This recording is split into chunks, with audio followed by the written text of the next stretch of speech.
I'm just gonna count it down for Zelness, and in 3, 2, 1, go. So at the start I turn on a certain setting, which is basically the loading minigame settings. Now on the old version, on the first version, the PS2 version, the loading was really slow, so they added these minigames.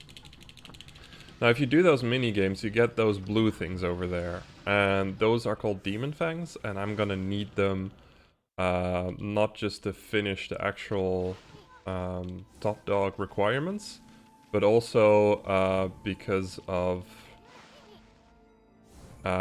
some items I need to get later on in the game to be able to get everything. There we go. So a thing that I'm doing right now is what I'll be doing throughout the entire run. I'm just kind of jumping in and out of cutscenes. This is called speed restoration. When you jump into a cutscene, you save speed. When you jump out of it, you regain speed. And I'm gonna get my first brush power here. Now, you've got 13 brush powers, and you need to get all 13 and all of their upgrades for this category. This first one is called Rejuvenation, and it basically makes you able to like restore things like this river over here. The brush is going to be our constant companion throughout this entire run, because a lot of the puzzles require you to use the brush for certain things. What we just grabbed is called the Astral Pouch. Basically, if you fill the Astral Pouch with food, you gain what is called... when you die, you will basically not die. It'll revive you. I am going to make sure it's somewhat full, and I'm gonna grab some extra things to make it instantly full along the way, just so I can make sure that that I won't die through the run. So right there, I grabbed our very first big collectible. It's called Stray Beads. There are in total 100 stray beads you have to collect, and the last one you get for free. So throughout the run, I will be having to do certain quests or grab certain treasures to grab them. There we go. And using Rejuvenation, we get our next brush power. If I can get the star right. So this is Power Slash. This is what Power Slash does. Basically, Power Slash gives you the ability to quickly kill certain enemies, and it's just a very useful thing to have. I'm gonna skip a couple of fights here, so that we can basically skip some cutscenes. The fights aren't that important, even though you do get Demon Fangs from fights if you do them right. And we're going to run around like here. And go into this one. I'm gonna mesh this one. Didn't get many Demon Fangs. So there's two minigames. There's the mashing minigame like that one, and there's a what's it called? There's a rhythm game basically. The rhythm game is the one you want because you can get 2 Demon Fangs if you do it right, and it's faster than the mashing minigame usually. So yeah. Why am I playing on the Switch version? I'm playing on the Switch version mostly because the PC version screws with my mic for some reason. Give me a moment. This is the rhythm minigame. And I messed it up. So I need to get all the paws to do right. But yeah, the Switch version doesn't have that problem for me, so I run on the Switch version. Wow, I'm missing on the first one. That's annoying. So, what is Top Dog? Top Dog is basically an all achievements run. That's kind of how you have to look at it. We call it top dog nowadays, mostly because you don't really a lot of the newer ports are faster for top dog, but you can't reset your achievements on top dog. You can't reset your achievements on those, so you kind of have to do stuff like that. Here we're gonna do another cool little skip. In the community we call this uppy thingy, which is a really bad name, and it's also somewhat finicky. Basically, this skips having to walk all the way around if you're not bad like me.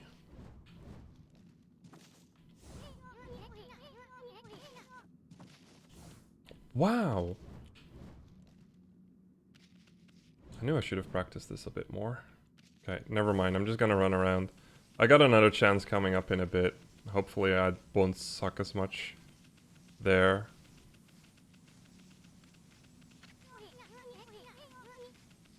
There we go.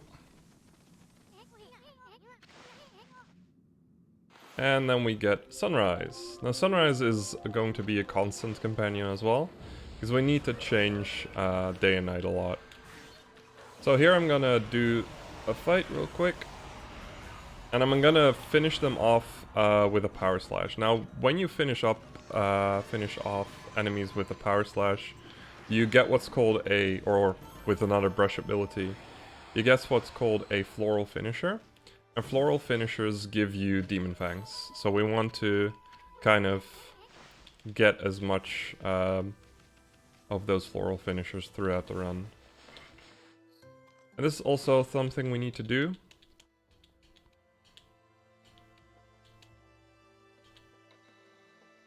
There we go, that looks a lot better. So we also have these animals throughout the run, which we need to feed. To complete the top dog requirements, we need to feed all different kinds of enemies at least once. So we're gonna have to be doing that a lot throughout the run. But they also give you praise. And praise is a very interesting concept. With praise you can upgrade your stats in a sense. You can get more health, you can get more ink and stuff like that.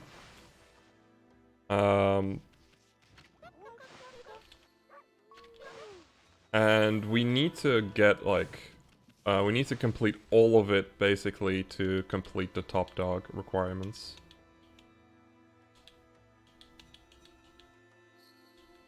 I'll probably have to repeat that at some point through the run. Yeah, the loading screens minigame is an option.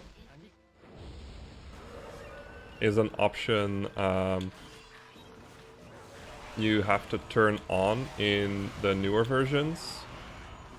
Okay, I don't have enough praise yet. Messed up my ink.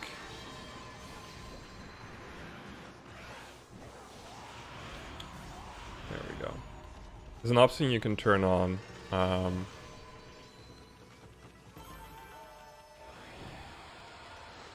And by turning it on, you basically get minigames, so it's pretty cool.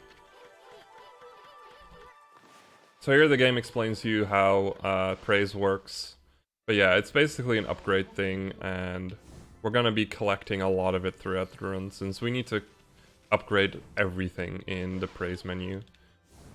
We're getting almost all possible praise except for 1,000. We have to get like 6,053 praise or something like that. At least that's what the route grabs.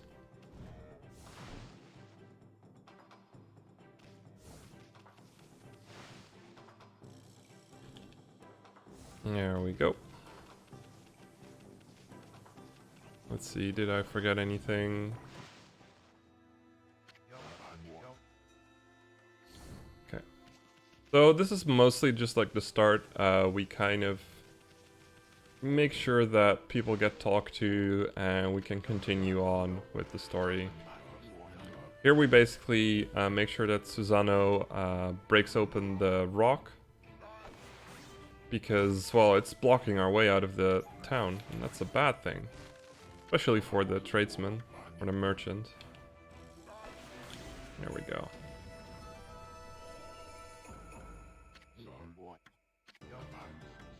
So much to explain at the start. It's gonna calm down soon with me having to explain everything. And then I can actually spend time focusing on my notes. There we go. So we're gonna go out of Kamiki Village and into Shinshu Field. Gonna have to do the mashing real quick.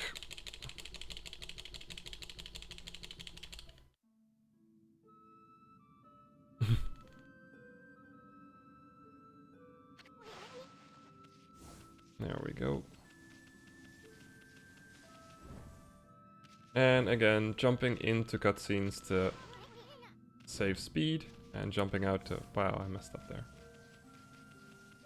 It's a little bit too quick on the analog stick. If you move, like right after a cutscene ends, you mess up your speed restoration, so it's important not to do that. So right now we have a cursed Shinshu field. We can't really do much there, and I need to do minigames. Good practice there. And we have a cursed Hana Valley. So Hana Valley is kind of like the source of the water in Shinshu Field. So we have to clean up this place a bit. And to do that, well, first of all, we need to defeat some imp demons. And we're going to be using an item that is very important in Okami speedrunning. This is called an Exorcism Slip. It basically damages everything in a battle arena. And they are like one of the main sources of damage in most of the categories. Though in this category, we don't use them as much as other categories, but it's very important to keep track of how many slips you have and where you need to use those slips. There we go.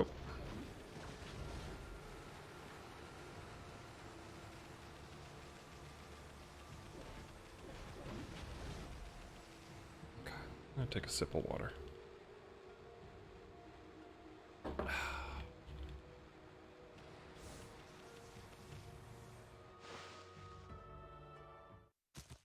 So this fight is kind of annoying, because we don't really have that many tools yet. The yellow imp can just screw us over with his RNG and just do stupid stuff the whole time. I'm gonna quickly do that.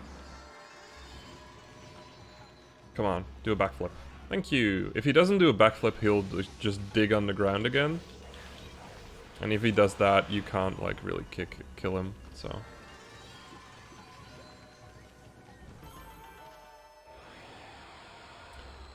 I also used my praise real quick there. If you use your praise to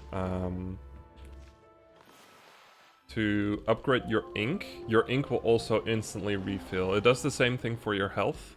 So if I ever run out of ink, I might just, for the first couple of hours, I will be upgrading my ink to make sure that I still have some ink. Basically, ink is used to use brush powers. So whenever you see me go into the brush and do something, that usually costs ink.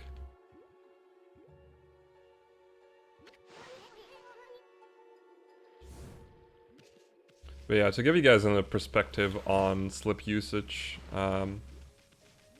in most categories, in most of the New Game Plus categories, it takes about 40 slips to complete the game.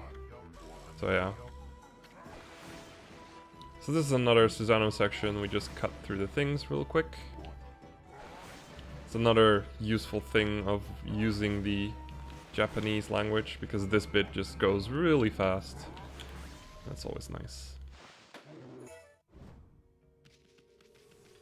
And then we're gonna roll the bowl. Now this bowl is absolutely terrible. It has way too precise collision mechanics, and you really need to kind of learn how to roll it properly up this hill.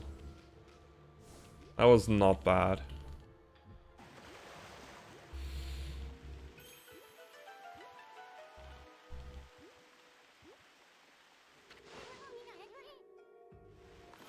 And then by rolling up the ball, we get this little cutscene here where the ball makes a guardian sapling large. And by making it large, we get a new brush power, and this brush power is bloom. If you draw a circle around trees, you can bloom them. And by blooming them, you will basically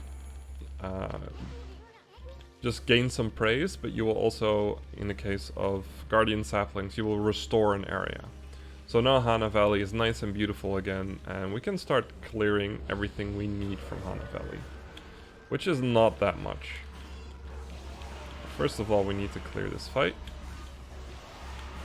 There we go. Get Demon Fangs. It's very important for me to make sure I get as many Demon Fangs from fights as I can.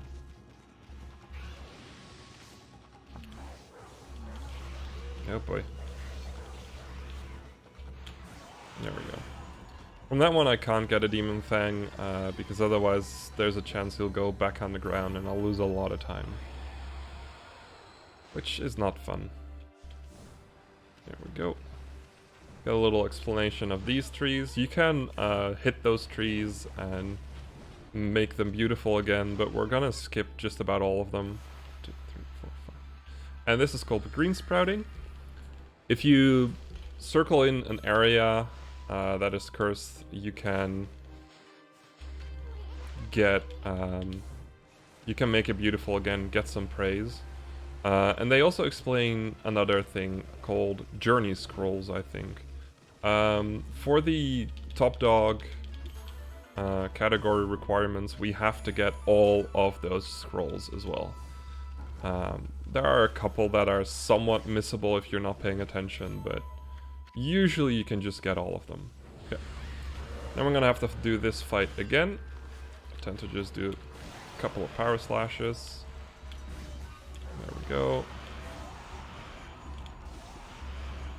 And just kill the rest. There we go.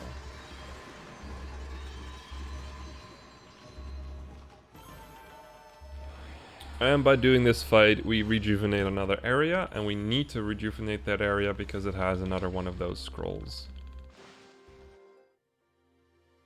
That's not worth it.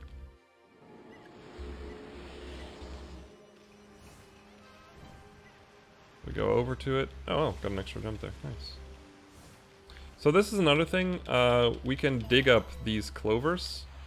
Clover is basically the original studio that worked on the game in the PS2 version. And so they have these little... basically they have these little clovers all around the game that you can dig up for praise. And we will be digging up a bunch of them as much as we can. Got another Demon Fang. And now we're gonna rejuvenate a Guardian Sapling of Shinshu Field and make it all look pretty again. There we go. That's the split. Scroll down my notes real quick. There's a... This is also worth doing. Yeah, there we go. Get another scroll. And continue onward. How does the Switch handle motion controls? It's pretty good. I don't personally use it, but technically if you're able to do well with it, you can go fast with it. So that was the wooden bear. There are a couple of treasures all around the world. And to complete the top dog requirement, we have to get all of those treasures at least once. So in some cases, I'll be getting a treasure just to be able to get it, basically. But it's also a nice feature because it gives you a lot of money as well. Because some of the later treasures are worth a lot. Yeah, I need some ink. Kind of messed up my ink management here.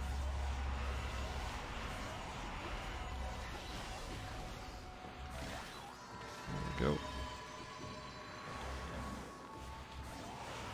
Because I didn't get really good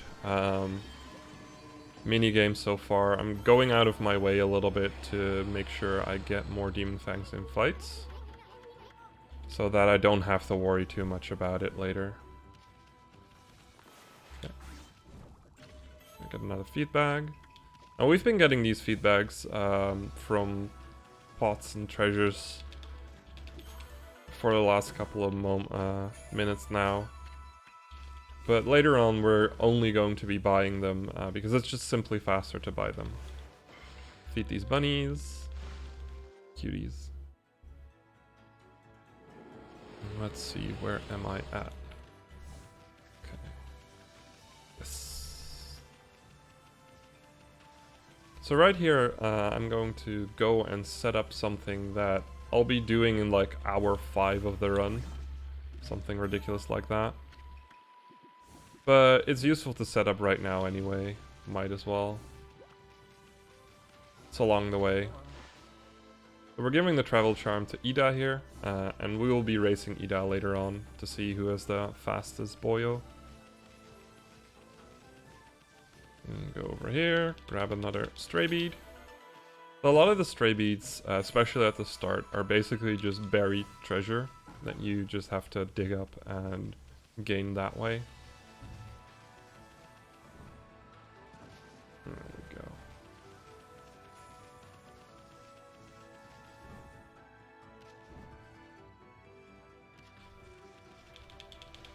And it's just useful to get some of them somewhat early, so that you don't have to backtrack as much during the cleanup segments, all the way at the end.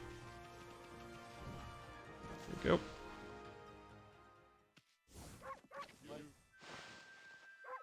So here we're talking to Mika, and Mika gives us another top dog requirement, which is a monster list. Now, the monster lists basically work that you have a list of monsters you have to fight, and they show up only at night during these kinds of fights. And there we go. 2, 3. And you basically have to get all of the monster lists completed for the requirement. And if you complete one of the monster lists, you basically get a gold dust, which is a weapon upgrade. But we're never gonna grab any of those weapon upgrades from the monster lists. It's just a bit too slow. The only reason we do it is because it's a requirement of the category.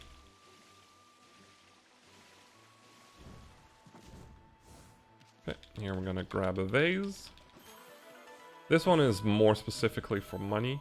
We do need a certain amount of money all the way at the end, and as far as we can get along the way. There are a couple of moments where I really need to have a certain amount of money, or else I'm basically just screwed. Okay, need to remember which one it is. So because I can't read Japanese, I kind of just have to remember a couple of characters, and that way I know which ones I need to cross out on the list.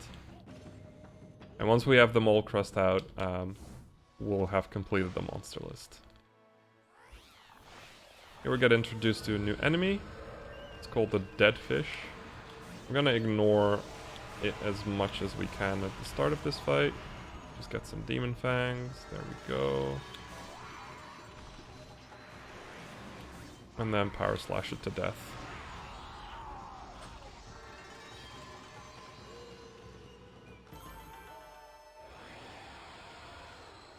Get another scroll. And then we're gonna go into Tama's hut. Now Tama is in a bit of a slump. He's not very happy with himself. He's a fireworks maker, but all of his fireworks have not been working out. So we're gonna make him a firework. Look at that. So pretty. And with that firework, we get a new brush power. This is Cherry Bomb. Basically, it gives you this bomb that can open cracks in the wall. And it's also a very important damaging tool this early in the game. Because we don't really have that great tools to damage enemies yet. So, I'm gonna walk around that fight.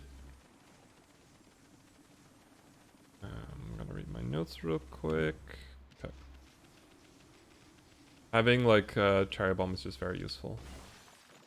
Grab that one. And this one. It's along the way, get more praise. So these are just very small amounts of praise at the start, and they might seem very insignificant, but if we don't get these, we'll have to get them later on anyway to just be able to get like the 6,000 praise we need. So it's just worth getting all of it. There we go.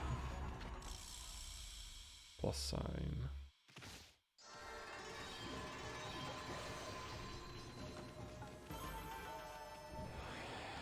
It's important to make sure I keep speed, so this section goes by a little bit faster. I messed up there.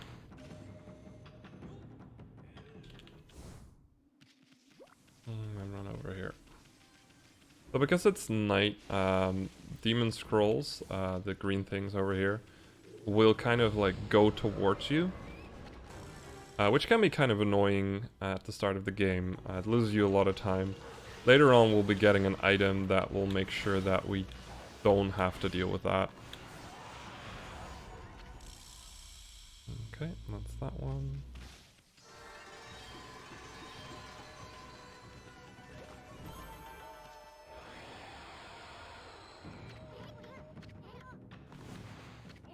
Oh, come on.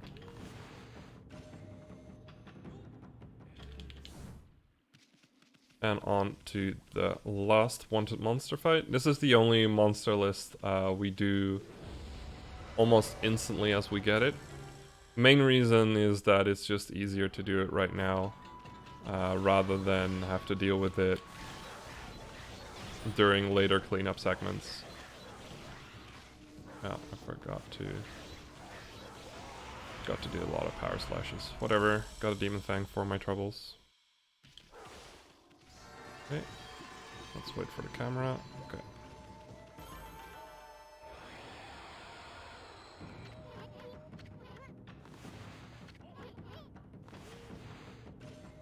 There we go. And we completed that one. So if we wanted to, we could get a gold dust from Mika right now, but we're not going to. Instead, we're gonna feed these little boars. Look at the cuties. Okay, we don't get an actual cutscene.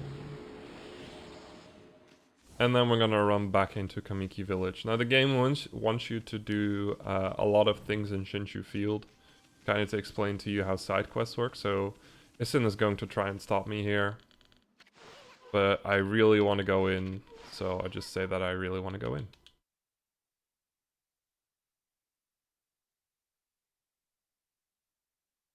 Nice, 2 more demon fangs.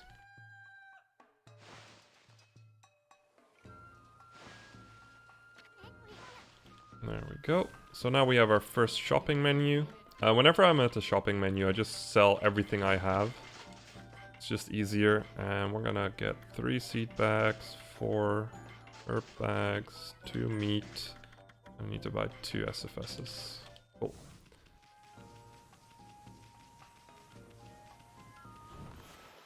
So for this segment, we need to bloom all the trees in Kamiki. Not just because it gives us praise, but it also gives us our next brush power. I have to do a refill on ink right here. So I need these treasures.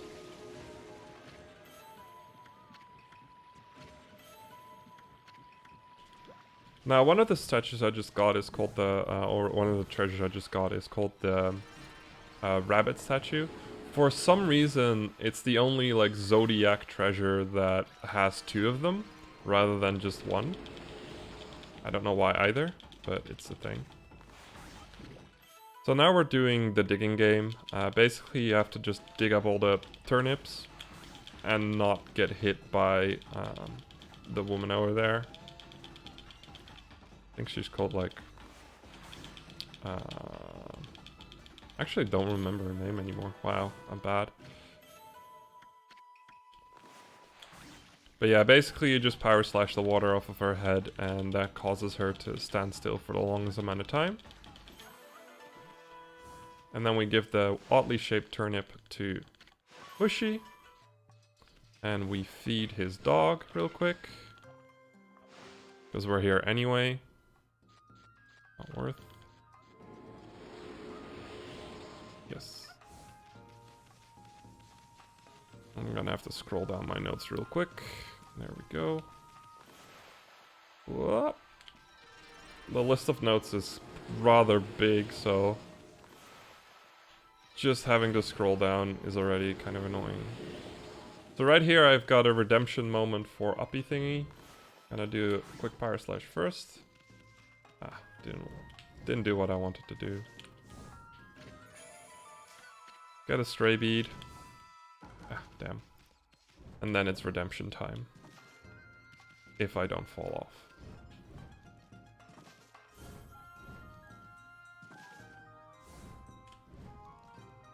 There we go. That's how that one was supposed to go. And then from here we can draw a big old... Come on, we can draw a big old circle. Bloom all 4 of those. And go to the Konohana shuffle.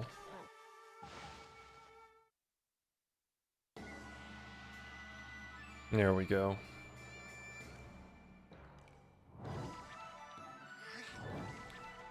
So a lot of the new game run consists of doing those kinds of weird jumps that the game developers did not expect you to make at all. Some of them are really tight, some of them are quite difficult, and some of them are actually surprisingly easy.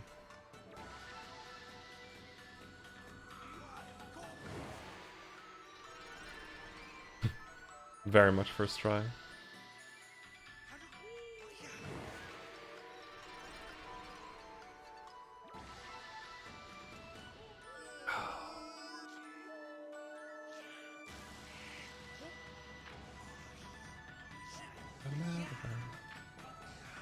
But I'm gonna do some swag strats. If I mess up, I'll be a laughing stock. There we go. Swag strats. Doesn't lose you any time, but it looks really beautiful with the sun on the background. So.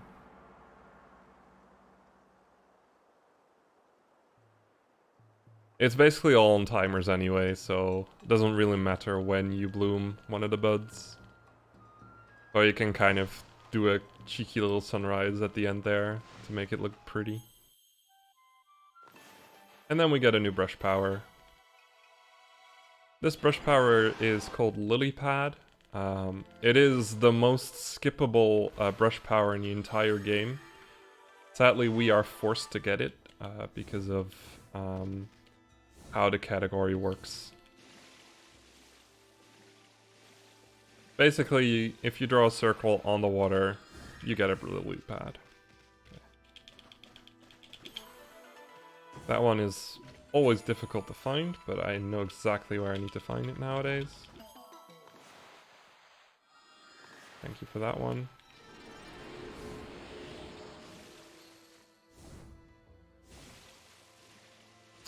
Notes, where are we at? Okay.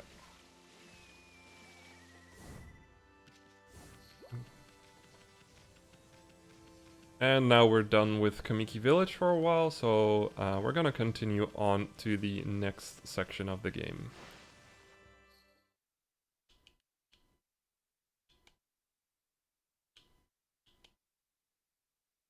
Never forgetting to do the minigames. It might seem slow to do those minigames, by the way, because you hold up the loading for a little bit. However, it is actually the fastest way of getting extra Demon Fangs without having to do extra fights.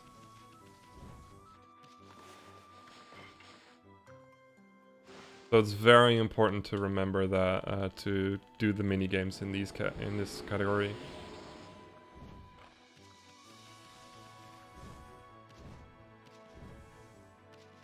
There we go. Get more animals fed.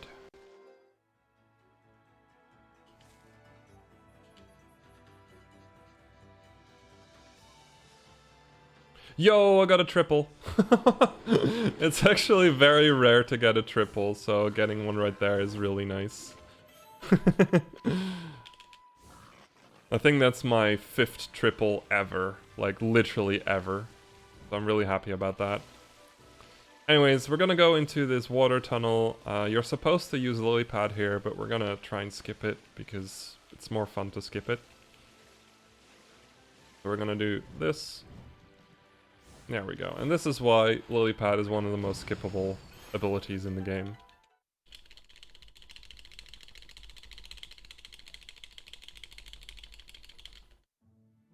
There we go. And we're into Agata Forest. Now, Agata Forest is also cursed, so we're gonna have to find the Guardian Sapling and bloom it to get it.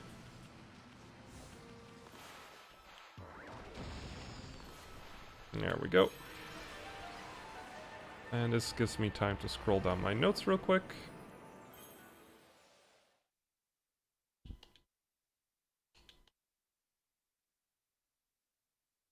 And that was a double. Doubles are always nice. And we're gonna go into what you can kind of call our first quote-unquote boss fight. We're gonna fight one of the recurring characters that you either love or hate. This is Waka. Now, the way you fight just about every humanoid character is you use an SFS, and what an SFS does is it gives you more power. And then we just like spam cherry bombs in front of his face. Because for some reason, like SFS basically also makes your cherry bombs more powerful. So it is the main way to fight humanoid characters in this game. Then we're gonna bloom one of these buds, and we're gonna get another item. And then we're gonna go on to our next mini game. We're gonna be fishing. Now, fishing is a very integral part of Top Dog. Basically, there we go. Basically, fishing gives you... Yeah, you basically just have to do fishing, because you have to complete the entire fish dome, which means catching every variety of fish at least once. Which is gonna be our main RNG problem point, and I hope I'll get lucky later on. I am going to make sure I document what fishes I'm getting right now, making sure I get different fishes every time. There we go. That was a goby. There are also a couple of fish you get from story-related stuff, like the one we're getting right now. And it is not like... You basically just get these for free, so you don't really think about those. There we go. But we're gonna be fishing a lot more later on in the run. So we've got like about half an hour of fishing in front of us, at least. If we get lucky. If we get unlucky, it's about an hour of fishing. So from the fishing, we get the key to Tsuta Ruins, which is our first proper dungeon. Can't we just I wish we could just drop a cherry bomb in the water. That would make life so much easier.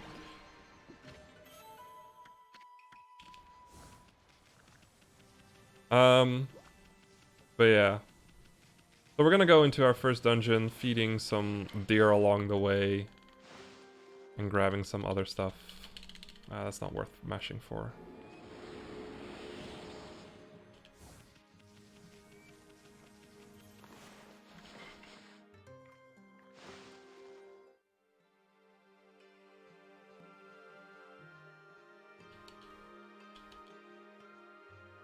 And there we got another double. Not sure how I am on Demon Fangs right now, but I'm looking for about 50 by the end of this dungeon. Anyways, coming up is our next little skip. This one was found by a decently new runner called giant cookie jar. If you're in the Soulsborne community, you might know him. He, together with Oride, has found a lot of the new game glitches we have. Or optimized old ones. So I'm gonna be jumping right here. And by doing this, I just skipped the intro cutscene to Tsutai Ruins, which basically saves about 20 seconds. Doesn't sound like much, considering this is a 9-hour speedrun, but hey, it's worth it.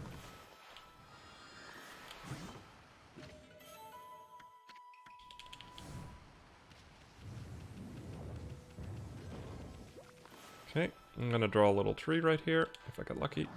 Nice. I forget I don't have double jump. Around this part of the run, I always forget I don't have double jump. Which is kinda silly. Oh, spoilers, we're gonna get double jump later on in a run. Oh no, did he just spoil that? Grab an incense burner. This is mostly for money because, like, incense burners are one of the great early game money makers. Later on, they're not really worth going for anymore, but right now they're pretty worth. Here we're gonna show again why getting lily pad is useless in most categories. And get another SFS right here.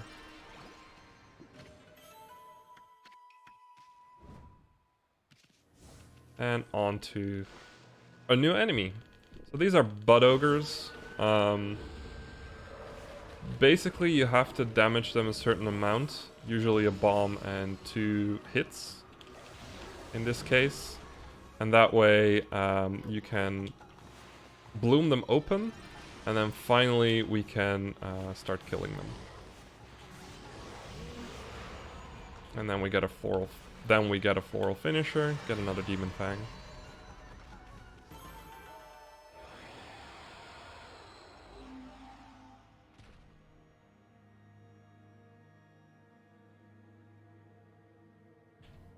We're gonna do another skip right here. The game is expecting you to roll that bolt down the hill, but we can just draw a cherry bomb on top of this little peg. There we go. And that way it also goes down. However, because the bomb explodes, you have to go into it quickly, or otherwise the door will close again. Now we'll get a double Bud Ogre fight. Now, to speed this one up, we're gonna be using another Power Enhancer, another SFS. Draw a bomb, hope to get lucky, there we go. And then we can just double team these.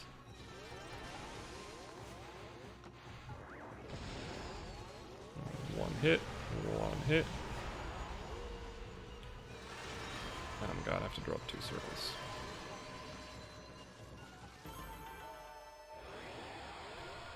So coming up next is another cool little cutscene skip from Cookie Jar. And that way we just skipped a pretty big cutscene. Good thing I practiced it. That was really smooth. And there's a lot of little cutscene skips throughout the new game run nowadays. It used to be a lot slower. But there's some cool stuff now.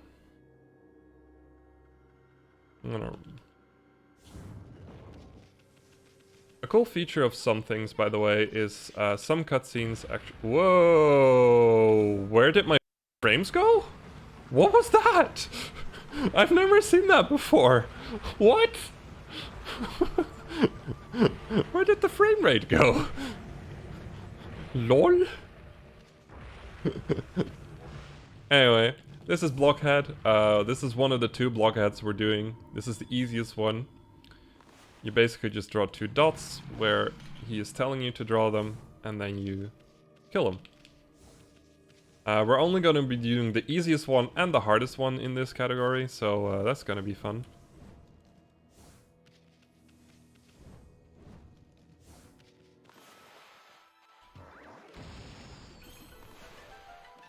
There.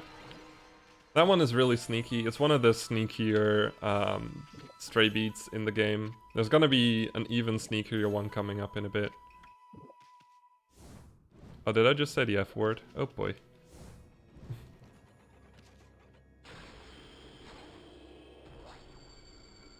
Yeah, that was the game lagging, by the way. I've never seen it do that at that point. Anyway. Gonna do this one. Get another slip. We need a certain amount of slips before going to the boss of this dungeon.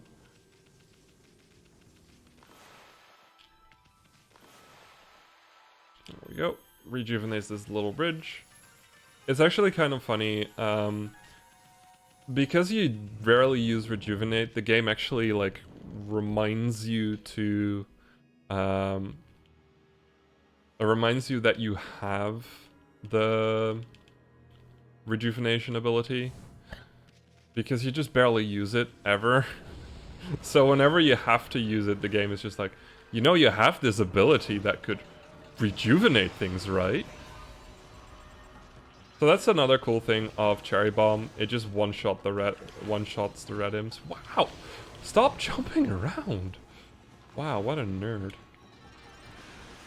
So we basically just ignore the red imps and just go for the Bud Ogre, because it's just too much trouble to go for the red imps when you can just one-hit them. There we go.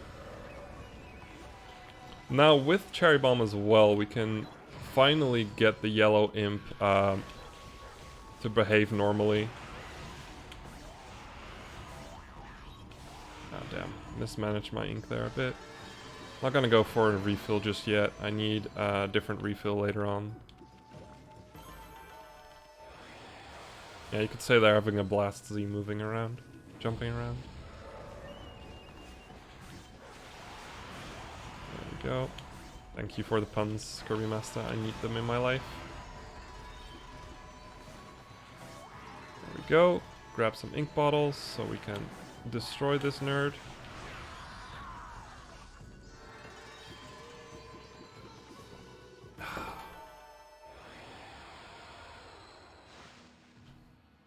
And then we're gonna do this little bit. Let's see if I can get the plus sign to show up. No, I didn't.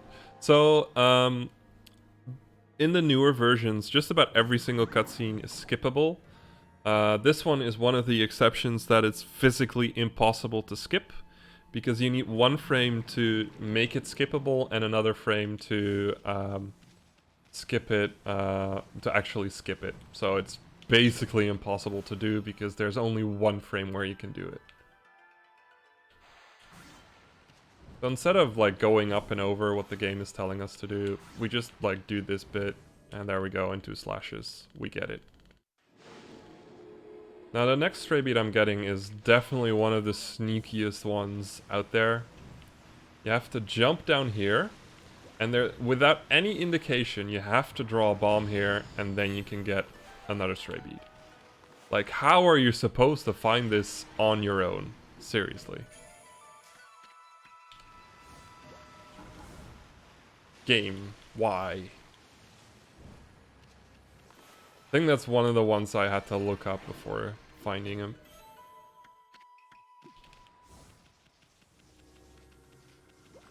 Okay, but now that we've kind of rejuvenated the water, we can jump down all the way back to the beginning. There we go. Ah, damn, you can't reach that. Get ourselves a new clover. Stop whining, 11. I always whine. And then we're gonna rejuvenate this area. I just noticed I forgot to split a while ago. 1, 2, 3, 4, 5. And by rejuvenating these little areas, or green sprouting them rather. 2, 3, 4. Oh, oh, oh, that's a mess. We can get ourselves... Whoa, what? A new brush power. So with Vine, you can draw a vine towards yourself, and that will basically like be a good source of movement. Now we're going to be doing our first little bit of backtracking. We need to backtrack for another stray bead. There we go. So we're gonna be running back right here.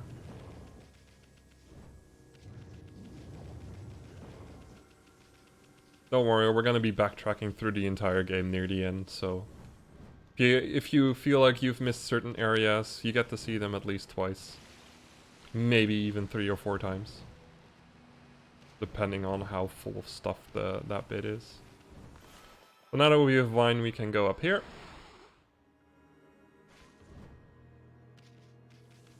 And we can grab this little stray bead. And that is literally the only reason we backtrack. Because now we go back and we're gonna complete this dungeon. That's another requirement of Top Dog. Because this is born out of the all achievements category, so to speak. You have to complete all the story arcs, because every story arc gives you an achievement. So yeah. Maybe it's 5 or 6 times if I forget stuff. Yeah. Okay, I'm gonna use this vine. Instantly use this one. So we're gonna do another little cutscene skip here. By vining almost the moment you can right here, you skip a really long cutscene. It's really boring. It basically just shows you around the area. It's kind of useless.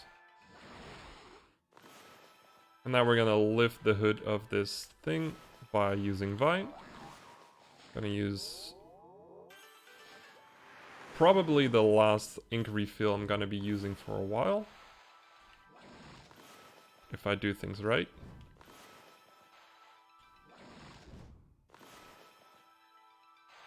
And there we go. That was kind of slow, but it's fine.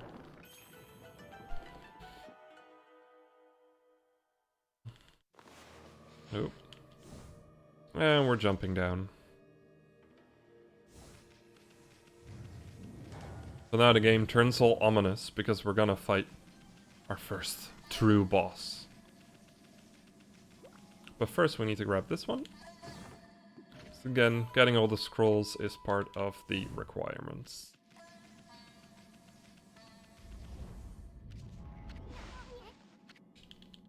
Oh, they're called travel guides. That's what they're called. Oh yeah. I always forget these mini games exist. There we go. I haven't checked how many Demon Fangs I have. I'll be doing that in the middle of the upcoming fight. So, this is Spider Queen. The way you defeat her is by... she has these hooks on her back. And by drawing 2 vines onto those hooks, her bud will open. And you've got these beautiful eyes. And we're gonna destroy those. 51, that's perfect count. I'm gonna use 2 slips and then just power slash everything else down.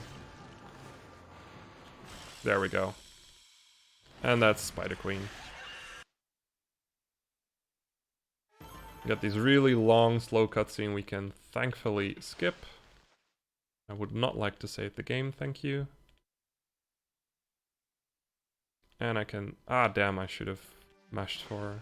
Oh well. Scrolling down notes is also important.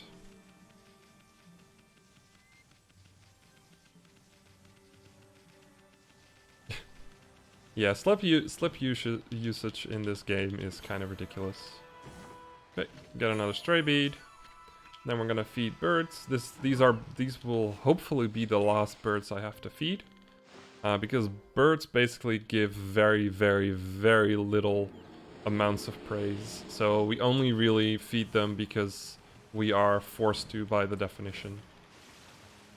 I'm gonna open this bud ogre, or this bud rather, and get ourselves an Infinity Stone. We're gonna be using that Infinity Stone a long way down the line, but it's just really useful to get that one now.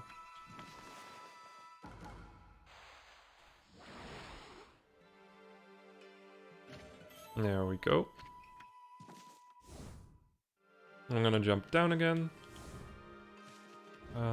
Let's see, where am I? Okay. So we're gonna be running up an area and then instantly running down again. This is just to activate the first set of Well, the first type of fast travel points, which are called the Mermaid Springs. You saw that little green thing over there. You have to have seen them to be able to activate them. They're very important throughout the run, so I'm going to be activating more either by walking to them or other stuff. Now I'm going to talk to this guy. This is a Demon Fang collector, and he will sell me this Golden Lucky Cat. Now what the Golden Lucky Cat basically does is during fights or any other kind of things, most of the collectibles will be flying towards us, so we don't have to run around to make sure we get everything. It is mostly a top dog thing because it's just easier that way. Okay, now we're gonna be doing this lock game. Basically, just draw vines to all the things, and there's a certain rhythm to this bit. I can hope I can get this last one right. Yeah, that was bad. Yeah. Ah, I could have gotten that one. Wow. Get in. So bad. There we go. And that's the log minigame.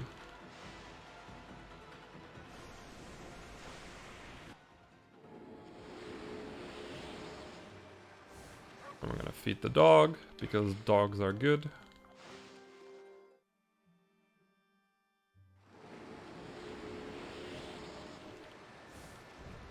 And we're gonna run up here. And we're gonna go into our next area, which is called Takapas. Which is also the end of the first segment. First 1 hour segment. Gives me a moment to drink some water. Ah. Stay hydrated. But not too hydrated.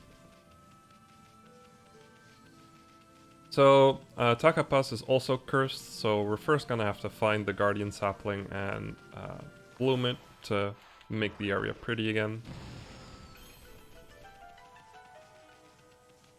So we're gonna run into this bit and go and meet our wonderful recurring character called Waka. Hi Waka. So again, this time I'm actually gonna do some extra menuing, just equipping the Golden Lucky Cat and the new weapon I've gotten. Wow, unlucky. And again, just use an SFS power boost to bomb him down. Getting pretty unlucky with his movement. There we go. Yeah. Alright is the current world record holder for New Game Any Percent and New Game All Brushes. If you want more Okami content in the future, be sure to check him out.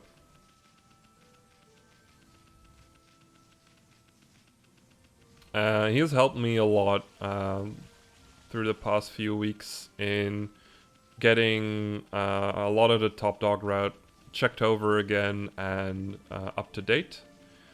Because there's a lot of new stuff been found since I last ran this like 3/4 of a year ago. There's still some stuff I haven't been able to fit in yet because either it requires a lot of difficult routing or the trick in question is just so difficult it requires me to practice for a couple of hours. I feel like I'm forgetting stuff. I'm already 4 minutes ahead of my PB. Lol.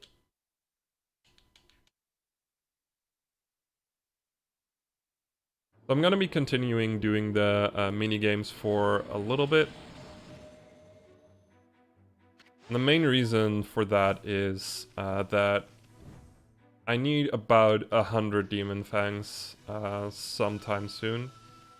Well, like within the next 2 hours. So if it takes me like 1 hour to get 50, then 2 hours to get 100 isn't such a weird thing. Though I will be getting like larger sources of Demon Fangs soon. Yeah, route change. Small route change here that I forgot.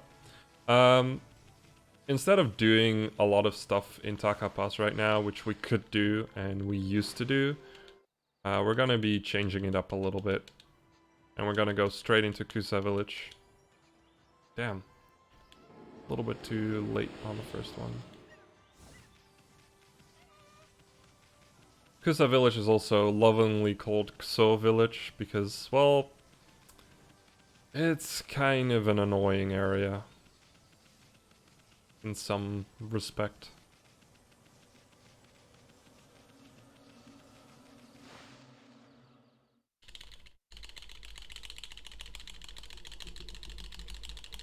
There we go. So this is Kusa Village. It is cursed in a very specific way. It will basically drain our ink until we don't have any more. Well, that's kind of bothersome. But first we're gonna do some shopping. Again, selling everything I have. I'm gonna grab the pinwheel for a little bit later.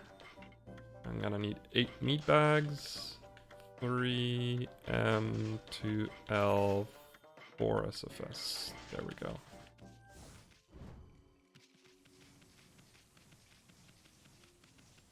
Basically, most of the shopping menus will consist of getting slips and SFS for fights, and getting feed bags to feed animals along the way. I'm gonna go over here and talk to Princess Fuse, who is in a bit of a pickle, so it would seem, being annoyed by demons. So we're gonna kill the demons real quick. There we go. And because we have the golden lucky cat, I can just run around and make sure I have speed coming up for this section. Talk to her real quick, and she gives us a special item called the canine tracker. Basically, there are 8 canine warriors that we need to find to be able to release the seal on the upcoming dungeon. So we need to find them using the canine tracker. I'm gonna go out of my way right here. I'm currently in a sort of day and night cycle I need to wait out, so I have some time left over to go over here and grab ourselves some more money in the form of treasure, and we're going to be running down. It should line up just perfectly. If it doesn't, then I won't have to wait at the very least. Ooh, I need to feed these chickens.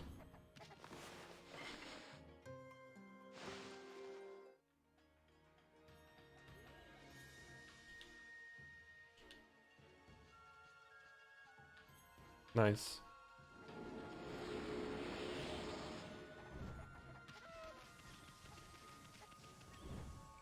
My timing minigames aren't that perfect, but they're okay right now.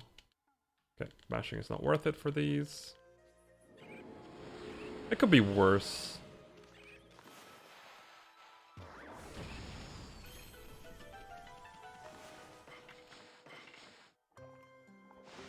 So here's the first of the canine warriors.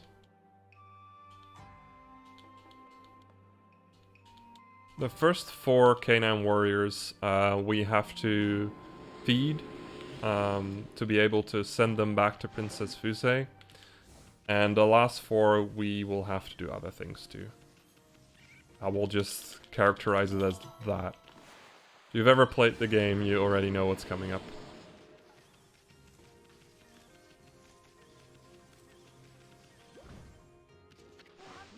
There we go. That angle is always weird. You can technically save speed through there, but it's really difficult.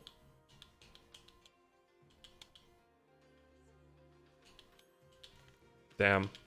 This is going well.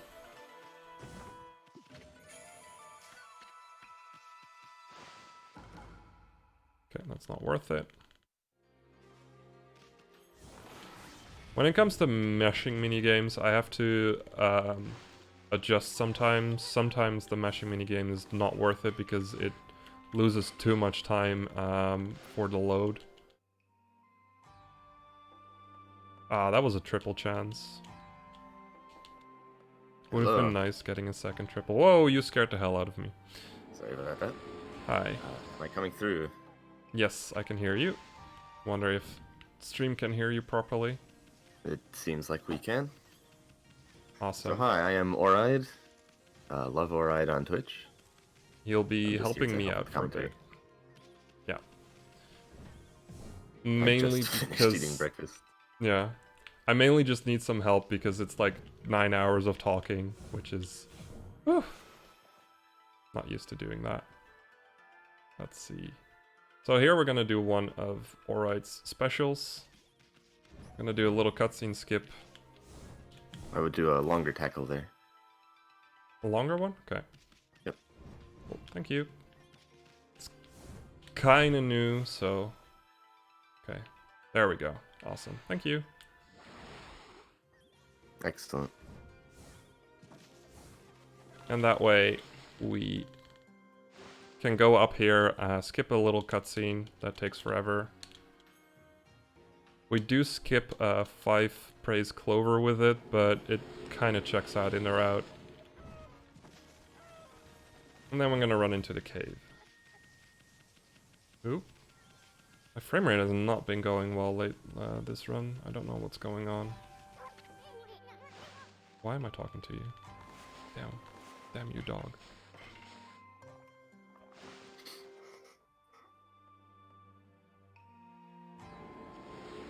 What's interesting is that this is the only of the 4 dogs in Kusa that doesn't have a loading minigame after it.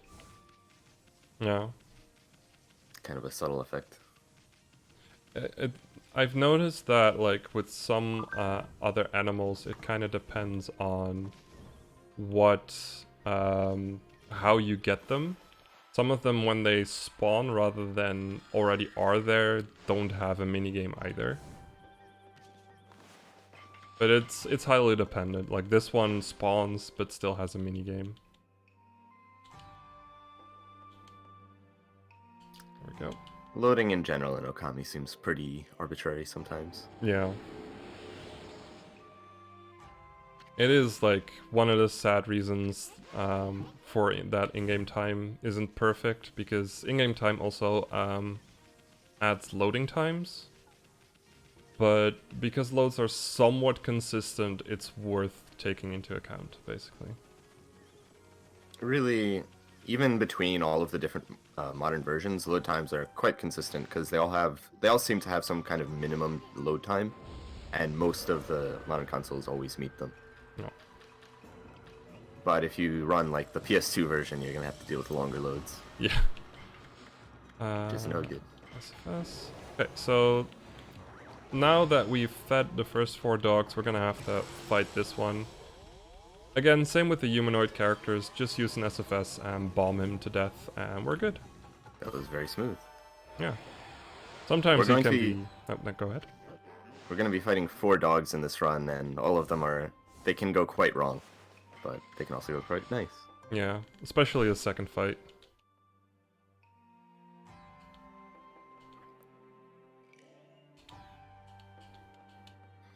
Nice, another double.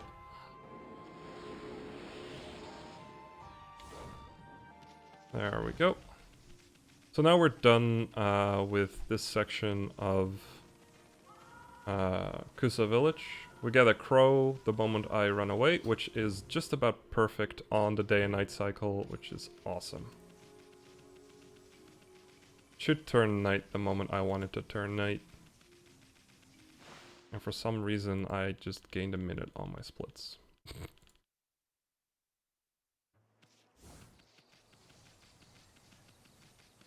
Maybe could have mashed for that one, but that one's hard.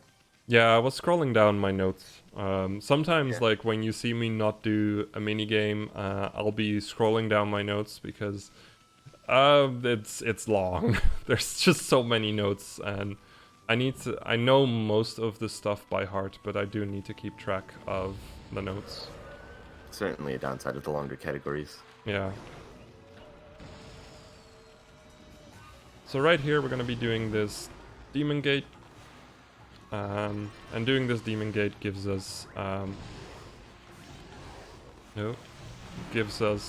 another fast travel point.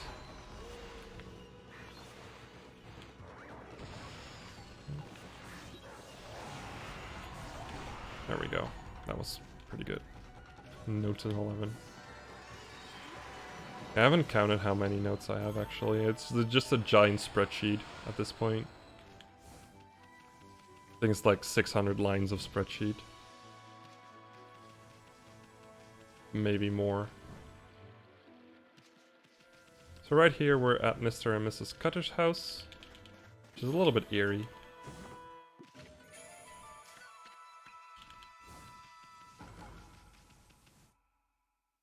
Ooh, look at how scary it is. Oh wow. Ah, damn. Ah, that would have been perfect in day and night timing. So I need it night, right before entering into the house like this. Because then, oh, I need to focus. So the idea of this whole segment is that as soon as you bloom the sapling in Taka, the daytime is set to about 5 minutes 30 before nightfall, but that's paused by like dialogues and fights and cutscenes and stuff. So when we're moving on the overworld, we can't waste time in this segment because we need to get to the Cutter's house, and then if we get there before it's already night, then we just wait around, and that's good because then we don't waste any time. But if we don't get there before night, then any time we spend moving around at night is wasted time. Yeah. And by defeating the Cutters, we get Chi, I think she's called. And she's a... Ching, that was it. She's a cute little bird. Hopefully I can get her to push me on the bridge. Yo, bridge push. She moves slightly faster than you when she's behind you. So if you can get her behind you on the bridge, you save a few frames. It's not very worth it, but it's fun to do.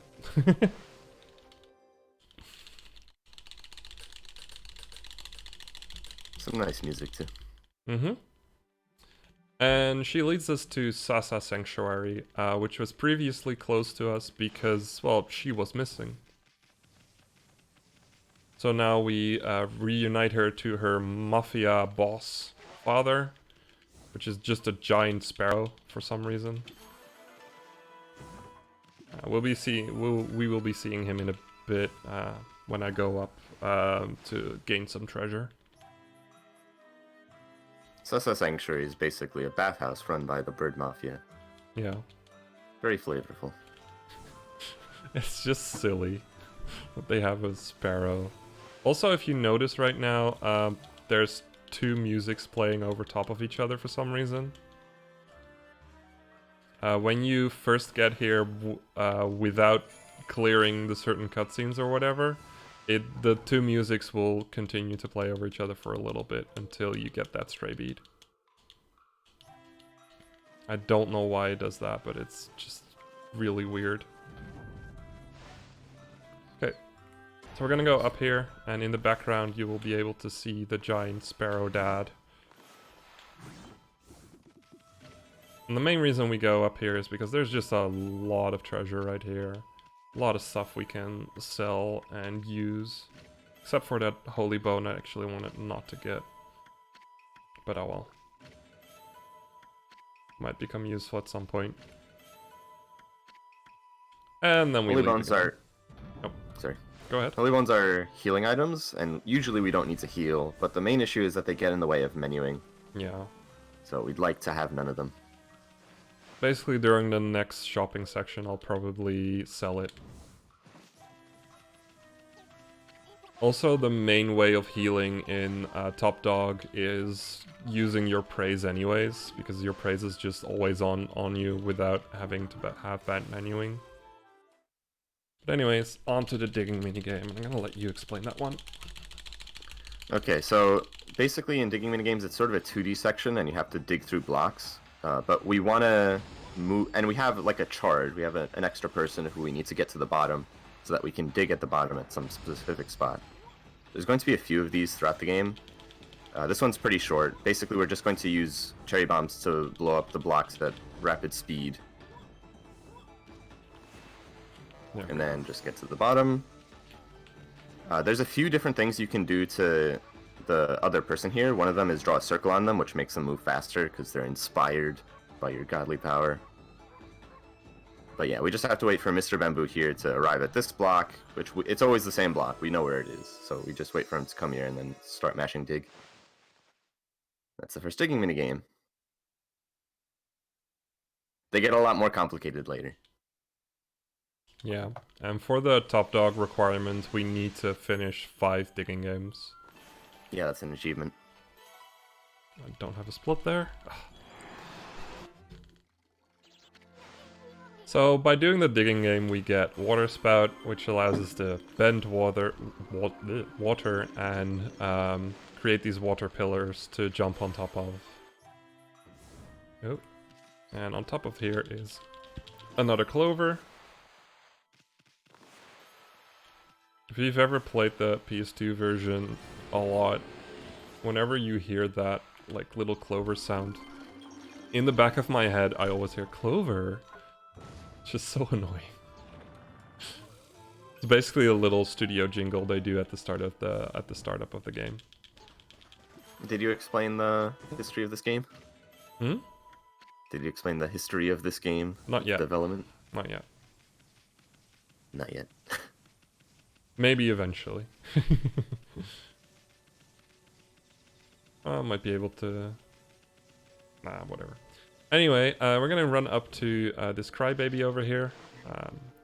He's crying because he lost his dog, which is a sad thing. So we're gonna help him find him for it. It has probably nothing to do with these tigers over here that we're just gonna feed. Oh yeah, they don't have a loading gum. Yeah. But it has everything to do with these weird lighting bamboo things. And by cutting one open, we get our dog. And now they're happy. Except for the dog, because the dog wants to fight. And this dog is the most annoying dog to fight with. Yeah, Take here can cause lots of problems because he likes to jump around too much. Ooh, he does the charge first. Nice. Okay. I'm kind of gonna take this one a little bit slower than I would usually do. There we go. That's actually a lot smoother. Usually you'll just like jump around so much that all of your cherry bombs will miss, and it's just really obnoxious to deal with. But after defeating him, he gives you his power orb, which we need to go into the next dungeon. And then all the way in the back, we get another stray bead. Yay. Let's see.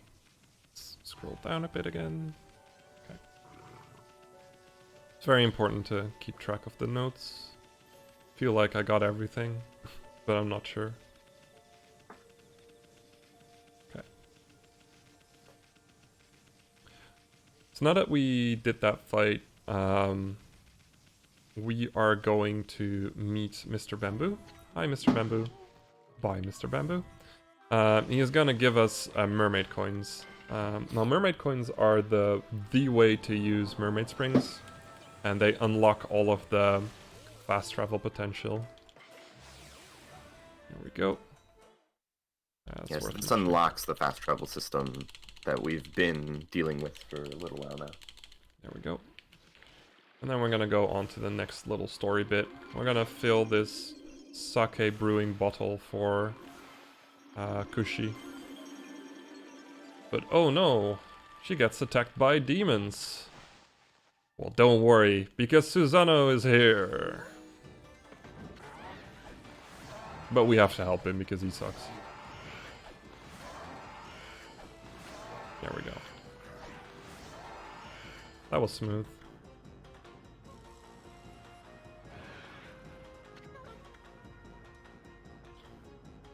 Okay. And the final one.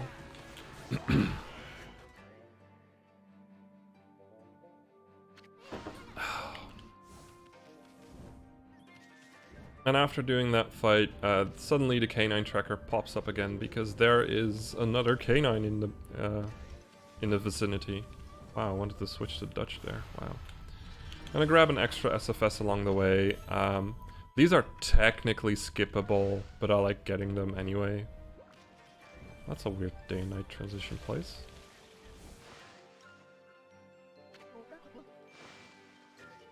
We're gonna talk to, God, what's his name again? Kokari. Kokari, that was it, thank you. And we're gonna do another fishing minigame. This one's not a story-related one, but it does mean I still need to keep track of the fish I catch. That's a river crab, nice. That's 3 out of 4 different ones. So I'm looking for... Oh, no, go ahead. One of the achievements in the game is to collect all the fish, so... Yeah. We're going to have to worry about that later. Nice, 4 out of 4 different ones. That doesn't happen often. So that means I don't have to catch about 4 fish later on during the fishing segment. Which can save you time, because sometimes some fish are just assholes. They're just like, you know what, I'm just not going to show up for you. And it's always one fish that never shows up for you when you need it.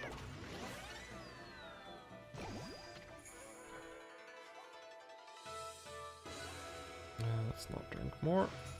And this is the Whopper, of no relation to a certain fast food chain. I never even thought of that one, actually.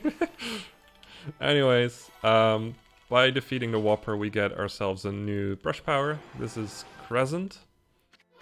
And Crescent basically allows us to draw the moon in the sky, making it night. So now we have full control over the day and night cycle, which is very important. Basically, it makes or breaks your top dog speedrun if you don't have it. There we go. Now we fight against this dog. This dog usually sticks in the corner a lot, so it makes it a lot easier to fight. There we go. Probably the easiest one to fight.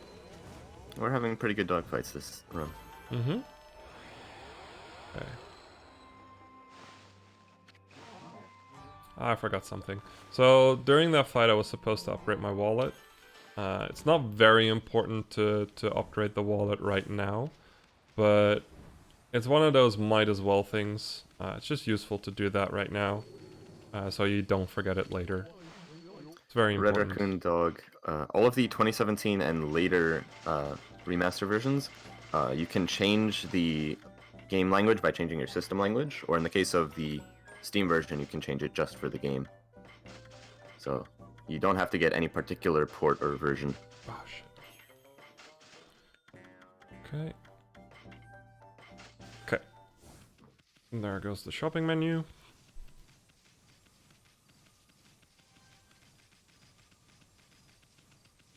And now we're nice and stocked, and we're gonna run to our final dog that we need to fight.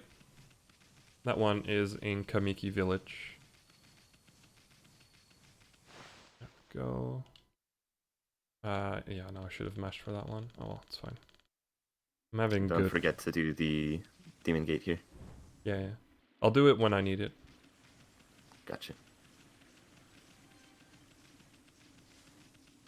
Don't think it's actually in the notes. Wow. Change the notes around, but not that bit. So here we got a small explanation on, oh my god, it's a dojo. You can learn stuff there. We'll be seeing enough of the inside of that dojo eventually. Like, it takes a whole 20 minutes to learn everything, I think. Something like that. It's ridiculous. And guess what? We need to learn everything for this category. Mm-hmm. There we go. Get this stray bead, and then we're gonna run into Kamiki Village. Make sure it stays night by drawing another crescent. The dojo is basically a place where you buy special techniques from old Beautiful Joe. Yeah, I still love the Beautiful Joe reference. It's so good. there's anyone in chat that's played Beautiful Joe but hasn't seen this game yet, I'll play the little cutscene for you once later on. The dojo techniques are actually a huge part of why we need so much money in this run. Yeah. Because there's some expensive ones later. Yeah, the very final technique costs like 2 million yen, which is kind of ridiculous. But we should have enough money by the end.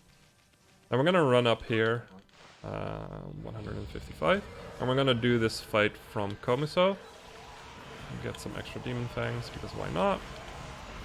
And we need to complete that fight as quickly as we can, because then he'll move to a different place, and eventually at the end of the chain, he will give us a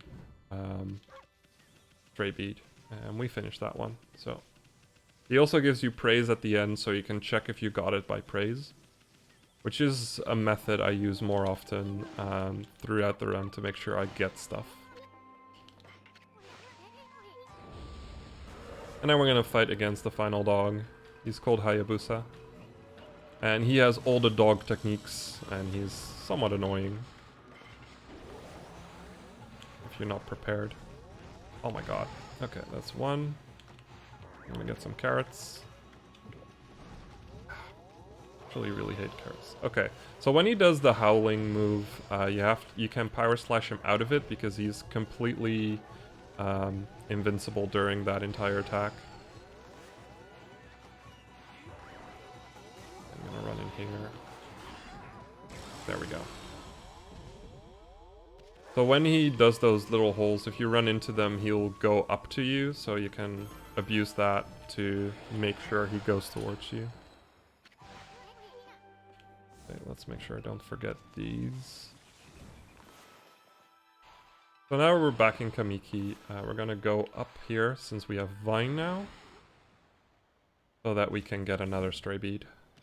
I've forgotten this one more often than not.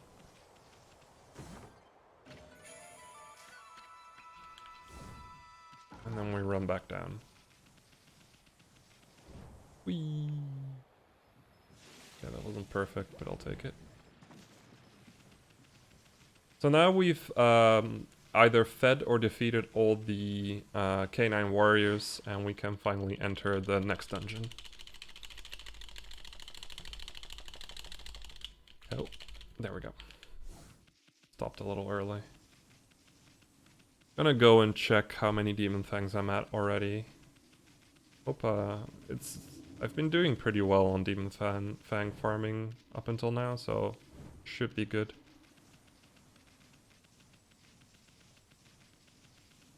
So we're gonna be fighting this demon gate because it opens up another mermaid spring. Wrong order of operations.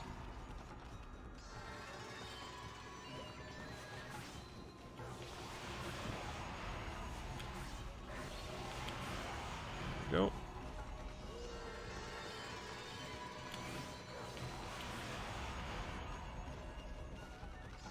And the final yellow imp. There we go.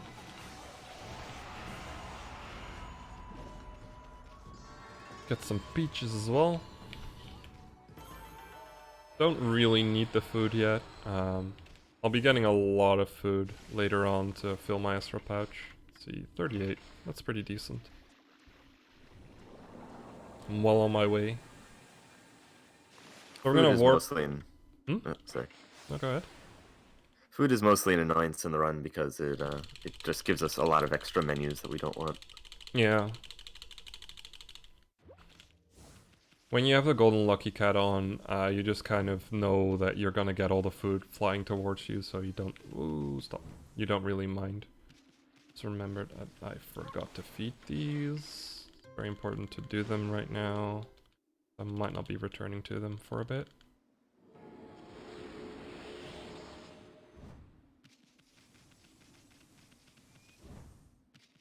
Again, it might seem like inconsequential that or insignificant that I forgot those, but every single point of praise in the end will count, and if I forget more, it means that I have to either find which ones I forgot or get extra praise, which just loses you time. I have a small list of extra praise I can grab up in case I need more praise.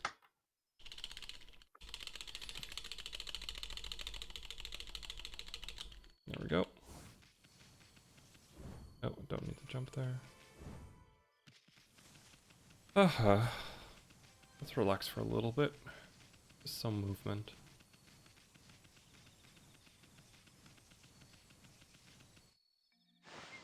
And of course it turns day the moment I don't want it to turn day. The day and night cycle can be kind of obnoxious during Top Dog because it just like changes at the weirdest moments because you're screwing around with it so much. Very different from the other categories where you manipulate it very carefully and very specifically. With this one you just willy-nilly change day and night.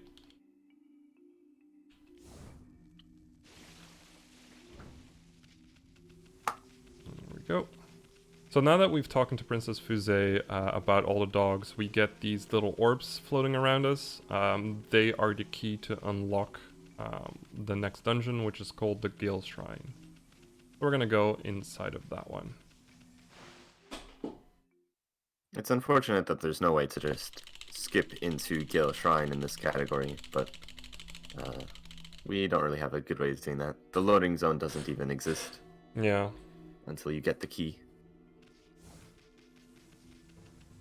It is somewhat technically possible to skip it, but it involves some really difficult stuff, so we don't really go for that ever.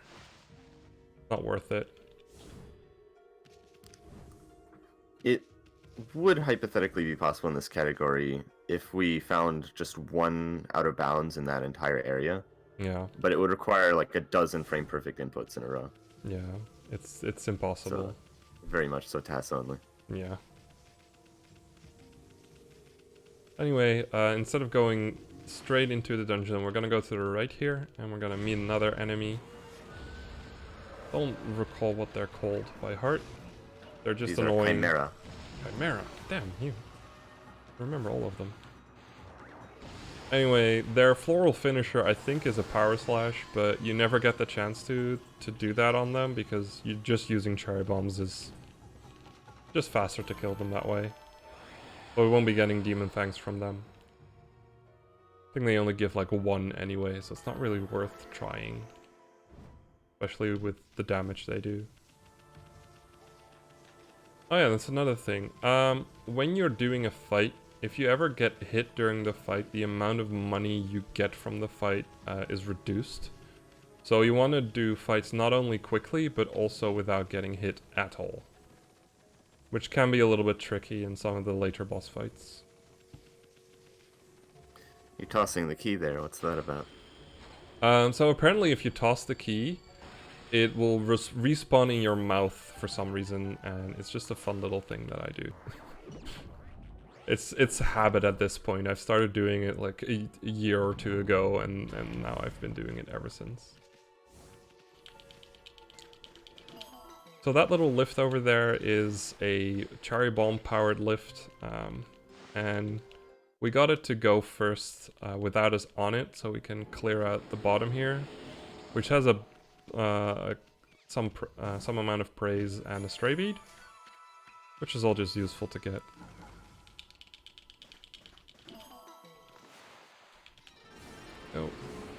Oh, and this is the rabbit statue. Again, the rabbit statue is the only Zodiac item that appears twice.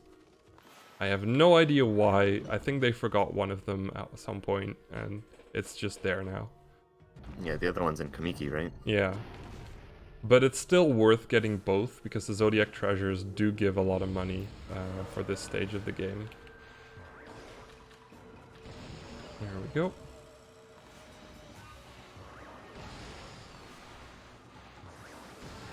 There we go.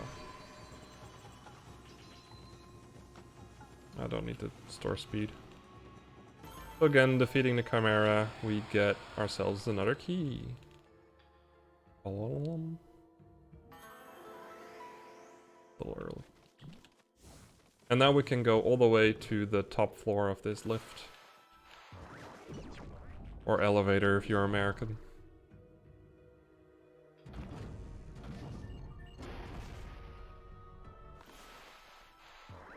Let's see if I can quickly take off my hoodie. Also, I don't have time. I know that struggle. Just like you start out cold and later on in the run you just warm up so much. So anyways, by going all the way up to the lift we can go all the way to the top of this windmill, because this dungeon is basically a giant windmill. And it would give like the area here the divine wind, but it's not been blowing anymore, so that's why we're here. We're here to fix that.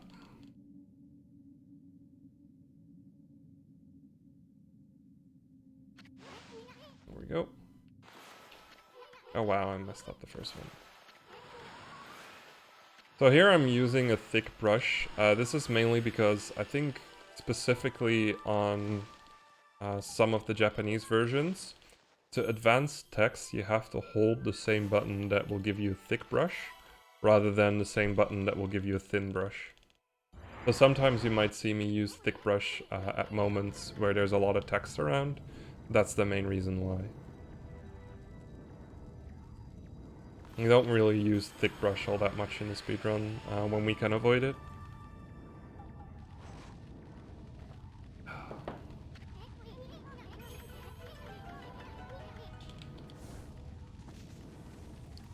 The power we just got, Gale Storm, it's a good power, has lots of nice effects. Yep. But it also has the downside that it messes with the recognition of any powers that are based on circles. So Yeah. it can get in our way later. Damn. If you cut open that chest, you can actually skip that little cutscene I just got, but I messed that one up. Okay, let's see if I can get this. Ah, too late. If you can get like an air dash at the right moment, you can just jump straight into this door, and it would skip going back up on the elevator. It saves like 15 seconds to do that. Because we need to go up here for another stray bead. We only want to go into most dungeons once. I think all dungeons actually. We never really backtrack into a dungeon. Unless we forgot something, of course. Okay, so right here. Do this right. Ah, damn. I messed up. Okay, still gonna get the cutscene. So you can skip this entire cutscene if you do the Gilstorm and stand on the very edge of this whole thing.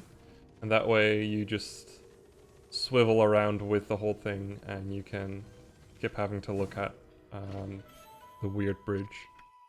But I accidentally went off. A little bit annoying.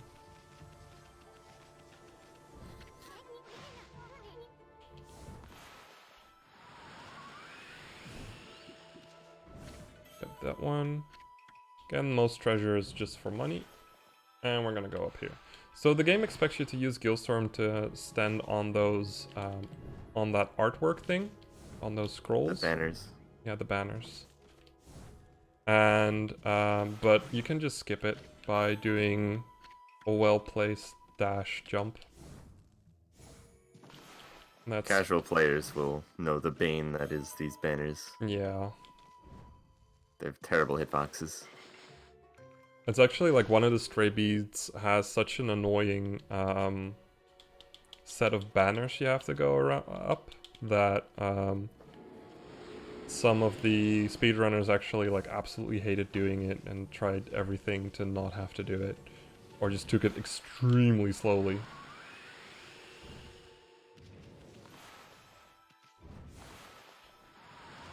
Yeah, that was bad. Anyway, we're gonna go into the next fight. Alright, I'm gonna let you explain how the fight kind of works. I basically do old strats in a sense. So this next boss, the Crimson Helm, is sort of complicated. He has armor, and then once you take off his armor, you have to blow away his flames in order to be able to damage him. So I don't know if you're going to do the 1 cycle or 2 cycle strat in this, but One probably cycle. the 1 cycle. One cycle. Basically, we're going to nuke his armor, blow away his flames, and then nuke him. Because that's the way we do things in Okami. His armor normally takes a lot of hits to damage, to like break through, but one small slip breaks through it, which is quite nice. There we go. Got it. And then after Also, the fight... there's another... Nope, go ahead. There's another aspect to this fight which we don't even see, which is that the Satomi power orbs come to you, and they basically act as 8 hits of super armor, or like godhood. Yeah. But we don't use it, because we don't get hit. Yeah. There we go. Then we get another Susanoo section, slashing some fire heads, and then we're gonna summon him some wind. And then he says, "Yes, wind! More wind!" Now we're talking. But wait, there's more! And then he does this really special move that just like destroys Crimson Helm. Oh, that's a split. Also, shoutouts to Crimson Helm for just standing there like a bro. He waits and takes it. There we go. And then at the end of that fight, we spawn at the start of Gil Shrine, and now we're gonna clean up Kusa Village. I am really need to scroll down again. There we go.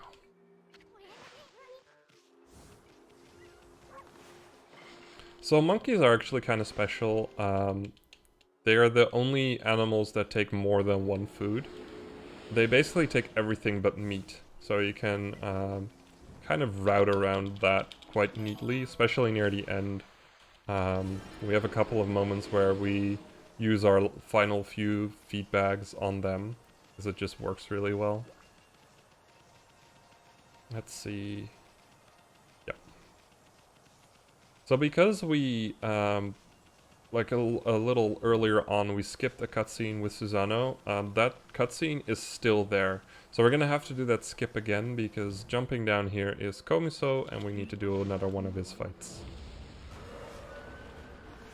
Which we're just gonna cheese with some bombs and some power slashes. And we get a cabbage for our troubles. And a radish for our troubles. Isn't that beautiful? So much food.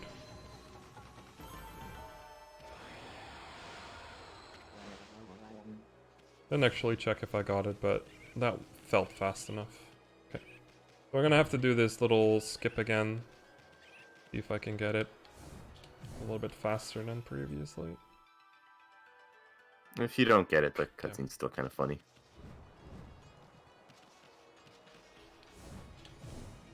I usually go for it a couple of times. There we go. Nope. And luckily this brings us up to a place we need to be anyway. Because now that we got Gilstorm, we're gonna go up to the fish streamers that I was talking about, like the little banners. These ones have really tiny hitboxes, but you basically just look at if your shadows over top of them, and that way you know how far down you are. I'm gonna jump down, get some more praise by blowing wind.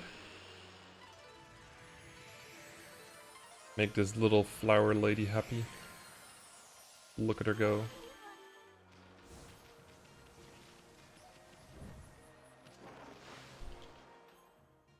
Now we're gonna run into this inn, and we're gonna bother someone on the bathroom. Damn. Sometimes the power slash works, sometimes you have to bonk. But yeah, now that we've bothered her, we can just go back out. Oh, damn. Get some more demon fangs, well, because why not? Go.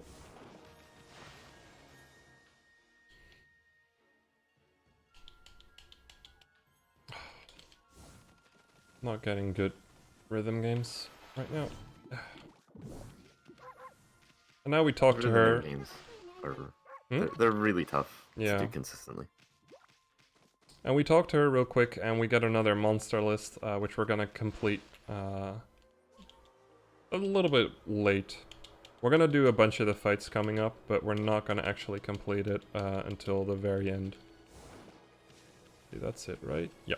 Okay, so now we're done in Kusa village, and we're gonna go back down to Taka Pass to do our first, to do another cleanup segment.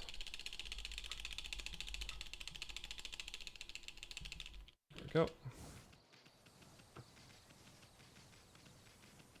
Ugh, having to talk so much makes you thirsty. Mm-hmm. So the main idea of this, these cleanup segments is to just kind of get wanted monsters and get praise and stray beads. Yeah, all the side questy achievement related stuff. Yeah. I'm gonna turn it night here, and then we're gonna use one of our weapon upgrades on the life beads, and we're gonna put those on sub. Now, you have 2 weapon slots, main and sub, and whenever you put certain weapons on a sub, they have different effects. In the case of the life beads, you basically get this shotgun-like shot that deals a lot of damage, and is gonna be our main damaging tool for a while. Yeah, the life beads are a type of weapon called a rosary, and rosaries in the main slot are these long whip-like weapons, but in the sub slot they're projectiles. And then some of the rosaries are shotgun blasts, and some of them are just like long-range single shots. But the shotgun blasts are way more useful because they're way stronger. Yeah. There we go. We got one of the fishes. Which one was it? This one, I think. No, it was the other one. Wait, it was this one then. Oh boy, I hate it when I forget which one it was. This is the only time you have to be able to read. It was that one! Wow! Game. Sometimes, like, the little line doesn't get recognized either, which is just really obnoxious. Yeah, the recognition here is not great. Yeah. Right here we're gonna do the Molly game. Now with the Molly game, you have to hit the blue mole. And the way you kind of know where he's gonna appear next is to follow his trail, and whenever he crosses with another... I hate that one. Whenever he crosses with another mole or another trail, he will switch to that trail. So you can kind of guess where he's gonna go every time. There we go. And doing that one gives us a teapot, which we're gonna give a lot later on in the cleanup. But first we need to defeat more of these dead fish. That's the cool character. Nice. There we go.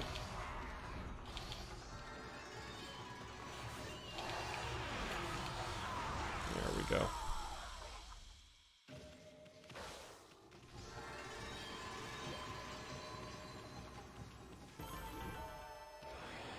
One thing you might notice about weapons in this game is that we're not actually required to get all of the weapons for Top Dog. It's sort of strange that there's no achievement for it, but we just don't have to get them all, so we're going to be skipping a few that aren't helpful. Which is honestly, personally, is a good thing, because having to get all the weapons basically means just having to grind a lot of money. And we already have to grind a lot of money later on in the game. So it just makes the grinding more annoying. And most of those weapons aren't too useful. Yeah.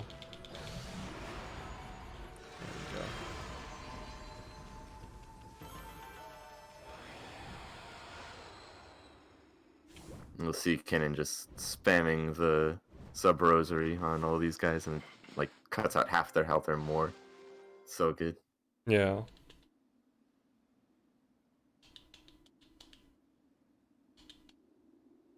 Nice.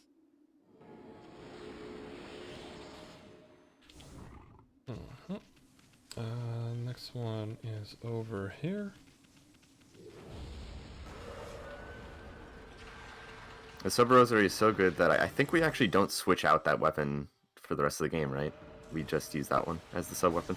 Eventually in the Top Dog speedrun, the double glaive becomes more powerful. Oh right, yeah, because of there's a dojo technique. Yeah. We'll leave that for later. But that's like a long way away. We keep the rosaries on for a long time. It is ridiculously powerful, and I don't know why it's so powerful. I think it was this one? Yes. That was a pure guess, by the way, which one I just killed. Sometimes you get lucky.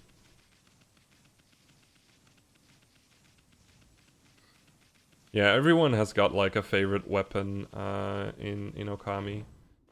Like, personally, I'm definitely more of a reflector person, casually.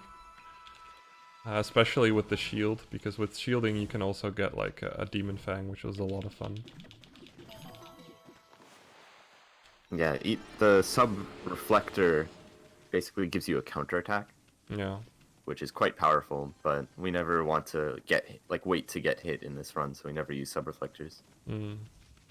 Yeah, the only reason why we have a reflector on right now is because it's just the weapon we have right now. But also because it gives us a special ink ability called the Ink Bullet. Whenever we like draw a dot on an enemy, it deals a small amount of damage, and we're gonna need that to speed up a fight by like half a second or something, like barely anything, but it's worth keeping on anyway. Did I forget to feed one?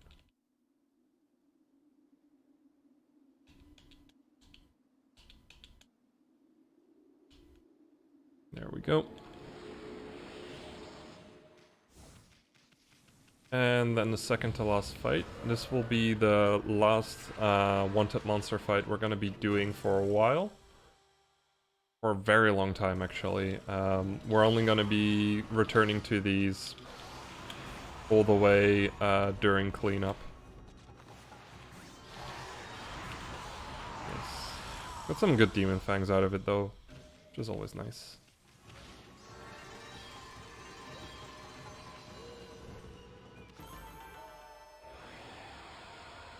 I actually didn't check which one it was. It wasn't that one. Wait, which one I should be reading these for you. There we go, got it. It's okay. That's my own fault. I tend to like pay attention to it, but sometimes my focus just slips a little bit. Okay. Oh, I might have forgotten to feed one of the Sotomi dogs. Oops, that was the thing that Aura was talking about a moment ago, about Circles and Gilstorm not working together well. Quite often when you're trying to bloom something, you might accidentally use Gilstorm instead. Go. If you forgot to feed one of the dogs, shouldn't you get a chance to do that after Moon Cave? I don't think so. I know at least 2 of the dogs are there, Ume and Hayabusa. Yeah, I don't remember which one I forgot though. Wait, that one didn't bloom in the end? Wow. Just bloom already. Bloom! Thank you. Those trees are one of the few trees that are worth blooming if you can get it first try, but I didn't get it first try, so that's kind of annoying. So here we give the teapot away, and we're gonna talk to this guy and give him a pinwheel, which gives us a little bit of praise, which is nice. Nice to have some praise. Let's see. Okay, so that is cleanup of Takapass for now, and we're gonna continue on to the story again. We're gonna go back to defeat one of the big evils. But first I need to turn it night early, so that I can skip a little cutscene once I enter Shinshu Field.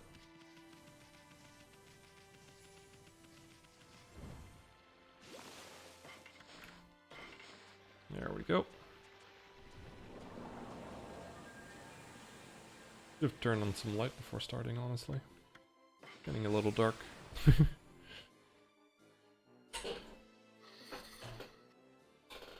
There we go. So there's some bad weather up ahead. Something must be brewing.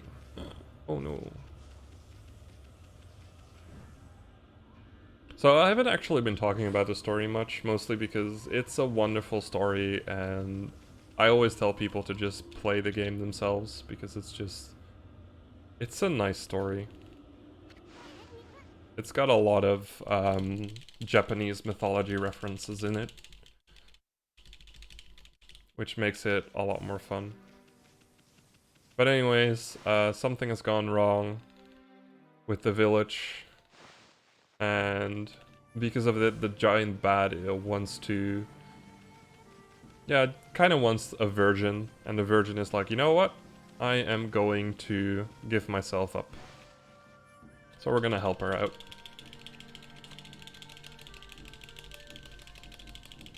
There we go. Look, there she is. And now she's riding us. There's actually a really stupid glitch you can do, which makes it look like she's... I'm not... I shouldn't even say it, honestly. It's kind of disgusting. It's not marathon safe or family friendly. There's some weird stuff you can do with positioning in this game sometimes, which is really fun. IMO. My favorite glitch you can do with Kushi is not save her, Yeah, but that's not in this run. not really worth doing. There we go, more demon fangs. So that is the Moon Cave, which is the place where the big bad, also named Orochi, lives. And we're gonna kick his butt. But to do it, we're gonna have to go through a very, very annoying dungeon. I love this dungeon. I mean, like, in the speedrun it's pretty cool, but it used to be like one of the most boring dungeons in the speedrun.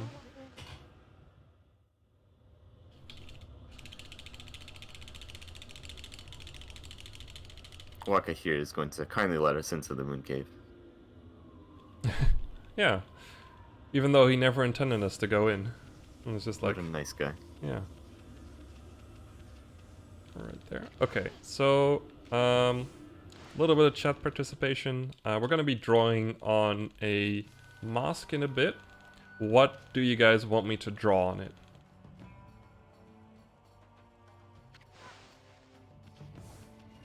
This mask goes on Ami's face. Yeah.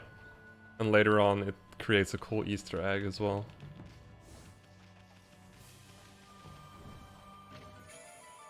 There we go, we get the Thunder Brew. We're gonna be needing that for the Orochi fight.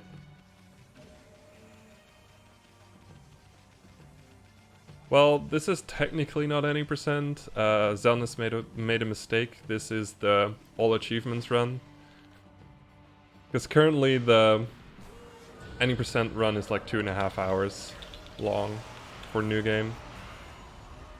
Want me to draw that? I can't draw that. I can try. Mothman? We seem to have 3 votes for Mothman. Oh boy. A carrot. Okay, I'm gonna try Mothman. Use your artistic powers.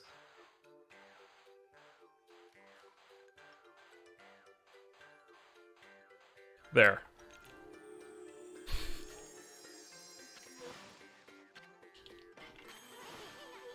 Looks a little bit odd, but I'll take it.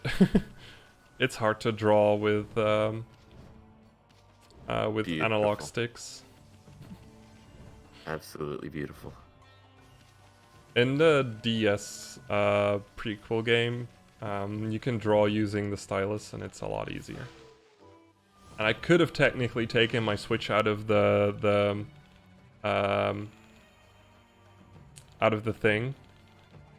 dock and drawn using that, but I think that would in some ways invalidate the run. Because it could be spliced. And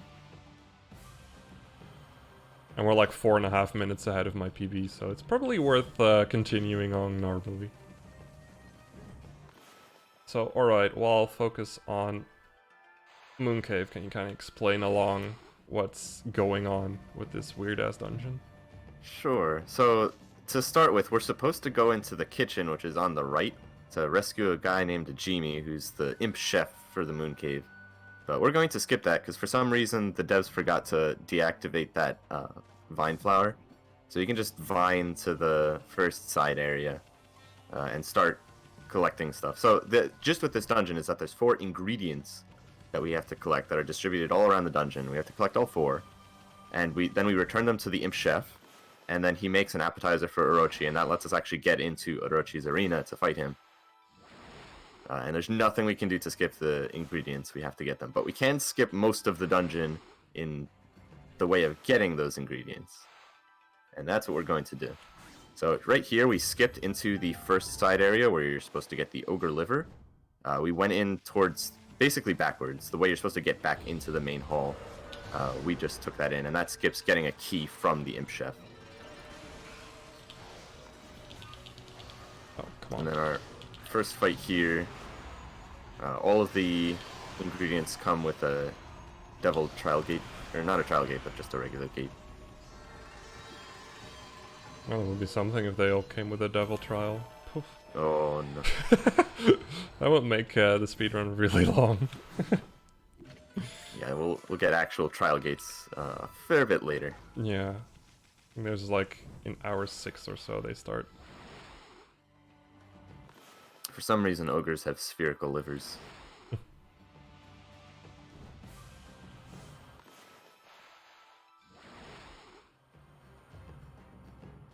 So, having gotten all of the ingredients, we're going to backtrack, and then we're going to get the next ingredient. And we're still not going to go to the kitchen yet. Screw the kitchen. Even though that's my most favorite place to be.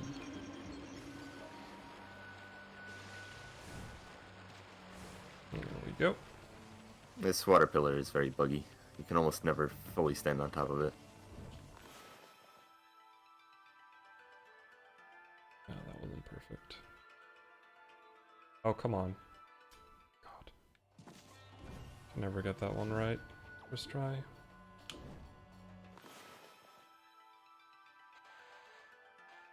What?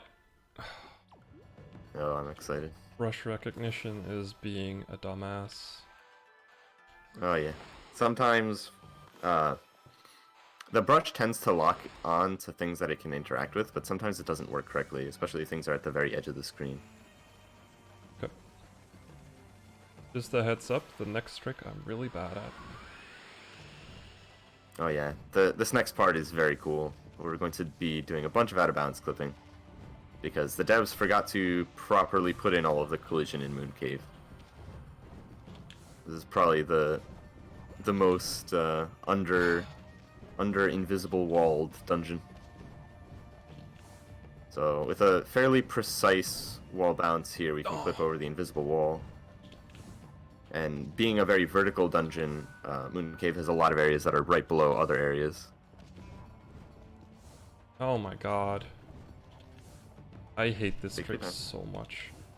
Yeah, this one's really precise, which it's understandable that the QA testers missed this one.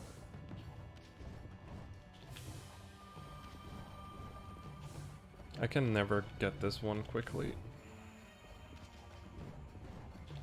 I never really know what I'm doing wrong anyways. I keep forgetting to turn off Switch notifications.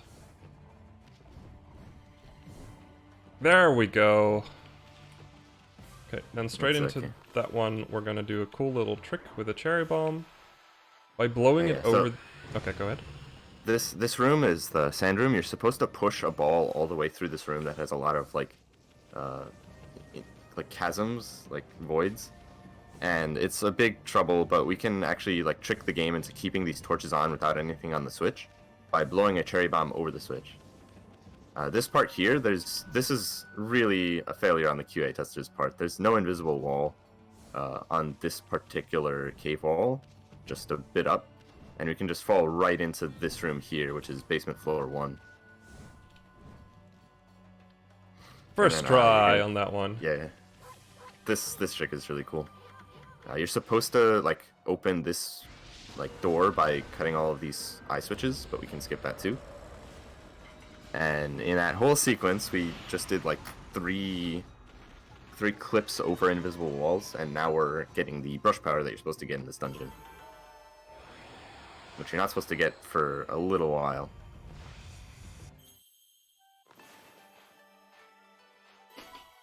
Nice, gold split.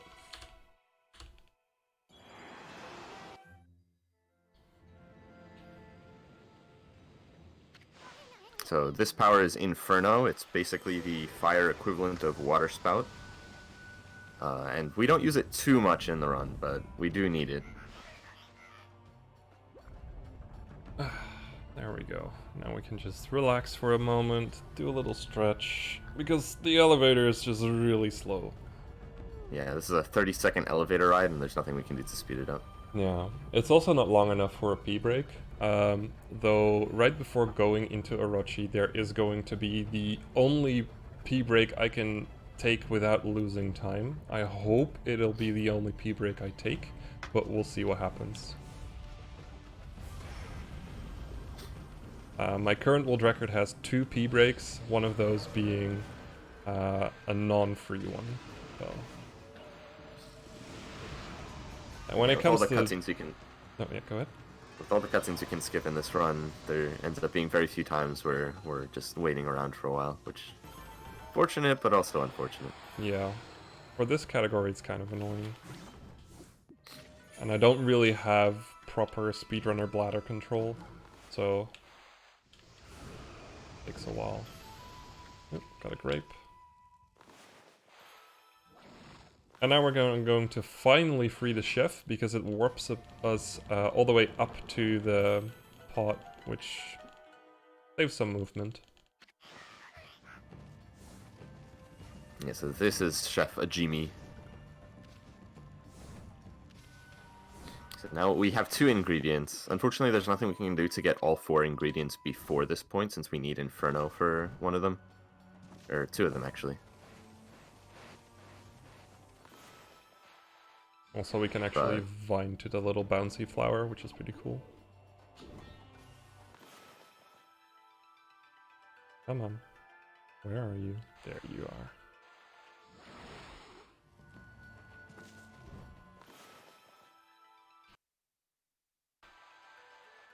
Hope I got a good cycle. Nope. Yeah, the cannon spins around and we have to wait for it to hit a particular position before we can light it. This is one of the things you need Inferno for. Yeah. So right here there's a fight that you can skip. I'm not going to actually skip it to kind of speed up Demon Fang. Getich. Optinich. Got 80 right now, I need about 20 more, and the faster I can have those extra Demon Fangs, the faster I can turn off the mini games and play fast. Because they do slow your mind down a little bit. Oh, we got a gourd. All this food.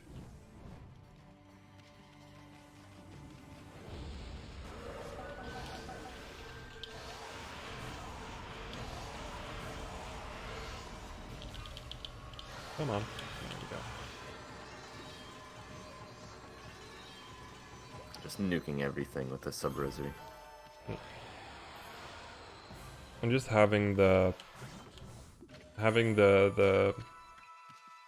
golden lucky cat is just very useful for fights like those, where you can just focus on doing the fight really quickly and not really have to care about collecting everything.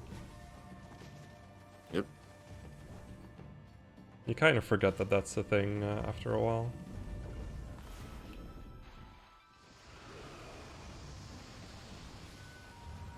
Okay, over the bridge.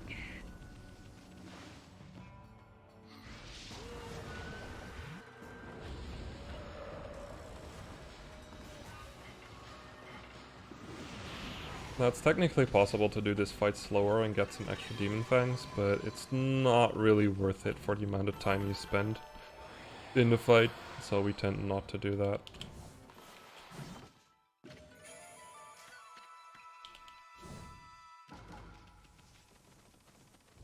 And cutscene.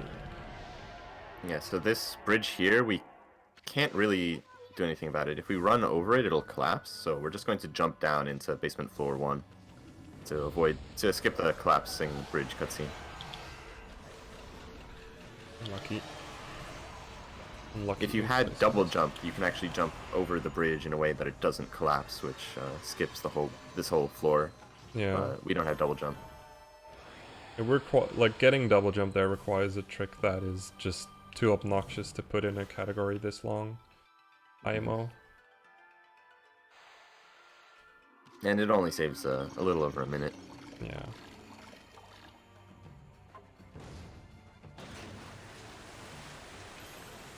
There we go. And by so normally after... Go ahead. Go ahead. No, you go ahead. Normally after this point is when we would go and get Inferno, because there's a pathway here to basement floor 2. But we skipped that. We already got Inferno, so no need to worry. Yeah. I won't be getting laughed at anymore that I jump into the poison too much. It's nice. It's a nice feeling. But anyways, we should have all the ingredients now, right? Yep. Yeah, okay, good. I'm gonna go talk to Chef again. And he puts all the ingredients into his amazing appetizer.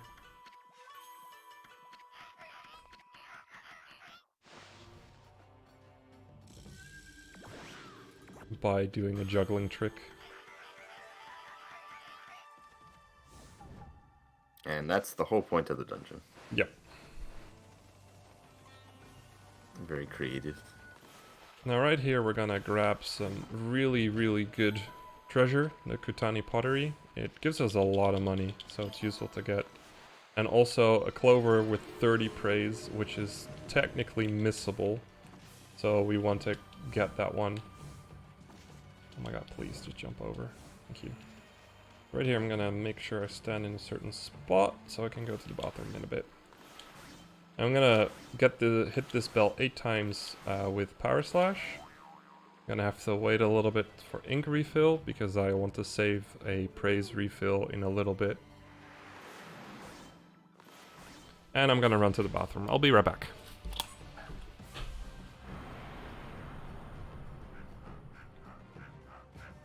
Okay, so you're not really supposed to trigger this cutscene from on the elevator, but it ends up happening out this way. So this is the appetizer. And they're gonna bring that off to Orochi, and you'd think you would just go with them here, but no, the game doesn't expect you to actually be on the elevator by this point, so we're going to just drop down and have to take the elevator up again.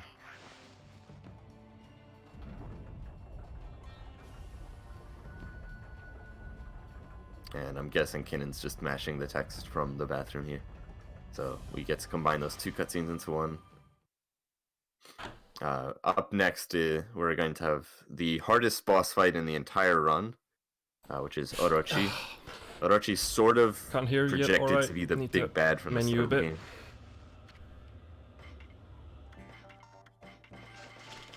Yeah, and as it turns out, he's one of the only boss fights we can't entirely cheese.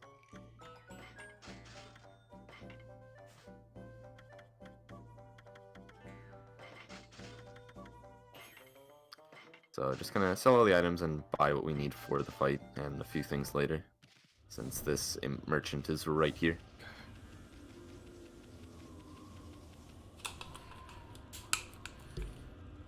Okay, I'm back.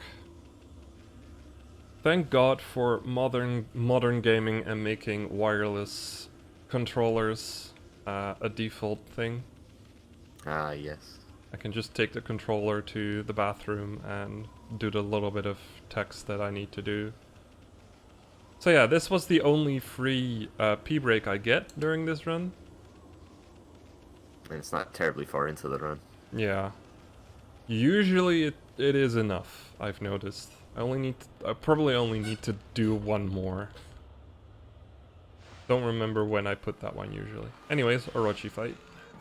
I'll let you do the honors again. So to start this fight off for phase 1, or well, phase 0 really, we just have to hit Orochi at all, so we're going to use Ink Bullet and draw a dot on him. And that's only because of the reflector we have on our back. And then for this next phase, we need to like burn through some cutscenes where you're supposed to basically get the tutorial on how to fight Orochi. And to do that, we just need to basically just do a quick little sequence to get certain things to happen. So the gist of this fight is that in each of these dishes here, the golden liquid is this 8 purification sake, and we have to fight Orochi by getting him drunk so that we can kill him. Getting all of the heads drunk, and to do that, we're basically just going to make him slam into the ground, open his mouth to roar, and then we're going to water spout the alcohol directly into his mouth, which you shouldn't do in real life because that would be illegal. It's very important to kind of know which heads you want to activate. Because the Earth head has a special kind of thing where after his activation, all the other heads can activate. Yeah, so Orochi is an 8-headed serpent dragon thing, and each of the heads is associated with a different element, so they each have different attacks. And we can sort of manipulate them to get multiple to roar at the same time, which saves time on getting them drunk. Fortunately, in this phase, you only have to get 3 of them fully drunk before they all go down. And then here's another cutscene. Which is this fight has a lot of cutscenes. Yeah, but that cutscene is actually perfect because it allows me to refill my ink right after losing it all to water spout the bell. Which saves some exorcism slip down the line. Alright, so this in phase 2, we're not going to have to worry too much about the differences between the heads because we can manipulate them all to do the same attack in this phase. And we only have to get them each drunk once. But we're going to have another cutscene. Some of these cutscenes, like, they happen unpredictably because we don't know exactly what the triggers are. So because there's 8 heads, unfortunately they don't stay drunk forever, so we need to do them in two halves. So we can get 4 of them drunk, nuke them all, and get the next 4 of them drunk, and nuke those. Shit. No, I screwed it up.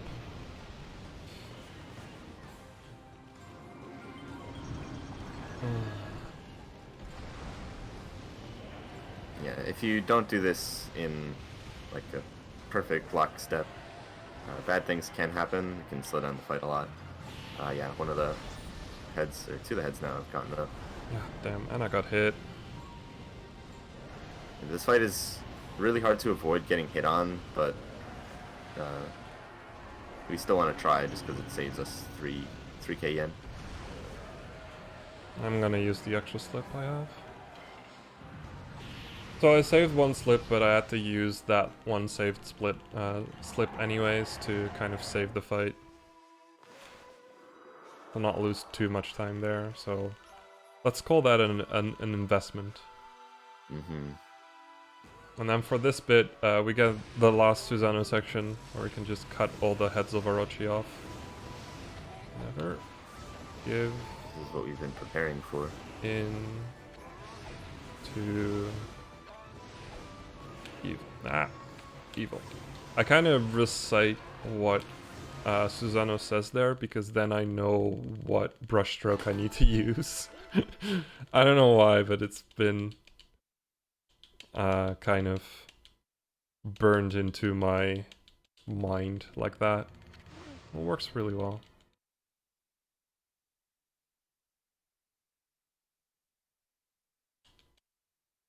And then we get some demon fangs. Whew. Got a lot of loading zones ahead. I can probably already stop on the demon fangs, but whatever. May as well be safe. It's a marathon after all. Yeah. I'm gonna get like 1 or 2 marathon safety items as well later on, so... which I would usually skip. Anyways. So here's the Kamiki Festival. Normally we would be required to like talk to everyone in the festival, but if we try to leave 3 times, Eason will just let us. Here we go. Yep.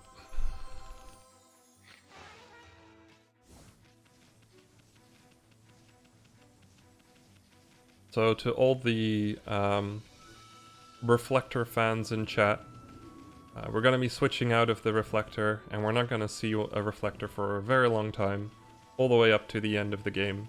So hold your heart, or something like that. We're going to switch into glaive.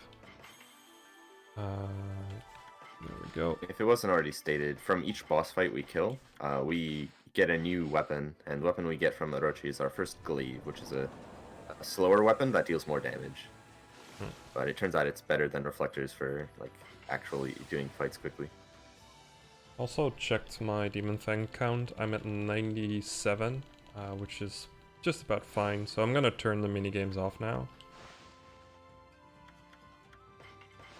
I'm gonna get like a free couple of Demon Fangs a little bit later on, so I don't really need the minigames anymore. So now I can just relax during loading zones rather than having to focus on the minigame.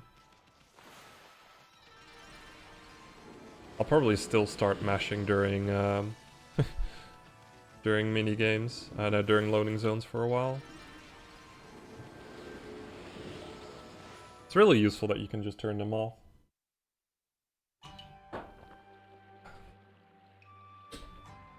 So yeah, that's how long a loading zone would usually take without a minigame, so it's kind of ridiculous.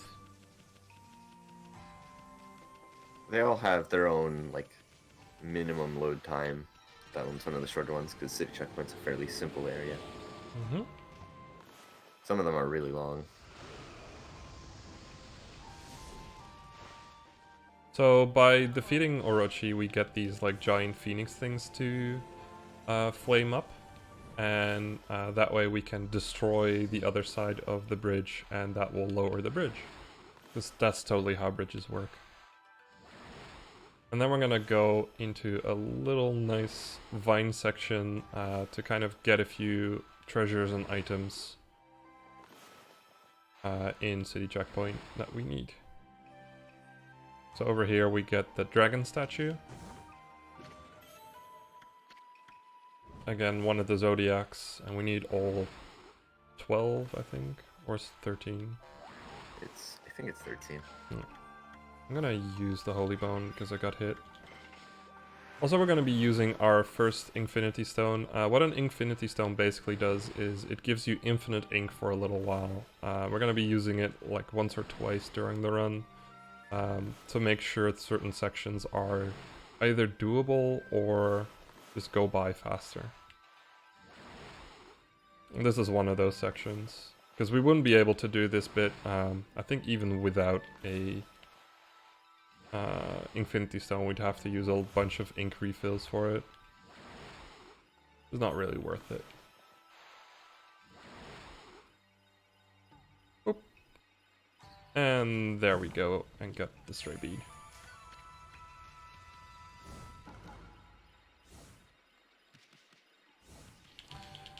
And then on to clearing more stuff in City Checkpoint.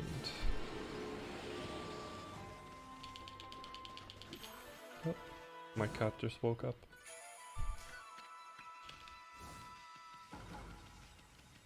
Anyway, most of the top dog rhythm is a mix of doing a dungeon, then doing some cleanup, then doing dungeon, then doing some cleanup, basically. Which is a nice rhythm.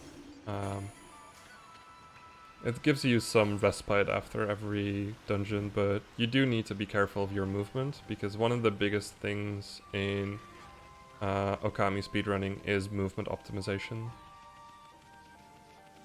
Because you do have to like walk around for so much of the game. There we go. Get ourselves another scroll. I know, honey. Not sure if you guys can hear the cat on stream. There we go. So we cleared that end of City Checkpoint. Now we're gonna go over the bridge and clear out the other end.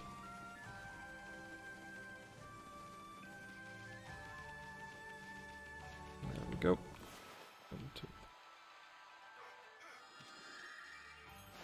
So blooming these cursed areas is required, but it's a nice extra bit of praise anyways.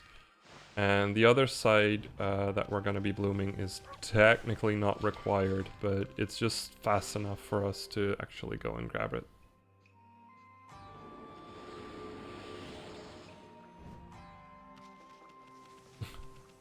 I should stop mowing now.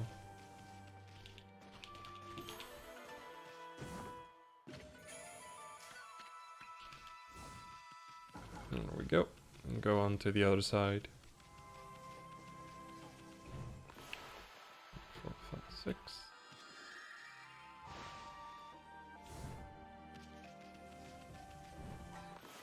Two, three, 4, 5, 6.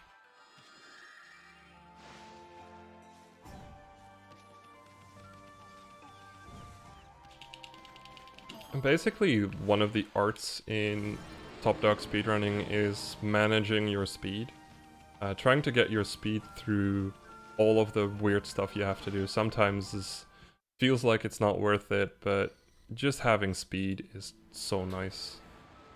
So a lot of times you just see me randomly jumping and whatever, and that's basically just speed related. So that brings us to Ryoshima Coast, which is still cursed, even though we took out the Master of Evil, Orochi. Mm-hmm. So we're gonna uncurse it real quick. Here, we're going to go into the curse zone to skip a fight. Normally, you don't want to go into curse zones because there's nothing there, and it constantly saps away your health, like being in water. But there lets us get around a trigger, so it's helpful. Mm-hmm. We have just enough time to be able to jump around like that. And then here we can skip one of these basins with a little camera trick.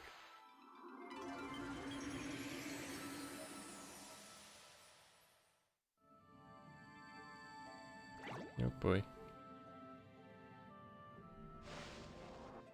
And we got ourselves a Guardian sapling. Yay! That's a split.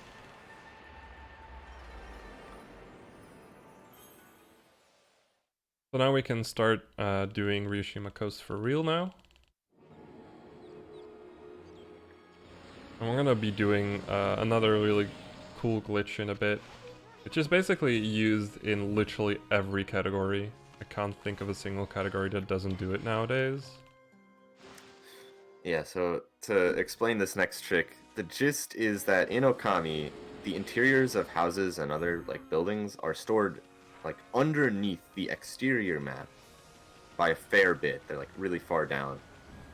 So if we can fall through the exterior map in specific locations, we can often fall into interior maps without having to actually go to them, which in this case is quite helpful. Mm-hmm. First we get a couple of little praise things, and then we're all good to go. So the place we're going to be falling into here is one of the technique dojos, and very conveniently, the dojo's interior is stored underneath this part of the map, which means we don't have to go all the way to the dojo.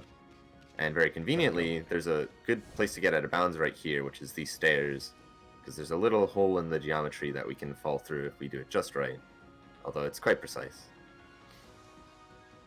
So we're just going to be falling for about 10 seconds here, and we have faith that we end up in the right spot because we can align ourselves with the mini-map. And there we go. And now that we're inside the dojo, we're going to be learning our first special techniques. This is Old Man Beautiful Joe. Oh damn, I forgot the cutscene. Remind me to show the cutscene in a bit. Well, I've got a lot of chances, but...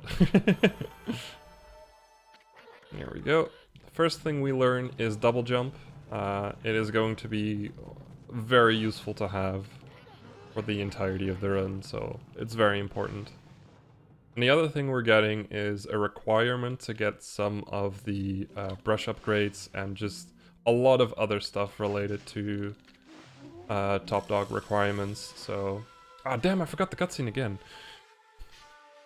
I'm so used to mashing through that cutscene that I didn't even think about it. I suck.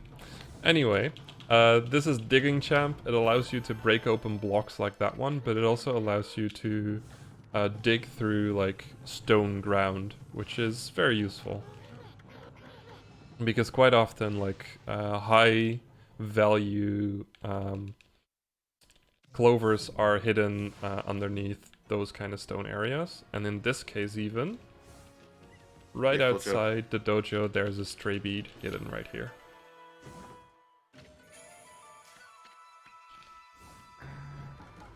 There we go. And the monkeys. We don't get the monkeys. Excellent. There are some animals I might like run right past. Don't worry too much about those. We've routed out exactly what we need to get the right amount of praise. Not only took us like 3 years or 4 years to do, so don't worry about it. We used to run without a proper praise route, and nowadays I can't think not doing that anymore. It just sounds And stupid. I think we'll see here you getting a lot more treasures than we've seen before. This area is where the value of treasures steps up a lot, so a lot more of them become worth getting. Mm-hmm.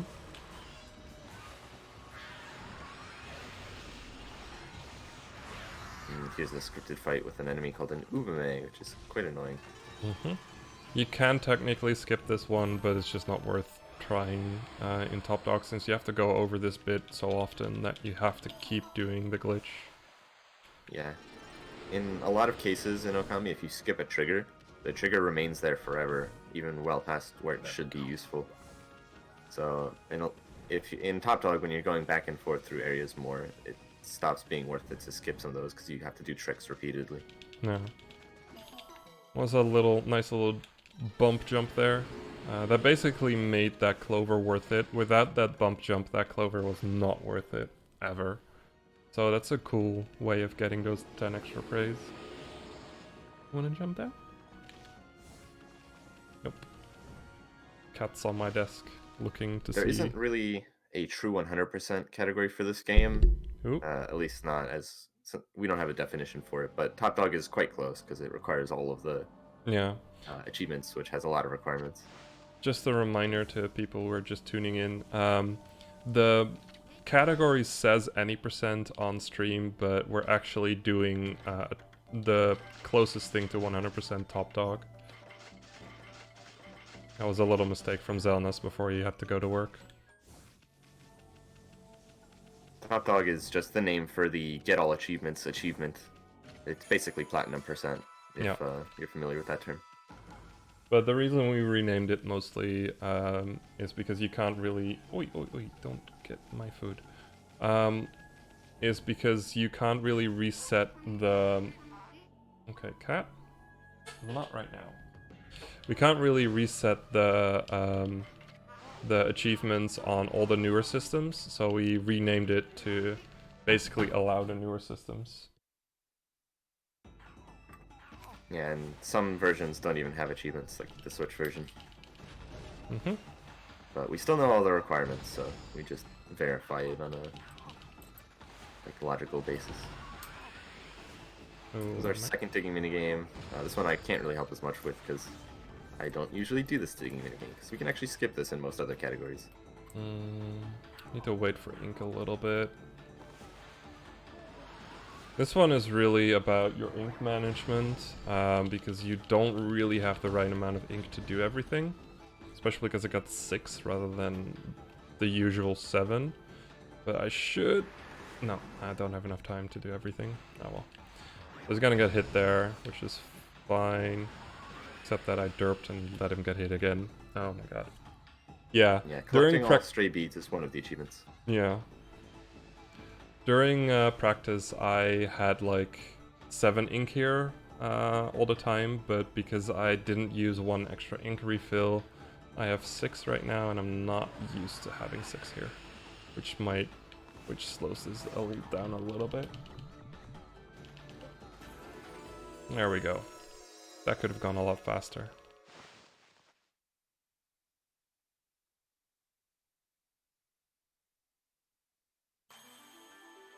There we go. And now the water has returned to Sound City. But the mist is still there. Oh, we haven't even mentioned the mist. Um, so yeah, Sound City is full of mist, and it's mist that slowly kills people, so... We're gonna try and Basically, save the area. everyone's dying, and we gotta go fast to save them. Mm-hmm. Okay. I'm gonna switch back to my fishing notes. Because we're gonna do another spot of story-related fishing with Benkai, who is a pretty cool dude. We're gonna be fishing more with him later on. He's a legendary swordsman. Mm-hmm.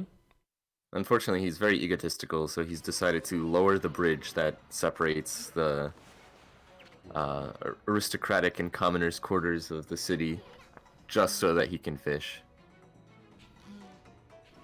And he's the only one that can raise it again, so... Okay, we already got that one. So a lot of the fish you can get in Scion overlap with the fish in Agata.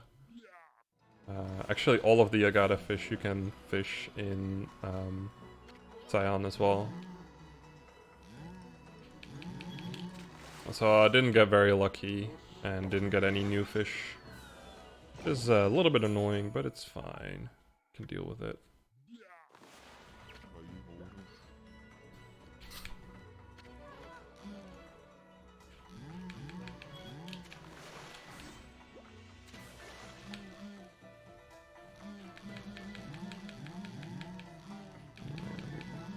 Oh, come on. Thank you.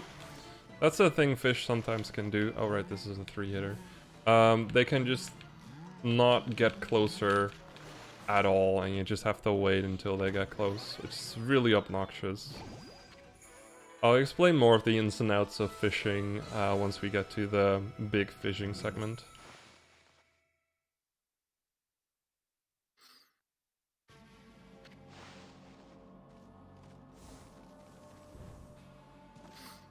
There we go. And now we can, now that the bridge is raised again, we can go to the aristocratic quarter. Ugh. So much more difficult to say than you think it is. Also, you can dash right through Waka, which is kind of funny. So here we have Rao. Rao is like, oh, I lost something. Oh my god, how am I gonna save it? Well, we have this awesome brush power technique that allows us to do awesome stuff. And she's like, oh, that's so cool. I wish I could use that too. Or something like that. I don't remember exactly. But anyways, we're gonna have to grab some item for her that she uses to defeat demons with.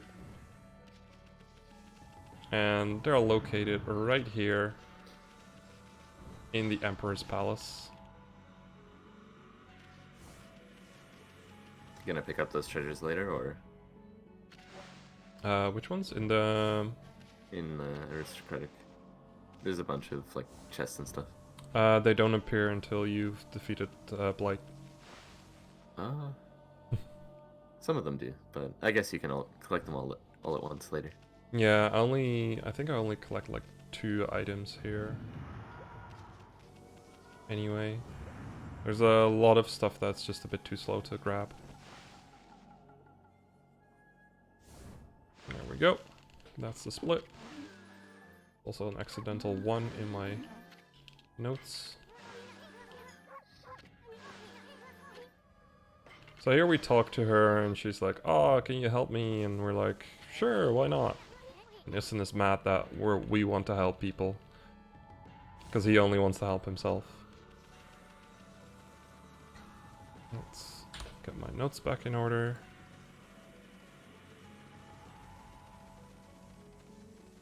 Let's see. Yes, yes. Oh.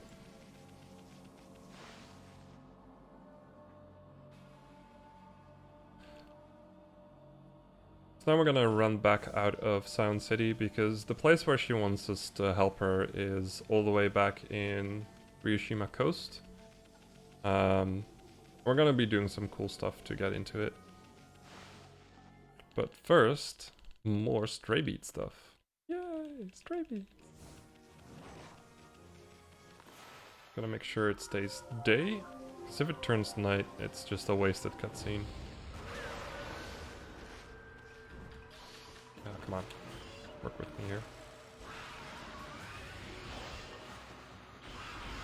Oh, Lord.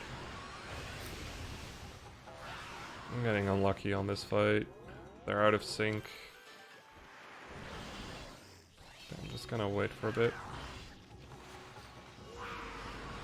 When you get like two Abumas out of sync, it's really obnoxious because they block your attacks on the other one. Just really obnoxious to deal with. Anyways, defeating that gives us a couple of bunnies to feed, and also a very special bun. He's called Inaba. The black and white one. There we go. Now when carrying Inaba, we cannot use a dash, but we can use a jump for some reason. So we can just jump down and... oh! I bonked, so he's going away. Come here, you. There we go. And we're gonna give him back to our good friend the animal lover over here, which gives us a stray bead. There we go. And now we can go into the sunken ship, which we're going to go into differently than what you're supposed to. You're supposed to go around, go into a moon turret, and turn it like night, so there's like an area of dry land that appears. Basically, we turn into Dog Moses and split the sea so that we can access the ship. But we're going to take the much more logical route of just going into the ship directly. Oh, yeah, okay, got it. A little bit of an odd one. Basically, there's some weird kind of geometry there where if you go into it with the right angle, you just kind of clip through into the ship, and then you can just swim into the loading zone, which is located right there. And then we go into... yeah, go ahead. That's one of the only times in the game where we do a true clip through geometry, as opposed to just like going over an invisible wall. So these imps are a little bit annoying. They will halt your progress until you kill them. So we just use Rouse Slips that we grabbed for her and kill them real quick. And then start the biggest speedrunning travesty we've done. I still... okay, I'm just gonna explain what I mean by that. So there's a certain enemy in this ship that you meet here for the first time. Now, because we're doing Top Dog, we have to get an entirely full bestiary. And the only way to get this specific enemy into your bestiary is to fight it right here. For, like, no apparent reason whatsoever. And it's just so annoying because it means that we have to do a more casual way of this area, rather than being able to just do really cool, awesome glitches, cool routes and whatever. We just have to do this casually. Yeah, so normally we could skip basically this entire dungeon, but we have to do a fair portion of it just to fight these enemies and get them into our bestiary. Even though we could encounter these enemies later, they just wouldn't count for some reason. Yeah, it's the stupidest part of the run. I really dislike it. I even like made a proper route for it and everything, and then it turns out it doesn't work. Okay, here we go. Here's another cool little mechanic in the sunken ship. The game expects you to have it made night already, so when you are here, it's night. And when turning it into day, the water rises back up, because that's kind of how the day and night cycle works here. Basically, like, the Moses thing only works at night. And then we get to fight this big dude, which is a combination of the little two dudes we fought just now. And basically, we just spam cherry bombs until he's dead. Unless he doesn't want to move, then we just do that. There we go. Make sure we're on this one.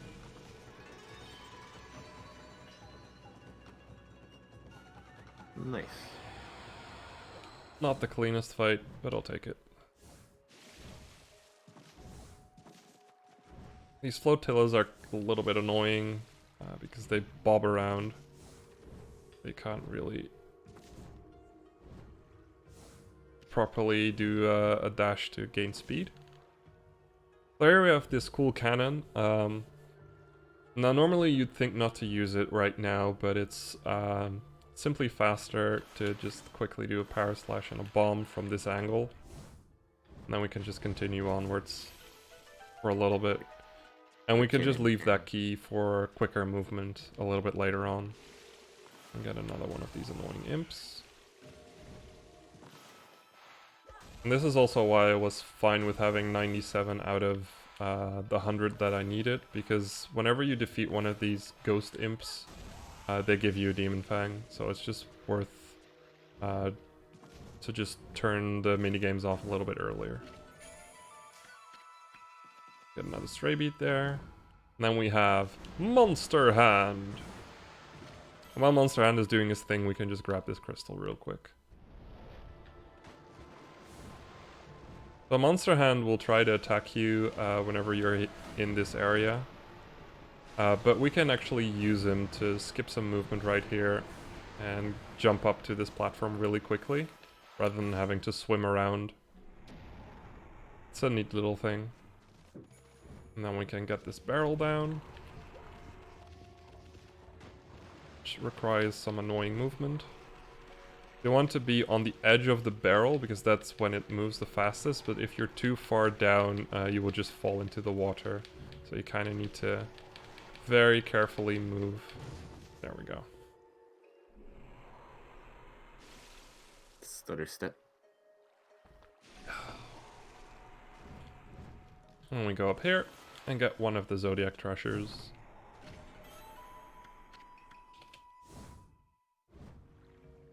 And then Monster Hand is going to help us out again by throwing us up there. And there we go.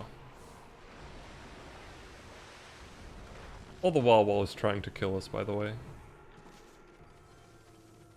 And we're backtracking here, so we can turn it night again. We have to jump down for it. There's like a little bit of grating that will stop you from turning it night or day from up there. We have to do it like this. And that way the water is gone and we can jump up here without all the water being there. Kind of have to wait for this one to go up. And there we go. So now that the Monster Hand has helped us so much, we're kind of like done with him, so we're just gonna kill him. There we go. Simply by rolling these spiky barrels over him. Ooh. I found this part kind of disturbing casually. It is. But it's worth it. You got 50 praise for it. Yeah, he seems really happy about it. And now we can grab the key that we unlocked with the cannon. There we go. Do some movement. Still a lot of weird jumping because there's some camera changes there that would undo my speed. And apparently I forgot to jump before going in there. That's annoying. And then we go into the treasure room, which also has a giant face of Crimson Helm in front of us, being annoying and slowing us down.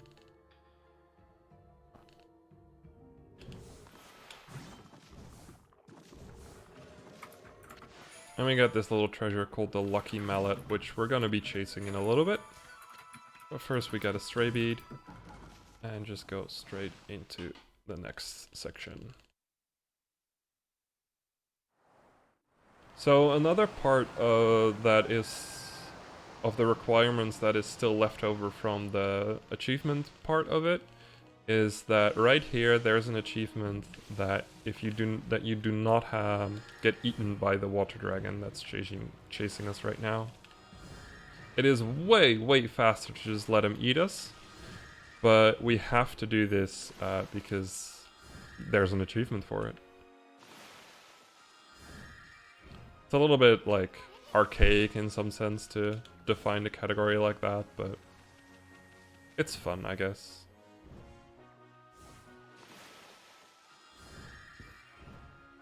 It's fair. Let's call it fair. Fair to the old PlayStation 3 runs that took like 16 hours to do because you couldn't skip cutscenes.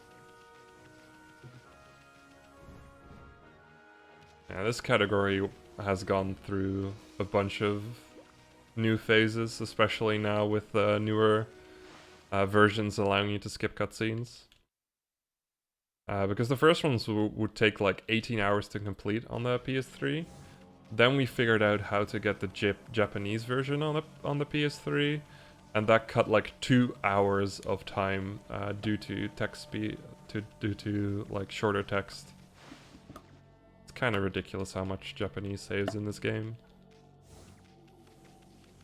But now with the new versions, being able to skip cutscenes, we've been able to optimize this category a lot more.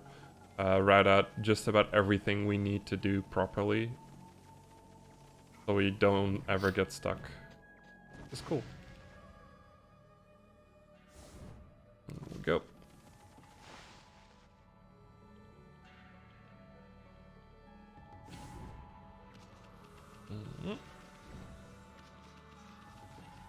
And then we're gonna go into the Emperor's Palace,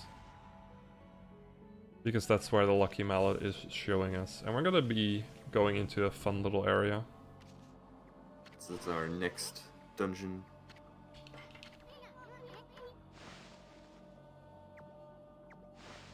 Yeah, quote-unquote dungeon. It doesn't feel like a true dungeon, but it works that way. Has the same mechanics. So yeah, the gimmick of this dungeon, story-wise, is that the Lucky Mallet, for some reason, it makes you smaller. So Yeah. now we are the size of Isun. Which is the guy riding on our back. And we can send Isun to kind of grab stuff for us, which is actually going to be useful. It would be nice if we had that ability everywhere, but unfortunately, Isun doesn't get to be big everywhere. Yeah. Well, you can get that ability, but it requires you to get a Demon Fang item for it. There we go. That's a nice little cutscene skip. It's a very tight jump. On the other way around, it's even tighter than what I just did. I'm gonna try that like once or twice. But I don't expect to get it. I haven't really been able to get the hang of it. So Isun can't just grab chests, he can also grab keys. So instead of going all the way up there, having to do difficult stuff, we can just use Isun to grab the key for us that we need. And I'm gonna attempt the jump. See if I can get it. Oh. Kinda want to go all the way to the edge of the ledge and then jump. But I was a little bit late there. Okay, I'm not gonna try again.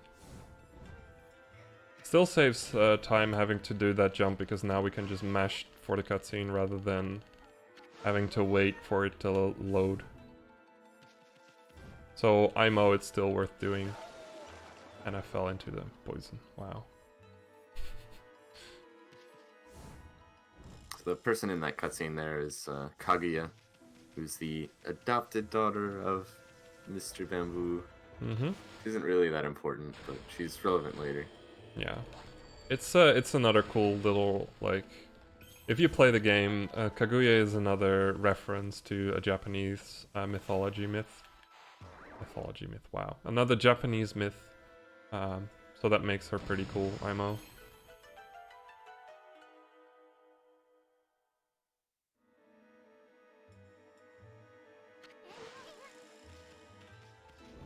Oh, you mean Okami Den? Yes, there's speedruns of Okami Den.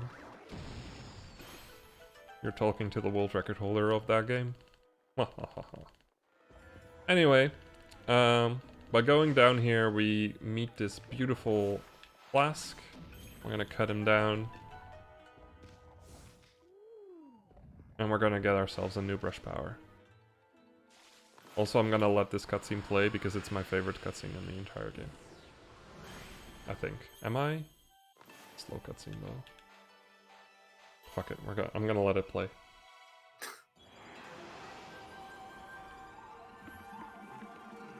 So basically, it's a drunk sheep. Suddenly, he gets attacked. Oh no, he just falls down first.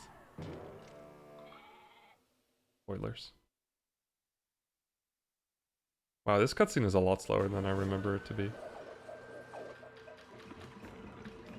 So he drinks from the flask, and then he does some cool Matrix moves to get hit in slow motion.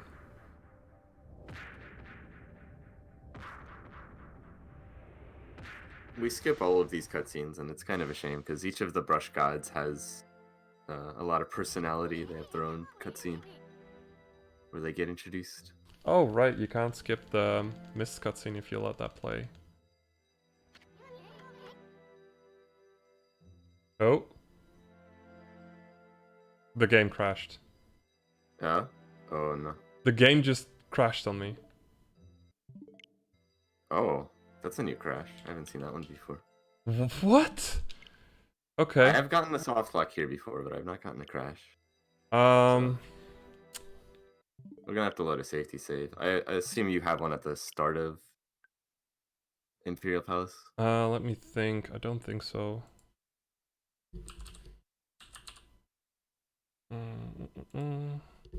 That is unfortunate. That is really There's a few unfortunate. places in the game where it can crash or behave strangely, but it's usually quite stable. But in such a long run, there's a lot more space for things to go wrong. Well, there goes that run. Was like a solid 3.5 minutes ahead for most of that run, so that feels pretty bad. But oh well. Not the end of the world. In marathons, we have the ability to load saves, which normally we can't do in actual runs because they're single segment, no Yeah. save and quit, because we rely on the in-game timer.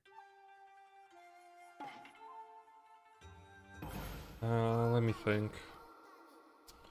Where's the save I need? We're about... Oh,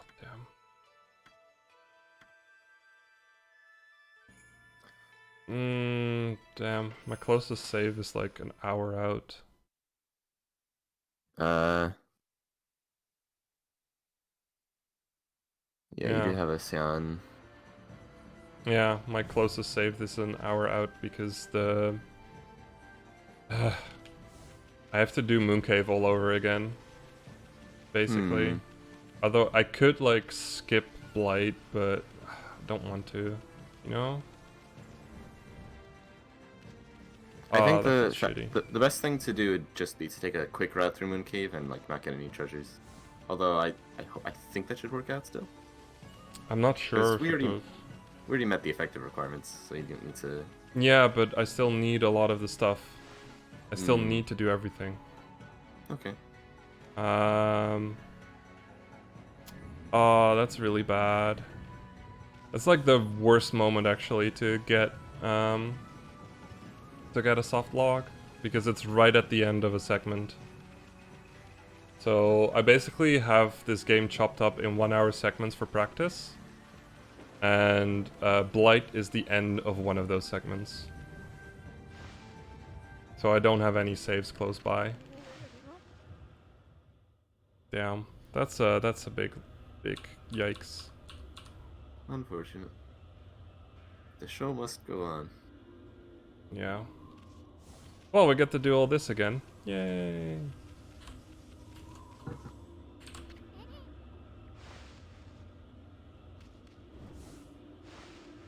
Okay.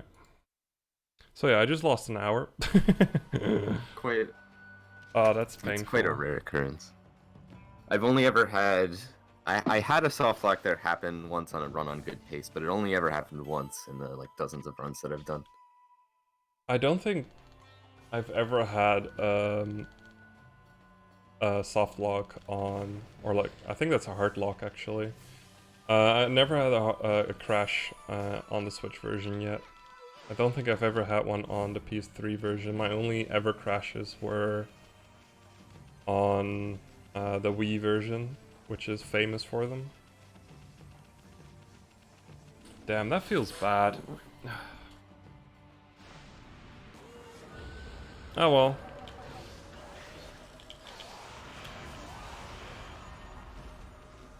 It's luckily, like, not too bad, I guess. Yeah, what I've noticed is, it feels like the cutscenes for getting Veil of Mist, which is the brush power we would have gotten there, they're kind of buggy in that, like, they don't set up perfectly, and if you skip them too fast or you skip them in a weird way or at the Yeah. wrong time, then they can crash or soft lock. Yeah, I guess that's Which, what happened. yeah, so usually when I get to that point, I like wait a few seconds into each cutscene, or like a second into each cutscene to skip, Yeah. just to be sure that nothing bad happens. Damn. Shouldn't have shown the cutscene then. Well, I wouldn't have expected that, to be honest. Me neither. That's a kind of a new one. I imagine that particular crash would happen on any of the modern versions, but the Switch also has one other type of crash that can happen that I haven't seen on another version, which is if you load the save menu and then exit from the save menu either by loading a save or just exiting it, it can sometimes crash, and I don't think that happens on the other versions. No. Never heard of that one happening, no. It's quite rare. Yeah. I've had that happen once in a run. Oh well. Have to turn the mini games back on. I think I need less Demon Fangs in this save file. So that's a nice thing. Or fewer Demon Fangs, rather.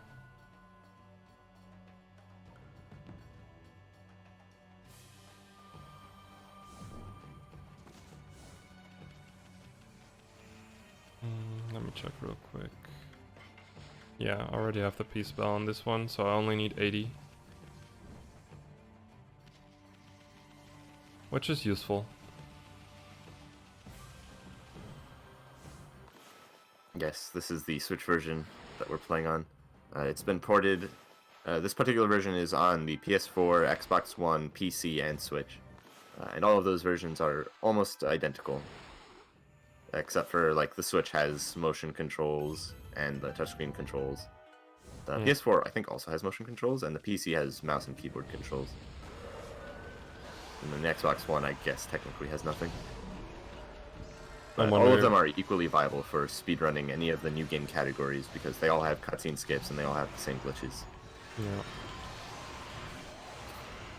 It's basically The other versions, a version very similar to the PS3 version. yeah, it's basically the PS3 version with a couple of glitches patched that aren't too consequential and cutscene skips in new game. Chaos Lord, we unfortunately suffered a crash at a key moment, and the most recent backup save we had was before Moon Cave, which was quite unlucky. Yeah. It's one of the bigger holes in the practice saves. Definitely, like, if I ever get to do this on a marathon again, I'll make sure to have a safety save at Emperor's Palace. Yeah, one of the unfortunate downsides of this game is that there's, I'd say, only 30 practice saves available, or only 30 save slots. Yeah. Which is better than some games that have like 1 or 3, but not as good as some games that have like 99 or just any amount. Mm-hmm. Okay. I imagine you might be able to bypass that by having extra profiles, but it would be a bit of a pain.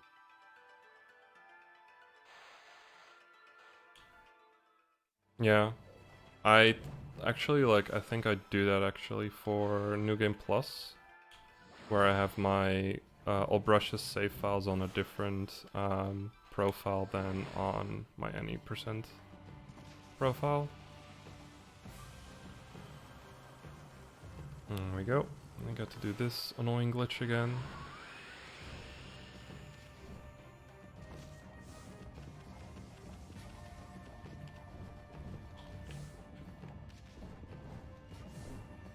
Of course I got it second try now.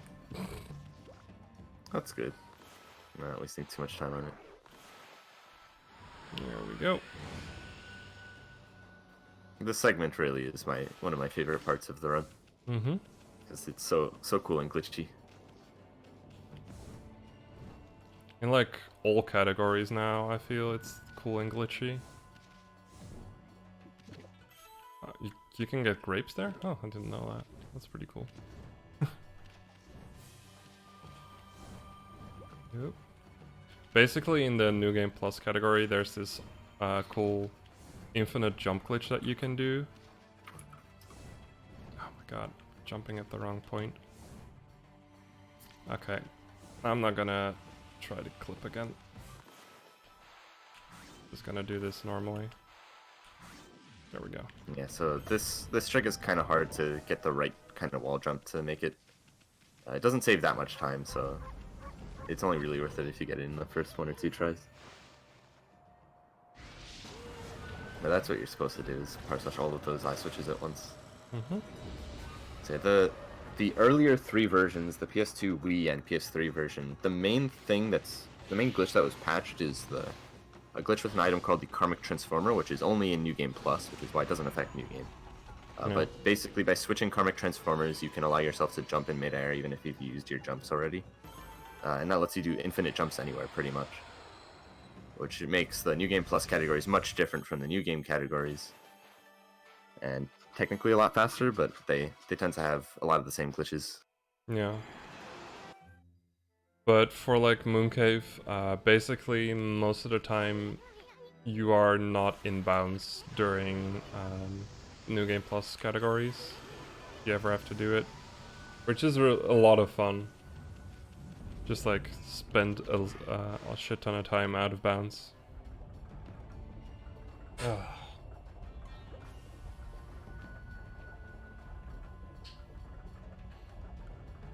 So saddening, this.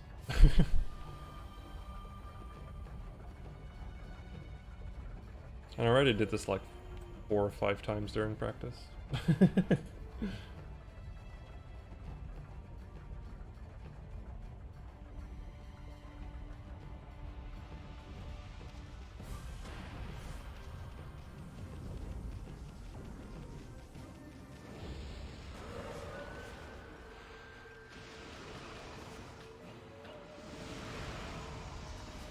Ah, damn it. Sometimes those wheels can overcrowd the what's it called, the little torches, and when they do that, it's basically impossible to get the third inferno on them to get the demon fangs. Can be a little bit obnoxious.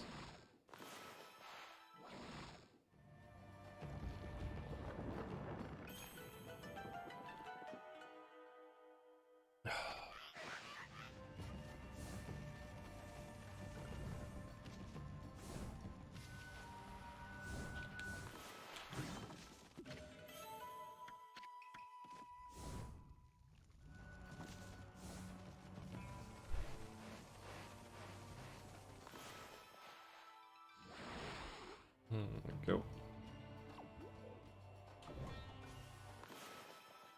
Yeah.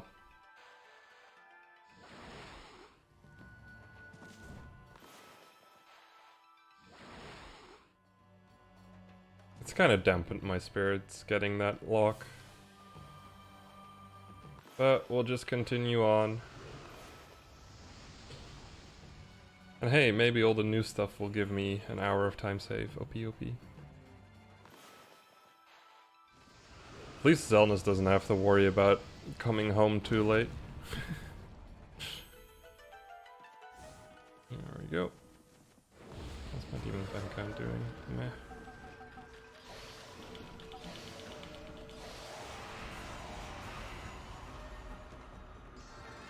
Honestly, when it comes to versions, you can just like play it on any version you can. We always mention that the Wii version is the worst version to play the game on, and though that is true, the game is just so good that a lot of people have played on the Wii version and have still fallen in love with the game. Because it's just such a good game. So every time it gets re-released, I'm just happy about it. Because we always get like more people playing the game, and quite often we get a couple of new speedrunners in as well, which can really revitalize the speedrun. One of the biggest example is having Cookie Jar and Oride in the community. So they've really been spicing up the new game for a while now, basically this entire year, which is just amazing.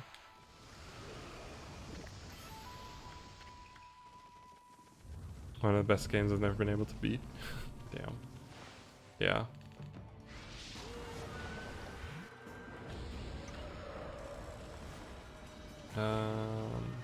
Where's the ice wheel?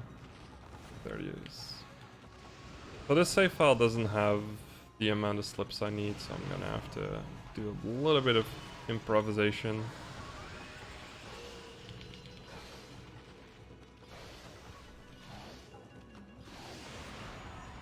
There we go. Got some extra demon fangs for it though. There we go.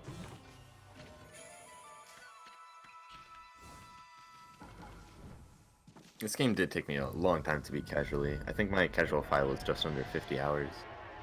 Yeah, something similar like that, yeah. I remember when I first, when I first wanted to start speedrunning the New Game Plus version, I had to race through the game because my only New Game Plus file was one at the beginning. So I tried to quote-unquote run it, skipping as many of the cutscenes and just go through it casually. It still took me like 8 hours to do. Like without any skips or whatever, or any knowledge of fast strats with slips. Yeah, the speedrun of this game really does cut it a lot. Like the fact that it takes me, nowadays, it takes me just about the same time to like get everything in the game is just pretty cool. Or at least get all the achievements.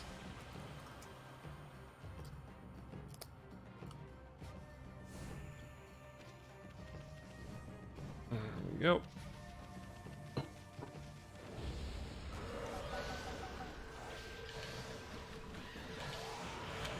Yep. Let me think.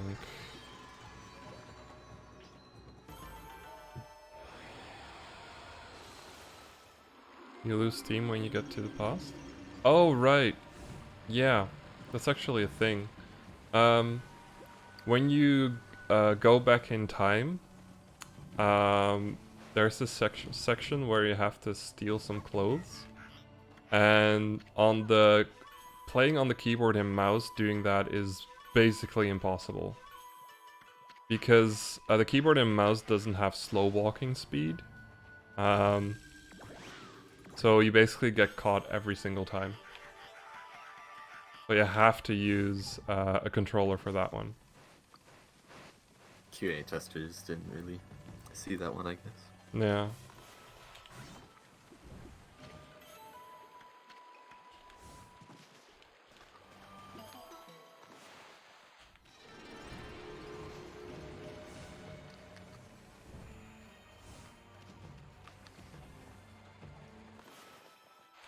One, two. Oh shit. 3, Extra bathroom break. 4. Ah. 5. This just became a little bit more challenging.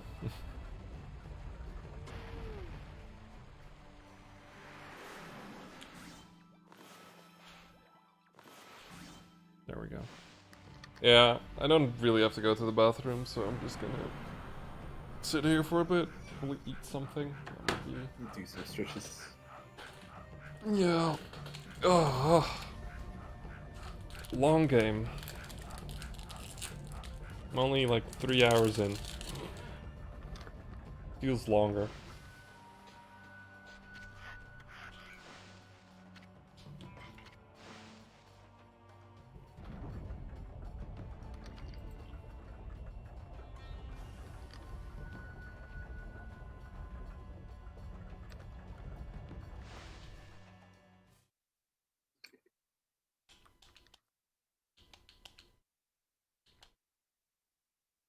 Almost forgot to do the mini games. Okay. I'm going to do the shopping menu again. There we go. Those. At least I don't have to worry about feeding the dog anymore. There we go.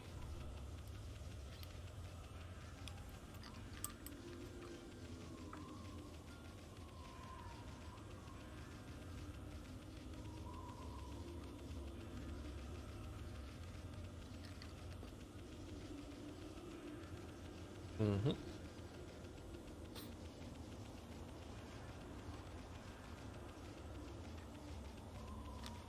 And now it's time to fight Orochi again.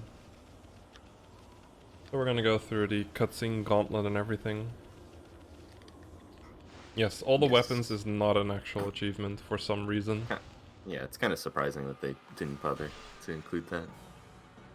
But it's nice. Good for us because some of those weapons are expensive. Yeah.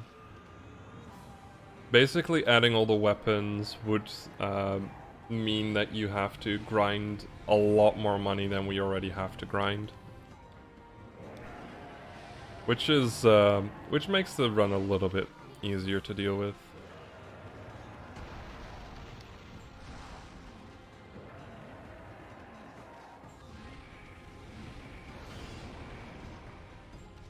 There we go.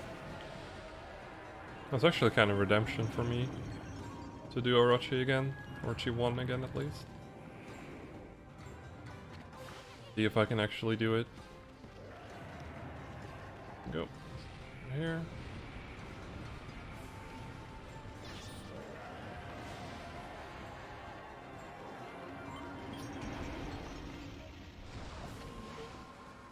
So a thing in battle that I haven't really discussed yet is godhood.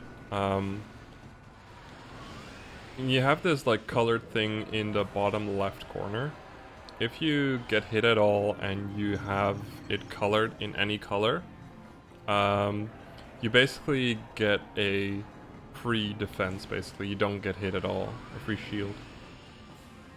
And the way you kind of build that up is by doing combo on enemies. Oh, damn, I should have done that quicker. Yeah. The doubling up on sake is pretty cool. It basically works by letting the earth head just hit the floor. And that way that works. Okay, I'm just gonna use an ink refill here. I have that one anyway. And now in phase 2, we can manipulate the heads to do a very fast slamming attack. And by manipulating them to do that, we can get 4 heads at the same time with a single L-slip.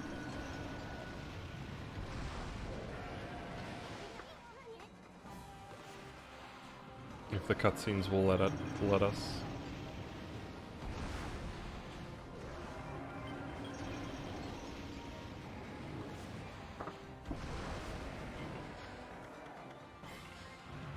There we go.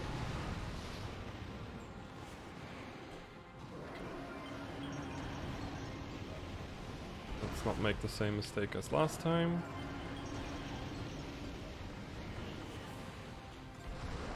There we go. Okay, and this is how it's supposed to look. Yeah, the manipulations for this fight aren't too hard or complicated, but it's easy to mess them up in a subtle way that can lose you a lot of time. Mm-hmm.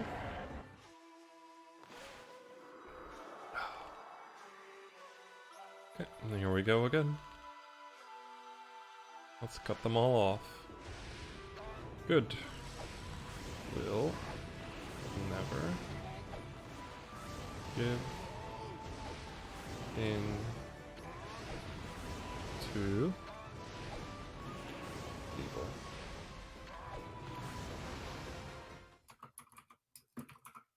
Again, reciting the mantra to know what brushstrokes I need.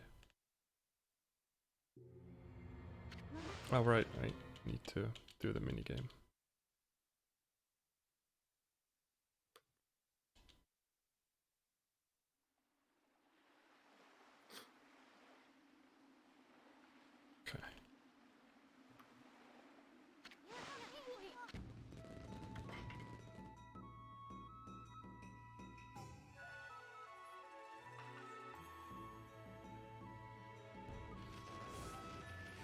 I'm gonna check how many Demon Fangs we're at in a bit. It's probably not as nice as with previous time we were here. Did this file get the No, never mind. It's not important.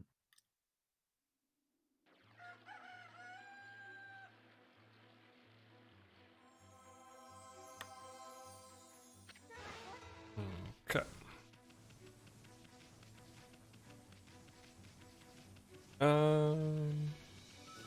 Okay, so now we're gonna go back into Ryushima Coast, and we're gonna be doing all the cool stuff there again. Hopefully it doesn't take too... Oh no, we have to do a sunken ship again. Ah, that's actually annoying. I really dislike doing sunken ship in this category. If you want to try learning fire type skip real quick, we could skip that.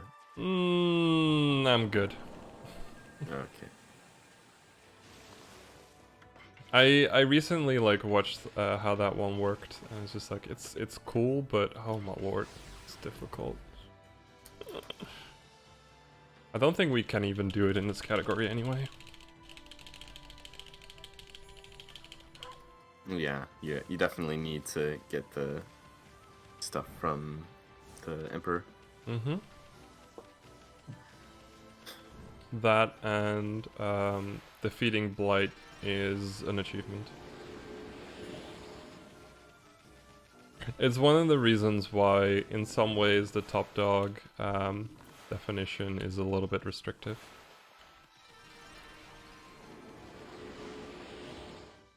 It's probably for the best.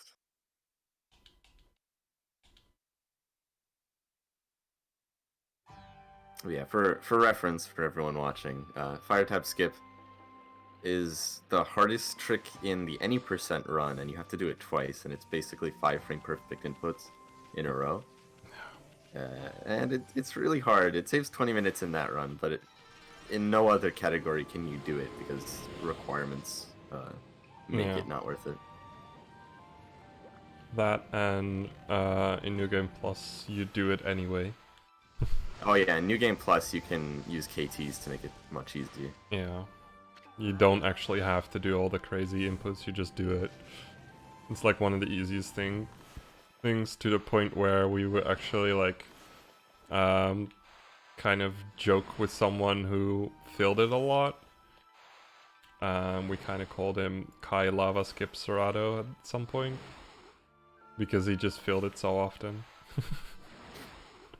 When it was like, it's one of the easiest things to do in New Game Plus, but in New Game it's literally the hardest, which is so funny. But yeah, you can technically, like, I saw you do like brush buffering to kind of make sure you can get the frames at the right moment, so that does help a lot. Yeah, it's certainly it's definitely human viable, but it's still quite difficult. Unfortunately, the brush buffering in this game is not a perfect pause buffer. It's only a 2 frame advance. Yeah. It's kind of unlike Okami Den actually has a frame perfect buffer. That would be nice. Mm-hmm. We actually use it in Okami Den. I'm just like going off on a tangent, but fuck it. We may as well. In Okami Den, there's this one boss you can just cheese. Because you can like buffer a frame a time using the brush, you can just almost like keep the boss in the same phase and just keep power slashing her until she's dead. And it saves like a solid 5 minutes to do that, simply because of all the cutscenes you skip of all the phases. It's a little ridiculous, but it's one of those cool tricks in Okami then. One of the reasons why I do want to return to that game sometime again. But for now, we're gonna bring Top Dog kicking and screaming into the current age of Okami speedrunning.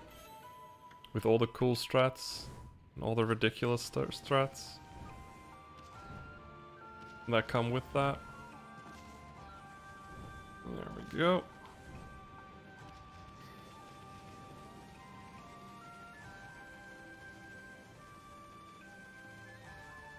Now that we've cleared that side, let's clear the other side. There's actually like one more thing you need to get all the way at the end of cleanup here. But we can't really go there yet. I mean, we could, but it would literally take 10 minutes. Maybe even longer.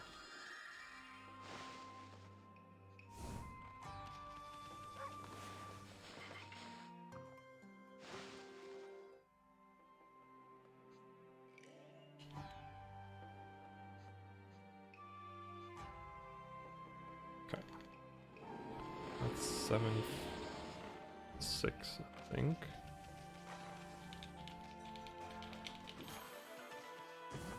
I'm gonna check one more time how many Demon Fangs I have. 74 still. What? Thought I had more than that.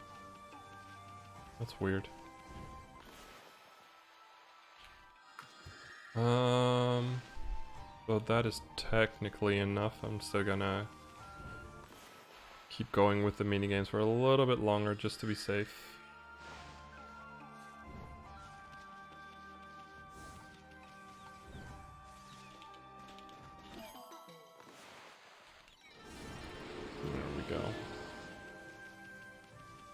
And on to Ryushima Coast.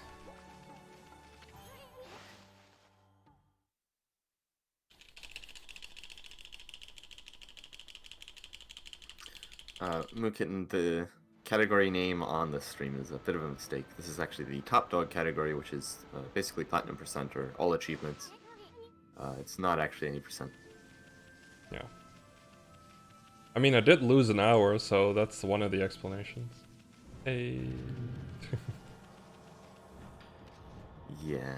But yeah, going here into the cursed area to skip the fight again. And we keep going. The 80% run of this game is pretty cool, but it is not really, really long. Yep. This category shows you a lot more of the game, so it has its own charm. Trophy hunter percent. I guess. Could call it that. Yeah. Like, the cool thing about Okami speedrunning is that there is such a big difference between all the categories. Like, the fastest category takes like 1 hour and 15 minutes, if done perfectly. And the slowest one takes like a solid 8 hours, 9 hours. Which is just awesome. Yeah, there's a lot of variety between the major categories in terms of routing and tricks and stuff. Each of them has their own unique parts.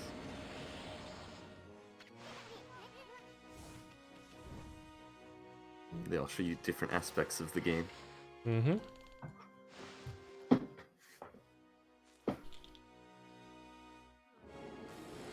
Honestly, I've never really felt like I've ruined the game for myself speedrunning it. And it just kind of depends at this point what system you have the game on. There's like a lot of beginner stuff for new game nowadays. So if you have one of the newer ports, I highly suggest checking those out. They're pretty cool. If you haven't like played through the whole game casually, I would strongly recommend that because it's a very lovely game. If you want to get into the speedrun, either way, check out our speedrun.com page and our Discord, which is linked from that page. In the Discord we have links to resources such as the new game any percent beginner's guide, which that's probably the easiest category to run if you're just getting into the game. And I have a text and video guide for new game any percent beginners, which helps things a lot. And then there's always someone in the Discord to answer questions. Finally get to show this one. Wow. But yeah, in terms of versions, oh yes, this cutscene.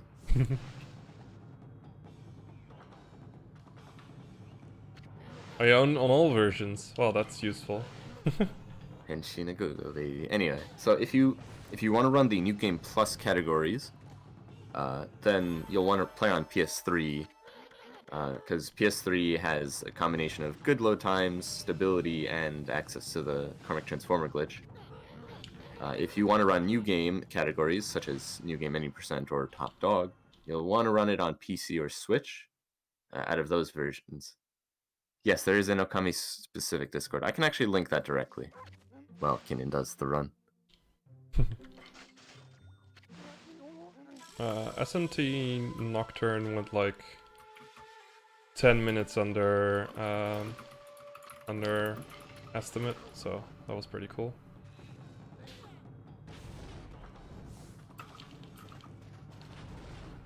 So the Oride who just gave the link is my co-com, and if you do exclamation mark runner, you get my Twitch account.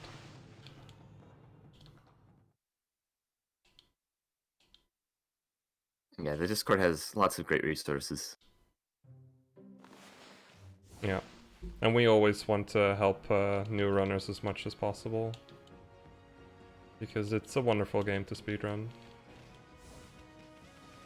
Okay, I'm gonna turn off the minigames again now. I should have enough to last me.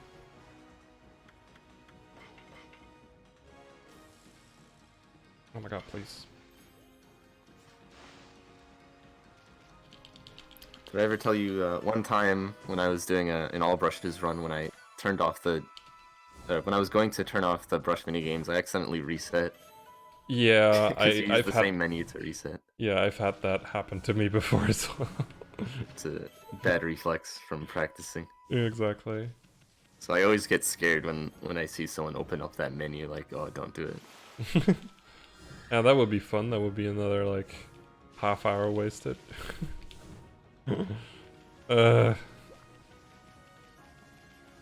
Yeah, I think I actually did that at one point during a top dog run, which was quite devastating. Yeah, it might be prudent to make a save here as you enter Seon.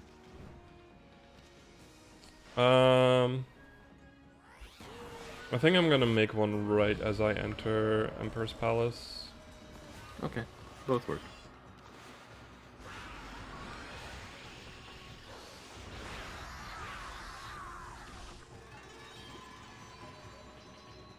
Oh, this is not true any percent, so don't worry about like going for a top dog run. I Oh think. yeah, if you're just getting into speedrunning, I would start with any percent new game, any percent beginners. Yeah. And if you really like the game and you're interested in long runs, Top Dog is a good run too. Yeah. Then there's also New Game All Brushes, which is about 3 hours 15 minutes at the moment.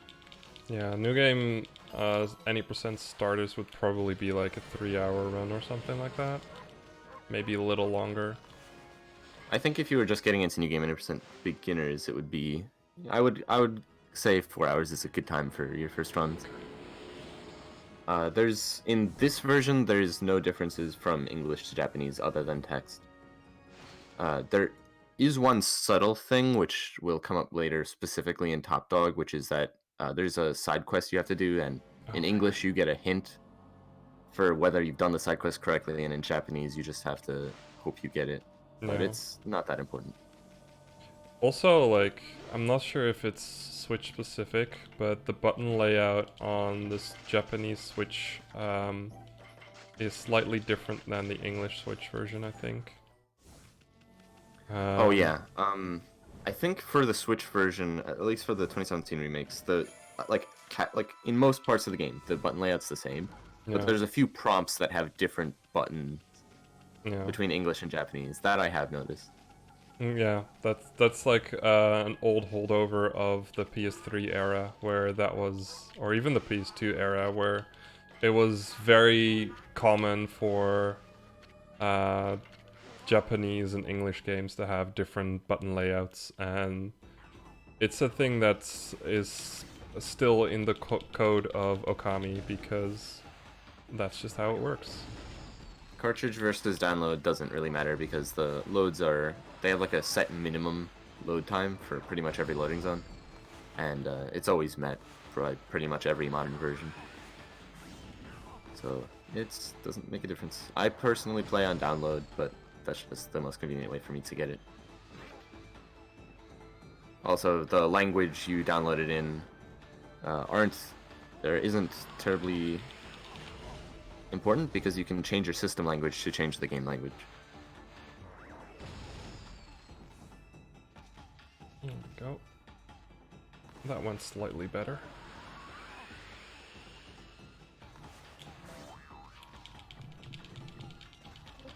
And we have water again.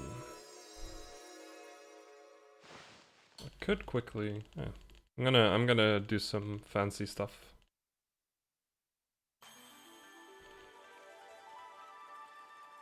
So coming up is a fishing minigame. Because I want to catch all of the fish, I'm gonna turn it night right now because there's one small fish that might appear during the night. In terms of the time differences between the two languages, it's actually surprisingly not that big for most categories because we can skip most text. Yeah. But I think for Top Dog, it's in like over a few minutes. Yeah, definitely. I think it might even be like half an hour still in Top Dog. Because there's just a lot more to see. It's basically like worth it. It's always worth it to play in Japanese when it comes to Okami. Yeah. In any percent, I think it's about a minute now, maybe less. No. I timed it for like the New Game Plus categories, and that is basically like 16 and 36 seconds, so it's not even that much. But yeah, back when we first ran this category, we ran on the PS3 version, so we couldn't skip cutscenes. And when we first switched to the Japanese version, we basically just saved 2 hours, basically just by switching version. Which was kind of ridiculous. I think I didn't catch anything new. Nope.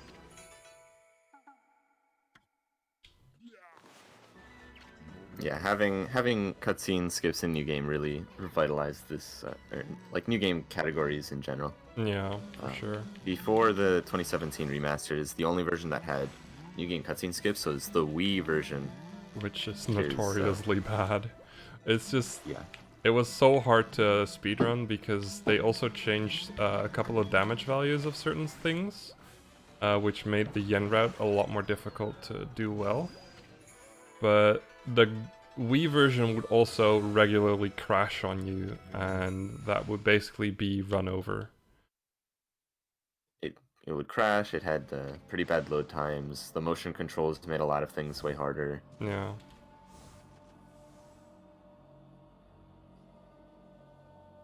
But nowadays everything is probably almost the best it could be.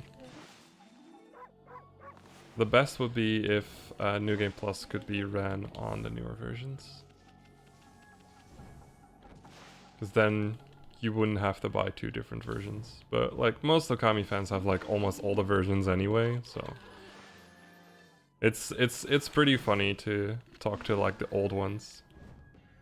To like older Okami runners about that, and I think in the end, me personally, I've bought like 6 different versions of this game now. Most of them at full price as well. Unfortunately, Okami's pretty cheap nowadays. Mm-hmm. Only $20 for most versions, and they go on sale pretty often. Yeah. I got the Switch version, I think, for $14.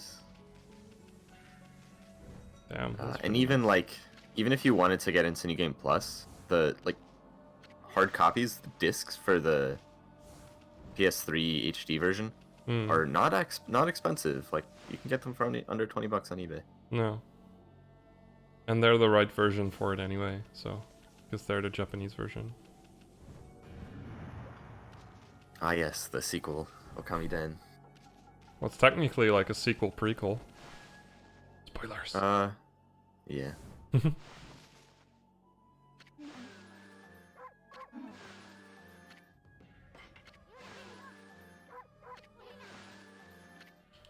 Anyway. Now that if we talk to Route, we're gonna go back into the sunken ship again.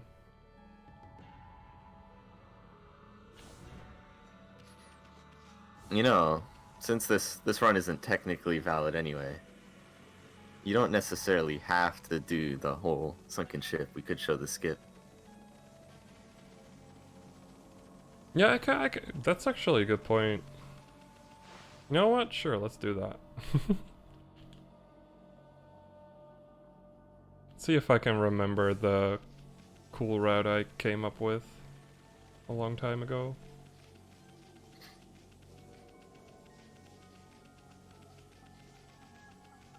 Would mean that I'd have to remember that when checking the bestiary that I am lacking a few things. The run is unfortunately invalid because we had a crash happen, and this game, all categories are timed single segment, no save and quit because they're timed by in-game time, which the in-game timer doesn't run on the Whoops. pause screen, and the game crashed, so... Yeah, so that I doesn't had to validate it. load a practice file. I mean, during a run, even if we could load save files, I wouldn't really save during a run. Maybe for marathon safety, but that's about it.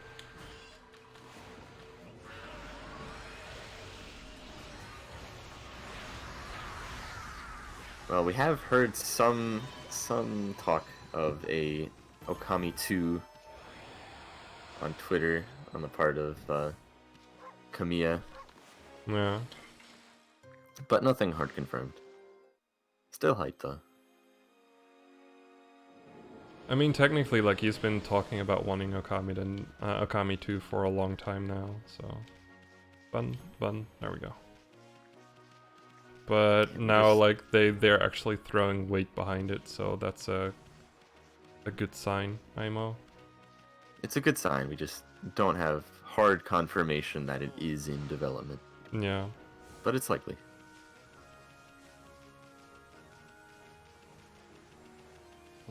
Go.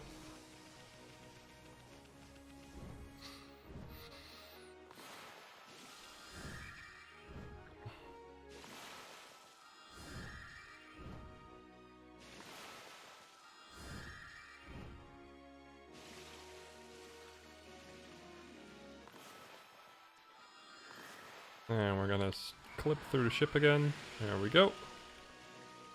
Beautiful little abuse of geometry.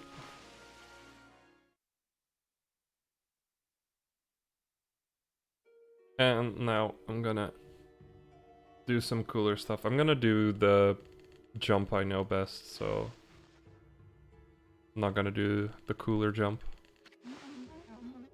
Yeah, there's a few ways to get through the sunken ship here.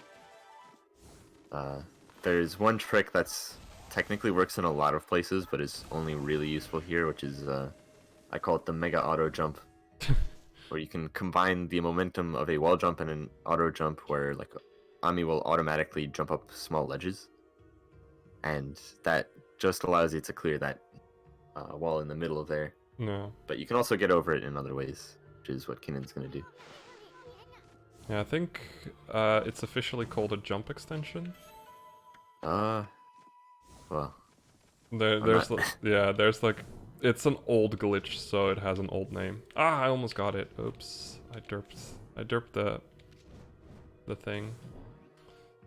So this is a different method of doing it. You basically get to a certain point where you get a lot higher than you're supposed to on this piece of geometry, and that allows you to jump over like that. It's usually not this finicky, but like today it was, right now it was that finicky.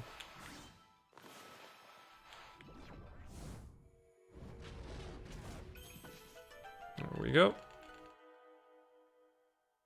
We're gonna grab that key in a little bit, but first we're gonna have to run through here. Got some free demon fangs. Thank you very much. It should put me up on 80. Grab this one. Now the weird thing is the game expects you to be here while it's still underwater. So the giant hand animation still plays. But it's technically day, so there's no water. But the entire animation still plays, which is pretty funny. And this like this is a little bit of an annoying thing with doing it like this. Is that you can't really skip that cutscene. But you can run through here without getting harassed by a giant monster hand. And then we can jump right here to get the monkey statue. And then we're gonna destroy this sucker.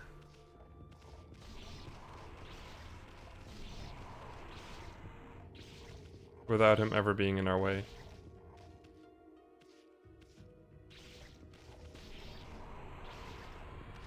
Whoop. There we go. And that's all you really do in this version of the sunken ship, but sadly we can't really do this one in actual runs. But because it's invalid anyway, we just do it like this right now. This would save like a solid minute or two. Yeah, just an unfortunate quirk of the way the bestiary works. Yeah.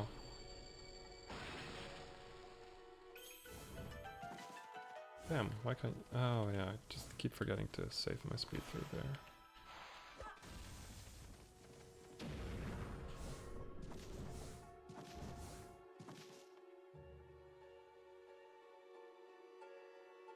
Okay.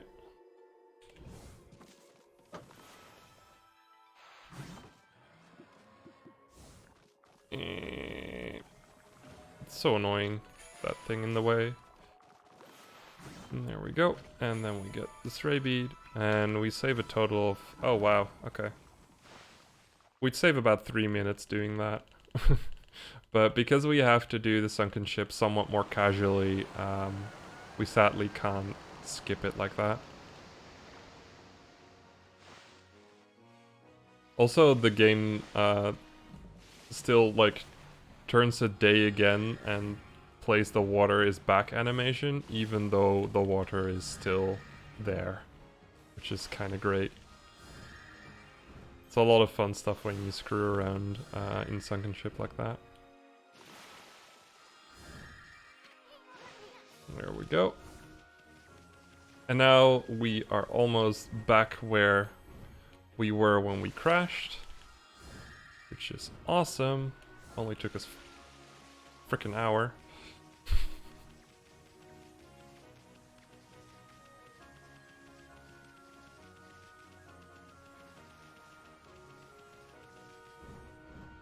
There we go.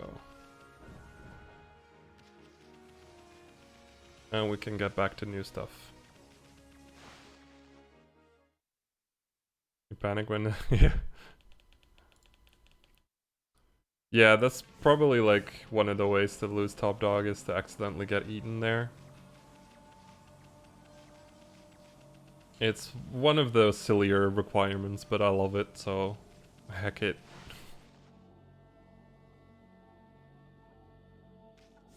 There we go.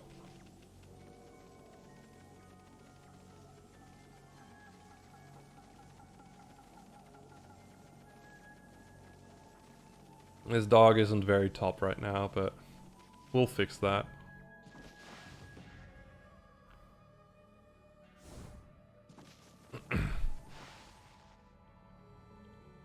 Hmm.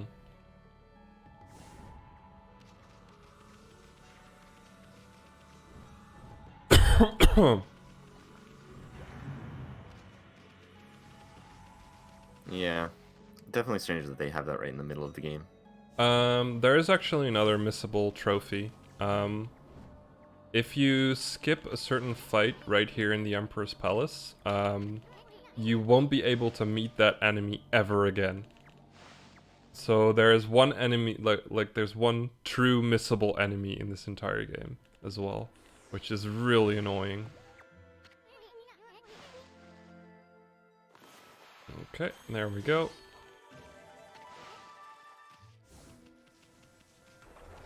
And we'll get to that one in a bit. Well, most of the enemies actually, once you defeat a dungeon, will appear again, either on the overworld or... Make a save. Alright, thank you. Either on the overworld or on the... or during other bits. I don't... Are there any missable stray beads? I don't think there are. Stray beats? No.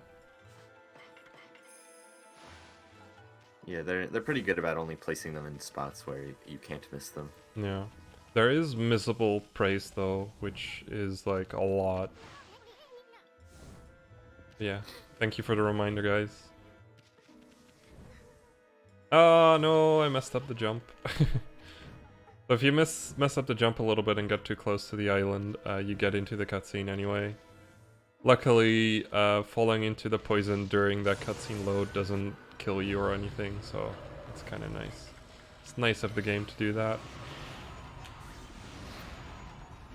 The game pretty much doesn't let you void out during cutscenes. Like, it just deactivates void points. So if you like fall out of bounds in a void while hitting a cutscene trigger, which is possible in a few places, then if you just let the cutscene hold, Ami will keep falling until she hits the void plane, and then she'll just stand on it. Yeah. And then once you end the cutscene, you'll instantly void out. Kind of funny. Okay, I'm still gonna try and skip the other cutscene ones.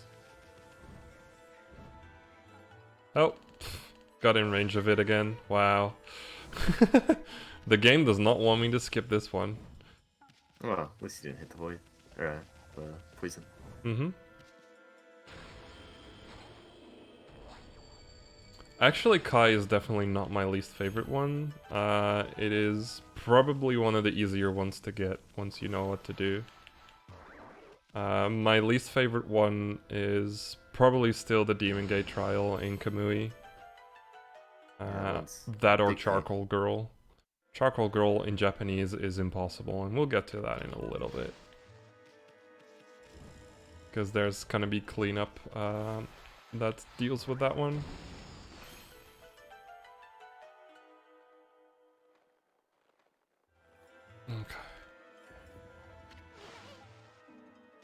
Okay, so now I'm finally we're here. Yeah, finally we're back. I'm just gonna do things the way I'm used to. Hopefully I won't crash. Just give each cutscene a half second to actually start up before you skip it.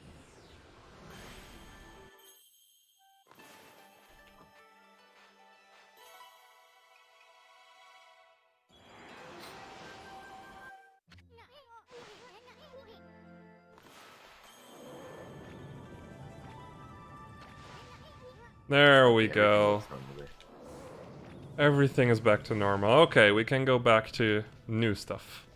Okay, so I'm running around right here because there's a fight trigger. You could fight that one for Demon Fangs, but it's kind of slow to do so. So we just kind of skip it and jump all the way over here. Do some beautiful platforming, like we're playing a Mario game. So we can get up here to do some clovers. So the clovers here are missable and they're worth a lot, so we try and get them. I messed up the jump. Well, we get to see the fight anyway. Oh, wow. I fall right into it, that's unfortunate. Yeah, I messed up the dash, so I didn't get enough forward momentum. Oh well. Got 3 Demon Fangs for my troubles, I'll take it. This one's called the Earth Doom Mirror. Yeah. There's some weird enemies in this game. It's basically a fight that kind of explains to you how to use mist in fights. It's actually like one of the ways for you to make fights easier is to just keep using mist as much as possible. And you'll see me use that during the Demon Gate trial.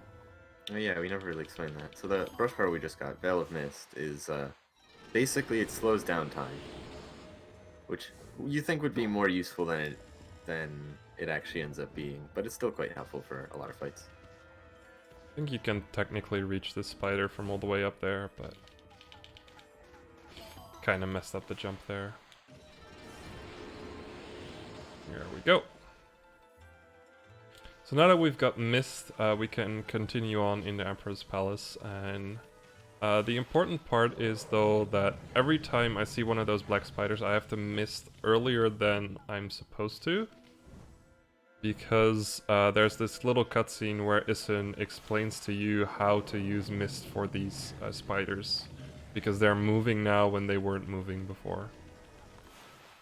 Right here, if I do it as late as possible, I only have to draw a single mist, so I can quickly go like that.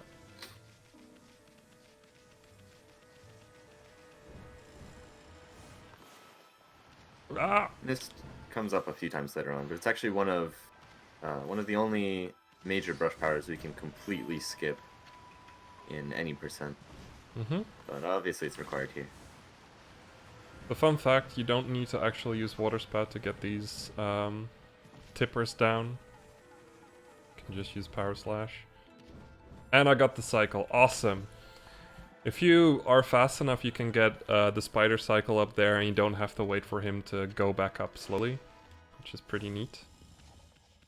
And next we're gonna go into this specific fight, because here is the enemy that we can possibly miss. I'm gonna use an M-slip for it, I think. Or not. Oh no, wait, I didn't need to. No, sorry.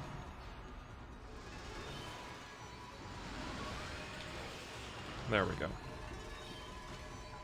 It also gives us another Infinity Stone, so we grabbed like another one just a moment ago, and that gives us all the Infinity Stones we need to finish Top Dog, so we won't need to buy any of them. I didn't know about that Infinity Stone. That's cool.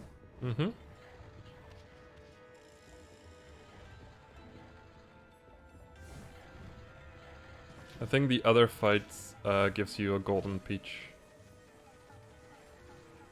which is technically not useful, but anyway, I'm gonna try this one. So, this spider moves around like very quickly, and you can actually use some of that momentum to perform a very nice jump here, and just like reach the beam there.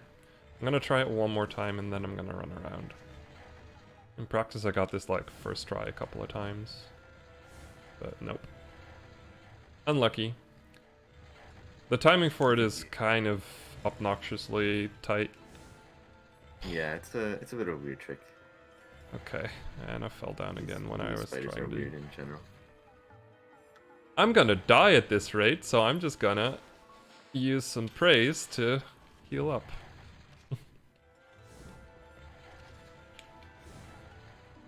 Some of the platforming segments, you'd think it would be pretty easy, because this game's platforming isn't that bad, but when you're trying to go fast, you want to cut as many corners as possible, and that can make things harder than they should be. Yeah.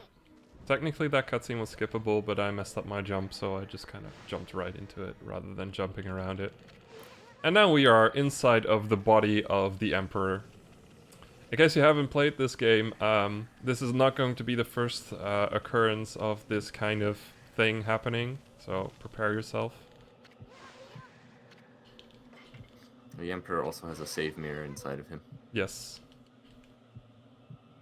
That must, and a golden gate, that must, itch terribly. Oh, yeah. But he has an even bigger itch inside of his stomach. And we're gonna fix that. This itch is called Blight. I'm gonna let you explain him a bit. So, Blight is basically a cursed nail that has haunted a miniature suit of armor. But the important thing about him is that he's very vulnerable to explosives. Oh, you use as well explosives? as swords. Oh. Sorry, I thought you were going to use the explosive strat, but that works too. Basically, you can just one-cycle him really easily. And now we have the best movement tech in the game. But yes, this is the mech section of the game. Also, if you look carefully, he has hazmat signs on his kimono, which I absolutely adore, that little tidbit. Yeah, basically, when we're moving around as the Emperor, the way he moves is he sort of jolts forward and stops. It's like a wobbly movement. Yeah. So we just abuse the fact that the fastest part of it is the start, and just repeatedly like tap the analog stick to move. But it's a very short segment, so it's very small optimization. Yeah. And at the end, you get this little Demon Fang buying things, because he's also a Demon Fang collector. And we can buy a fuck pod from him, which is our second main use of fast travel. It basically allows us to fast travel between certain save points, which is very useful. Is that the first brush technique upgrade we get in this run, or did you get Fireburst already? I think that's actually the first one, yeah. Yeah, so in this game, in addition to the 13 or 15 main brush powers, there's some like upgrades, some of them like that just give extra abilities, and this one is for the ability that we just got, which is Veil of Mist, and what we just got is an item called the Fog Pot, which gives us the supplementary ability called Mist Warp, which lets us warp between certain save mirrors, and that can save time in a lot of places, so it's helpful to have. Also, but it's also part of the requirement. Yeah. Technically, we would not actually need to upgrade them, except that they give you travel guides whenever you get them. So that way they become a requirement as well. I'm not actually sure you really do need all the upgrades to get a certain trophy. Yeah, it's probably just the travel guides that make it hard here. Which is pretty fun. Then there's also the all brushes category, where the only requirement is get every brush technique and every brush technique upgrade. Yeah. Because just having any percent would be boring. Anyways, we spoke to Kaguya for a little bit, and she feels drawn to Sasa Sanctuary. So we're gonna check up on her, see how she's feeling. Yeah, basically, for some reason, the Emperor of Japan decided to kidnap just this random girl. Yeah. Yeah, but as it turns out, she's actually an alien. Spoilers. What? So we're gonna help her do another digging minigame. Don't forget to use the Infinity Stone here. So this is the second use of Infinity Stone. We have to use it before the cutscene starts, so that during the digging game we have it activated. Otherwise I would have to quit out and use it again. Yeah, this is one of my favorite digging minigames because it goes so fast since you have all of these resources. Yeah. So we're just going to be using a whole bunch of Galestorm to move Kaguya around, since her walking is slow. Oh boy. This is gonna be a rough one. I'm gonna have to double up. Ah, I messed up. So you can, when Kaguya is in mid-air, you can technically double up on your Gilstorm and like blow her forward in mid-air, but the timing for it is really tight. So I kind of messed up by removing a bit too many blocks to do that. Yeah, there's a few different ways to do this particular digging minigame, but it goes by pretty quick compared to what you'd expect casually. There we go. Oh, I messed up? What? Ah, no. There we go. Yeah, the mechanics of the water spout pillars and digging minigames is sort of bizarre. It doesn't work like how you'd expect. Yeah. What? I blew her over? I've never done that before. Oh yeah, if you don't blow her against the wall, then she goes too far. I didn't actually know that. There's a lot of small things there, but that wasn't the best digging game I've done. But anyways, there's 4 cutscenes here we have to skip. Yeah. Oh, that's rough on the hands. Anyways, with all that out of the way, we get a special item from her called the Fire Tablet, which basically allows us to swim in lava and be impervious to all fire attacks, which is actually going to be useful during Orochi fights in the future, so we can get maximum money without accidentally getting burned. Spoilers. Wow, it's useful. Future Orochi fights. Oh, damn. I mean, you spoiled the fact that she's an alien. Well. Anyway. Kaguya is Anyway, in space now. Yeah, any percent is an error in the stream. This is actually, the category name is Top Dog, which is just platinum percent, every achievement. anyways, time to do the thing that everyone's been waiting for. Fishing. So like we said earlier, we need to catch all the fish at least once, which means that we're gonna have to do a couple of fishing segments, and this is our first one. So we're gonna be sitting here for a good 15 minutes, hopefully less, hopefully not more, because this is completely random what kind of fish we get. There is some technique to it. Every time you catch larger fish, you kind of go up a tier of the kind of fish you can get. And every fish has a certain size in a certain size class which they can appear into. They kind of want to get the right size class for the right fish you want to get.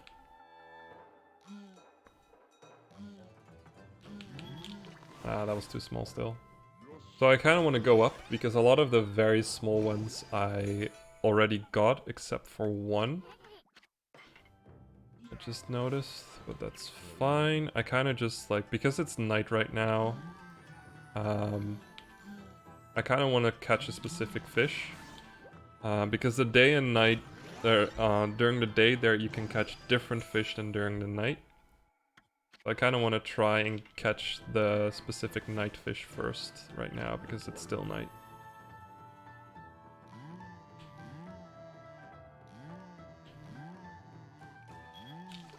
There we go. That's the loach.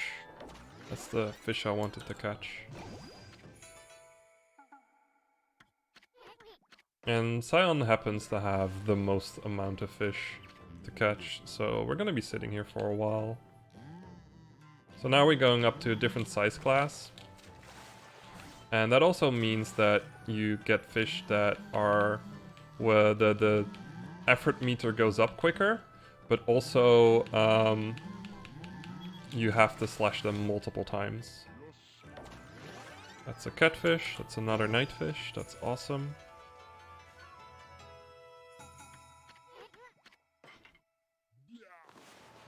And now we just fish for a bit.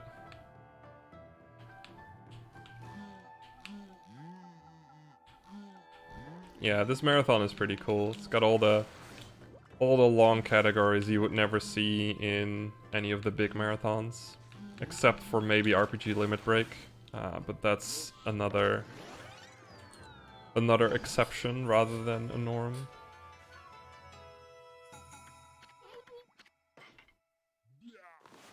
Any difference? There's no real difference between the versions, the modern versions basically, and with the modern versions I mean the PC, Xbox One, and PS4 version. That's a Sweetfish. And the Switch version. So, but between that and the PS3 version there are a few small differences, mostly that you can skip cutscenes in New Game in the newer versions. Oh. And you can what's it called? And a few of the glitches that are very useful for the PS3 version have been patched out. That's a Eugen.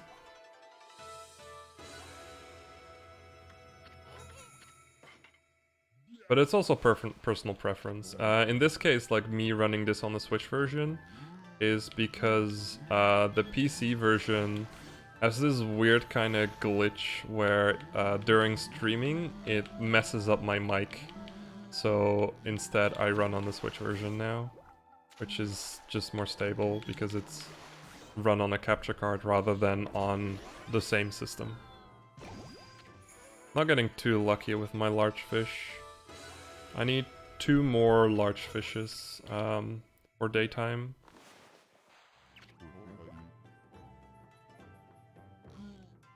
Hope I can get one of them soon.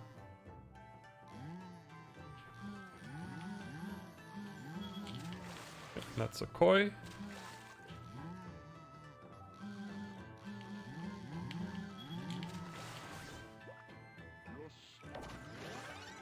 Also, the way fishing kind of works with the reeling them in mechanic is that you have to move in the opposite direction of the fish. Can sometimes be a little bit obnoxious if they're moving around a lot. You kind of have to learn to read how the fish is going to move. And it's actually the case that some specific fish have like specific traits how they move underwater. Mountain trout. That's almost all my dayfish done.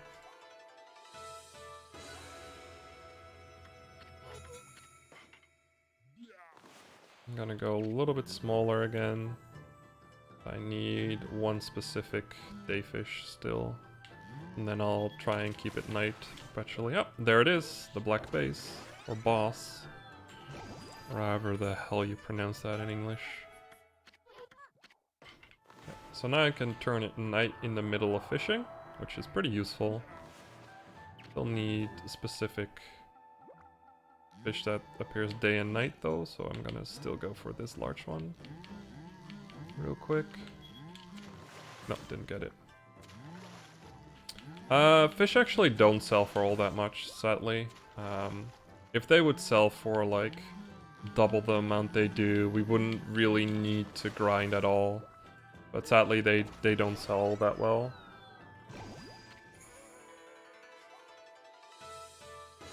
In the end, it's more worth to spend time grinding for money than to just keep fishing for a certain amount of fish. Okay, we already got this one.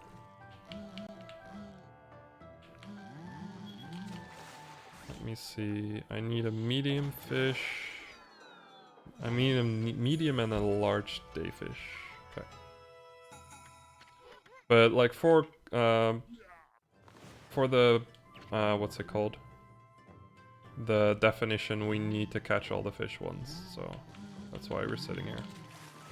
Okay, that's the right size.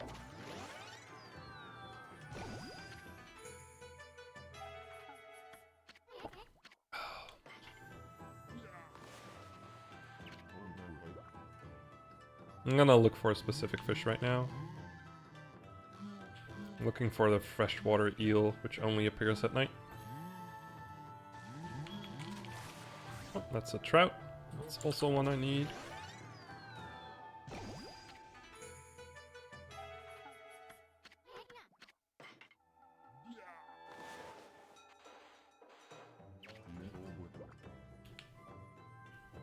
But yeah, it's a nice moment to relax a bit. Just enjoy the fishing.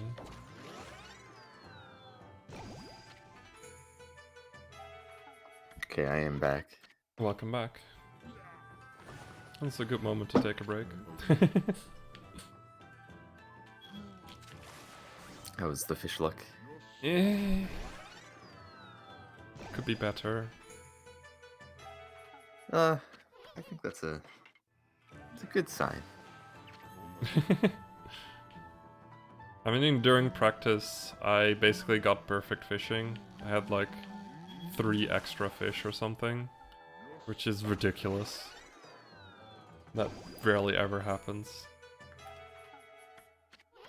I still have like a solid 6 minutes to catch the fish I need. I'm in the right size class, but I'm just not getting the luck. I keep getting these black fucking bases. Oops.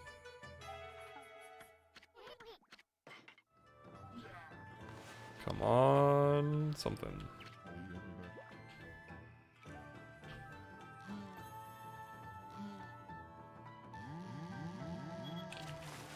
That's a trout. Eh.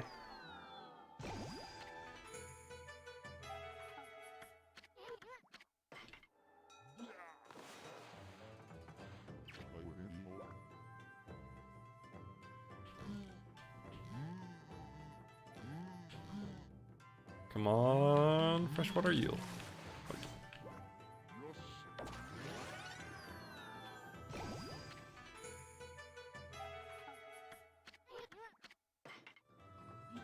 We should see all of the fishes today.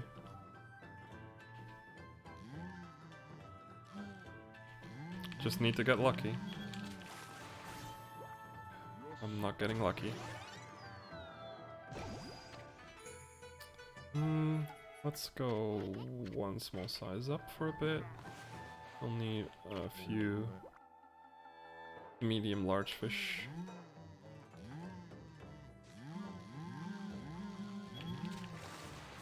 Not that one.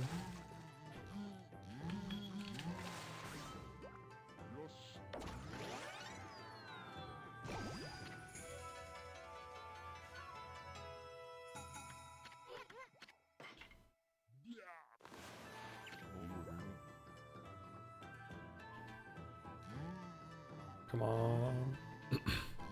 Come on, freshwater eel. Yes, that's the freshwater eel. Okay. Excellent.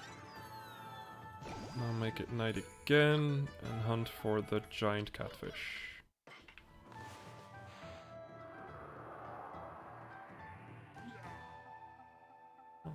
Wait for a bit. Also need like still a couple of other fish, so current count of fish is still... Of course I get like 2 in a row, like that's always the case. When you finally get a fish. I need like 3 larger ones and 1 very small one. The very small one I'm gonna get at the end. I'm gonna kind of reset the fishing. That way... Just let Ben fall into the water. Hmm? You could let Ben fall into the water. Yeah, stuff like that. There's multiple options to reset the fishing. Apple. Boss. Boss, yes, of course. Thank you.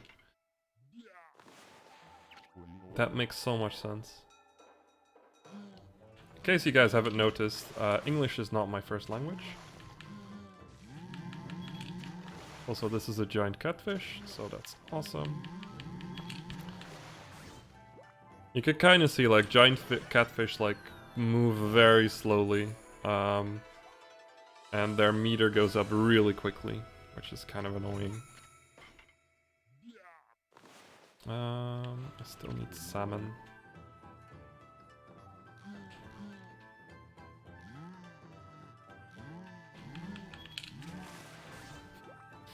Another freshwater eel.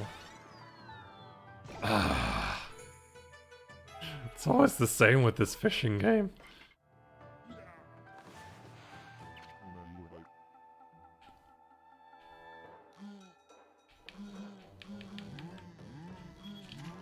That's another Eugen. Also need a sturgeon, which is in the same weight class as the Eugen, so...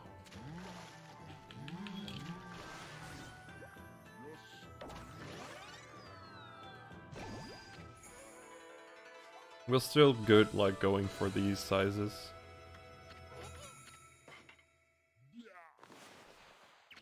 Yeah. It's like, through all my, like, experience with running Top Dog, it's always, like, 1 or 2 fishes during fishing minigame, during the fishing sections that will just be like, nope, I'm not gonna be caught. And they lose you a lot of time.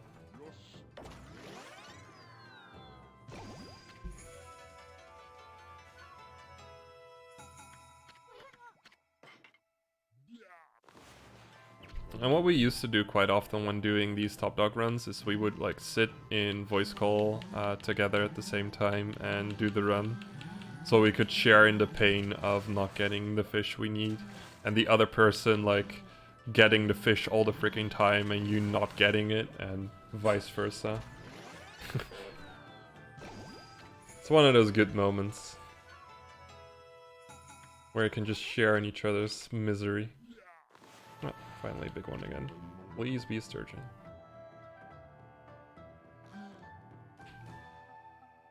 Probably another Eugen. A...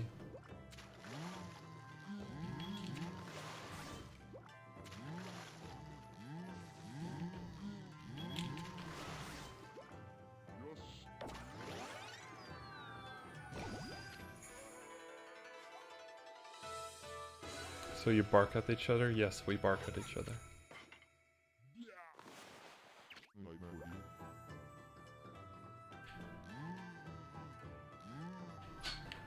There we go.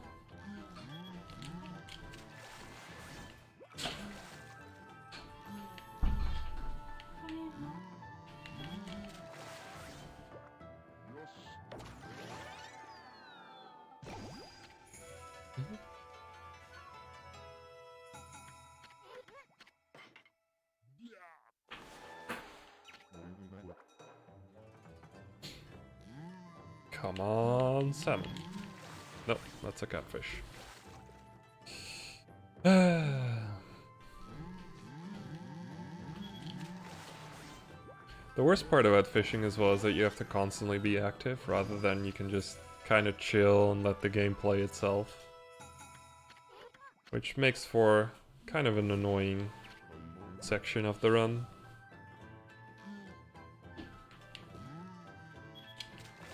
That's a koi. We're back on dayfish.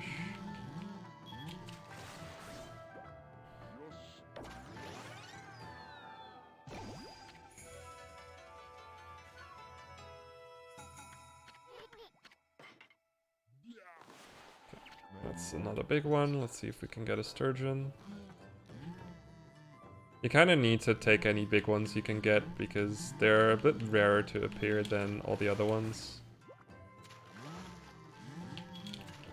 Which also makes it a lot harder to find the big ones. But yeah, I'm getting really unlucky right now.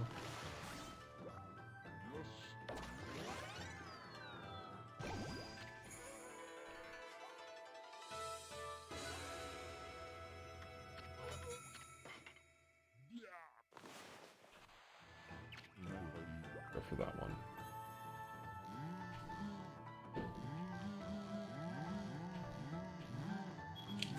Yay, we got a sturgeon. Awesome.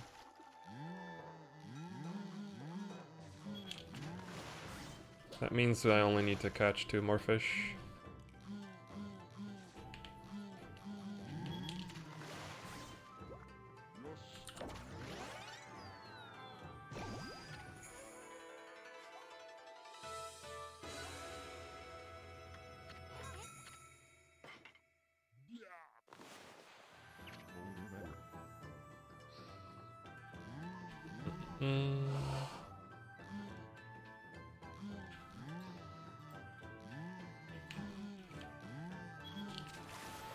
Nope, I need one bit faster. During practice I got the salmon like almost instantly, which is just so bothersome. Little you can do about it.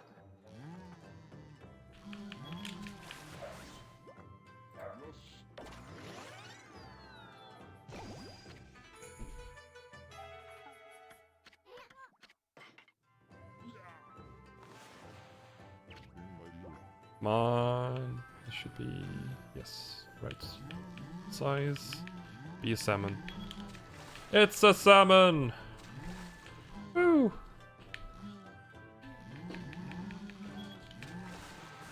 Awesome, so that's 1 more fish, which is a very small fish. Means we gotta reset the fishing. And we're gonna do that in the most fun way.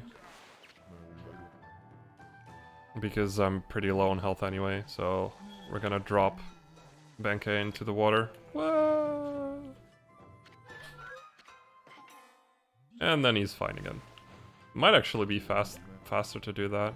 Now that I look at it, and then quit out.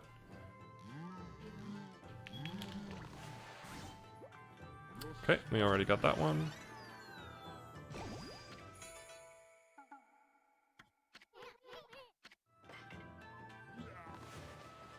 Okay.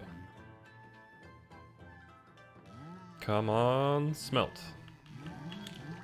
That's a river crab.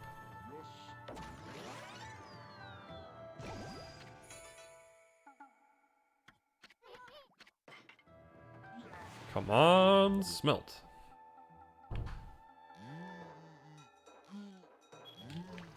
Yay, smelt. Okay, awesome. We're done with fishing. For now. Woo!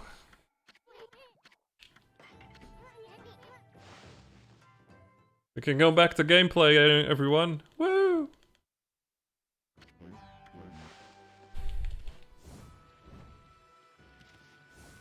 So, okay, now that we're back to gameplay, we kind of have to re-situate ourselves. I'm gonna go straight into grabbing a stray bead over here. And then we are going to go in here. So those guards will stop you from entering, but if you use mist, you can kind of just walk past them. It is technically possible to get by them without mist, but it's really difficult to do, so we don't go for it.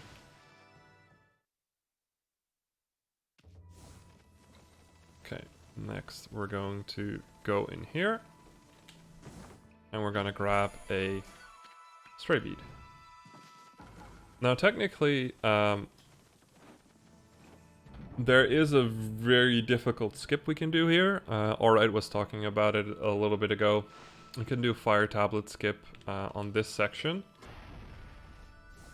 And the way it kind of works is that you do like you do 5 frame perfect inputs, giving you a bunch of frame perfect jumps to do. But we have the fire tablet, so we can just like swim inside of the lava just fine. Now we're gonna go in here and we're gonna be talking to Queen Himiko, who has a problem with a different big bad. So we're gonna just talk to her for a bit. And we're gonna tell her, yeah, sure, I would like to help. There we go. And then we're gonna run out again.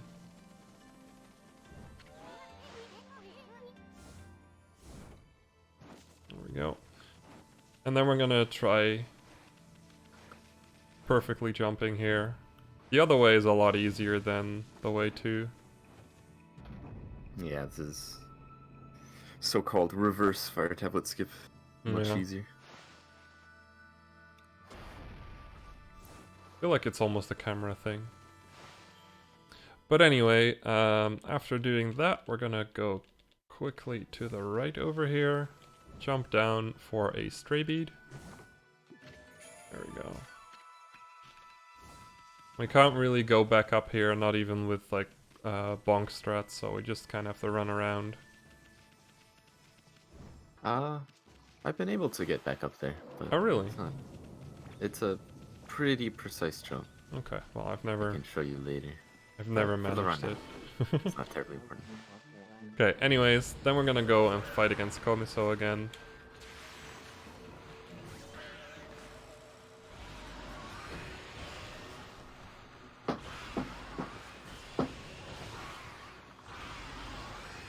Oh my god. They're out of sync. Cricket. We're using an L-slip. I think an M-slip takes them. I don't remember. Probably should have used an M-slip, yeah.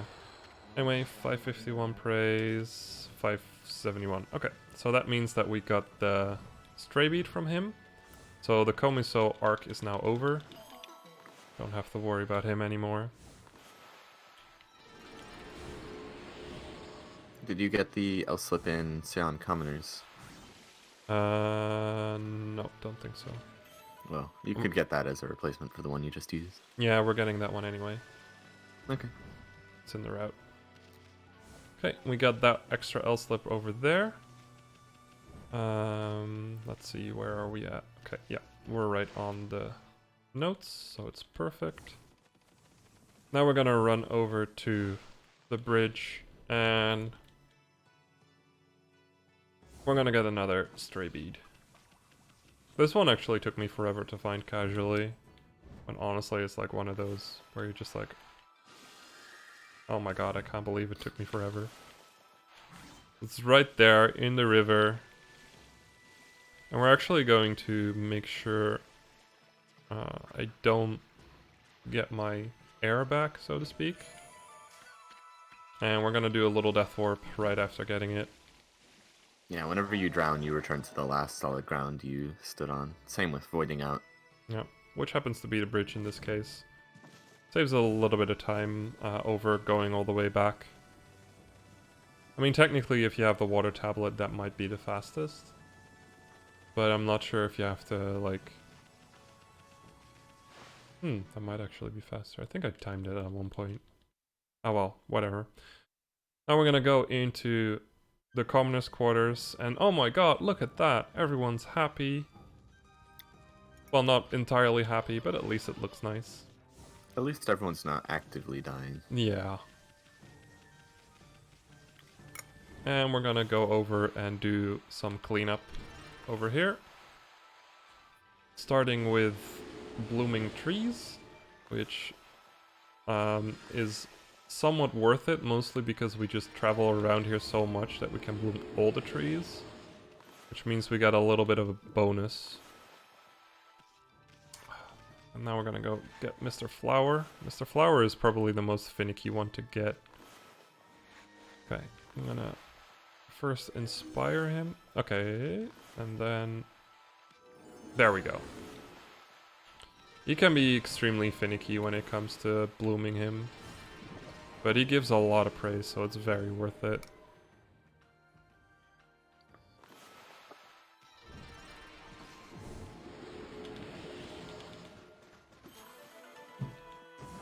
There we go.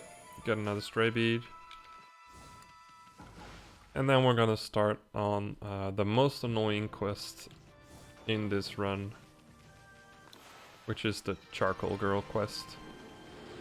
So here's Charcoal Girl. She's happily drawing away. And we're gonna give her some extra charcoal. And she shows us a pattern to draw. And then we're gonna go over to the kimono designing thing.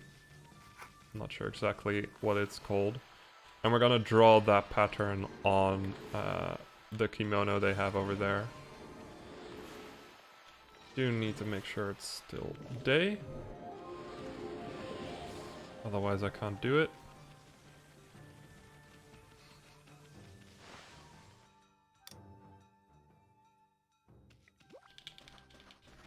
I'm gonna dig this one up and just leave it so I can quickly go over here. So the first drawing was, oh my lord, was the pentagram. Now this is another main difference between Japanese and English that we talked about. On the English version, the kimono artist will tell you like, oh my god, it's such a good design, something will happen. In the Japanese version, they don't have that, so you just kind of have to guess if you got it or not. The recognition is understandably not the most consistent. Yeah. Because brush recognition, lol. Okay. Still trying to bloom as much as I can along the way. And since this one is along the way, we can just grab this L-slip for free. Which is another nice 10k yen for free. Okay, we got that one. And we talk to her again.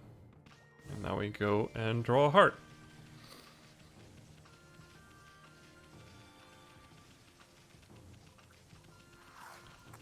Okay.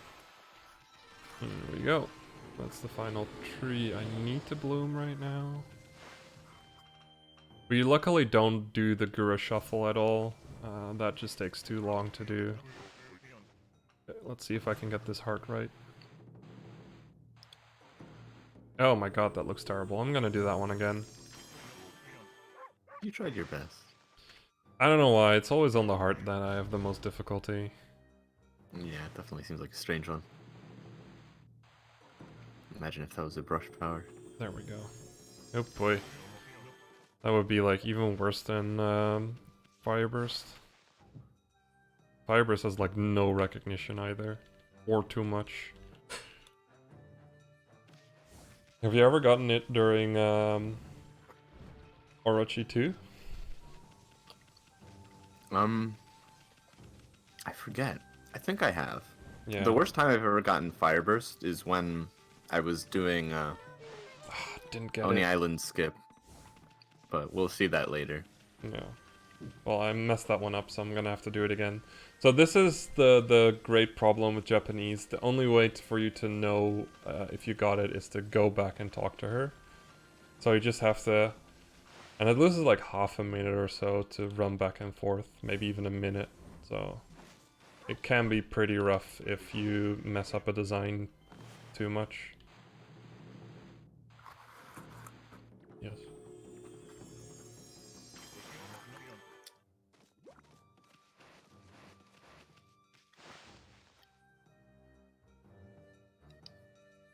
This gives me vibes of Majora's Mask 100%, where the postman heart piece is impossible in Japanese.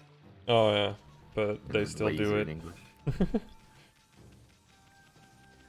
Yeah, they still do it in Japanese nowadays. It's ridiculous.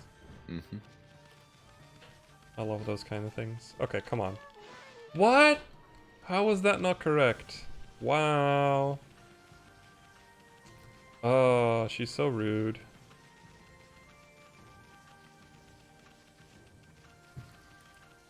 It's again one of those things in practice you get like first try and it's like, oh yeah, I'm fine, I can just keep going, but once you actually have to do it in a run, it just... marathon luck strikes.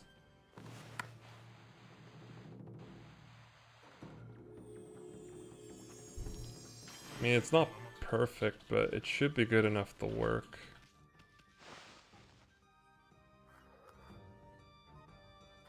I'm happy at least we managed to finally figure out how the kanji one works. And that it's basically like... we were idiots that we never really figured that one out because it's literally how you're supposed to draw it. There we go. Okay, we can go on to the next. That's a V or also a bird. That one is surprisingly tricky sometimes. Just like, oh, it's just like a V. How difficult can that be? But if you do it too shallow, it's still annoying.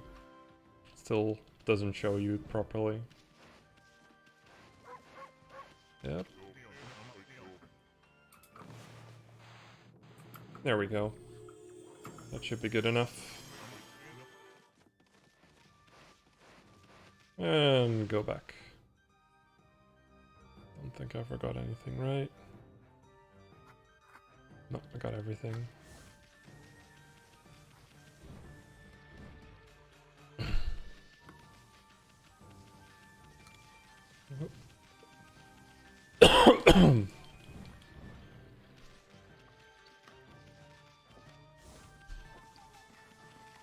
Yeah, you got that one too. And now we go on to the flower.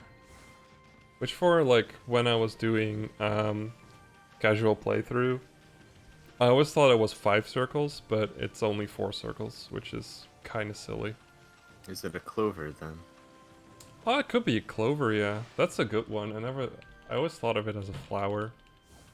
But it could be like a clover reference because... yeah, that's a good one. Just 4 circles. Oh boy. Okay, that last one might mess it up, so I'm gonna do that one again. This is a joystick moving, basically, so I'm gonna have to do all the drawing via joystick. Which I'm used to, honestly. Once you get used to joystick drawing, you don't really want anything else. Also because I could technically take out the switch out of the dock and draw on that one. But the drawing on the dock is a little bit clunky because it doesn't really work properly with the touchscreen. Just slightly below where you expect it to be. Okay, got that one. Yeah. Capacitive touchscreens aren't the best for precise drawing. Yeah. And is this the last one? Mm-hmm. This is the kanji. Which I think is the kanji for God. It's the kanji 10 for sky or heaven. Oh, okay. Never mind me then. Don't remember which one it was. Okay, so with this one, for the longest of time, we weren't sure how to actually draw it until quite recently. Because the main problem is the game shows you how to draw it. And on the last one, it shows, on the last stroke, it shows you a little curve in it. Where you're actually not supposed to draw a curve in. Which really, really messes you up because you keep thinking to draw the curve in. But that's not supposed to be there, so... And that's the way we figured that one out. There we go. Now we got all of them. Excellent. And that gives us a stray bead. It's quite out of the way. Yeah. It's about the earliest we can do, and it's just easier to do it now. Mostly just because if it messes up too often, you can just reset. Well, just reset on a 4-hour speedrun, but okay. Let's see. Yeah, okay. Next, we're going to go into the next area. Because talking to Queen Himiko has given us a key to go to the next area. Okay, yeah. I'm gonna use that one to get it out of my menu.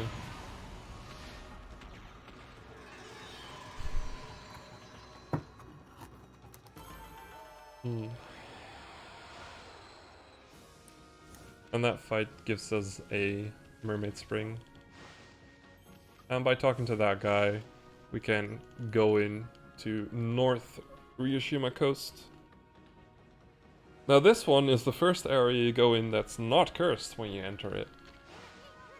And that's all thanks to Waka over here, who reminds us that we were so slow that he just had to do it himself. Yeah, he has the spirit of a speedrunner. Yeah. Which is really funny because he also says that if you take like 20 minutes to get there in the New Game Plus any percent speedrun. And it's just like, I'm trying to be faster, Waka. It's just not possible. Okay, and then we're gonna run over here and get ourselves an extra treasure. It's not specifically very necessary, but it's useful. And then we're gonna go into like a secret area right here using Mist Warp. It's one of like 2 areas that have this, where using a Mist Warp you can get to a higher or different position within the area. And that gives you a stray bead. And in this case also some clovers. Which are very worth getting. Just a secret bonus for getting Mist Warp. Mm-hmm. There we go. And then we just jump down. Ah, almost got that one. A little tricky. Then we do another... oh, wait. First I need to upgrade my wallet, just in case. And then we're gonna go shopping. So that means selling all of our fish.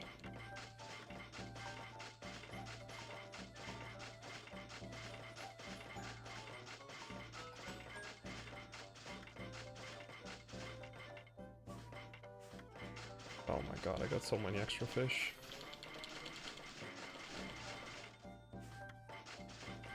Okay, there we go. We need 2S, 2H, 4M, 2F, 3M slips, 4L slips, and 1 SFS. Okay.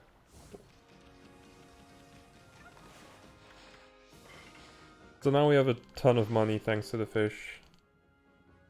So we can like kind of get a lot of stuff that we need for the next couple of sections. There we go. Isn't too optimal with movement. But Okay.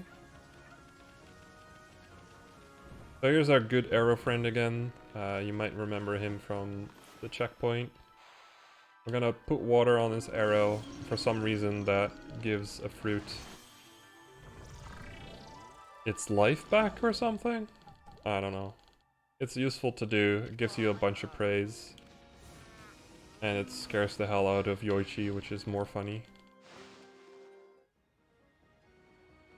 Okay, get the cows. And there's a stray bead over here. There. Sometimes the camera can just kind of trip you up and it becomes hard to figure out where everything is.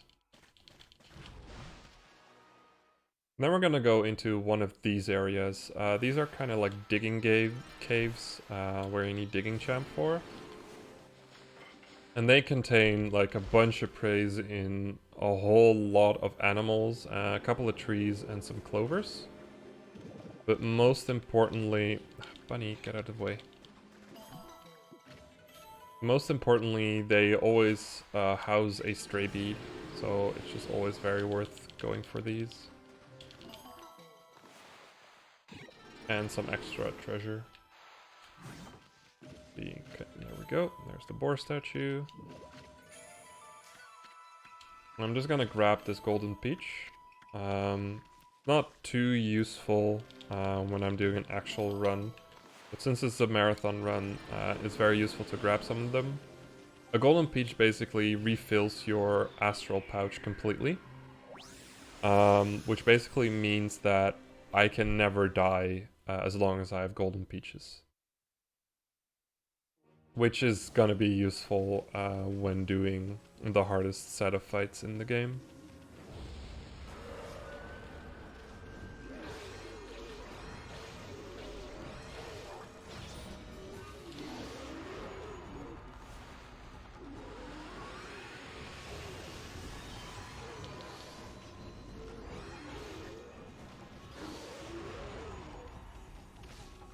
Okay.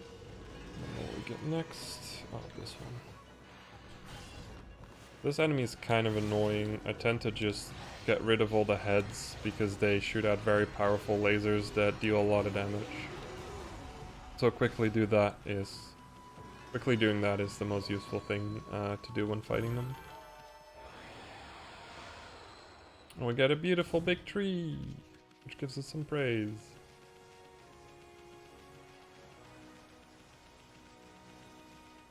There we go.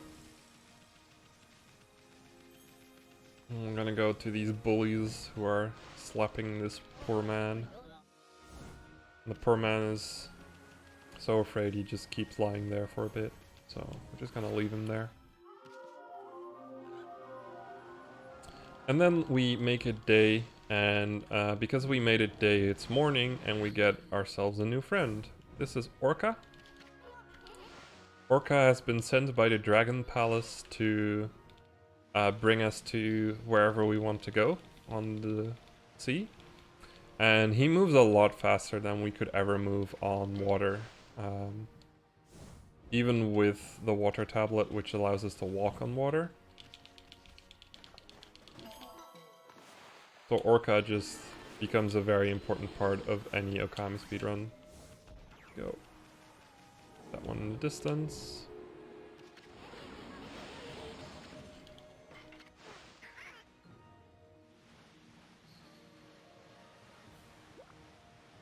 And just keep going.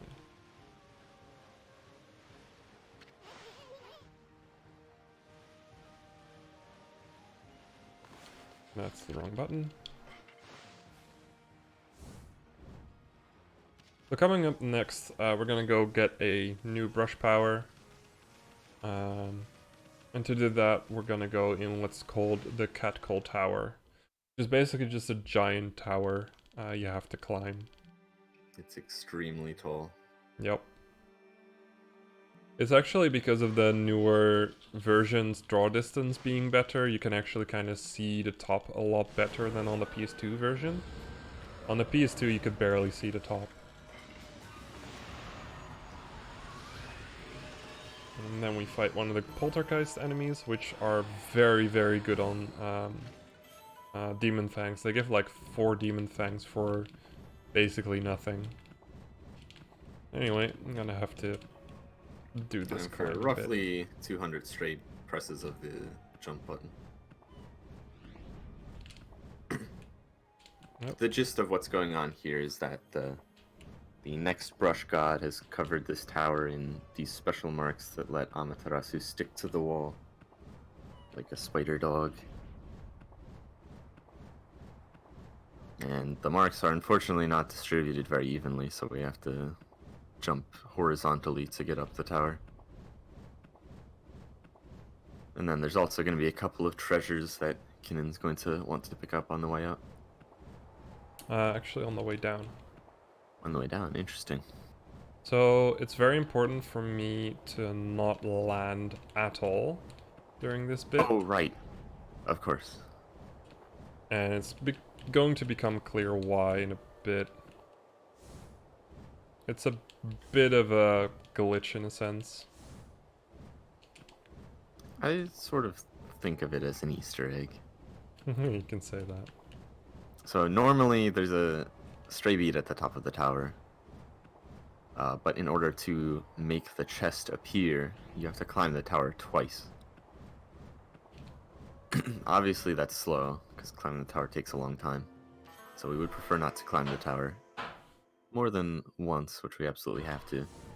But fortunately, if you climb the tower in one shot without touching any of the platforms on the way up, then the stray bead just appears anyway, as I guess a free bonus. It's really nice. So we don't have to climb twice. Yeah. It basically allows us to climb up once, and then all we really need to do is jump all the way down again. It's still like it's still just very painful on the thumb, but whatever. It works.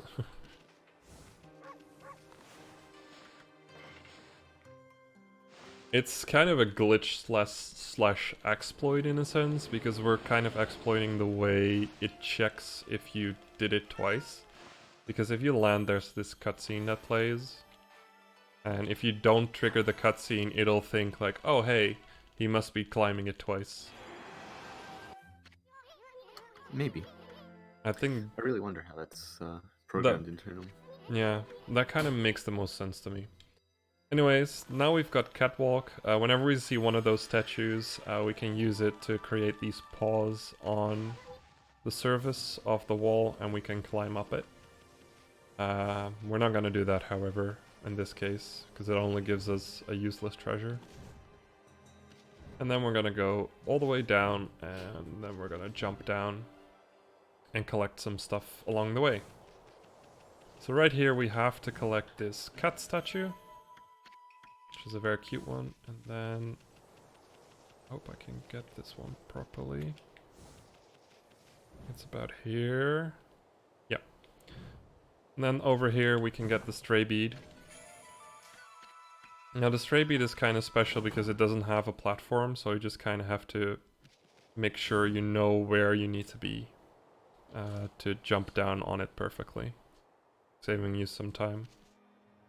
Then we're gonna just drop all the way down and get all the clovers here. We're not gonna feed the cats here because that's just slow. They're not very grateful. That's just a single cat, so it only gives you like 2 rays, which is not very worth it. There's a stray beat right there.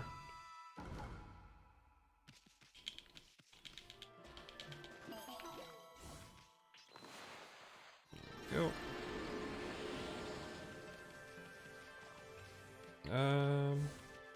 Did I get 3 clovers? No, right? I'm missing one. Yeah, there it is. It's very important to kind of have an eye out for stuff you need to get.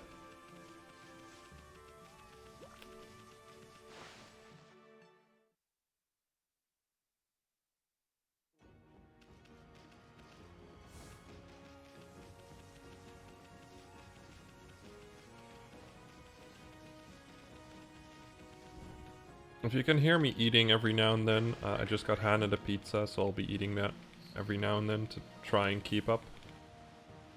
That's a good strat. Mm-hmm. I thought of that. And the great thing about pizza is, like, it's nice when it's hot, but it's also nice when it is not hot. How's the run going? We had a crash, so we lost an hour, so just take your time, Zelnus.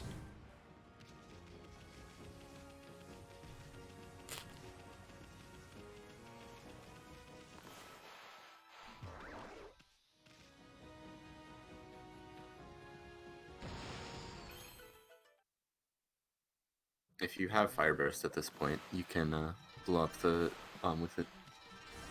Oh, really? I didn't know that. I'm pretty sure it works. I've only like done it once, but I think it works every time. Cool. Anyways, right here we have a spring of money, basically. And if we throw the greatest amount of money in there 3 times, we can get ourselves a new brush upgrade. In this case, we get an extra bomb on Cherry Bomb.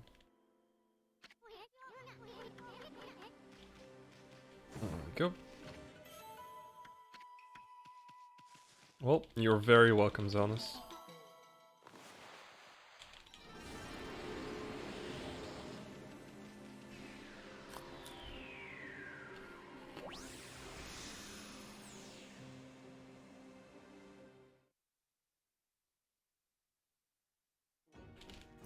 Yeah, the brush gods are very greedy.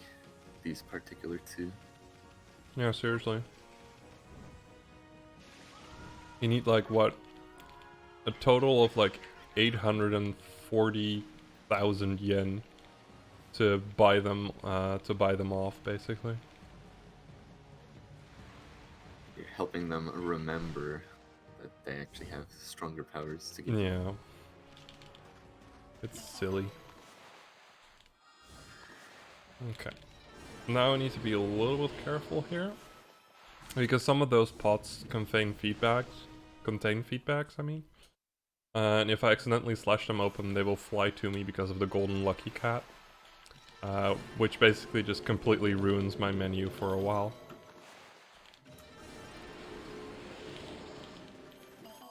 There we go.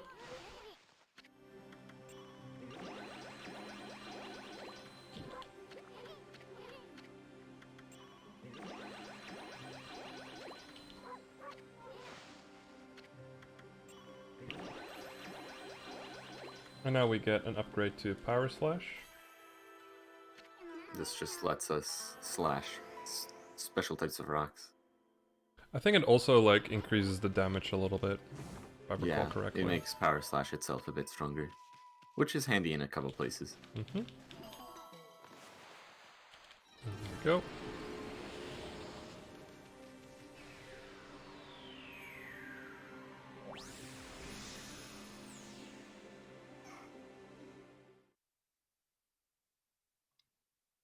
So we get an example right here of how to use Power Slash 2. This allows us to slice through those iron rocks right there. And usually those iron rocks have like very high worth clovers under them, so we're gonna be going to them more often. I'm gonna do fishing now.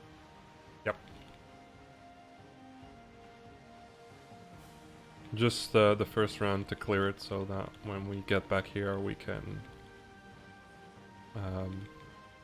just finish fishing.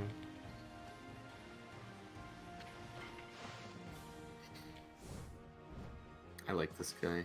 Yeah, he has good voice lines. Mm-hmm. So it's really annoying that he just steals the rod you bought. There we go. Come on. So we bring up the fishing notes again for a bit and see what I can cross off. Hey, we found Nemo.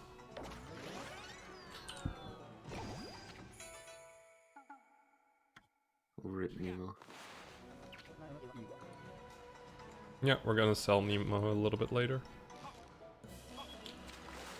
And a starfish, awesome. I'm getting really lucky on the singular fishing bits. And then we end up on trying to catch a marlin.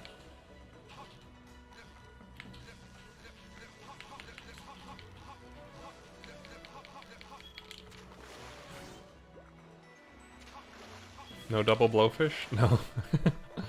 I didn't get the right fish for double blowfish, sadly. I only got very small ones. So, yeah.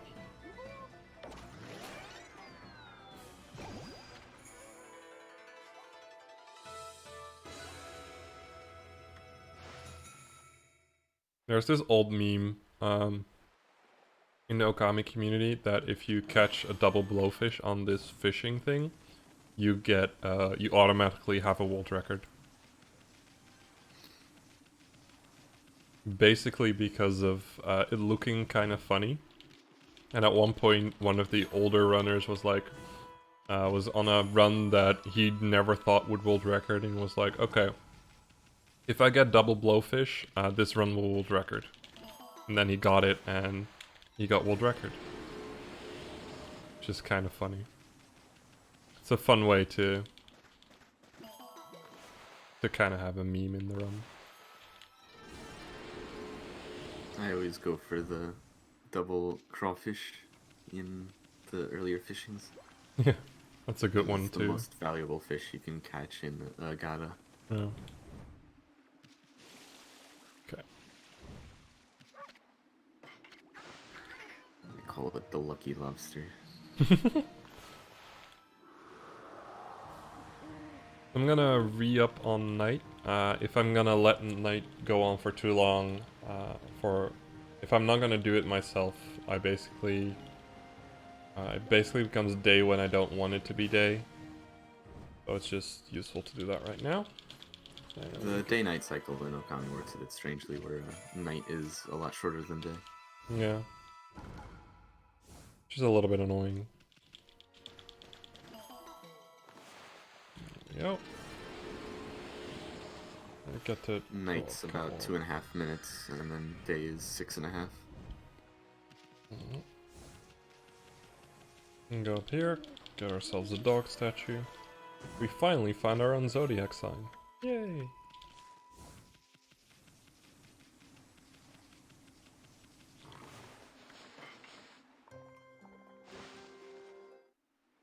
So I'm gonna try and do a little skip right here.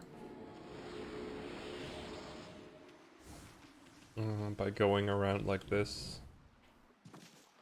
Nope. There we go. That skips a fight with an enemy called a blue ogre. Yep. It's not that hard to fight them, but the cutscene takes too long, so... Yeah, it just saves time, like quickly going to there. And for drawing that star, the watcher like wishes this beautiful galaxy to appear. But there's one problem with the galaxy. The galaxy needs to spin. So the way to do that is to summon wind on Earth to make the galaxy spin. Is that how that works? That's how that works. Just basic astrology. Mm-hmm.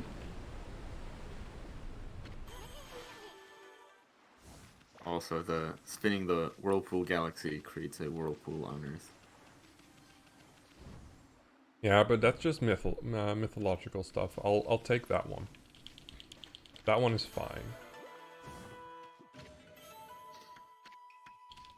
Okay, get back down. Beat the foxes.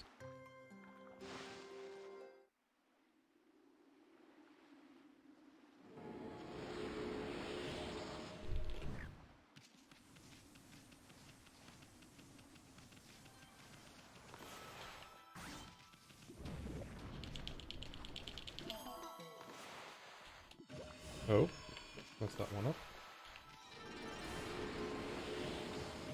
And there we go. I'm gonna go into the restaurant. So, we caught a marlin just now.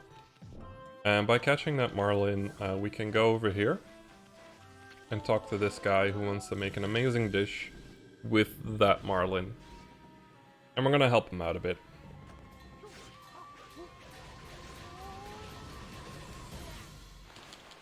There we go. This gives us a secret brush technique called Whirlwind, which is, as it turns out, is kind of useless.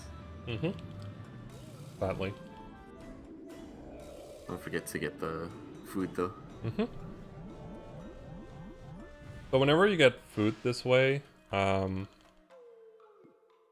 you basically, oh, whoa, wait. Let me think. How am I gonna say this?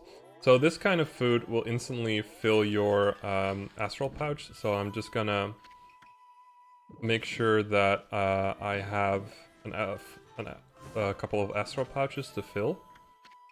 Because that way I can, I don't really need to use my golden peaches in the future.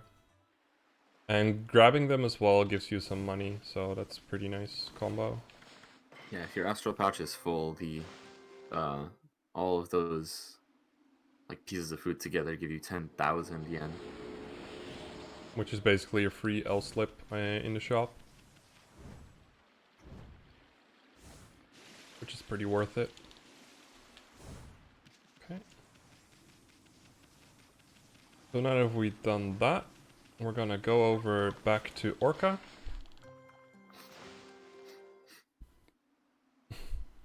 And we're gonna go into the whirlpool. I'm going to take another bite of pizza in a bit.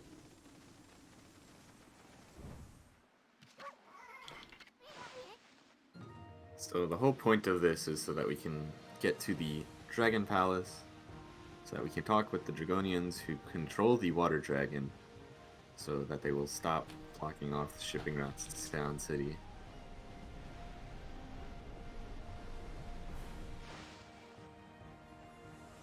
Basically.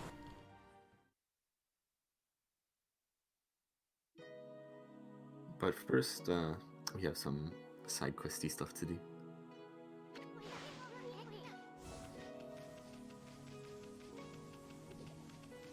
So we're gonna run up and they're like, oh my god, you can't enter. And then they realize, wait a minute, it's you, Amaterasu. Sure, go and enter. Also, we're at the bottom of the ocean. Oh, but yeah. we can still breathe. That's normal, we're a god. We don't need no Zora tunic. So right in the back of the stairs right there, you can go in and go into another one of those beautiful caves with animals and trees and clovers and stray beads.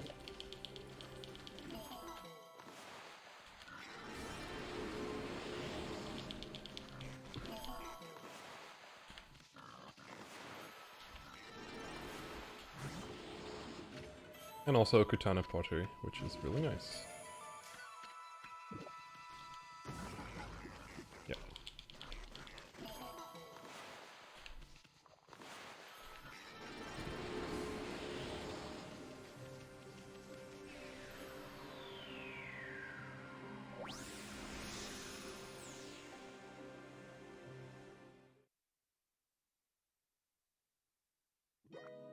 Oh, I almost went back in. Not used to the camera changing in some places. Anyways, we're gonna go all the way up, and we're gonna be talking to Queen Otohime.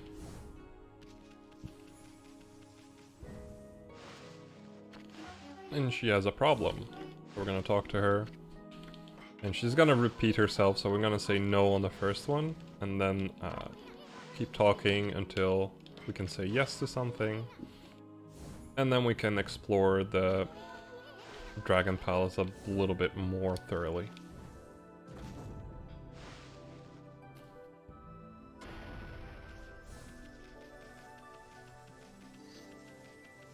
She has given us permission to go to the side areas.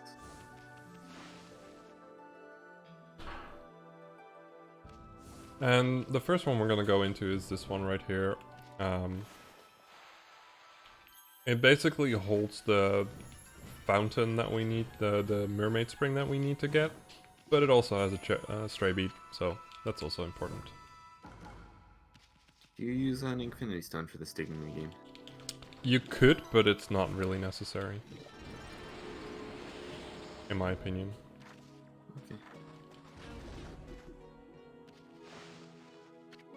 Well, what I could do is, well, I could have done an ink refill and got an extra ink pot. So for this digging game, you start by falling down, but if you mash the jump button, you will be able to jump on the very first frame and just jump over the sides, giving you like a minute of head start into an area you're not supposed to be yet. Casually, the Stigma minigame really sucks because you have to fall down and then go all the way back down again to start getting the lady to the bottom. But we can just skip most of it right there.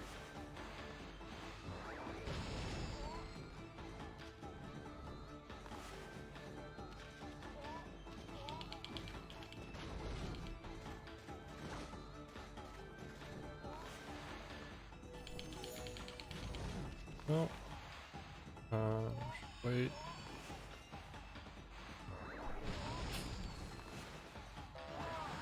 There we go. Might as well get some money. Yeah, I should probably get an extra... Should have probably gotten an extra ink pot there. It's usually fine on ink there. There's no actual like timing version differences between any of the 2017 and later remasters, but the Switch version happens to have a nice controller you can use, so Kinnin prefers that, I prefer it too, but the PC version, PS4 version, and Xbox One versions are also equally viable for any of the new game categories of the game. There we go. And by doing this bit, we get a new upgrade to our water spout technique. Now we can basically draw a circle on any mermaid spring we want and use that to use the mermaid spring warp rather than having to use mermaid coins for them.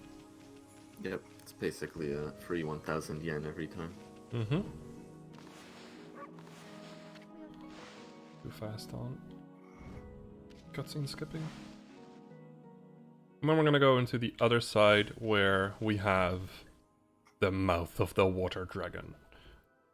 Dun dun dun. And we're gonna jump straight into it. Just like with the Emperor.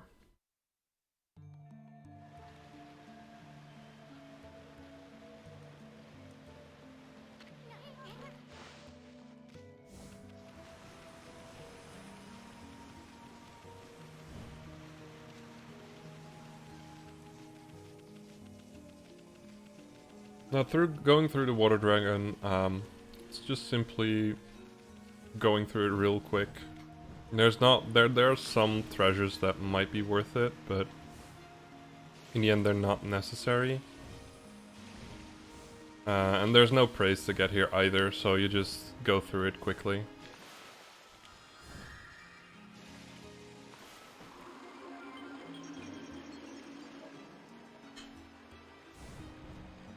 Jabu Jabu indeed. And a little key trick, just like in Gil Shrine, works here as well. Which is pretty fun. Now in the older versions, what we're gonna have to do next we could completely skip. But the game developers added a fix to that in the newer versions, so we're gonna have to walk around for a bit and actually get the stomach acid to go in. This is basically the only glitch that was patched in these remasters that's actually relevant to New Game. It would save about 40 seconds if you could still do it, but the only version where you can run New Game and still have that glitch is the Wii version, which is absolutely not worth it, because you would waste more than 40 seconds on loading times alone. Yeah, and lag.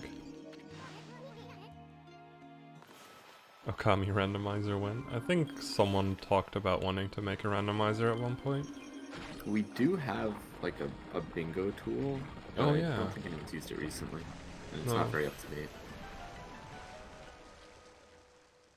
We did like a couple of bingo races a long time ago. It was pretty fun. I've looked at it. There's a few cards that, like, I found a few places where like there's some very easy cards, Mm-hmm. just because of new tricks that exist now, so things are way faster than they're supposed to be. Yep. Another cool thing with Top Dog, because we have Lily Pad, we can just really quickly go through there without having to swim at all. In other categories, you kind of have to swim right through it and hope you don't die. So with the Tube Foxes, you just use L-slips, and then you try to Power Slash all of them. If you can do that quickly enough, you can actually skip an entire cycle. Or like skip the loading, the animations of them entering. But I'm not getting very lucky positioning, so I can't really do it, which is kind of annoying.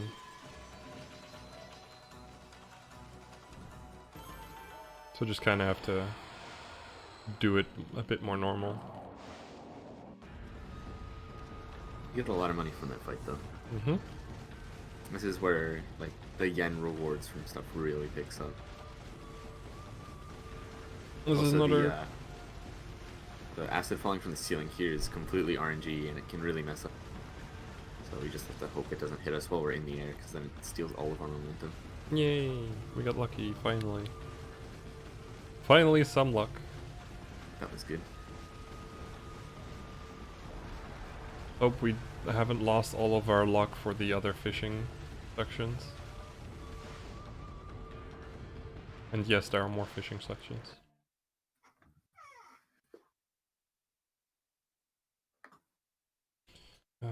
Okay.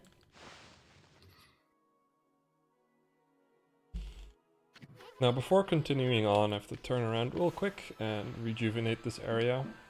The best moment to do it is right now, otherwise I'm gonna have to do it later, at a very much later moment, which is kind of out of the way.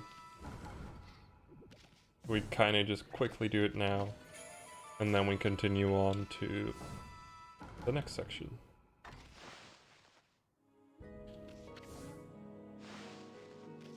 Because we picked up the treasure box, she's like, oh my god, it's the treasure box. Someone's like soul or something is in there. You should give it back to them. It's like, gee, that's kind of cruel, isn't it?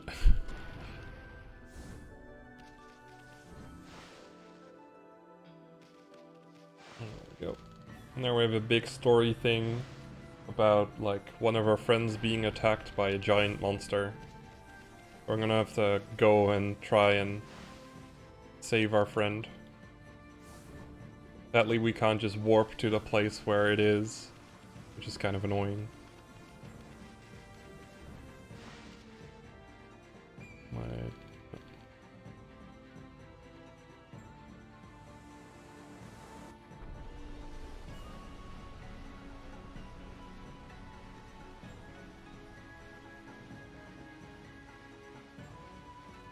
Go. We just got a bit of movement to do. So I'm gonna have more pizza.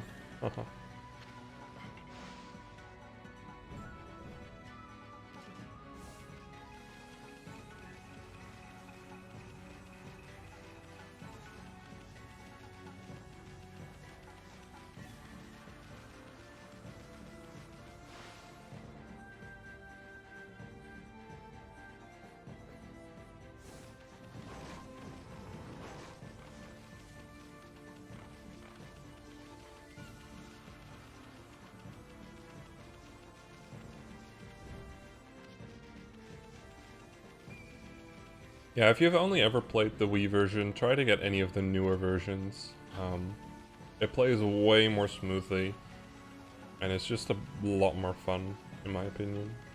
The games are also way prettier in HD. Mm-hmm. Like, you can't really appreciate the way it looks from the way this bit looks.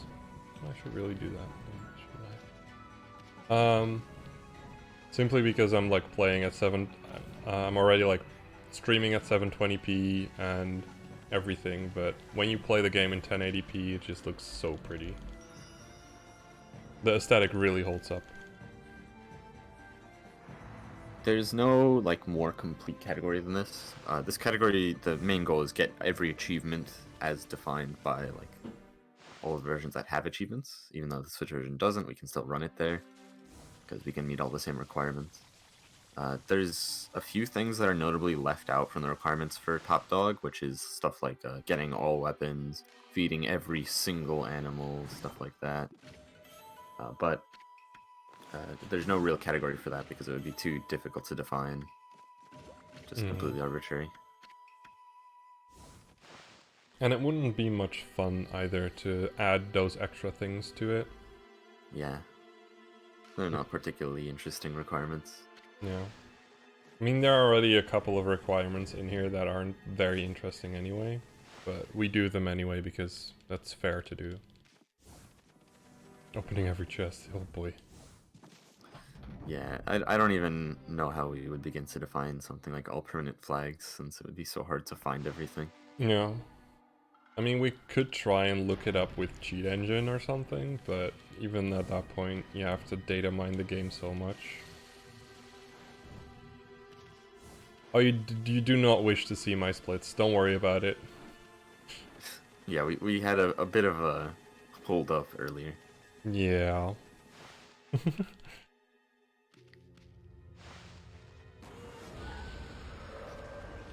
Oh, wait. That's not how I fight this guy. Again, humanoid character, so SFS and cherry bombs. Not too early. Where's she at? Go down time a bit. One more bomb.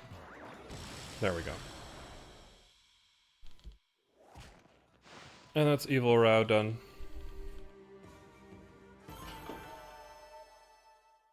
And then we're gonna go on to our next dungeon. Also, we did not save Himiko.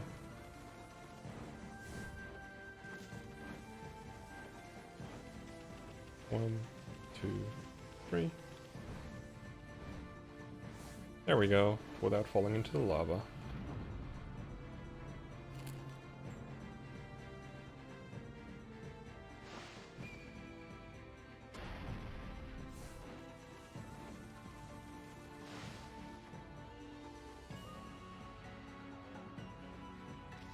Basically, we lost about an hour and 2 minutes through the crash. Which would mean right now, if you would take that away from the amount of time I'm ahead or behind, well, behind in this case, I would currently be 1 minute ahead. Which is still pretty damn good.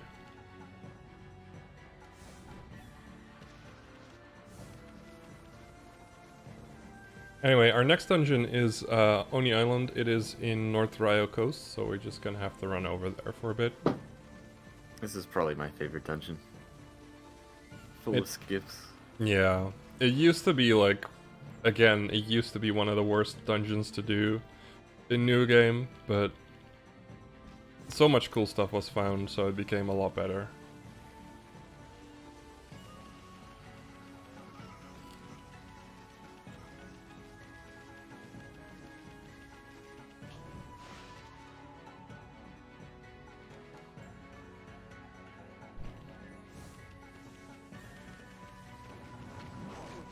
And the other guards are like, "Oh my god, how did you get in? We had this door locked and we saw you run past." Well, we used the shortcut.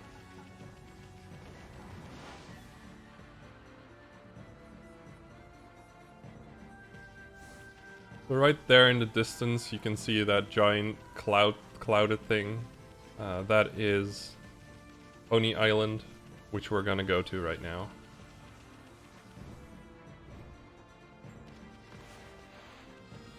It's Evil Rao's evil base of operations. Mm-hmm. Don't forget to do the skip. Ah! I messed up. Yeah, basically. Just drown here. Yeah, probably.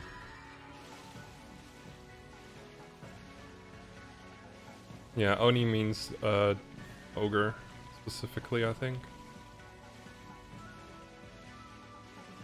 I could have turned it day and just like instantly screwed it up as well. Oh well.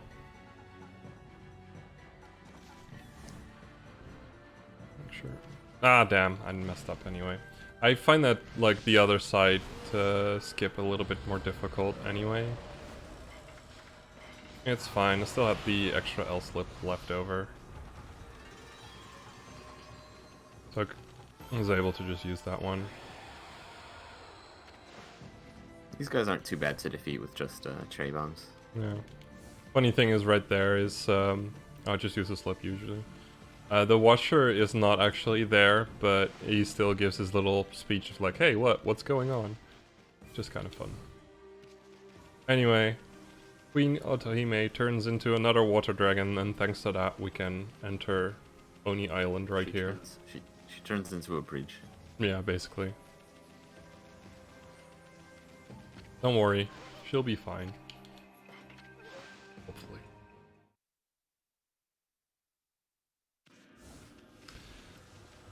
So then on to Oni Island. I'm gonna have to focus a bit more during this section, so... Ah, damn. You can skip this cutscene if you're high up enough when you jump up, but... Got a little bit unlucky. Didn't get it quick enough. It's a weird trigger. Yo, first try.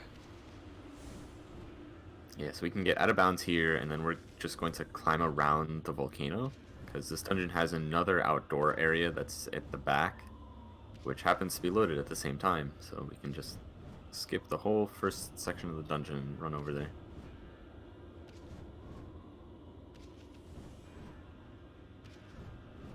And during this whole part, while we're on this volcano, we're slipping down because this ground isn't meant to be walked on, so it's very slippery. And we have to maintain a certain level of height in order to hit a trigger at the end that lets us get back inbounds.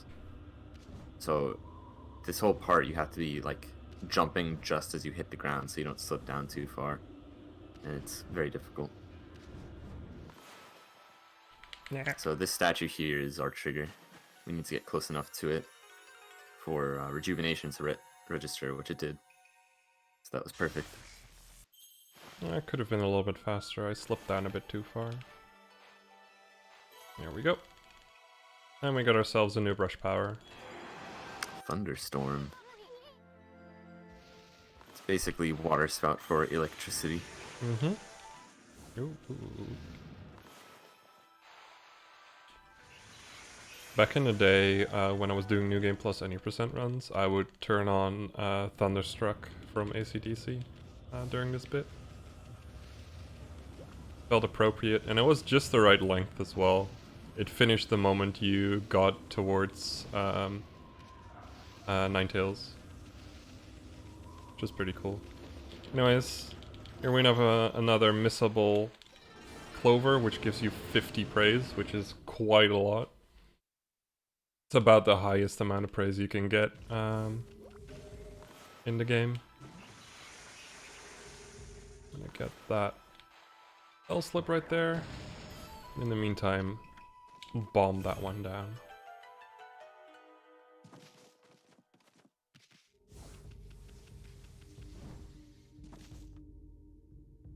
Then we're gonna grab this key.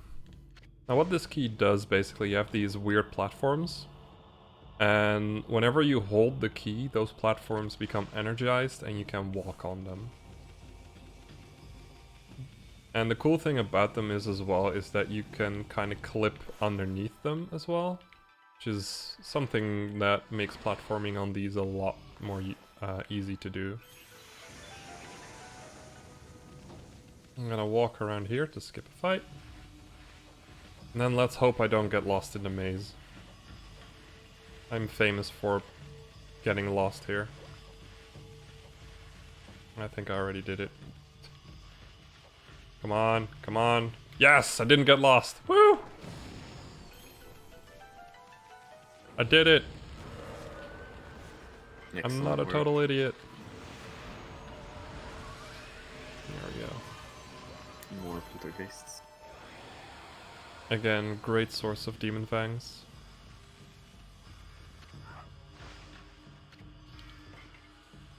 So we're gonna do another quick set of shopping. Again, just selling everything.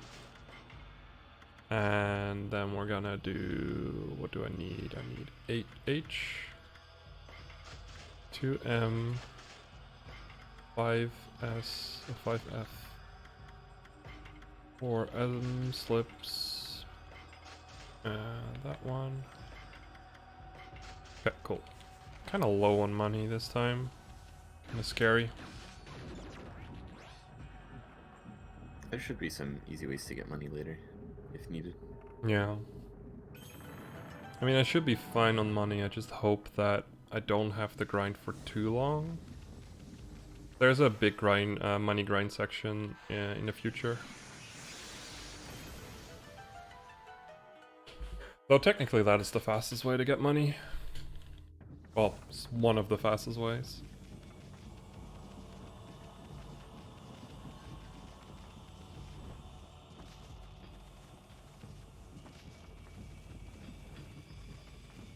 Here we go. So we go into a trap and you basically have to cut all the eyes. And you can do that really nicely by using the camera reset button. It's a nice little optimization. And then we're gonna go into the 2D section, which I'm gonna focus for a bit. So there's some cool skippy movement you can do.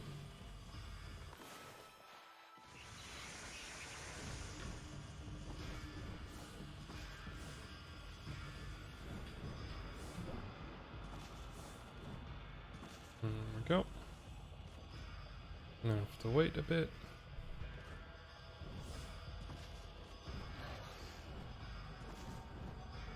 Ah, damn. Missed it. You can jump on top of those bamboo stakes real quick, and by doing that you can go up really quickly. And if you do that right, you can actually get a cycle where you don't have to wait for the giant bamboo thing to turn around.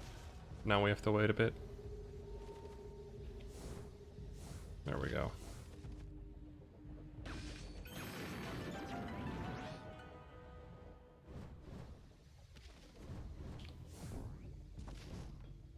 Yeah. So right here, once you put in the key, a cycle starts, and you kind of just can relax a little bit until the cycle, until you get here, because the cycle starts at a wrong point for you anyway.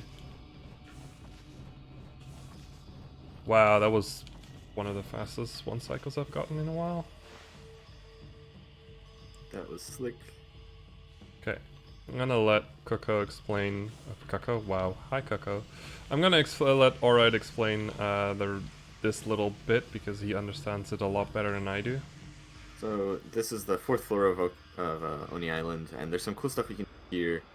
Up till now, we haven't seen a character we're supposed to see already, which is Toby the Prayer Slip, who we're supposed to race through like most of the dungeon. But we haven't seen him yet. And the only thing we have to really do to complete the dungeon is race Toby once at the very end. But usually you have to race him a bunch of times to get there. Fortunately, we can actually skip to the final Toby race by doing a thing that Kinnen's trying to set up right here.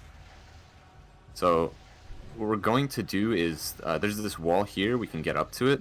You're supposed to blow up this wall from the other side so that you can like do the final Toby race, because you're supposed to do it from the very end of the dungeon. But with a precise camera setup that Giant Cookie Jar found, we can actually clip our camera through the wall and blow it up from this side, letting us access the end of the dungeon early. So right there he clipped through and drew the cherry bomb, and once that blows up, we can go to Toby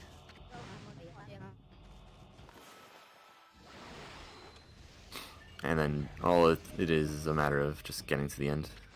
When Toby dies, he releases all this yen. So it's a free, I think, 15k. Something like that. And that's the end of Oni Island. So now we just get to fight the boss of this dungeon. It's a very awesome trick. It skips a Yeah. large part of the run. Or There's a of Oni big Island. part of that dungeon that we skip by doing that trick. Especially, particularly that last floor. Yeah.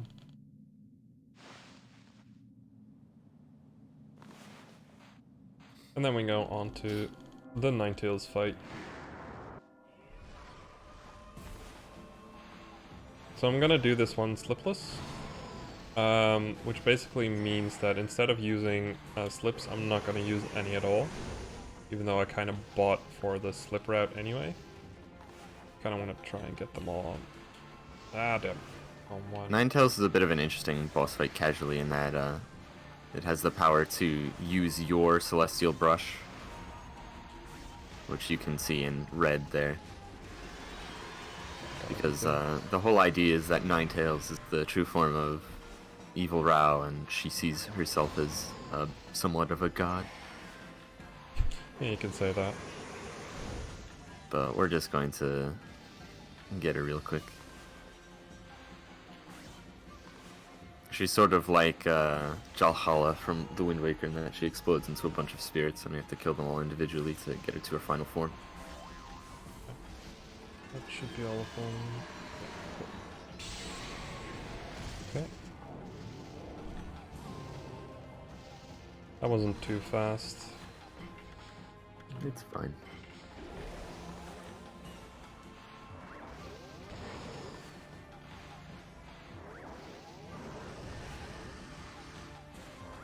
Yeah. Damn, she charged right through that one. Fortunately, we have 2 cherry bombs available to us. Saves a bit of time. There we You go. can sub up on her. Yeah. She was running around a bit too much.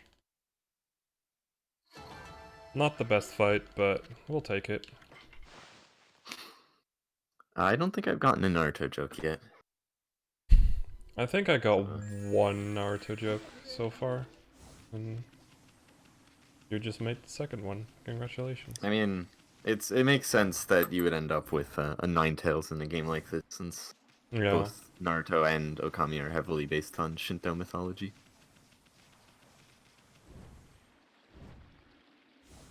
Yo. Like half of the names in this game of like characters are names of techniques in Naruto. Yeah. We're gonna go over here and we're gonna talk the... don't remember his name. Urushima? We're gonna give him the treasure box, which makes him an old man again, because he actually wasn't a young man. And now he's all happy again.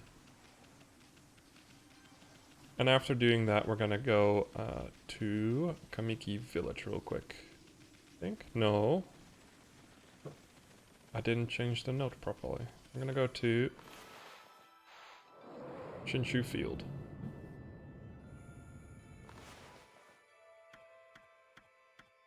There we go. And we're gonna do some more small cleanup things before continuing on with the story.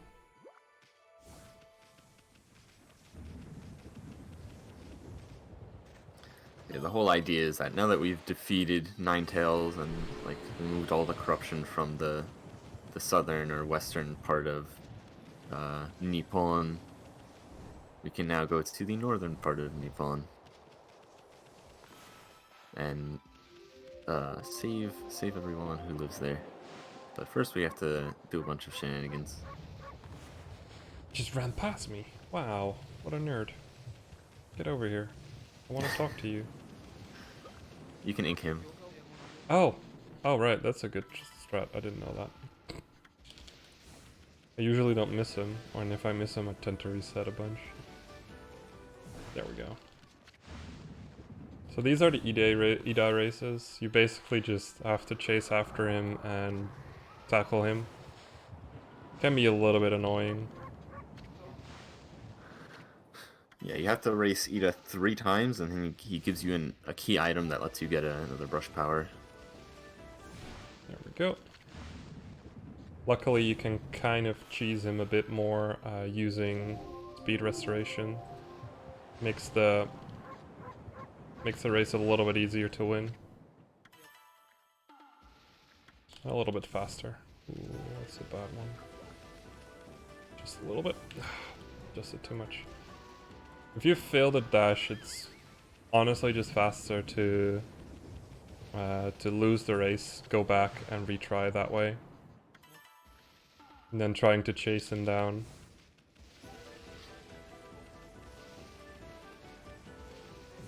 Gonna be a set of races later on where that's not the case, but those races are ridiculously harder than this one.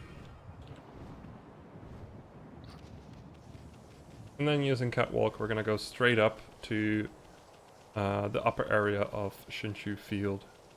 I'm gonna do some more shenanigans. And I'm gonna equip a new sword. No, I'm gonna leave life beads on there for now. This is the Sword of Kusanagi, which we got from killing Ninetales.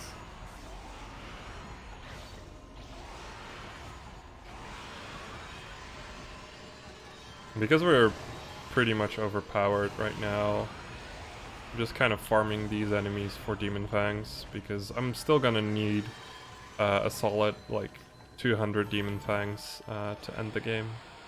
Or like 150 now because of red changes.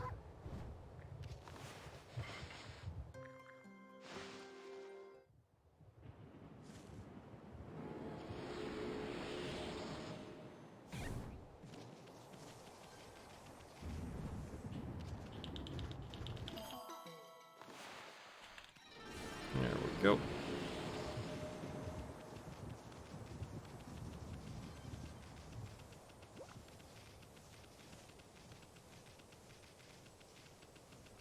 And now that we're going to go to the next area, we're also gonna encounter a new set of items, which again have a pretty big price difference. Yeah, the treasures in this area, like from now until the end of the game, are way more valuable than the treasures we've been able to get up till now. Like, we've maybe been able to get a couple Kutani potteries up till now, which are worth like 12k, and most of the treasures we've been getting are worth like under 5k. But now there are treasures that are worth like 15, 20, and even 30k. And that, like, they're not even particularly rare. Yeah. There's actually like a whole new set of required items again that only appear once, which are also worth a lot. Yeah, the tassels. Yep.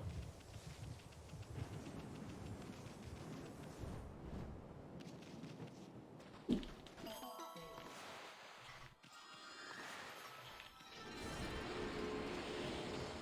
I'm gonna go over here, grab some extra treasure. This one's actually not on my notes, but I recently rediscovered this one and was like, wait a minute, that one's probably worth going for. Okay, I'm gonna wait right here. If I do this thunderstorm as far away from the building as I possibly can, I can skip a little cutscene where it kind of just like shows you like, oh, look at this weird dome thing. You can probably use it. So yeah.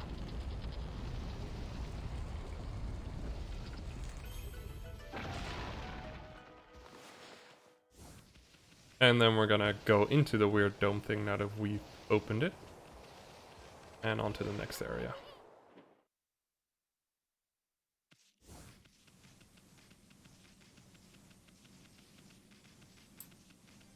Means I can scroll down my notes. Aha.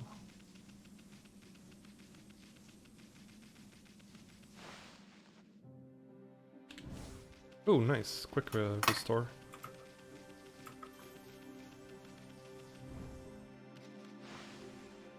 Like the only place I go for.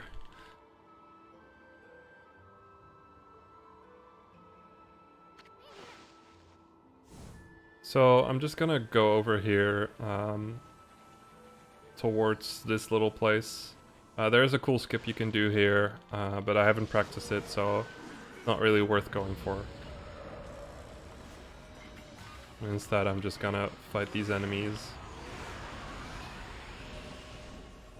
and get a bunch of Demon Fangs again as well. Because whenever I can get like very easy or free Demon Fangs, I just need to go for it instantly. Because it's just very worth it in the long run.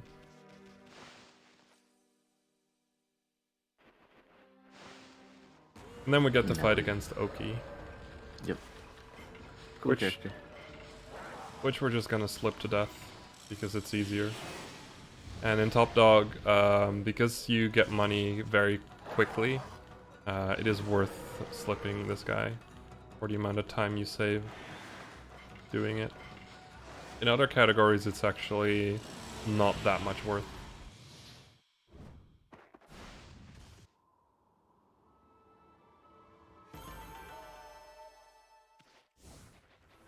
Okay.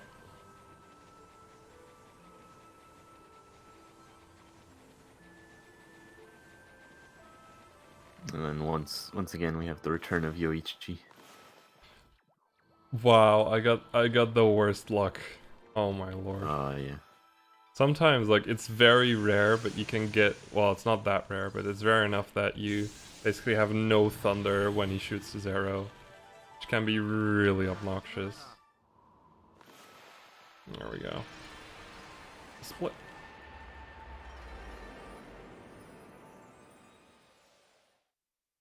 So now that we're in Kamui, now that we've bloomed it, we can start like finishing off the game in a sense.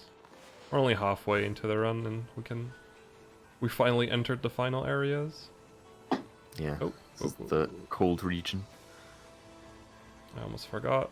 I need to feed these sheep. If I remember correctly, Kamui is supposed to correspond to Hokkaido. Yeah.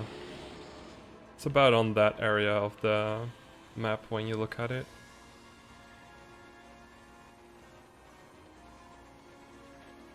Nope, need to feed these foxes as well. Mm-hmm.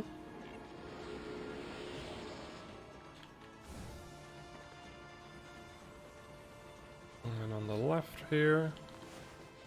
And if you've been paying attention, you just saw Kokari on the right there. So, if you know a little bit about what I've been doing this run, you know that there's another fishing segment! Yay! Fishing! Woo! Yay. So, let's bring up the notes, let's start fishing again, and hope to get everything rather quickly. Wonder how Kokari got here. I don't know either. Magic.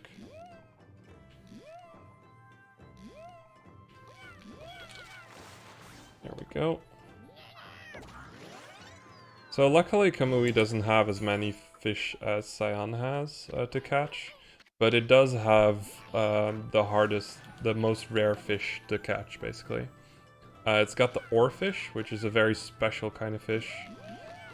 And if we get unlucky, we're gonna be stuck here for a long time trying to get it.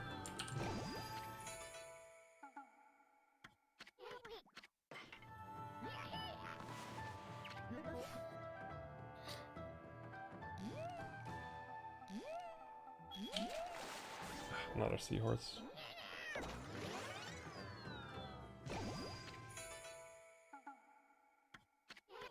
You can also catch a few fish from that we have listed as North Rio fish right here. So the more fish I catch here from that place, the less I have to catch during that bit. Also, the octopus is my favorite because it just spins around like an idiot when you catch it. It's so funny. Another blowfish. That blows. Funny face.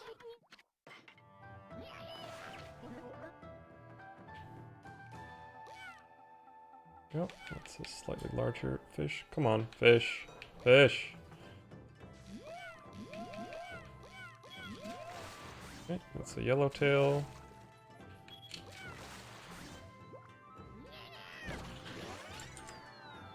Mm.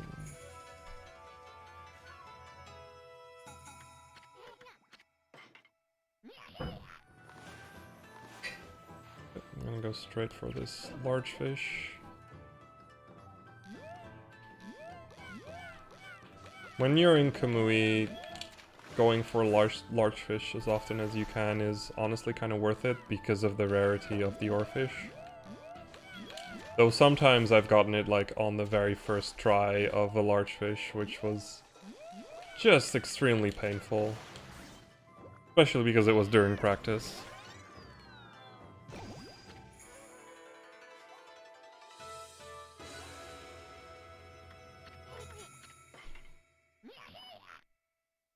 These are all medium large. Should probably turn it night in a bit. This is gonna be probably another yellowtail. Yeah.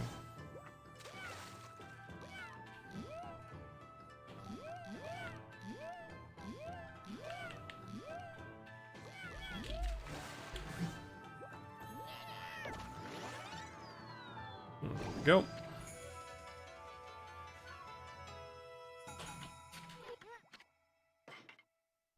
So I'm gonna turn it night real quick. Let's see if I can get that one. Yes.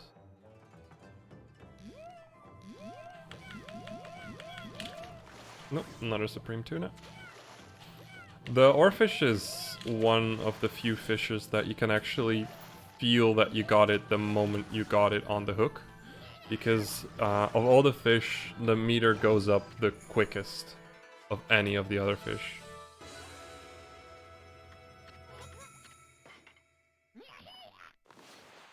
There we go. Please be a monkfish. No, this is single slice. Ah, Nautilus. Also nice. My favorite fishing minigame is the one in Breath of the Wild, where you just throw bombs into the water.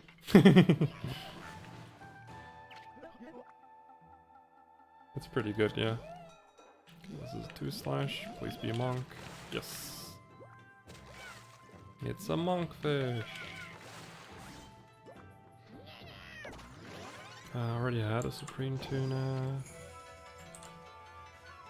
Okay. I think I need one of these still. Fish. Ah, octopus. Just look at the boy spin.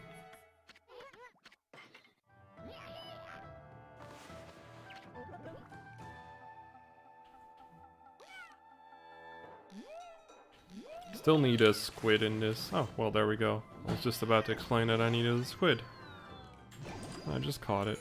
Awesome. So I'm gonna try and go for only the largest fish to try and go for the oarfish now. Because I'm already in a slightly bigger range, size range. So, and the only other fish I need to catch are small fish.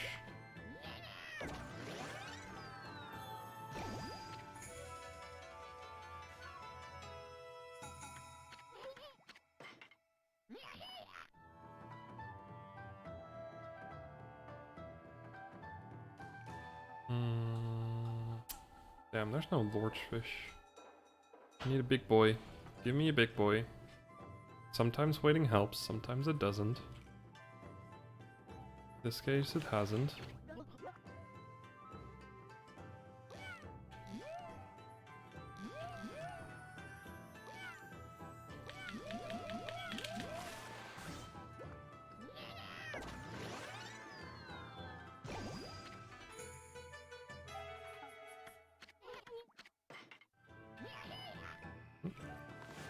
Some bigger boys. Still not big enough, probably. Yeah. One size bigger.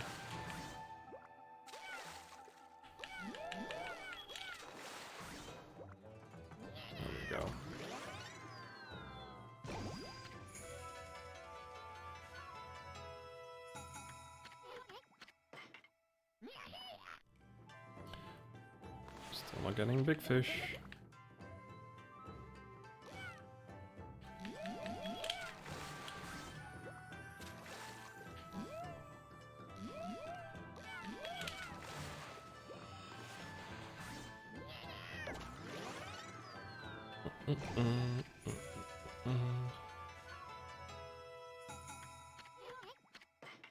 Come on, give me a big one.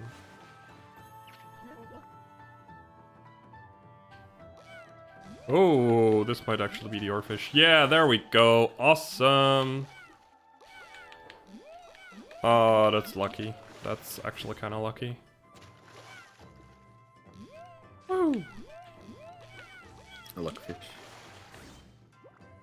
This might like seem like, oh, you were hyping it up to be very rare, but you caught it rather quickly. This is lucky. This is good luck. I've been stuck waiting for 20 minutes to get this fish. Anyway, I'm gonna just quit out real quick and to kind of reset the fish. Because I still need some smaller fish.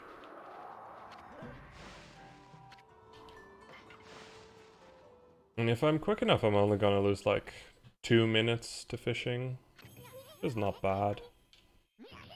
Compared to the stuff you can get.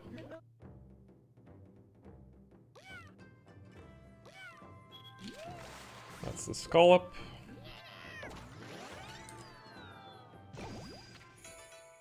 And I just need the flying fish now. Which is in the small range. So it's about this one. Come on.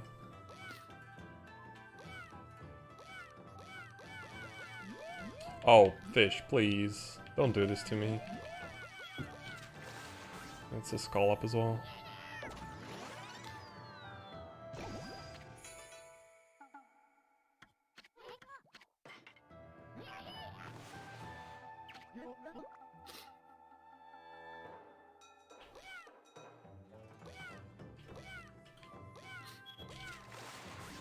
More scallops. Do I go for the load screen minigames? Yes, in the first like 2 to 3 hours of the run we have them turned on because we need some fast demon fangs at that point. Come on. But later on we turn it off because the loads are just too slow. Okay, that's too small.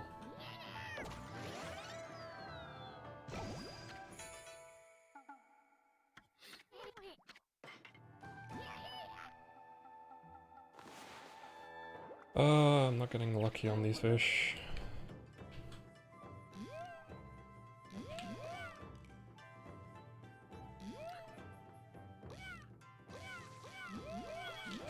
There we go, there's the flying fish. Awesome. That's Kamui fishing done. Let's get back to the game.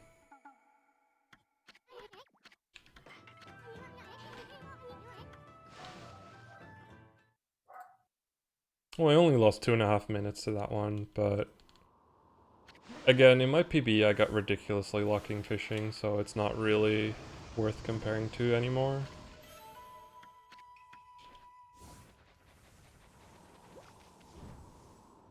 I'm gonna grab some more treasure and another stray bead. It's just right there. There aren't that many easy to get stray beads coming up. We're gonna go back here in the dojo, and we're gonna be learning some specific things. 1, 2, 3, 4, 5, 6, 7, 8, 9, 10. Since I still can't read Japanese, I have to count which one I need. And we're gonna be learning the sword techniques, which basically means that I'm gonna be dealing a lot more damage with my sword. Which at this point, like after this point, becomes the most powerful weapon in the game. If used properly.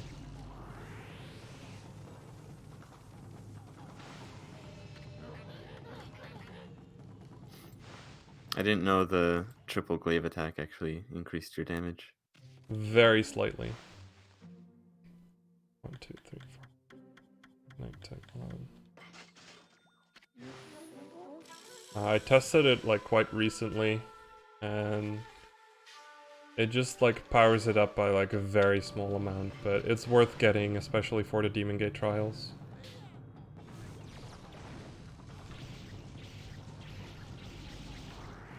But you have to get them anyway, so if they do power it up, it might as well be right now.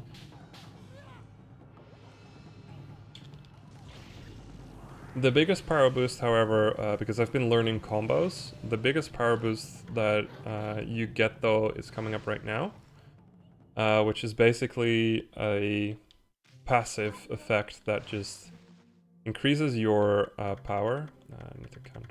1, 2, 3, 4, 5, 6, 7, 8, 9, 10, 11, 12, 13, 14.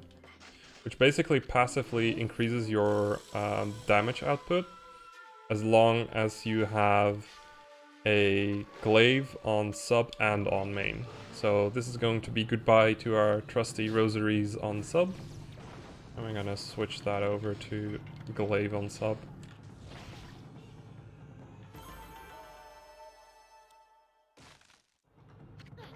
Sword dance. Mm-hmm. You actually kind of can see it. The sword is glowing a little bit now. Like glowing white. And that basically just is a very big power spike, allowing us to keep up with the with this area having more powerful enemies. Okay. Then, yeah. Then we're gonna go over here and we're gonna hit into a scripted fight. This is kind of famous for being a soft lock in other categories. But in this one we just have everything, so it's completely fine. These are igloo turtles. They're basically the butt ogres of this area. Except they're igloos. They're very weak to fire.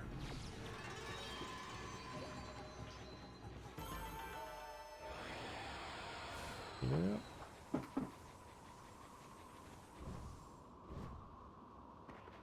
There we go. And now we're gonna go do what is probably the most annoying thing in the game, but we're just gonna be cheating it. We're dirty cheaters like that. I'll get my phone ready. Ah, yes. Blockhead Grande. So this is the hardest blockhead. Basically he spawns 8 points, which you can technically memorize, but it's really difficult to do. So what I basically just do, I grab my phone, I record the screen, and then I play back the video to get what I need. So this is a little bit cheaty, but it's everyone does it, and it just makes the thing easier to do. That one. Turn off the audio.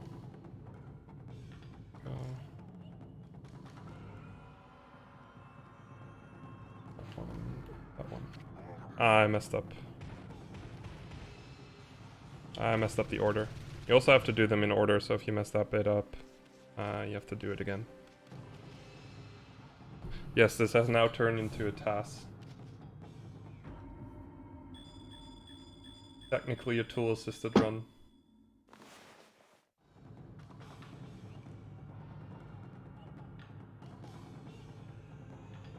Okay, let's try this again.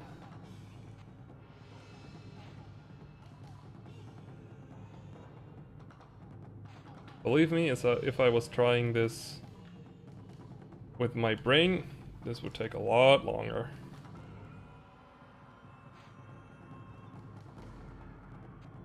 There we go. First try. Nice. Yeah, this blockhead is probably the most annoying to do casually. Back when I first played this on the PS2, I played this on like an old CRT. So I would just like grab a marker and very quickly write numbers on the CRT screen. Because it had like a glass front. That's how I did it back in the day. There we go. Legacy strats. Mm-hmm.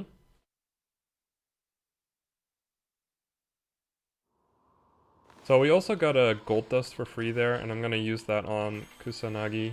So now it becomes extremely powerful weapon for us to use in this area. You don't save it. No. We buy an extra one for Thunder Edge later on. Gotcha.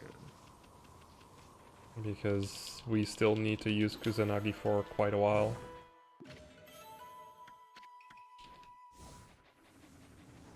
Right here we're gonna get into this Demon Gate fight. Now we basically just one-shot these if we time our sword strikes right, which we didn't. Oh, come on. Die already.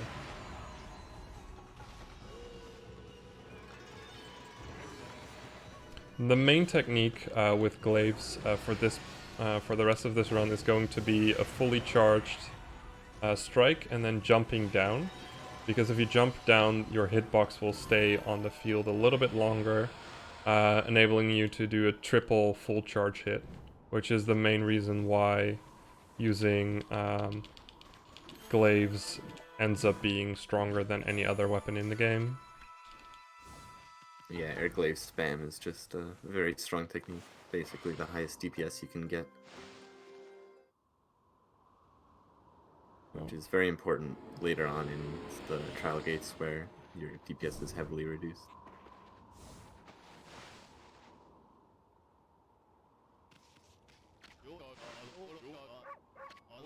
There we go.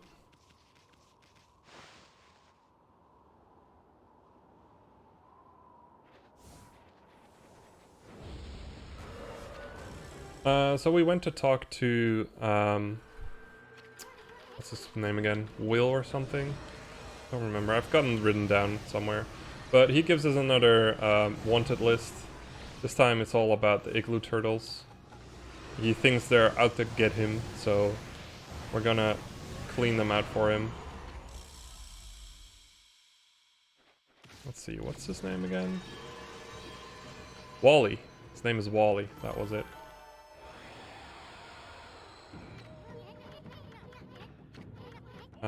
We got this one, I think. No, we got the one above that one.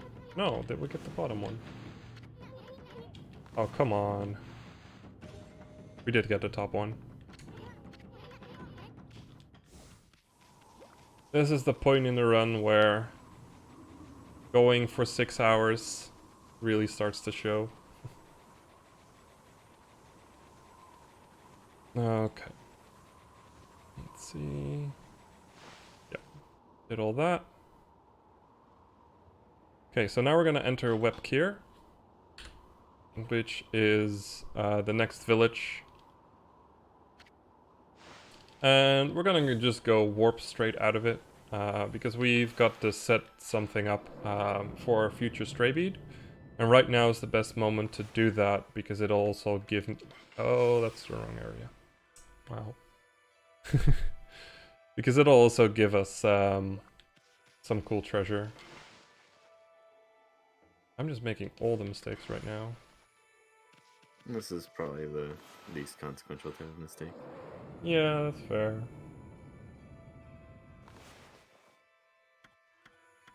There we go. So we're gonna warp back to Kamiki.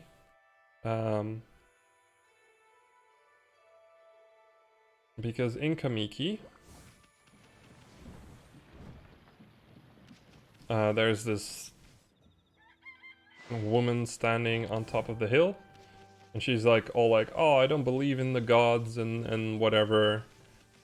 And even if I got whacked right now, I would not even believe in them or something like that.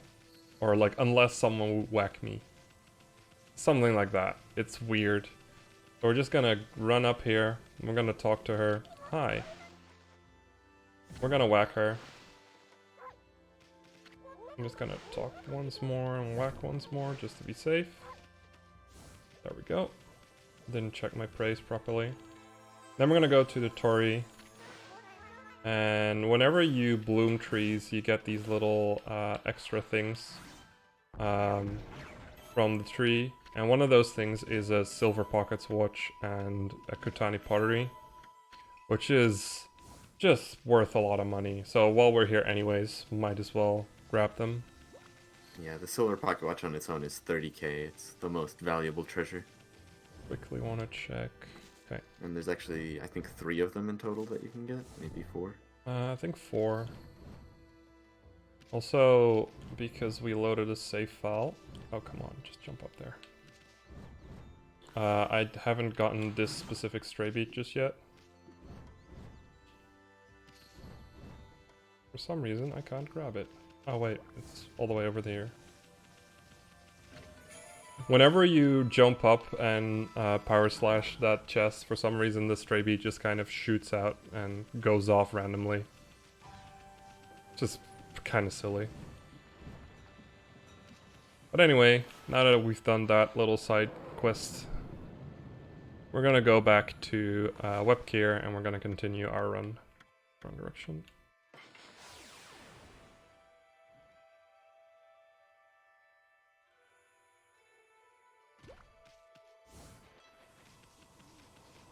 So most of Webgear is just gonna be me grabbing praise and items that are just worth a lot of money and praise.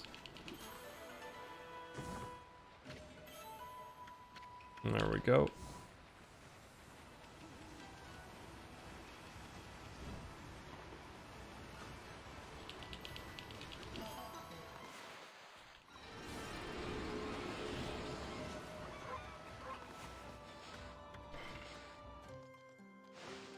Because from this point onward, you just get a lot of stuff. Okay. And the stray bead.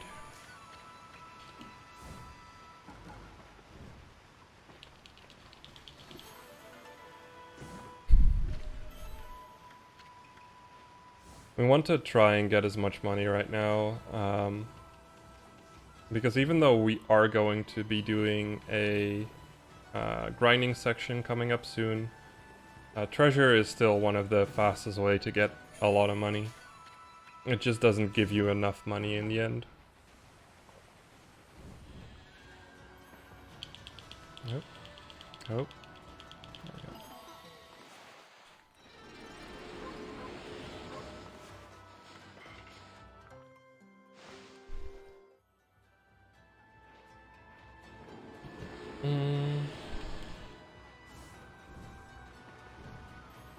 There we go. Ah. I went the wrong way. Don't read your notes and run at the same time, kids.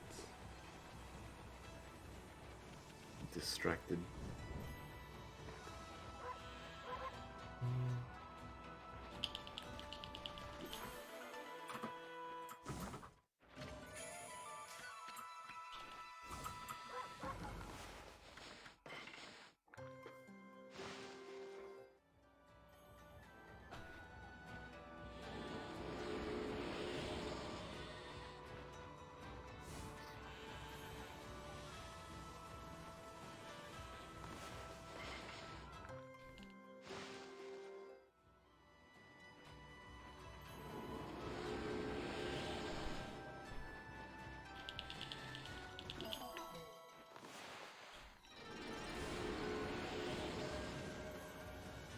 Okay.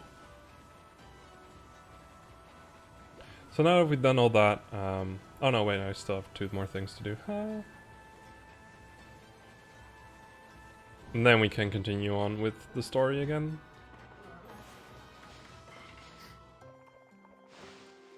The story is basically there's a bunch of wolf people, and they're all really angry because their mountain is cold.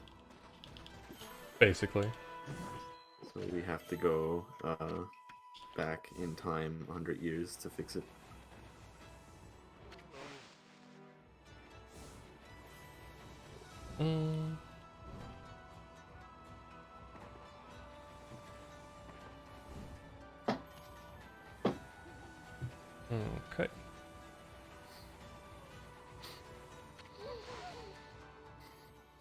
And the cool thing is that they can just kind of turn into dogs and human at their own will. And you can actually do that too. Look at that. Whee! Now she's a dog. Pretty cute. Actually, like, casually, I didn't know that was possible. Until, like, someone, like, way after I started speedrunning, someone showed that to me and was like, wait a minute, you can do that? I felt so like, stupid. It's just a cute touch. It's not Yeah. useful for anything. There we go. He goes and chases after us, and we just do a quick power slash.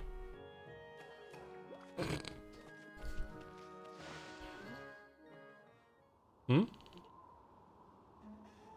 Yeah, well, I can't ignore the cat if she stands on top of my splitter and turns off the screen for like 2 seconds. I basically didn't have an image for like a solid 2 seconds because of the cat. Cat's ruining speedruns since forever. Tool hindered speedrunning. There we go. So now we can enter this bit.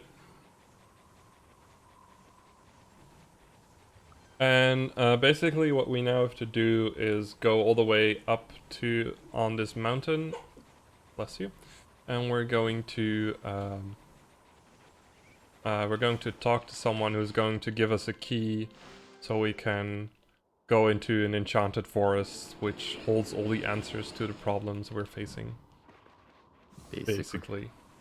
We could actually go into the final dungeon right here, right now, but unfortunately we need to do some other stuff to get all the achievements. Yeah. But in every other category we can. I think literally every category skips the back in time section, doesn't it? Mm-hmm. That's ridiculous. It's amazing. But anyways, we're gonna go over here. I'm gonna talk to this lady with a double owl on our head, which are very cute. And there we go. We got ourselves a key to go into the enchanted forest. But before we do that, I'm gonna do a little bit of cleanup in this area. This is actually a recent change I made, where we do this bit right now. Oh, I didn't edit the food for it. Oh, that's fine. I don't think you have the money for this. Oh, right. I don't have the money. That's why we didn't do it right now. Wow. Okay, never mind. I'm gonna have to come back later. It's okay. I'll save you some time.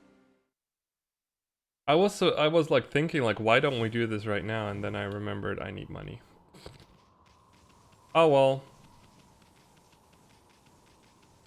Technically it's possible maybe if I sell all my stuff before that.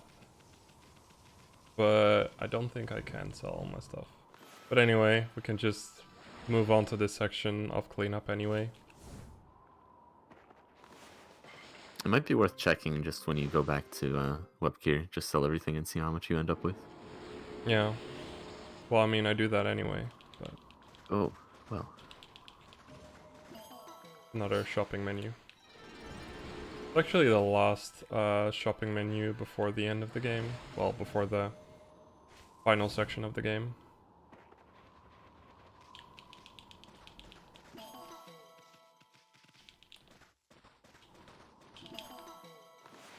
Go.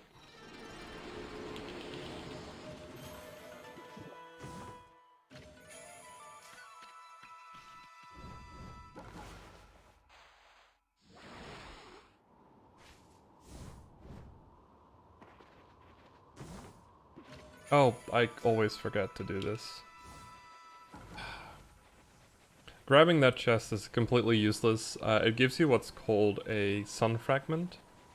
Basically, sun fragments work the same way as heart pieces. However, we don't really need to collect them all. There's no achievement for collecting all of those, so we don't get them. Yeah, it's another notable omission from what you'd expect from a 100% category. Yeah. Actually kind of a weird one.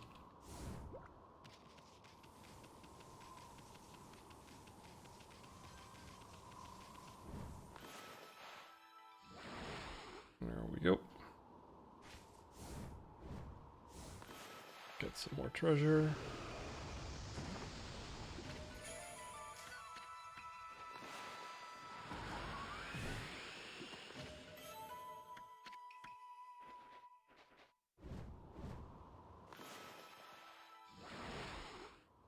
And after this one, we're done over here.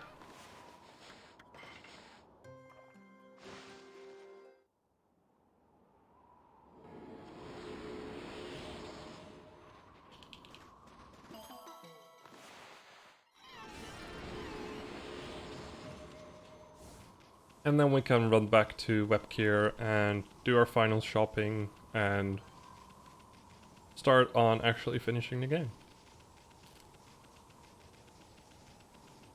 Or at least the story.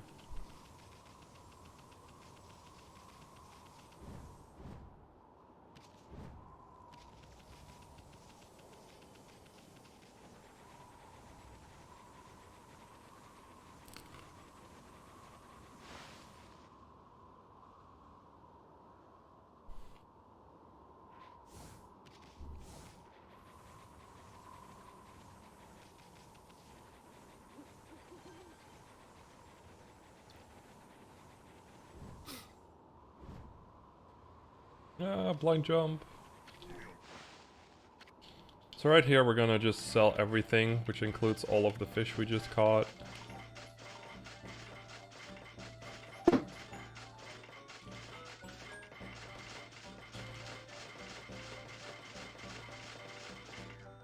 There we go, that's a lot of money. Grab 1 gold dust, 5 of these, 6 of those, 3 of this one, 2 of this one. You wouldn't have had enough money. 2s. Ah, damn, that sucks. I guess you need the grinding for that. And then I need 15 of these. I mean, it might be worth timing if you could like do some extra stuff early to make it worth it, but it's hard to say. Yeah. You need 360k to get that brush power. Yeah, so I need like an extra 150, 140. Yeah. There we go. There it is. So since we're going to the left side over here anyway, we're just gonna clear this bit out. We're gonna go over here soon again, but it's just easier to do them now. That was some weird sensing.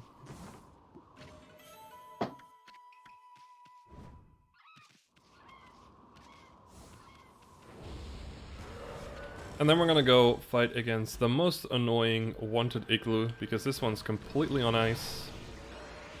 And ice is slippery, so we're gonna have to be jumping around to move.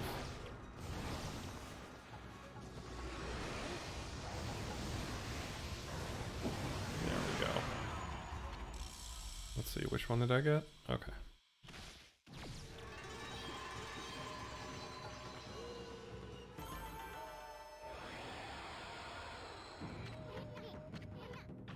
That one. I only have 3 more of those to go.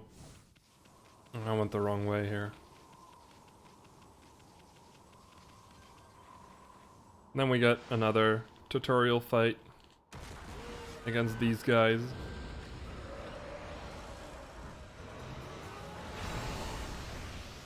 Yeah, these are the bull chargers. Yep. Weird enemy. Yep. And I have like weird insect heads. Wait, I don't have fire burst. Should have gotten fire burst already. I forgot to get fire burst. Wow. Oh, damn, I know where I have to get it. Oh, well, it's fine.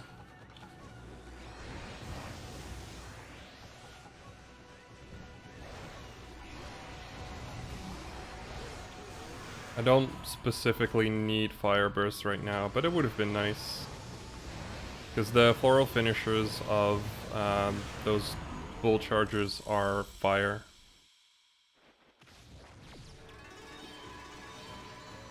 No, I don't really need to charge. Oh wait, which one did I get? This one? Nope. This one? Yes. And then we're gonna enter into our next area, which is called Yoshpet.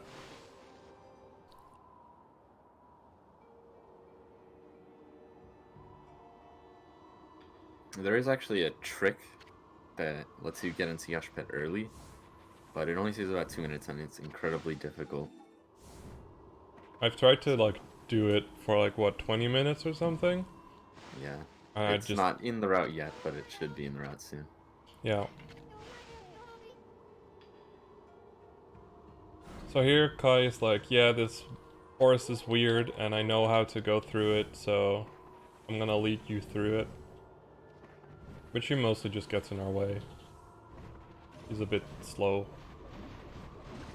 We'll just keep going at our own pace.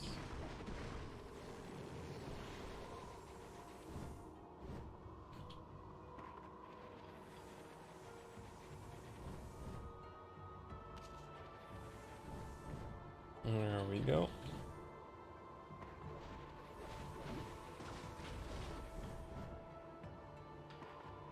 We're gonna go to a wrong way here. There's a little arrow there that shows you, oh, you have to go right. But we're gonna go left here. And we're gonna do that a couple of times because in a couple of the wrong ways, there's actually either a very useful treasure that gives you a lot of money, or a stray bead. So we're gonna be doing that a couple of times.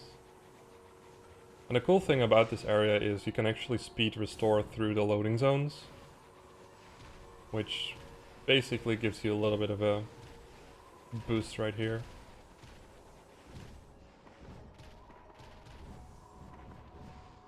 Oh. This one? No. Oh yeah, right. I don't need to think. There's a stray bead, like, hidden here somewhere, and you kind of need to... You kind of need to remember where it was again. Should be right here. There we go. And then third wrong way. Okay.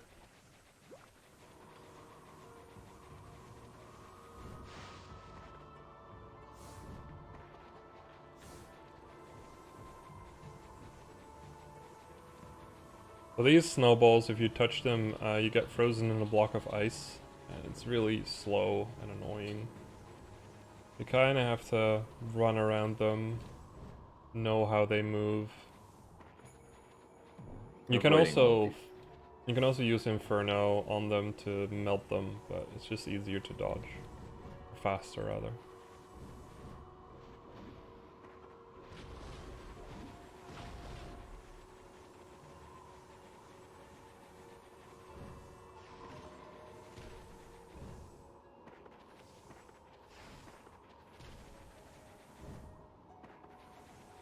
Oh.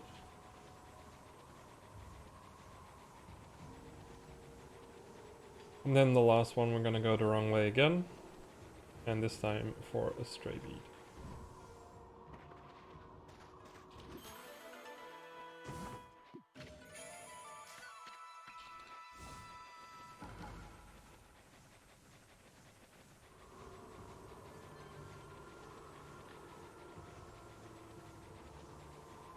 And after finishing this bit of Yoshpet, we get into a nice little clearing with a tiny town in the middle.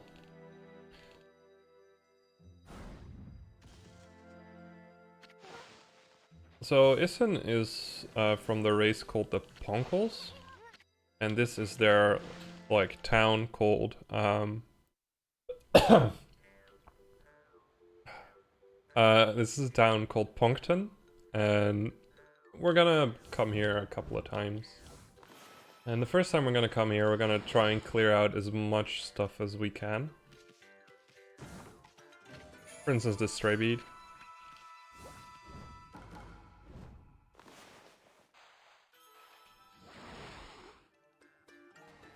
Yo. And some tassels. We're even more fabulous than Elvis. With all the tassels we have.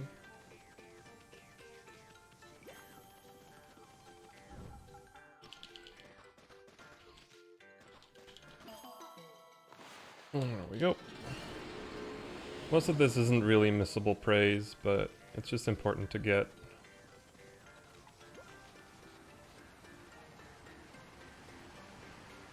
So we have to go in here and talk to the Puncton leader, but instead of doing that, we're gonna go off the beaten path real quick to grab this here stray bead.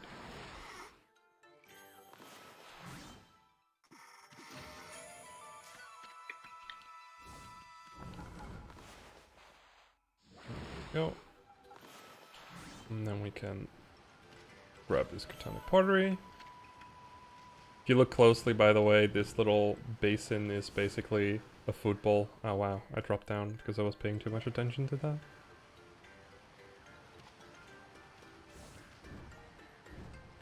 Yeah, it's cute how they design the miniature areas. Mm-hmm. As if this game didn't have enough character yet. Okay, now we're ready to go and talk to the leader of the Punkle people, called Ishaku. Of course I mess up that jump. It's a little bit lost, so just kind of went for a jump. Okay, but the guards just hold me up for a bit. And they try again, and then we just keep walking. Not the best guards. And we're gonna talk to Ishaku. And he tells us of like getting that we need a celestial envoy to make the world know of our greatness, in a sense. And he suggests someone, so we're gonna talk to them. And they're like, oh hey, I don't really care about that. I did see someone go somewhere where they're not supposed to be. So we're gonna go over and see where that is. Don't you have to talk to her 3 times, or is it only 2? I think it's only 2. Okay. Should be only 2. You know better than I. I basically like talk to her until the little the little arrow disappears above her head. Gotcha. Obviously, I'm a bit rusty on my Punkle routing. Mm-hmm. Seeing as I haven't done this segment seriously. I might still be wrong, because I'm not 100% sure if I have to talk to Ishaku again, yes or no. I thought I didn't have to, but I might have to. I don't think you have to. We're gonna see what happens. So many praises. Mm-hmm. Yeah, we still had to do that. Okay. This one doesn't let you continue to the next area unless you finished all the talking. Oh, I can skip this cutscene. So that's another small time loss due to my notes not being properly written down. I kind of forgot to do something anyway, I just realized. Reading my notes a little bit better. Let's talk to Ishaku again. Need to talk to him once. And then I can probably continue. But first... yeah. Almost. First I need to get on top of this mushroom. Which is possible with a well-placed jump here. There we go. Because there's a nice Beautiful, juicy clover on the top. There we go. Now we should be able to leave.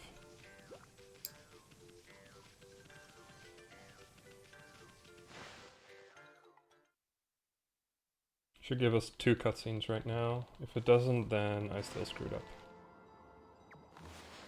Oh, might have still screwed up. No, okay, we're good. Awesome. So we're gonna go deeper into Yoshpet. This is also called Inner Yoshpet, which means we're gonna be doing more running around and grabbing treasure wherever we need it.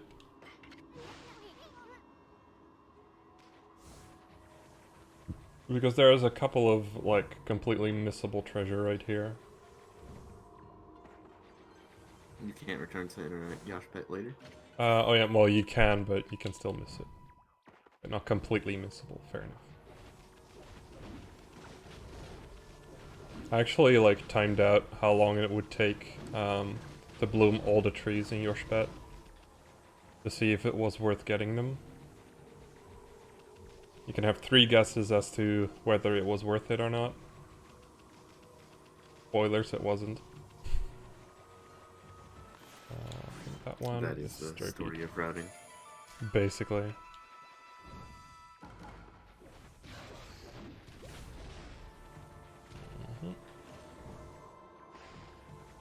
Ow, I forgot about that one. Okay, first wrong way. Nope. Second wrong way. Okay. Oh, right, yeah.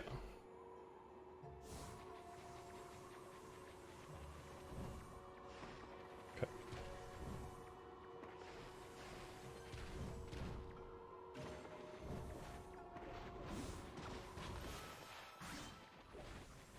Also a nice treasure to get right there. Especially in marathon settings. There's a couple of treasure I'm getting that I don't specifically need to grab, but just to be completely safe, I'm grabbing them anyway.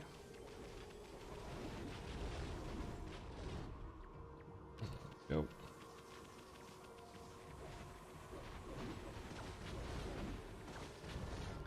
It's kind of annoying, but when you jump off of ice, you get, like, no momentum. Yeah. I mean, it makes sense because of the ice physics, but it's really annoying. You kind of have to work around it. The ice physics in this game are kind of janky. I mean, ice physics in every single game are kind of janky. I don't know why developers insist on putting them in. Always feels like meaningless challenge.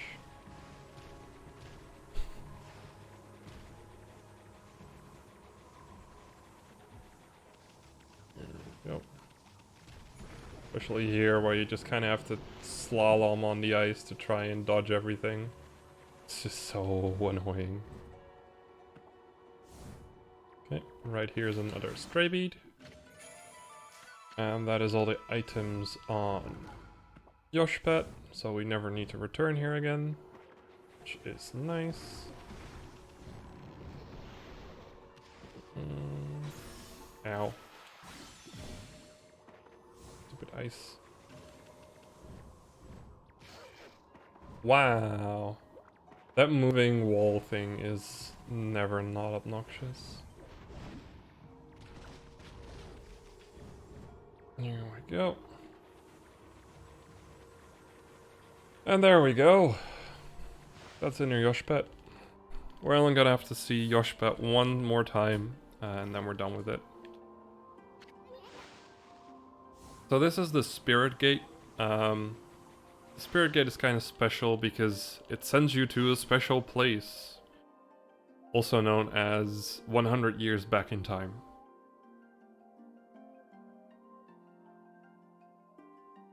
There we go. We also got Oki with us for a little bit, because he's on a quest for something. He's there too. He's just tagging along. Yeah. He's just chilling. He's a pretty cool dude. Wait, do I have to? I think... No, that's only Shinshu Field. Okay. Wasn't 100% sure if I needed to bloom the trees. So literally everything we're getting right now in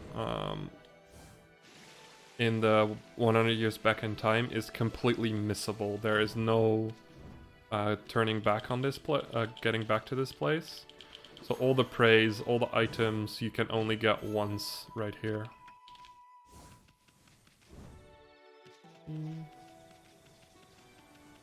Here. There's a couple of places we go to quickly grab some good treasure. Because they're all really worth it.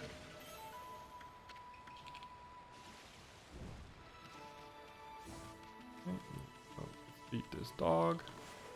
Those treasures are like 15k and 20k yen, so pretty valuable. Yeah. Can you imagine not grabbing them? We used to not grab all this stuff. Back before we properly routed this. We just didn't even know most of this even existed. So quite often we would not have enough praise near the end of the game when we were like, oh my god, how did we not get enough praise? And now I'm just like, yeah, well, duh. Okay. Now we're gonna be fighting against Nagi. He's probably one of the harder humanoid characters to fight against, but he's still a humanoid character, so just use an SFS and spam bombs. He's the ancient hero of legend, the ancestor of Susanoo. So he dries in more than 3 bombs. Oh, that's Nagi. That is something. There we go. Now there's like some stuff that's happening with Orochi, since we've gone 100 years back in time. Orochi's alive, so we're gonna have to defeat him all over again. And to do that, we're gonna do a little sneaky sneak.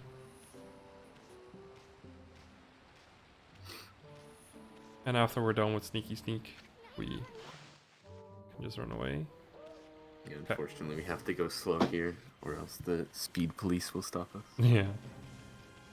I actually like take a few extra slow steps because it's happened to me before that I would run away too quickly again, and the game still triggered the speed police. Even though I completed the section, and it even gave me the cutscene that I've completed the section. So we're not gonna go over here and sell our stuff. We're gonna be doing that later, but we are going to do some grinding. We're gonna be grinding for mostly Yen and Demon Fangs, which means that we're gonna do a couple of rounds of this area until we have about 770k Yen, which is gonna take a while. Yeah, so Nippon has some reverse inflation because you get a lot more money in the past than you do in the future from these guys. What? Hmm? I was confused about the Veil of Mist. Oh yeah. For these guys, Veil of Mist is their floral finish. That's cute, because they're from the past. Mm-hmm. There we go. I'm also picking out specific fights that I think I remember are worth it. This one wasn't, my bad. Because there are some fights that just don't really give you a lot of stuff. Like this one was one dude and that just gave me 2 Demon Fangs and 4k. So it's not really worth my time. But this, for instance, oh, Oh no, skip the one that I needed. Okay, gonna have to run back for it. There's another fight really close here that I ran around, sadly. That gives us a lot more money. I'm gonna have to grab that again in a bit. Let's see. I think it was that one, yeah. This one has like a black guy. Yeah. These are called like black dogus or stuff like that. I'm not exact. Black clay soldiers, that's what they're called. And they give you a bunch of money and 3 demon fangs. So they're very worth to go for.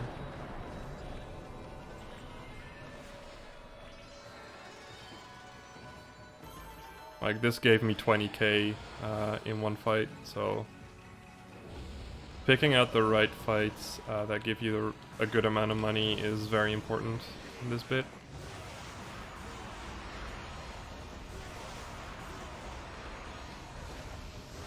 You should show the sub-glaive attack just for flavor. Whee! Fully charged subglade. It's almost never useful to use that move, but you can technically combo it into your main combo. Because you can charge. Yeah, go ahead. If you do sub-glaive in the air, Ami surfs on the bird. Oh, that one. Yeah, that one is pretty cool. Oh no, this one wasn't worth it, right? No, okay. Actually, there's one blue dude. The blue dudes are pretty worth. Nope.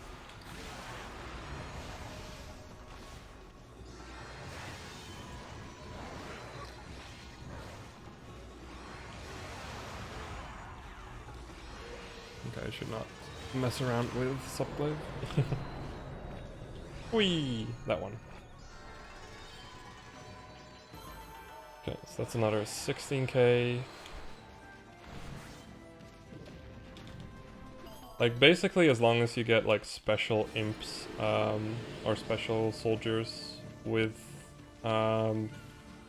interspersed with the other soldiers, you're basically just fine. There we go. I think that one is a skip. I need to remember all these. This one isn't. Another one of the black guys.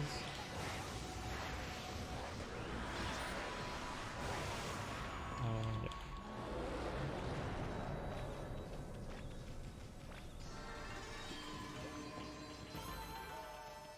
It's another 16k.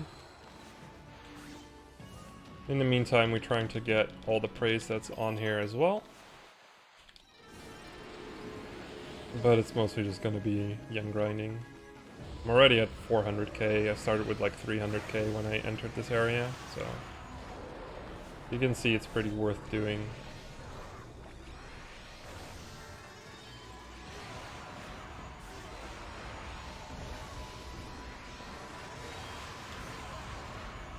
This is like other than the Demon Gate trials about the fastest place you can get money from fights.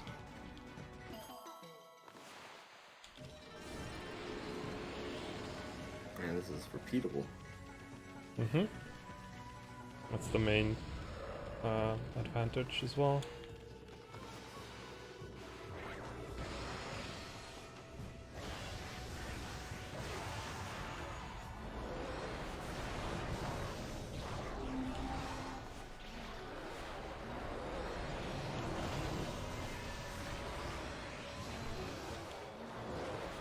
Demon Fangs, 92. Okay, stop that soon. I need about 100 Demon Fangs before I can stop on Demon Fangs. Mainly because the rest I'm gonna farm during other sections, which are a little bit easier to farm.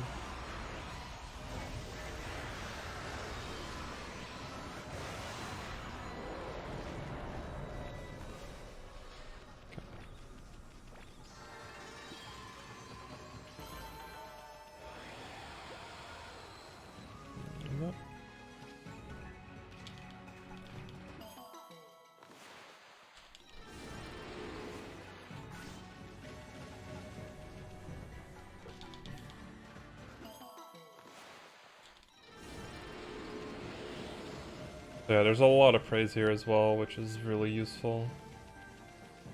And here's a free L-slip, which is another 10k technically. There we go.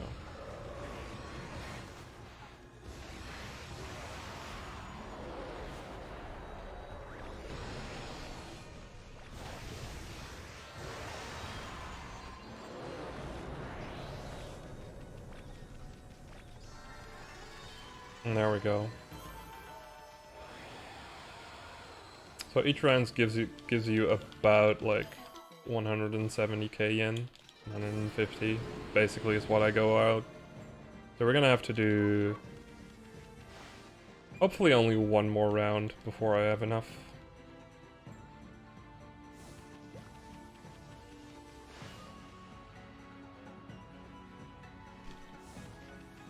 Oh right, I'm forgetting something.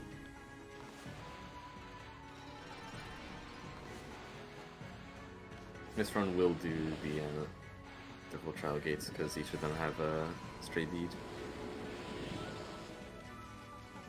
The ice burn.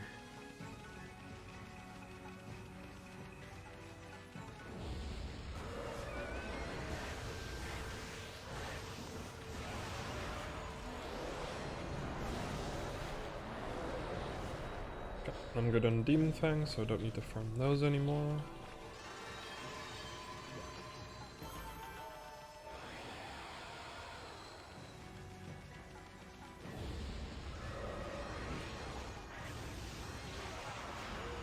Don't need that anymore.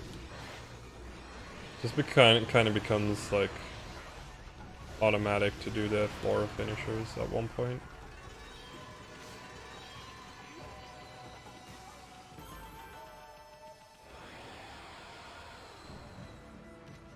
There we go.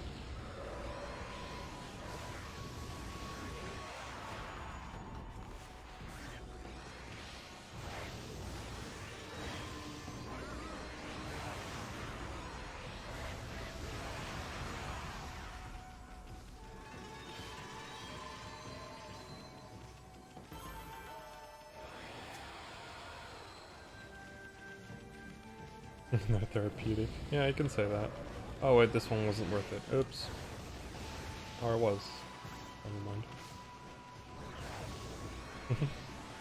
Never remember by heart which ones are worth it, even though I do these a bunch. I think the only thing we use the remaining Demon Fangs for is just because we need to collect a certain amount to get a good ranking on the final results screen, which is part of one of the last achievements.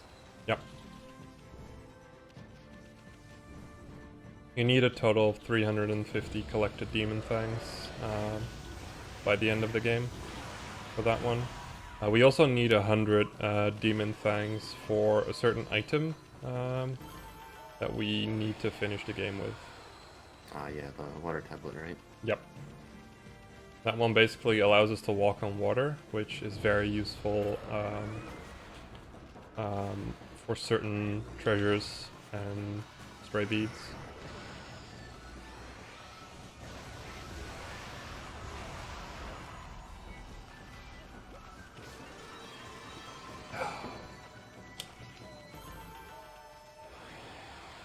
Yep, that's the wrong direction.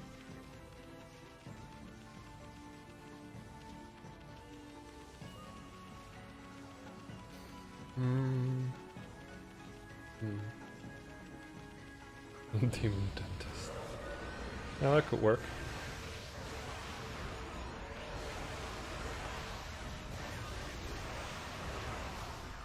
Okay.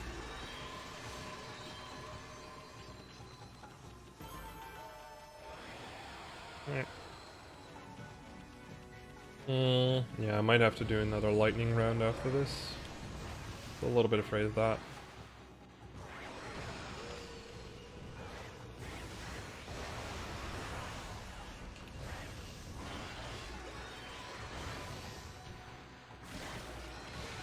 Damn, you're a blocking mechanic.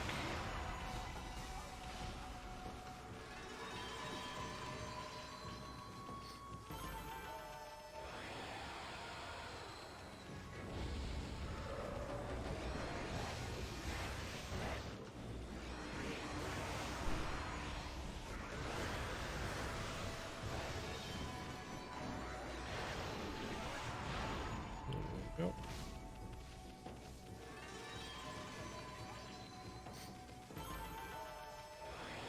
Yeah, I'm gonna do another quick lightning round to make sure I have enough money. Wasn't sure if I needed it, but 630 is definitely not enough.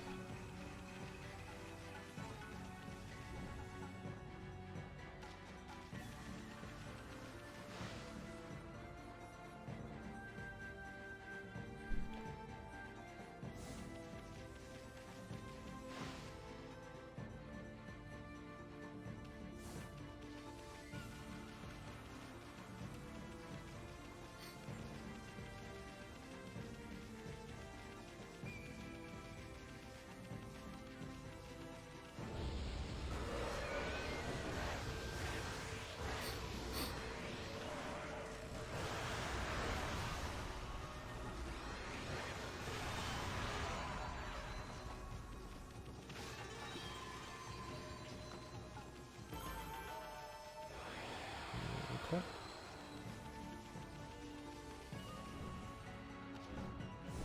Oh, there's an invisible wall there. I always forget. One of the weirder invisible walls. Has like no real reason to be there.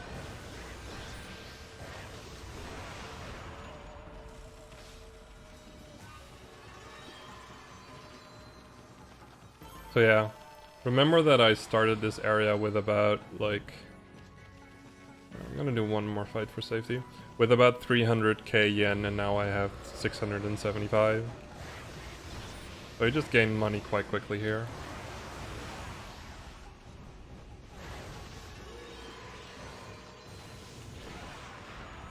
There we go.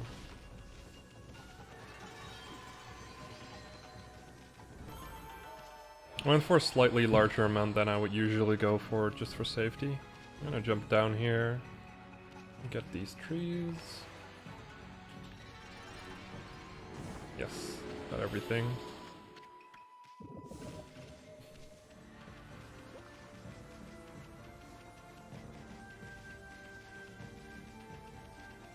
Okay.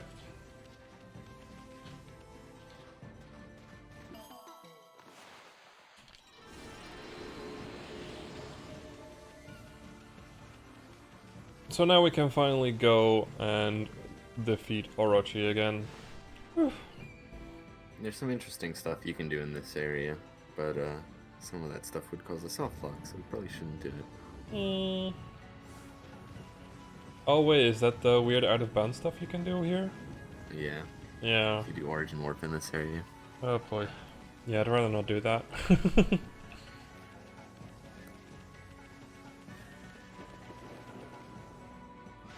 Anyway, here we meet a new enemy. They're called the Dogus. They're basically just enemies that take a shit ton of damage before dying and can be kind of They annoying. give a lot of money. Yeah.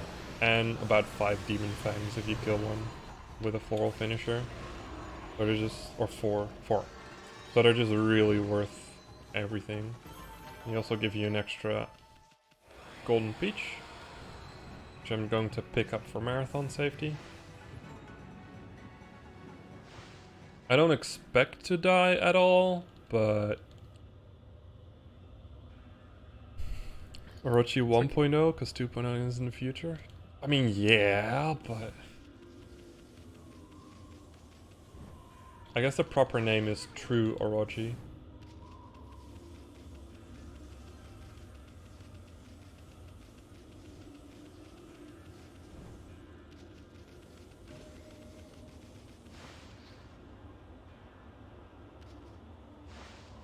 So this fight is slightly similar to the previous one, except we're gonna start off instantly with the multiple head inebriation, so to speak. Yeah, there's no like preliminary phase. I messed up. Should not have been worried about the poison so much. Okay.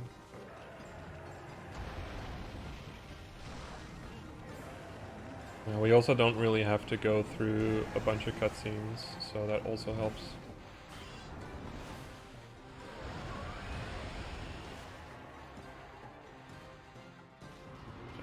do light one more time because I messed up.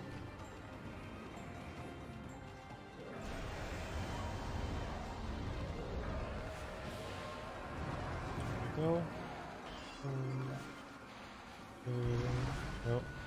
Two. Go off ink refills, especially with this amount of praise. 4. There we go.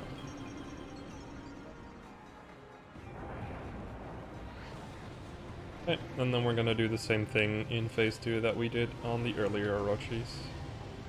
Except this time we can't be hit by the fire bombs at all, so we will never lose health to that unless I mess up on other stuff with Orochi.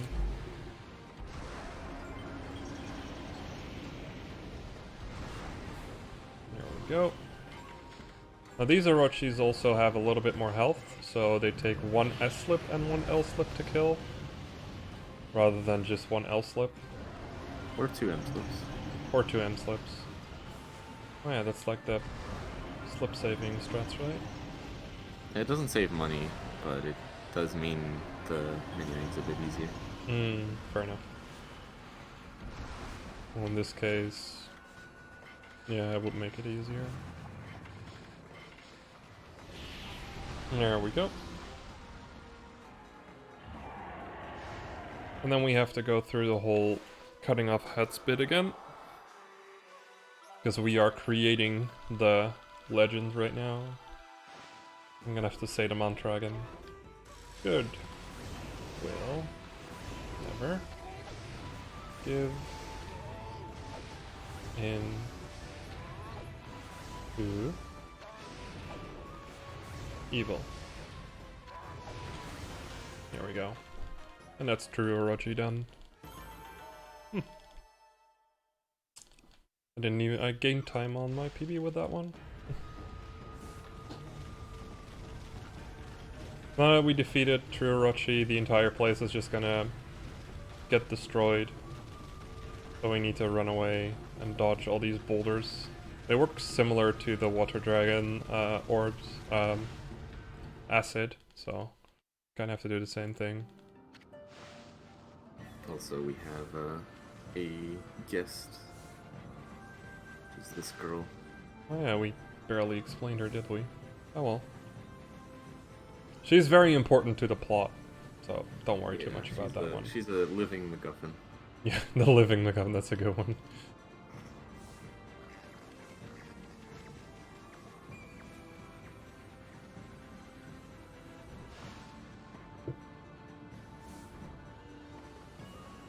Go. Nice thing about Yoshpet, you can just speed restore through the areas. But you can't speed restore once you're in Kamui, you idiot.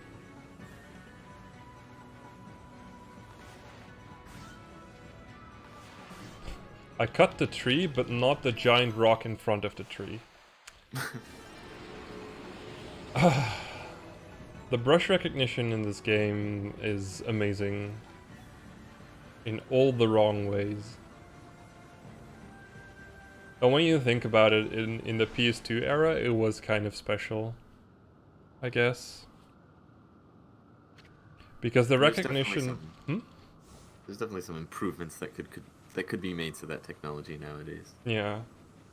But like technically, as far as I can tell, the recognition system is still very similar in the newer versions.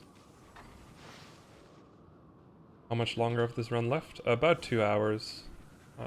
Because of the crash, I lost about an hour.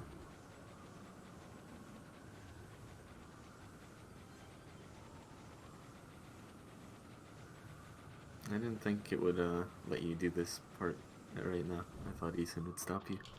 That's what we thought as well, but we tried it and then it's just like, nope, you can just do this. Usually during these segments, Ethan will prevent you from going to side areas. Yeah. And in this area you have all these little snow things and you can like roll a giant snowball, like from this tiny one. And you gain like 50 praise from that, but it's just so slow, so it's just not worth doing. And yes, I actually timed it. It was fun. I enjoyed myself.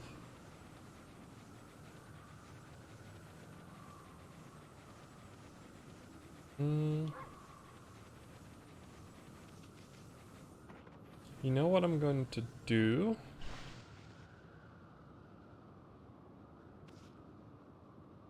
Yeah. Okay, I'm going back into routing mode right now, but I think we can clear... Oh, I forgot this one. Wow. I think we can clear Azufuchi from this point on. Because now we have the money to get PS3, and then we can do all the other bits as well. Why didn't I do this earlier? Yeah, the original... Like, okay, never mind. Other people are saying it.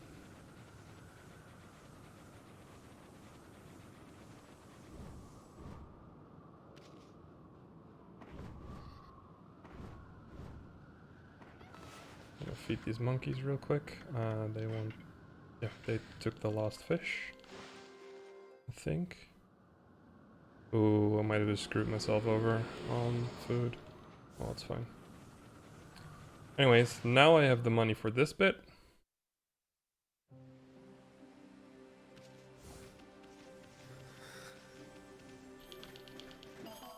And I'm gonna do this right now rather than later. Mainly because right now the ice is still intact. And running over the ice is actually a lot faster than running over the water that is going to appear after this.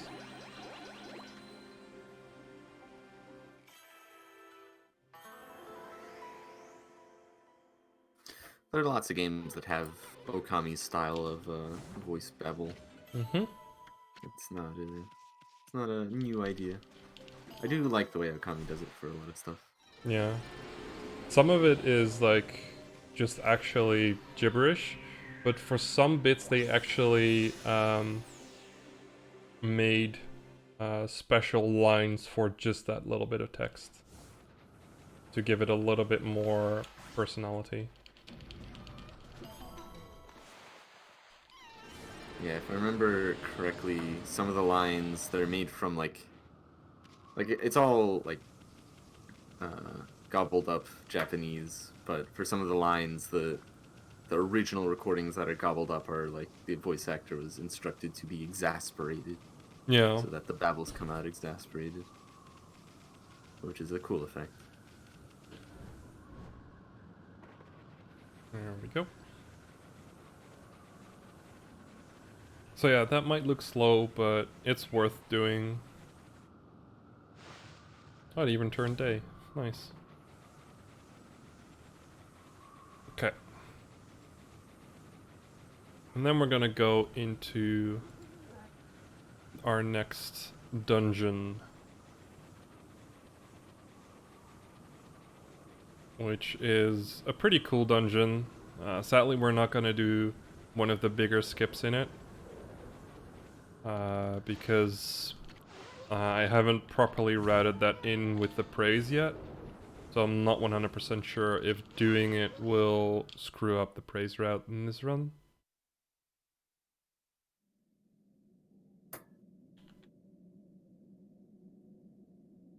I'm just gonna go safe. Oh, I need to Maku go... is still a pretty cool dungeon. Yeah.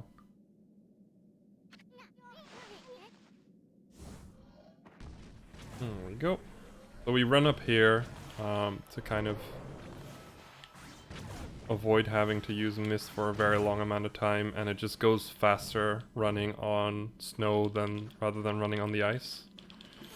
We need to kill the cannons anyways because they have a stray bead and a missable item, so, or like a single item, a unique item, I guess.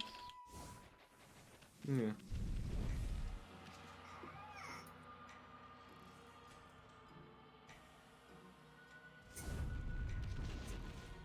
So in the new route we can skip doing this bit, but in the old route we have to go over here and do a little bit of stuff. I'm going into this specific fight to make sure I get that specific demon. Because if I don't because there are other instances of that demon, but I don't remember exactly where they are. And this one I remember by heart, so because that one was in the route.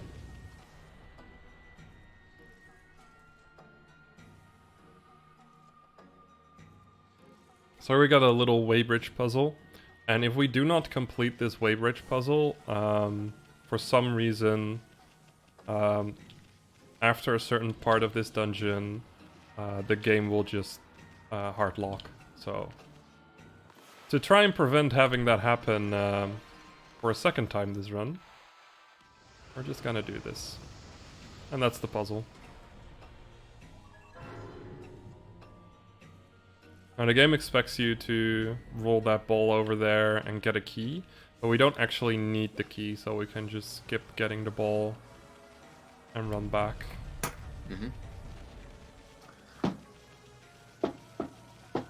So we can skip the key, but we have to do the half of the puzzle that lets you get the key to avoid the crash. Yep. There we go. Fortunately, there's in other categories there's a trick that lets you skip the thing that causes the crash, so you can just skip the scale room too. Yeah. It's probably technically possible to do in this category as well. It's just I had a double jump. Wow. I just have to properly take a good look at it, especially with the praise route.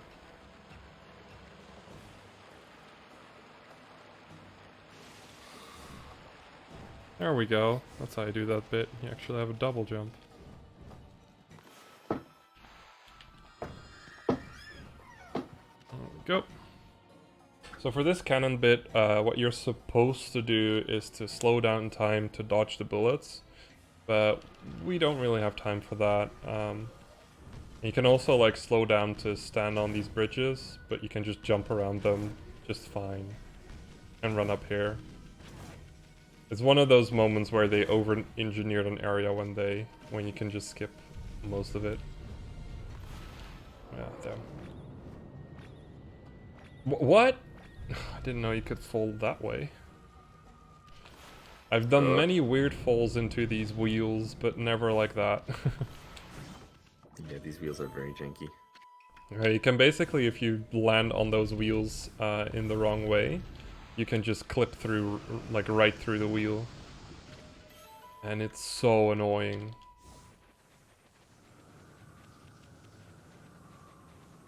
Okay, get another clover right here. And then we got these flame spiders. Can't really do much just yet to them, but we're gonna get some tools for it very soon.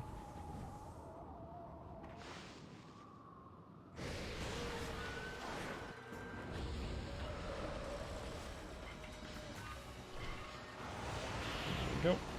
That little fight, we probably could technically do slipless, but I don't think you even do that in all brushes.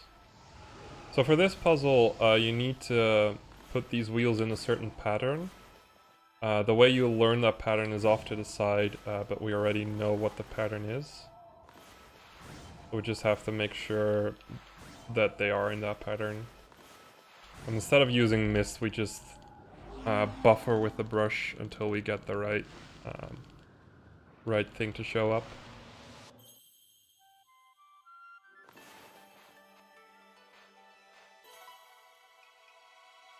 And then we get a new brush power. So Blizzard is very similar to other elemental powers where we can use it as a sort of water spout, but in this case for ice. It also has one or two other special abilities that we're gonna get to when we get to them. That should be high enough. Here I'm freezing these spiders to try and get up on this platform. Ah, damn, messed that one up. Oh, great. Oh, great. No. barely not high enough. Can be a little bit tricky to get this to position right. There we go. Up here is a stray bead. There we go. And they're just important to get. Then I'm gonna go back inside. And if done right, you can just skip those. You can technically skip this fight, but I can never get the jump right. So, not a big time loss. Get some extra demon fangs. Okay. And you want to freeze that spider as far away as you can, because if you get too close without it being frozen, you get a little cutscene. I'm gonna try and skip another cutscene right there. Oh. Go up here for another stray bead. And then from here, I'm gonna try and get the catwalk to go up as high as I can. So I can skip doing that. Then we're gonna charge some speed. This was already not worth it, but whatever. With full speed we can just jump all the way up here.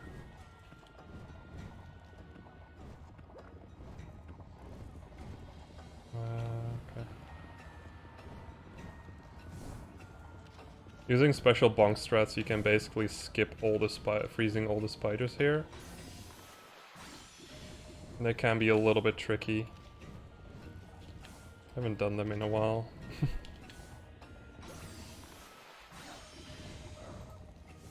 Oh, come on.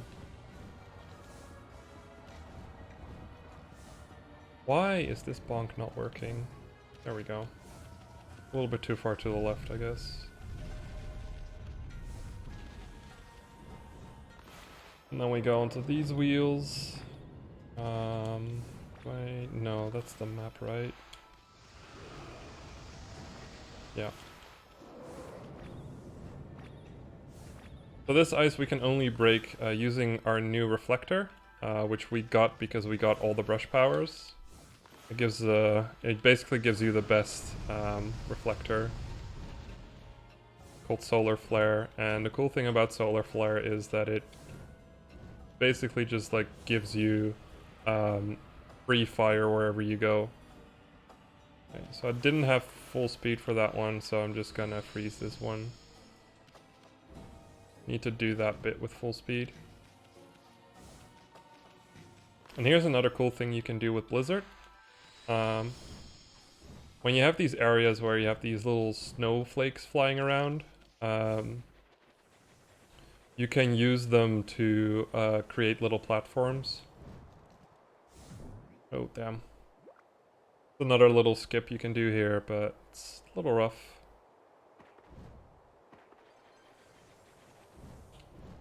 I need full speed for it. Didn't have full speed again.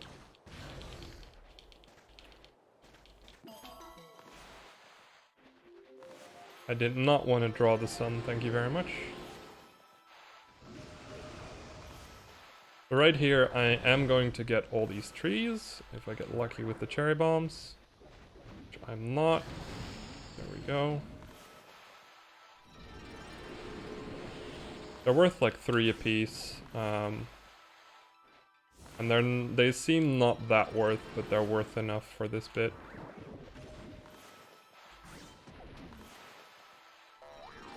Wow, actually lost all my ink. Doesn't happen very often anymore. You can just draw like 2 cherry bombs close to each other to instantly explode them. There we go.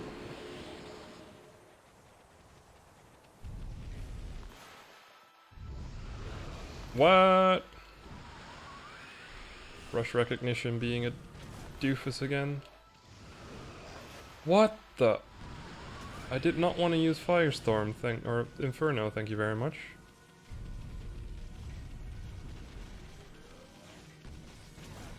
There we go. Continue on, get some health back, keep running.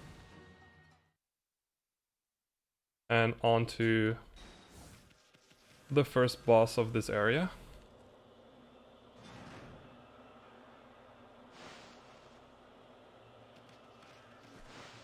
So these bosses are kind of easy. You just use 5 slips on them. This is technically like a really cool fight with Shiranuri giving you a lot of help, and it's really fun to do casually, but in the speedruns just use 5 slips and you're done. Yeah, these fights, I've investigated doing them without slips, and it's possible to do it reasonably quickly, but it's just not worth it. Yeah. They're way too slow. Okay, get the little gear, talk to Oki, and we'll continue on.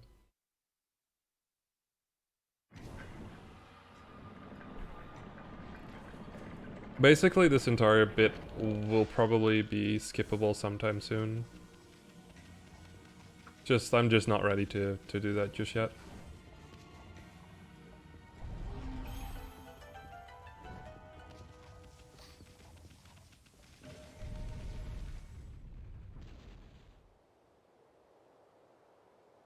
Look like there's no low percent. There's not really anything you could skip that would make a low percent. If the current any percent categories, both for New Game Plus and New Game any percent, they skip pretty much as you can because there's nothing that you get to save time. I mean, technically, if you want to be really pedantic about it, you could say that not using any items and only using your starting gear and whatever could be categorized as a low percent. But I only remember one time one of the older runners doing that as a joke, and it was probably the worst run he's ever done in his life. It is very painful. Oh my god. Oh wow, I ran out of ink again. And that's my final ink refill.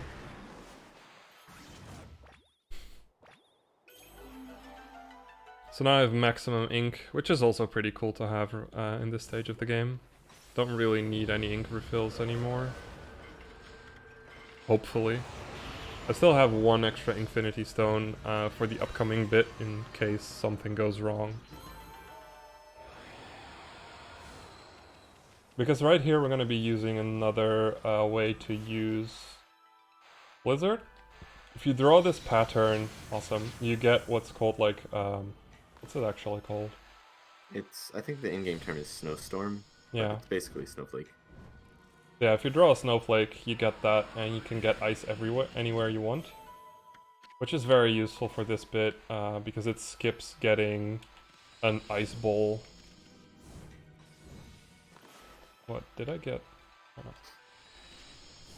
The only thing, like, low percentage that I've put much thought into was like a minimum pauses run, where you would never deliberately open the pause menu unless you had to. Oh, like And that. that run you could get away with, I think, 4 like times that you actually open the pause screen, because you need to use the pause screen to feed the dogs in Kusa Village. Yeah. Do you learn that in the game, or is it hidden tech? It's technically hidden tech, but you can read it in the description of the ability once you get the ability. Like there's like a description scroll you can read that tells you to do that, but it's extremely obscure and most people don't even remember that being a thing. So I certainly kind of forgot when it was. Sounds fun to watch, yeah. Low percent categories in Okami have always been something ridiculous when theorized. So that was the bird brains. The actual like name for this for the trophy is also bird brains, so that's kind of funny. Another thing that was posited is it possible to beat the game without double jump? Oh And yeah. it might be, but we're not sure. It No. depends on whether certain tricks exist that no one has bothered to look for because they're useless. We have our memes. Don't worry about it. We have our memes. But yeah, anyways, we're basically done with the story. We only need to do like the final boss section. But before that, we're gonna have to clear everything so we actually get the... what's it called? The definition of top dog. Because we still need to grab a lot of praise and stray beads. So that's gonna take a good hour or so to do. Gonna be a lot of cleanup. Another silver pocket watch. Just run back.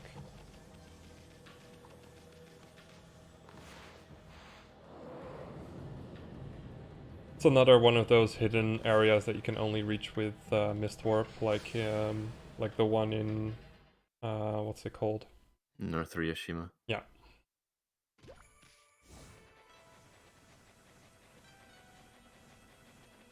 Okay.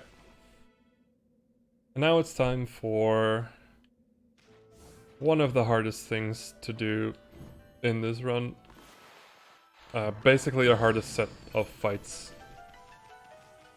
We're going to be doing our first Demon Gate trial, which also happens to be the last one you usually do. So it is literally the hardest. But before we do that, we gotta fight this bandit spider. I can skip that cutscene. Yeah, so the way these work is you can access these caves early and fight the bandit spider, but the Devil Trial Gate doesn't appear until you've done some checkpoint, which for this particular one is defeating Lechiku and Nechiku in Waku Shrine. Yeah. So it's just like easier to just do these at the end.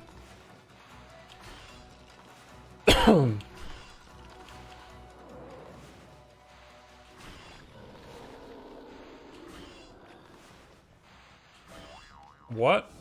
They get blocked? The hell? They usually don't get blocked. That's kind of weird.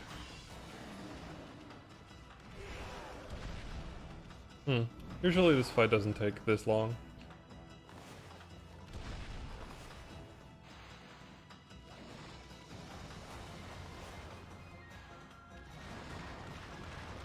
I have to wait for one more ink pot. Ah, shit. Don't have ink refills, which is the main problem here.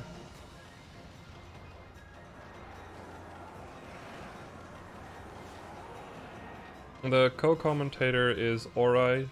You can follow him on Love Oride. He'll probably just say something in chat in a little bit. There we go. I think I should have another slip left over, just in case. Yeah. Okay. Fuck it, we're just using that one real quick. The spider just has very oddly shaped feet. Yeah. And sandals, which is the funniest bit. The flip-flops really are the best part.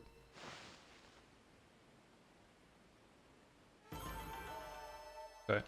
That could have gone a little bit smoother, but it's fine. Once you defeat the bandit spider, you get another useless what's it called? Sun fragment. So we're not gonna grab that one. Just switching back to the Thunder Edge for because it's better damage than the Solar Flare, even though you get it earlier. Mm-hmm. Just because glaives are really good in this game. Yeah. So these are the Demon Gate trials. Basically what they entail is a bunch of fights with a bunch of enemies you fought before. Only the enemies are, well, they have more health, and I think they deal slightly amount of extra damage as well. So I'm gonna end up going a little bit quiet in a bit to try and focus on these fights. Yeah, all of the... You can either think of it as they have more health, or like your damage output is severely nerfed. And there's going to be a lot of enemies, like in a gauntlet. for each phase, and then there's multiple phases of each trial gate. I think this one has like 11 phases. It's really long. And the first enemies here we're fighting are a bunch of Namahage, which is an enemy that we first encountered in Kamui.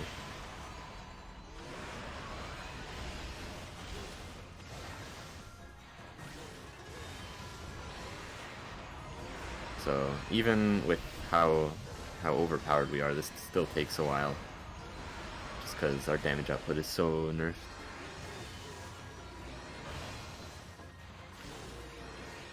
I've tried doing this without like the Thunder Edge, just with like the sort of Kusanagi, and it's ridiculously slow. You have to use so many battle items just to make it tolerable, which at that point it's not worth it.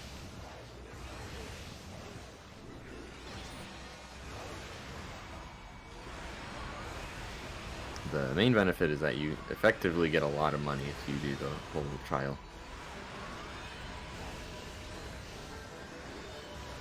So yeah, mostly what you'll see is Kinnin will jump into the air while charging the glaive and then down with it, which is the air glaive attack. And it's basically a dive kick with a huge landing hitbox that deals a ton of damage.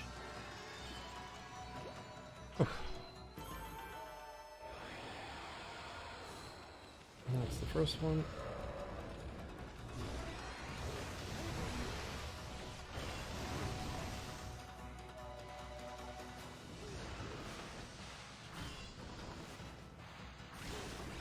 So yeah, these igloo turtles, you have to use Inferno to make them vulnerable.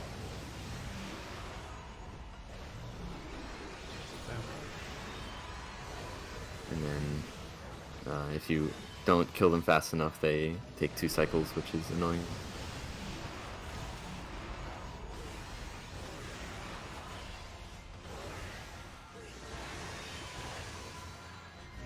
Oh, come on. One power slashes, not fucking thunderstorm. Yeah, that's one downside of using the Thunder Edge or other elemental weapons, is that they can interfere with your power slashes. There's a lot of places where, like, just having some kind of elemental source gets in the way of wanting to do power slash, or vice versa, where like you'll try to use an elemental brush technique, but you'll just get power slash, and it messes things up.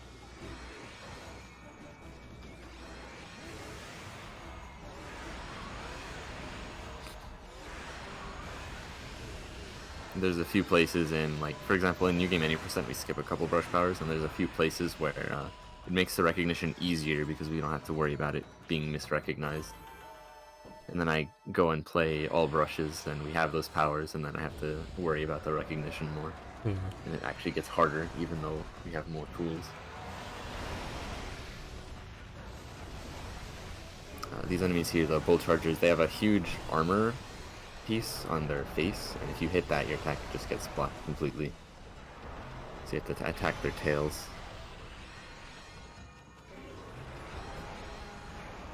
There's a big pain because they have an attack that can freeze you, and that wastes time.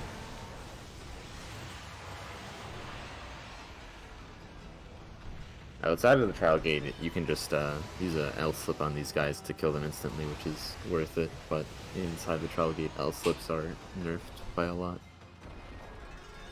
Okay. And here we're gonna be using our first SFS, so power booster, basically. We're gonna be using more throughout this specific Demon Gate trial because it just speeds up a couple of fights. Yeah, the SFS, even within the trial gate, while your damage output is nerfed, it does still like double your damage output, which can save a lot of time. But it doesn't last long enough because it has a limited amount of time it can work, and if you end the fight, like if you finish a phase of the trial gate, then its effects just immediately end.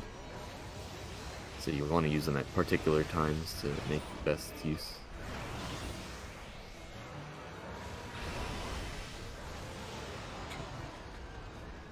He's burning through his godhood. That's fine. You get it pretty quickly since you're doing so many hits with the air glaive. Yeah, you do need to be But careful. if you run out, then you can get hit and lose some money. Oh, come on. Oh, you're kidding me. That's so obnoxious. Oh, that's unfortunate. The digging enemies can't be hit while they're underground. He was trying to ink them so that they would stay above ground, but he didn't catch them.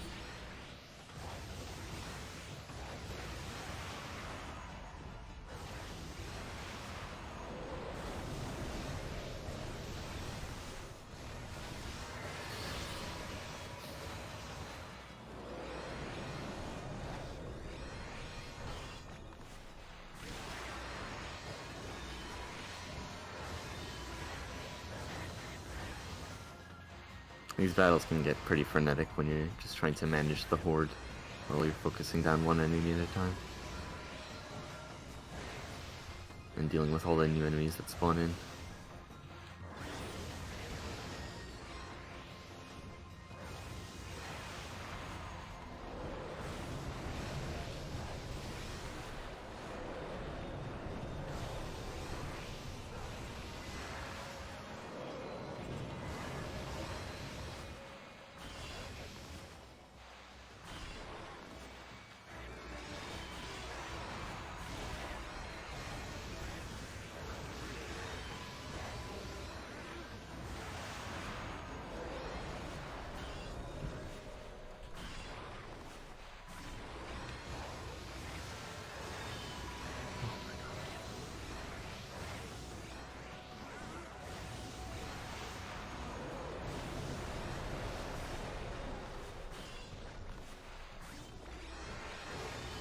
Oh yeah, and another thing he has to worry about is managing floral finishers when he can. And not running out of ink through the whole thing, which isn't too bad when he has the golden lucky cat to suck up all the ink pots that the enemies drop. I know it's a big problem if you don't have that.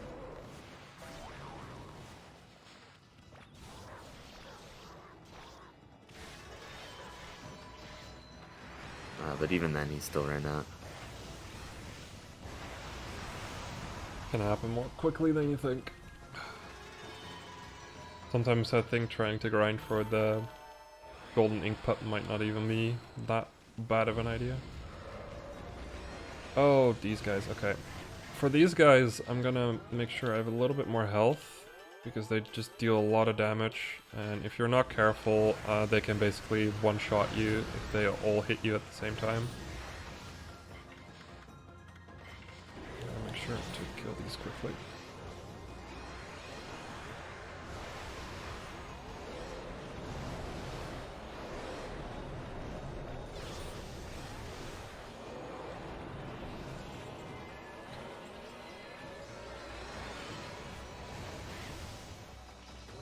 Just burn through all of your gun right there.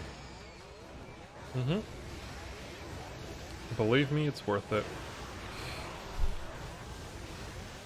So we already have some back.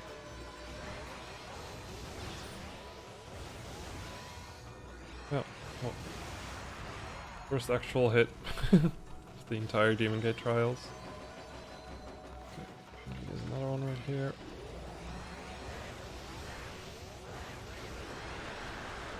You can see already our SFS is worn out. Normally fights don't go on long enough for it to matter, but these are obviously a different problem.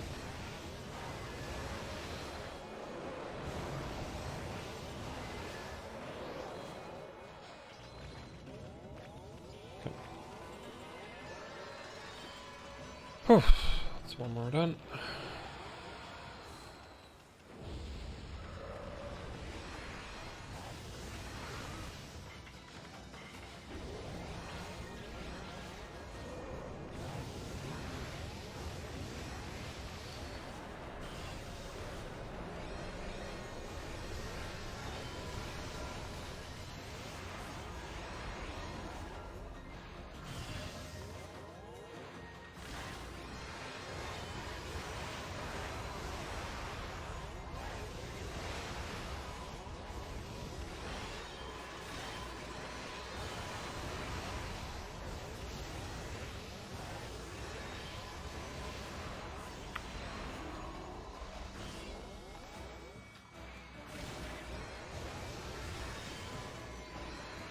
Managing the red imps is actually an interesting problem because you want to power slash them twice to break their armor so that they can't block you while you're trying to just glaive them out. But you also have to deal with the fact that new ones are spawning in all the time, and you have to manage their armor too. Because if they get in the way, they can just entirely block your attack.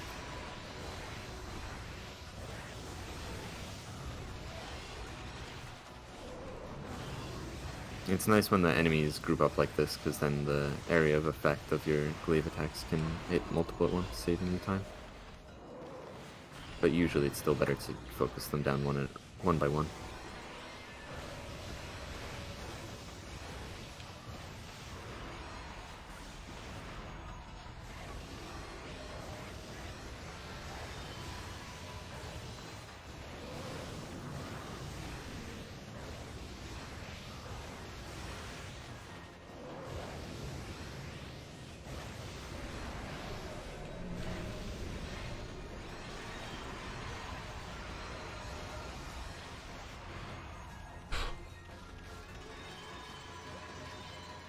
That's another one down. I think we're starting to get to the harder ones now. Oh boy, these ones. With these ones, if you get kinda lucky, you can get 3 hits on them, but quite often they don't want to do that. Yeah, they're airborne, so whether you get your landing hitbox on them is kind of inconsistent since they hover up and down. Good boy. The poison puddles just completely drain your gato very quickly. Okay. That's the first phase of this one. Now 3 spawns, so time for SFS. It'd be ideal if they just did their fire breath attack, because that you're immune to thanks to the fire tablet.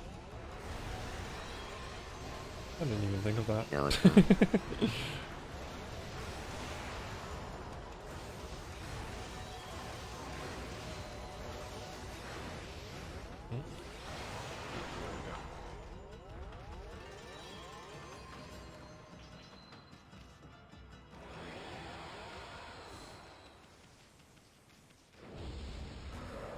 Yep. Time for the difficult ones.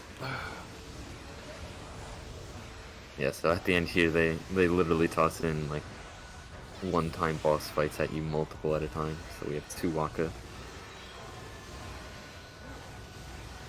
Luckily, Waka is the easier one of them. You can just kind of ignore him. But these ones, on the other hand, are so obnoxious. The Evil Rouse. Yeah. Because they'd use these dagger attacks, which is really obnoxious. You can technically cut them down, but it just becomes such a hassle. And they also have some moves that will block your attacks outright or make them completely invincible, which is just so obnoxious. Like this one, that roll is basically just complete invincibility. Evil Rouse moveset is just a lot harder to deal with. Yeah. Especially with this much health. You know what's the best part? We're gonna have more of her. Here we go. Now mixed in together with Waka.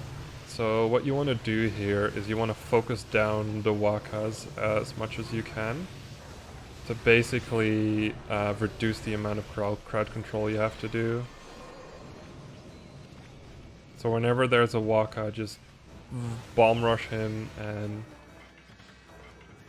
then you can focus on the... Oof, that was a double hit. Make sure I stay healthy.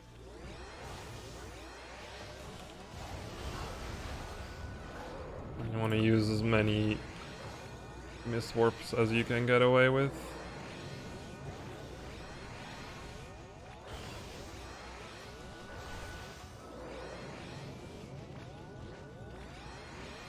There we go. Oh nice, got 2 of them like that. Okay, hi Waka.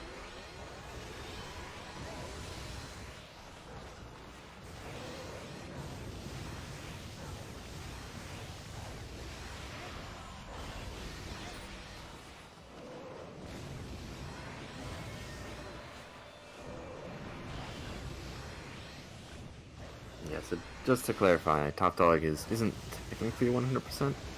It's just get every achievement, but that does cover mostly everything. It's a very complete category. It's basically get all achievements, which is close enough to 100%. Okay. And now, for the pièce de résistance, we get triple Nagi, which is the worst. Basically, for the entire duration of triple Nagi, you just have to use Mist. If you don't, you'll just get completely destroyed. Because he is the worst. And there's just so many attacks. The main things that aren't covered by Top Dog are things like you don't have to get every weapon. You don't have to like get every collectible. You don't have to feed every animal and so on. But there's a lot of stuff that is included.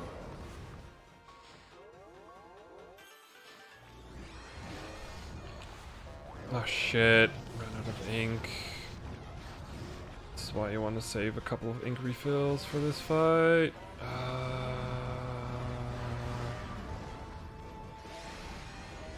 Also ran out of SFS. Okay, I'm gonna give myself a quick respite. So slips don't really deal much damage, but it allows you to kind of single one out because they all get stunned, which is honestly more useful than you'd think. It just helps with the crowd control.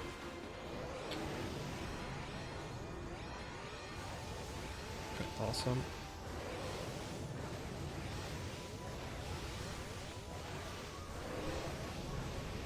Cool. That's only one left now.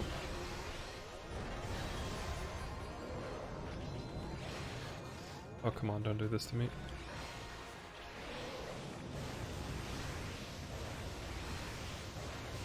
It does include all straight beads. Oh, As part of the category definition. God, I hate that fight so much. But that was the last one. Could have been a little faster, but it's fine. All straight beads is why we have to do the Devil Trial Gates. Yeah.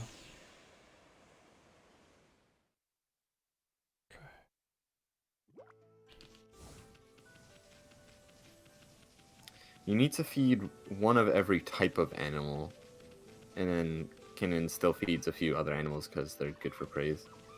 Yeah. But you don't have to feed every single animal, which is like get 100% in every for every animal on the bestiary.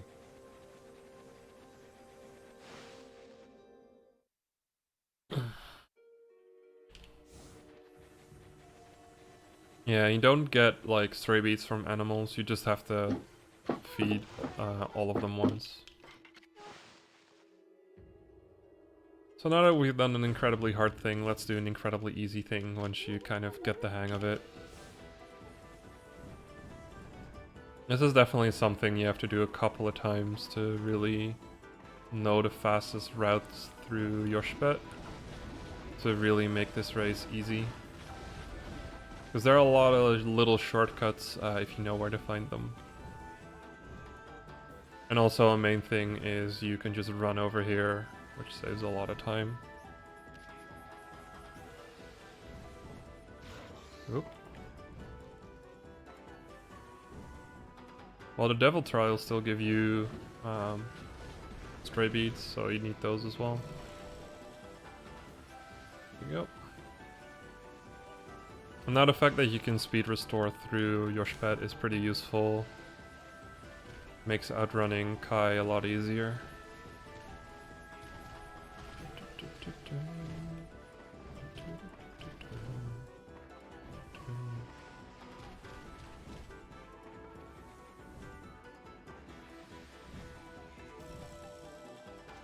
Ah, damn. Went a bit too far there.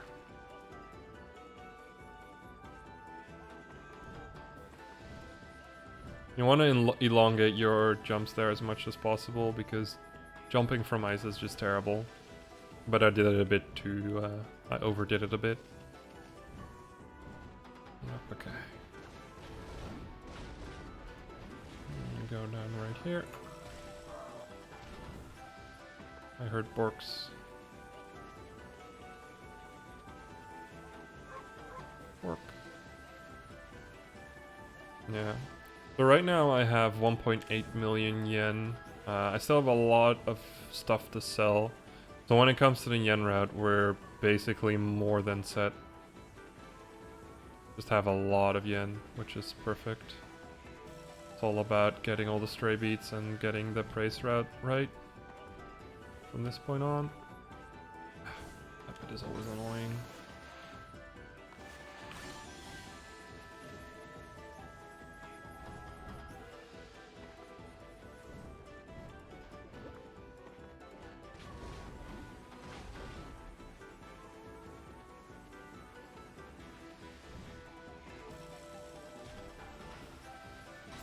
Wow.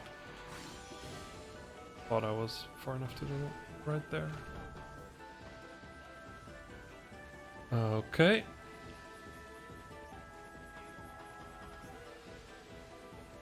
And that's the race won. That gives us another stray bead.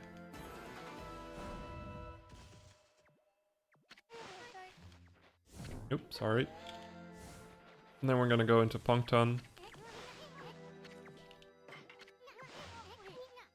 Sorry, those were my dogs. Hmm? They were very angry. They're cute though. I mean, all dogs are cute, so... Anyway, one of the praises that I think a lot of people didn't get is talking to those two guys. If you talk to them, they give you 50 praise. And you only really have to talk to Ishaku once, but I always do it twice out of habit. And then he gives you another stray bead. Okay. And then we're done in Yoshpet and Wongtan. So now we're gonna finish up on Kamui.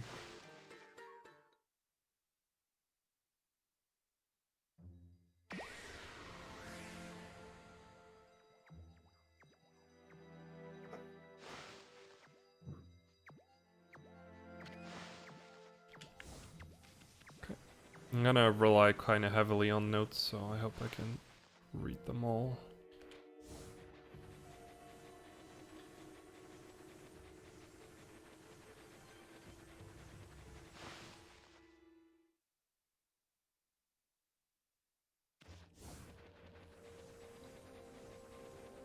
Usually when it comes to like talking to people, Okami does a pretty good job of telling you when they have more to say, which is pretty helpful. To give you an idea, by the way, of how ridiculously hard the Demon Gate trials are, this is how normal enemies fight. Just single hit kills. There we go.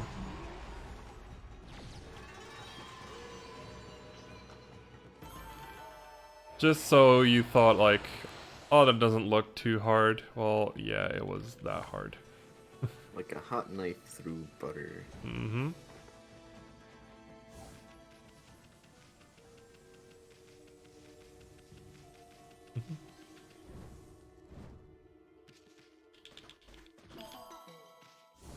Yeah. Yeah, that should reach. Okay. Another scroll. Got another free L-slip. Always useful. I'm sorry, bear. Do vengeance slips work in the Devil Trial Gates? Yes, but they're not very useful. I wonder if it might help for stuff like Triple Nuggy where you just want a bit of a I reprieve. could. Then that might be an idea, yeah. Anyways, I still have some wanted fights to do, so I'm gonna turn it night. And we're gonna go into this fight, which has one of the wanted igloos. Look at how scary it is.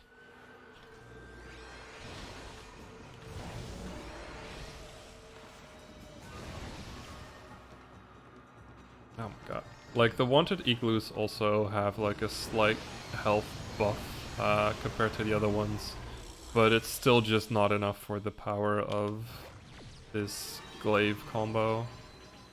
You're just ridiculously overpowered with this. That was this one.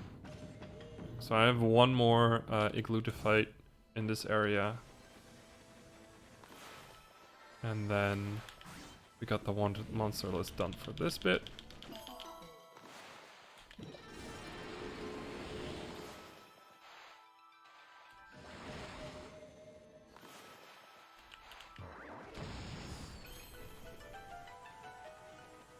Probably what I find the hardest about this speedrun is that even though you spend almost 9 hours in the run, you have to constantly be very active and very fast.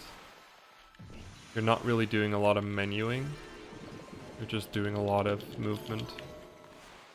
Yeah, it's a very active game in every category. There's very little downtime.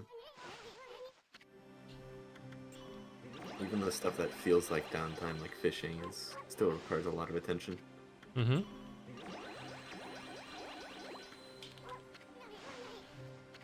In the New Game Plus categories, you use the string of beads. Yeah, you can only get the string of beads in New Game Plus because the 100th bead is from beating the game. Yeah.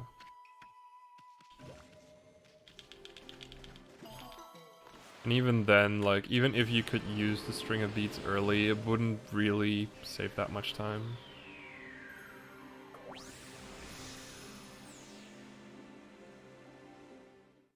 Like, it doesn't it does trivialize the final fights a lot, but not that much. Like, they're already trivial even in New Game. Especially with this setup. Okay, now we're gonna fight the final wanted monster right here of this area.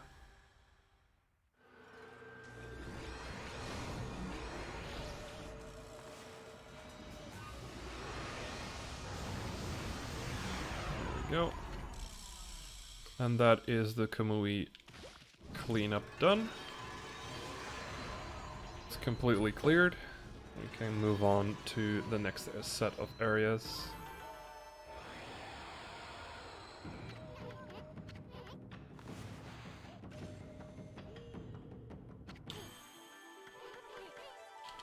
There we go.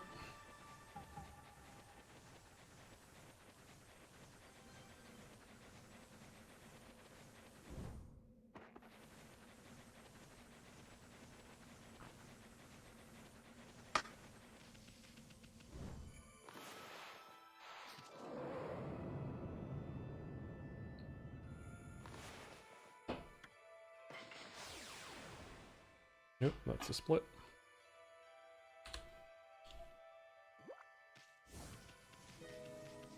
So right after the Kamui clear, wait, I didn't do this yet, never mind. We're gonna go to the Dragon Palace. After defeating Oni Island, Queen Otohime gives you a stray bead. So we're gonna go over there and get it. In a future route, we'll probably do this a lot earlier than right now, but that's for the future. Just wanna... Apparently I can't save speed here. Talk to her twice, and then you get the demon, you get the stray bead. The demon fang, wow. My mind's still full of demon fangs.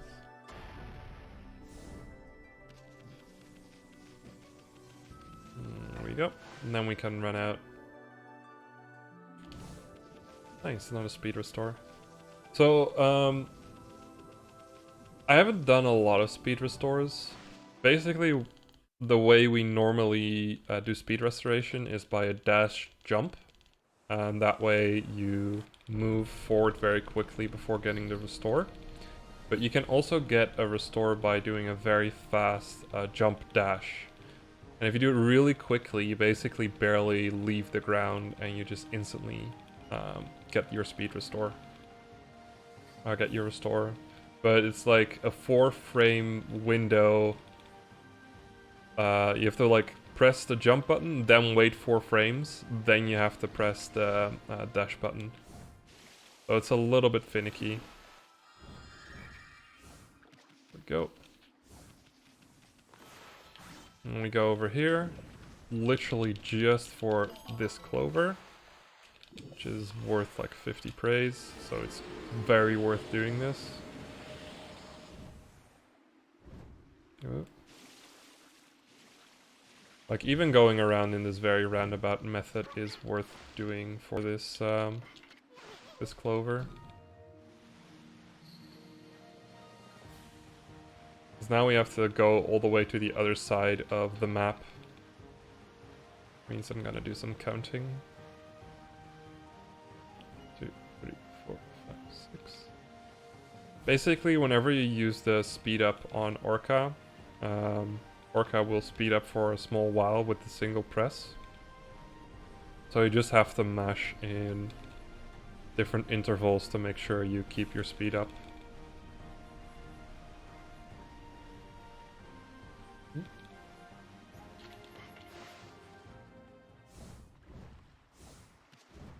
Ooh, a baler fell off there. Okay. And we're gonna go... Trial gates in reverse order. Yep. It's the best part of this run. You're supposed to do this one second, but like second as in... second after the one in Rio. But yeah, we do these in reverse order, simply because we do cleanup in reverse order. There we go. This one dies to just a couple of power slashes, which is really nice. Ooh.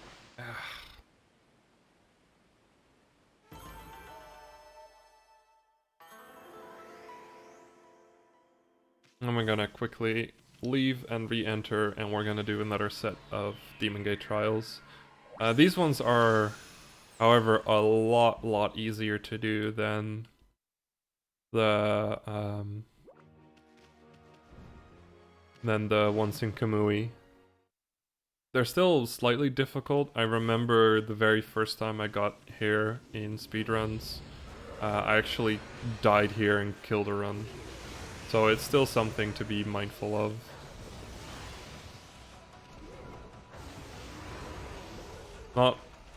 Not something to take lightly.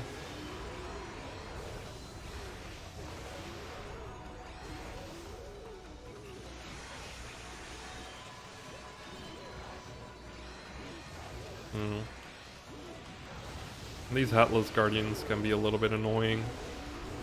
The floral finishers of Hatless Guardians is a Cherry Bomb, which is probably the worst floral finisher an enemy can have. Because if something, if there's one kind of brush power that does not like properly hitting, it is a Cherry Bomb.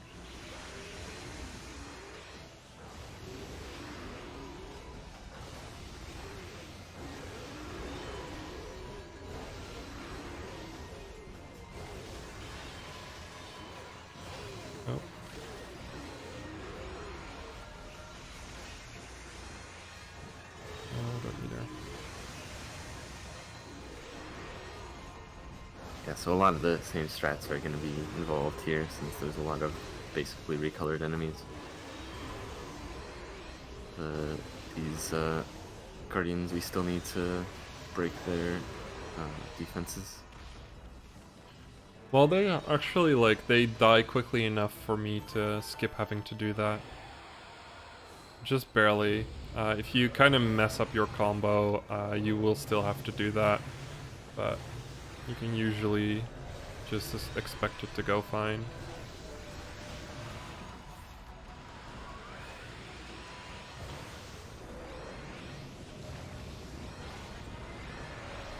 You're accidentally getting an extra couple of demon fangs.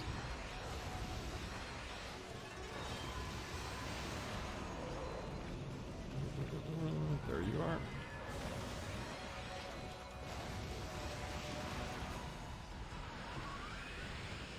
Beautiful brushwork.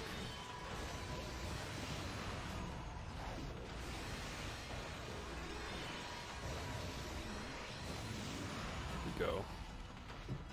Another set.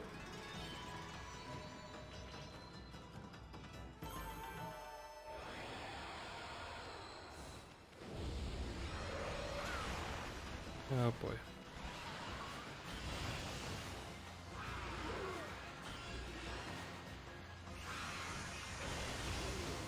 Oh my god, let me get...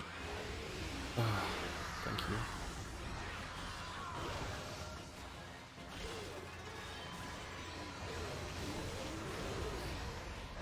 Those even they are always annoying. Yeah.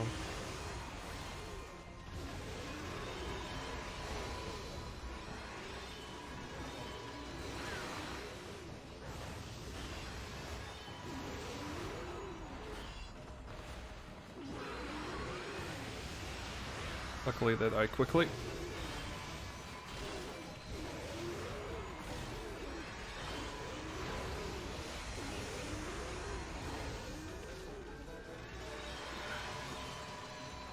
Okay, that's that one already.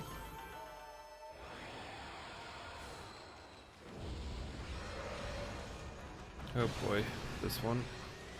So with this one you want to kill the red one as quickly as you can.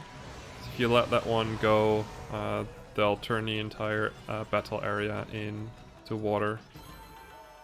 Can be a little bit annoying if that happens, but luckily they die quickly. Oh, these ones. Oh no, I hate these ones. I'm gonna be using an SFS for this one, even though I kind of want to save them.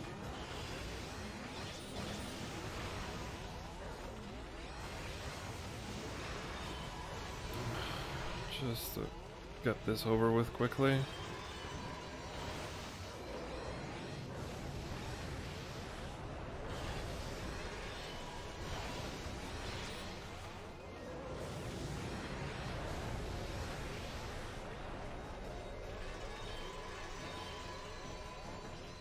Oh, that's really worth that SFS. Those ice mirrors can really screw you up. Because basically,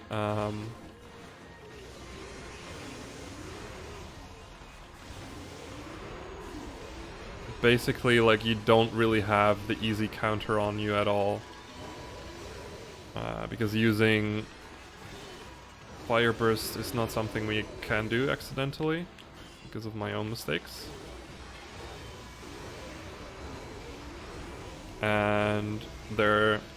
And switching to Solar Flare real quick is just not worth doing. It's just kind of slow. So they can really easily freeze you if you're not careful.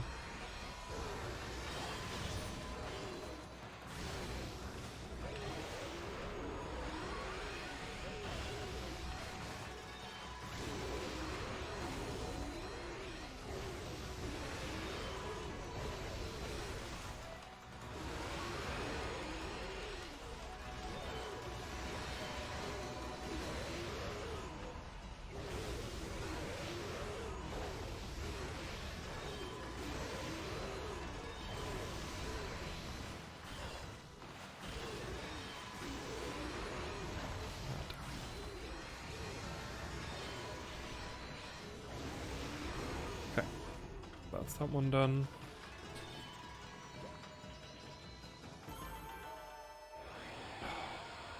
Yep, went a bit too early. If you're on the place where the next demon gate is supposed to spawn, it won't actually spawn, so be a little careful about that.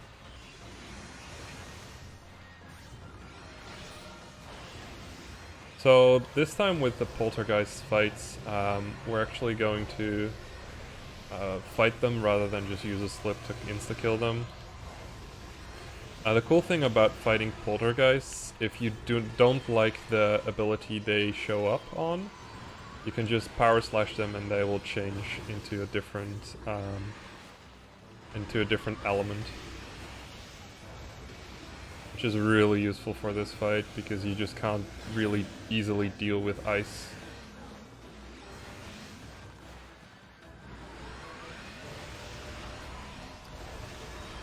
If you want to see like more of the boss fights and less slip spam, I mean, even in this run we do fight the bosses more than we do in any percent, but in all brushes, most of the bosses we fight with minimal slip usage because of how restrictive the yen routing is. No. It's really a cool category now. Yeah. Even then, the combat in Okami isn't too deep. Like, once you know the optimal strategies for fighting each enemy, it's a lot of stuff like glaive spam or sub-rosary spam in the early game. Yeah.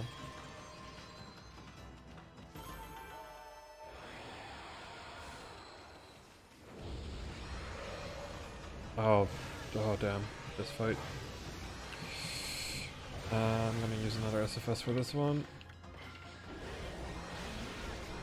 So, the problem with this fight is that these tube foxes, they can do a move where they slowly start sucking out your ink. And whenever that happens, you want to try and find them and interrupt them as quickly as possible. Because they become very annoying very quickly that way. Like that one's doing it. Even like that power slash didn't deal any damage, but it stopped it from doing the sucking, the ink sucking, which is more important than damage.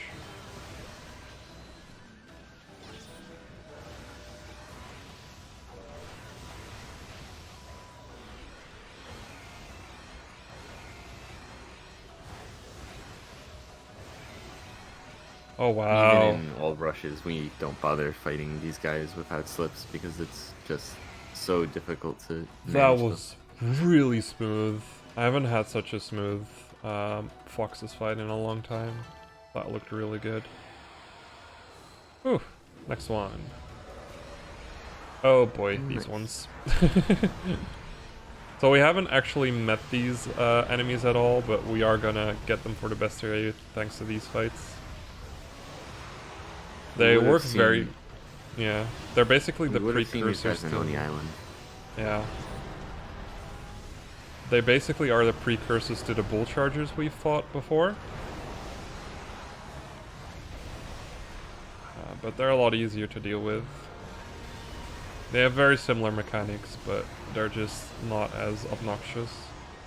Except in sounds they make.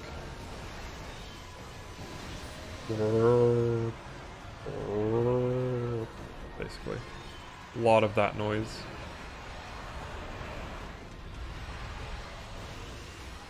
Oh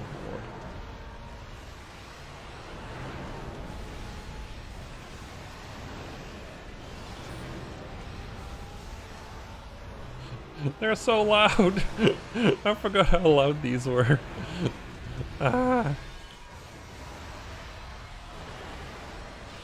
No.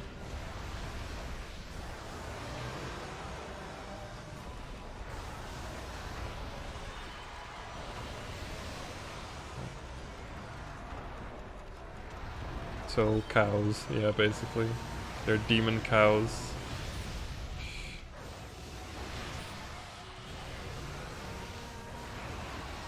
They're so obnoxious. They're like not difficult, they're just obnoxious. There we go.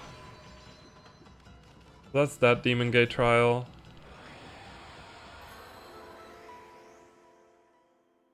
Uh-huh.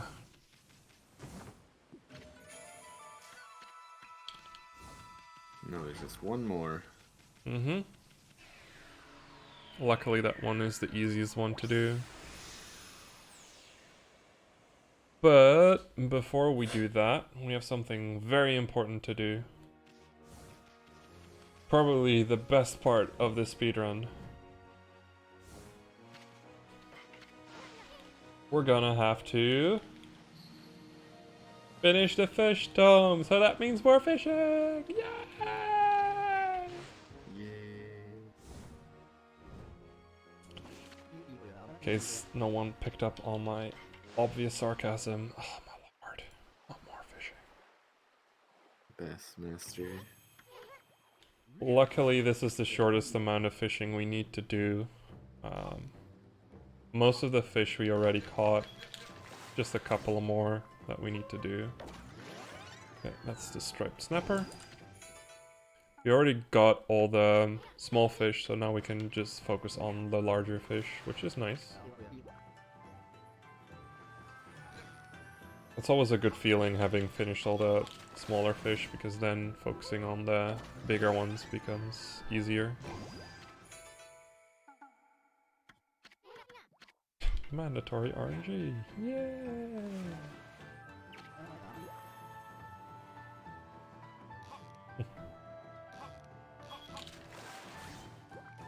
Kinda have to get through the first couple of fish before we can get to the bigger ones. All of these fish are already caught ones.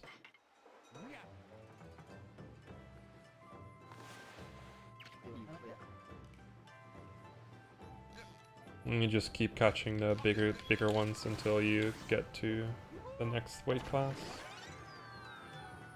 This fishing shouldn't take too long if I get lucky. About 8 to 10 minutes with good luck.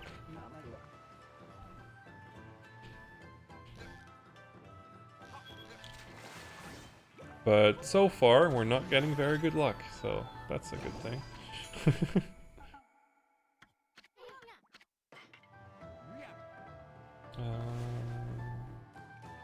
Oh, those aren't bigger, aren't they? I'm gonna wait for one cycle.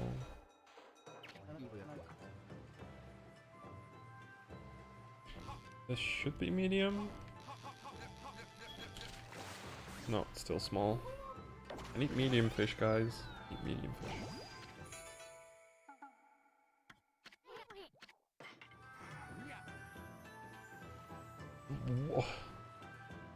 What is this luck?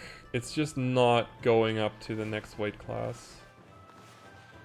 That's ridiculous. I've never had that before, that it takes this long.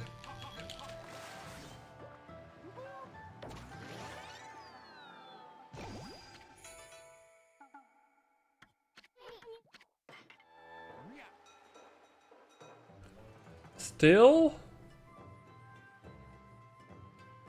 You're still giving me these crappy fish? Game! Gameu!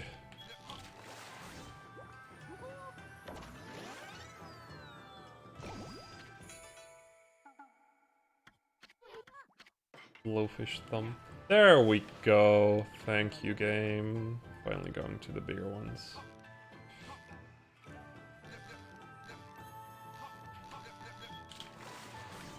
Moray. Go. It's already medium large, so we skipped a medium already.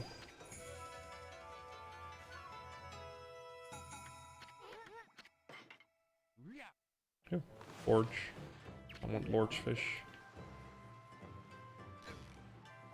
Just hope it's not a marlin. Whoa, we already got a manta ray. That's ridiculously fast. That's awesome. It basically means I can fish in perpetual night now. That's really big to be able to turn it night now already.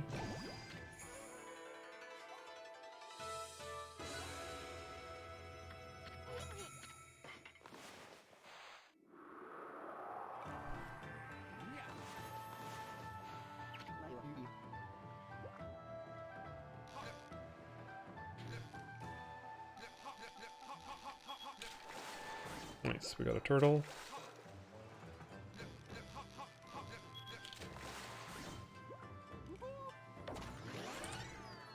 That's another one done.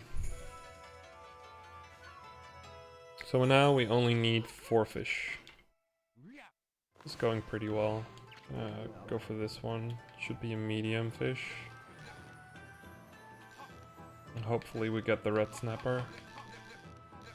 Or we get a fish that's just like not gonna come closer. Okay. We already had the Nautilus, but it's the right size at least.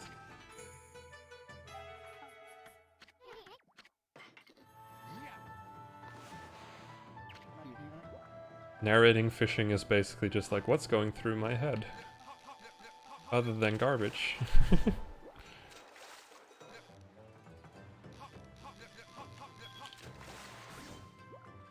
Yeah, I had ridiculous fishing in my PB. I think I only had one set of bad fishing throughout the run.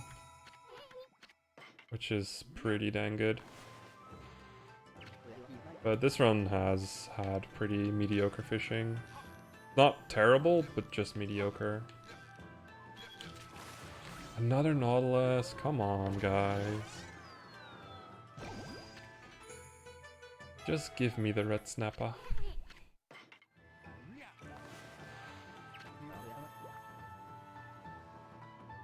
This is yep, this is a sunfish.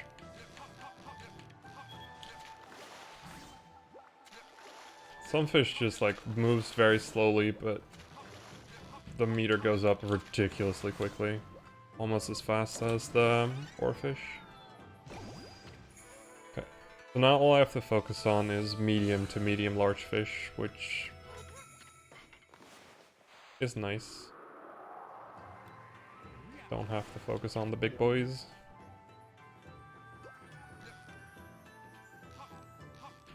Come on, give me a snapper. No, that's not a snapper.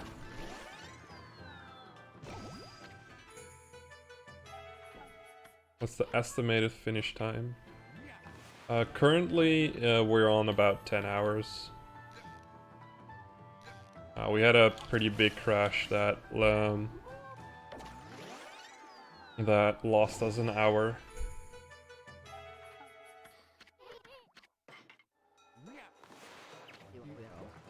But we kept going. Because we're idiots. I mean, because we're dedicated.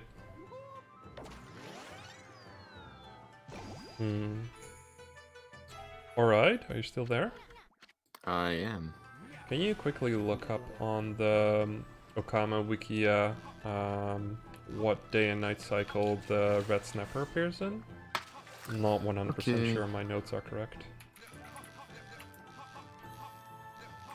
Red snapper.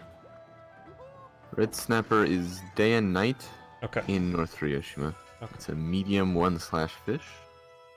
Yeah. Then I am looking for the right kind of fish. We just have to get lucky then. Sometimes you just start questioning your notes when you haven't gotten one for such a long time. Nice. That's the lobster. Just in the wrong weight class, but whatever.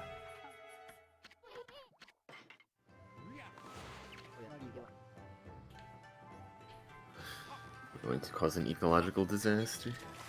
There's my red snapper. There we go. One more fish.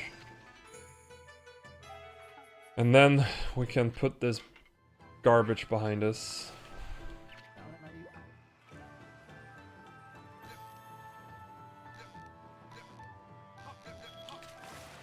Rest in peace, ecosystem. Ecosystem? What ecosystem? I don't know what you're talking about.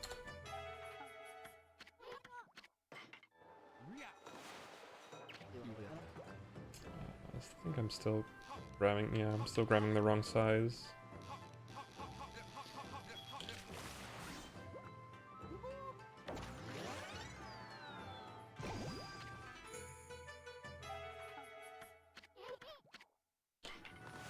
I mean, I think we have to like catch 1,000 fish for overfishing to be a real thing here.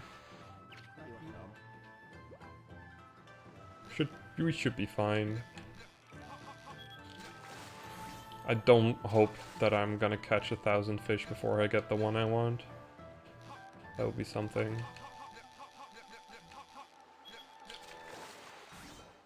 Oh, by the way, alright, while you're on that page, how many slashes does the Bonito take?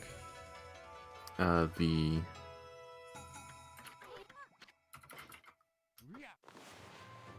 Bonito is 2 slashes. Okay, then I'm looking for the right size.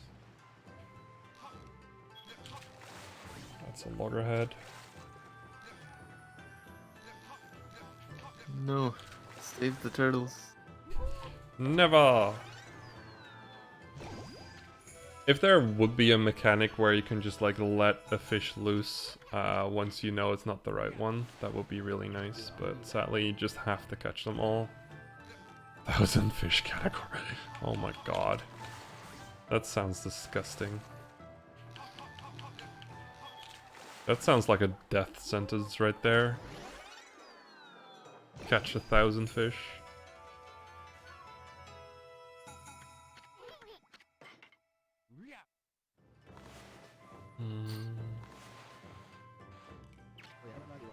Okay. Please be Bonito. Ooh, he's a little feisty, this one. That might be a good sign. Yes, there's my Bonito.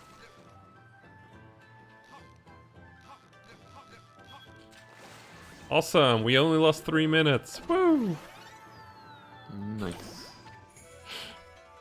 3-minute time loss. Yeah, but we got all the fish now, so that's all the fishing we have to do. Okay. Pa-pa-da-pum. Swim back to shore. Cool.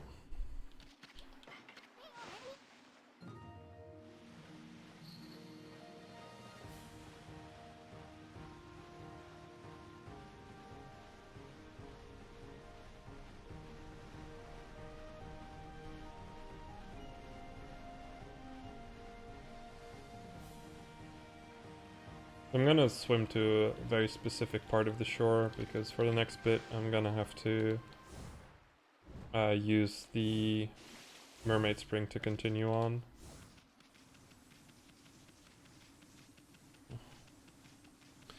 But yeah, that's fishing done. Now we just need to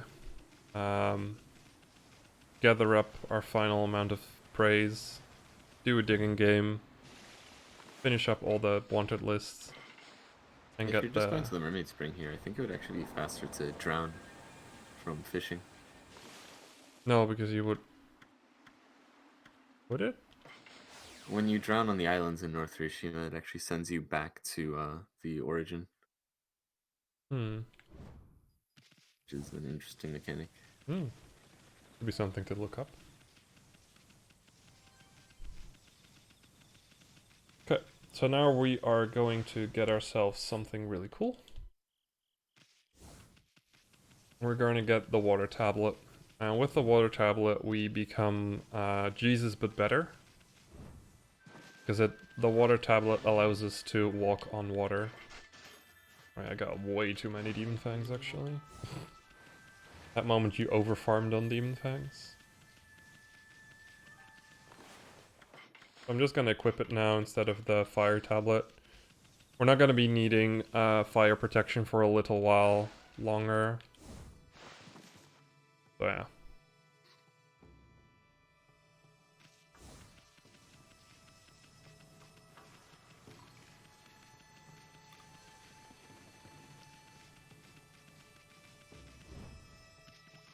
There we go.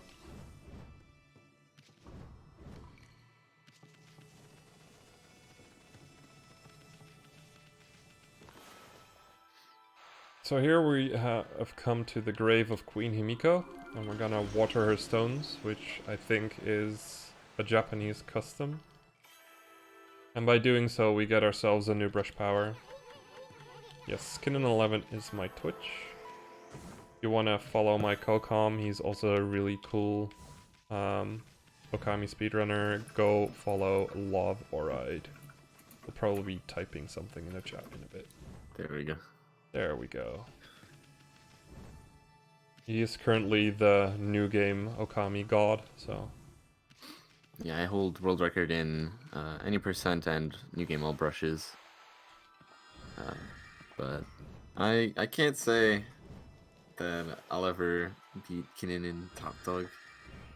It's a bit too long of a category for me, but it's still very interesting to watch. It is absolutely ridiculous. We don't ask about Kinnin. No, that was Kinnin6. We don't ask about Kinnin6.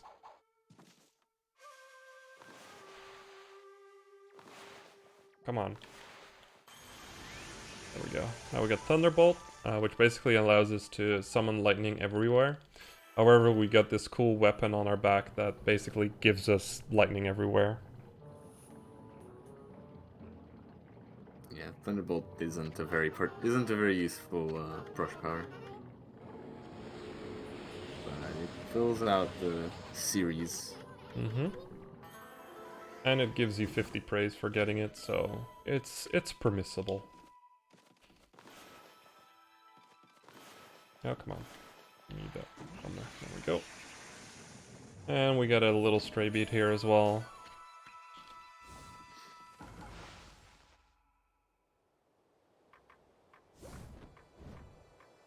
There we go.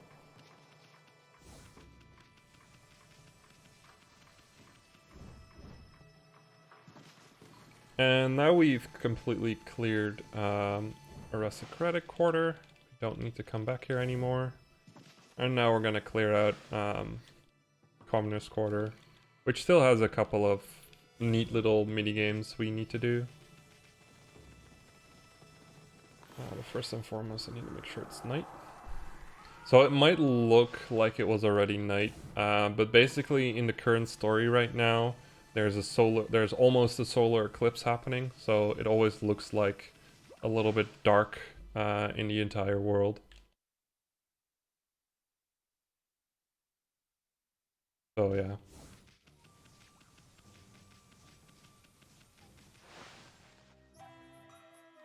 I'm gonna go in here. Oh my god. Keep the waitress. I'll talk to this guy. Yeah, I really did not get Fire Burst. Wow, I was supposed to get this a long time ago. Like, yeah, you get this in hour 4 or something like that. But I guess I got a little bit bleh from the crash. Oh well, more money.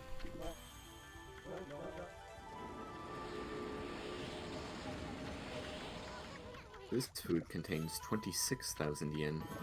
Nice.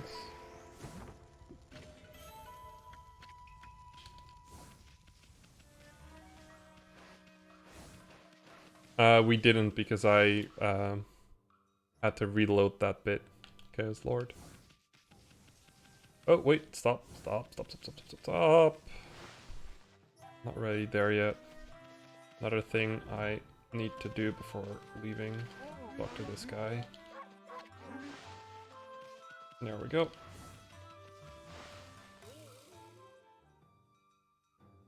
Okay. Next we're going to be switching into Solar Flare. And the only reason why we switch into Solar Flare for now is to get the fire elements to light these big beacons. And once we've lit all these beacons, we can start our next minigame. Which is the Hayazo raises. So this is Hayazo. He basically splits up into multiple versions of himself. And whenever he basically shows you what element you need to use, or what brush power, more specifically, to defeat the different versions of himself. And he becomes more and more complicated the further you go along. And he's basically stolen a bunch of items of the citizens here. So what you need to do is just defeat him a bunch and get those items back. You can appear either in that rock or in the rock right next to the guard, which is kind of funny. Because that is specifically the guard that tells you about him. Kind of funny. Okay. Fire slash, water, and fire. Okay, that's a pretty good order. They also have to defeat all of these in order. If you mess up the order, you basically lose. And he laughs at you. That was pretty good. Come on. We'll get the dumplings. We need it daylight now.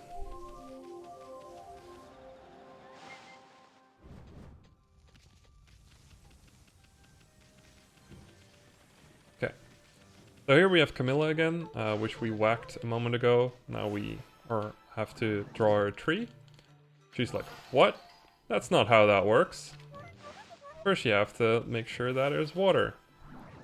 So tree, and then we make it rain. Ta-da!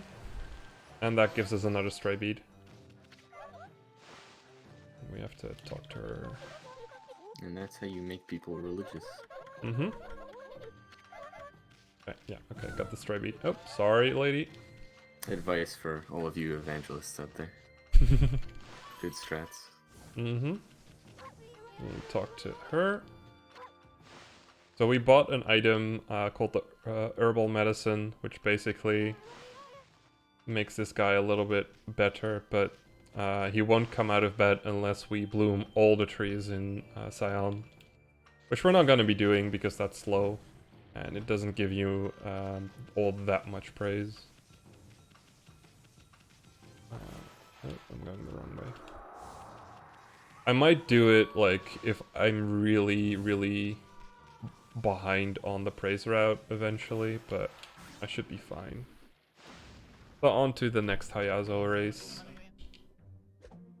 Timing splits into 4. 1, 2, 3, 4. Just kind of have to remember the order. It's not the best order, but I can deal with it. Especially because fire is pretty annoying.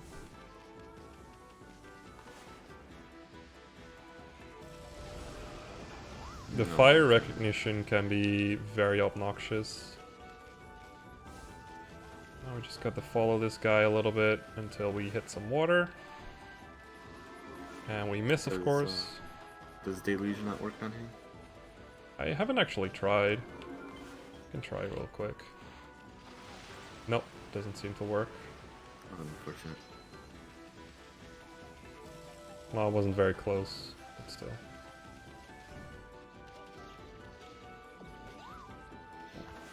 Now we should be able to get him. What? Game! Game! What are you smoking? Rush recognition. It's still not working! This is ridiculous. Where is he gone? What is happening? Oh my god. I genuinely don't know where he is right now. Never been this far along in this race.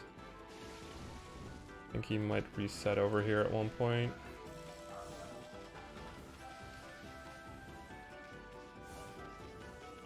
Oh, I am so confused. There you are. Okay, let's try this again. This time you work. There we go. That was ridiculous. Gonna re-up on night to make sure it stays night. I've never had that happen before. That he just didn't react to it that many times. No, So we give- strange. Yeah, so give the hairpin to him, and he basically gives the hairpin to his girlfriend as a wedding gift. It's a sort of way to like, hey, I want to marry you. And then he's standing over here because he's very happy because she said yes. And that gives you 50 praise as well, which is really nice, just talking to him. So now we're gonna go do the final Hayazo race, and hopefully he's not gonna be an idiot again. And this time he's got a new technique. He splits into 5, and he can get hit by thunder only. The way you would you would do that casually is there's this kind of ghost of electricity somewhere, but it's kind of slow to wait for him, so we just kind of use Thunder Edge and then switch straight back into Solar Flare right now because we don't have any other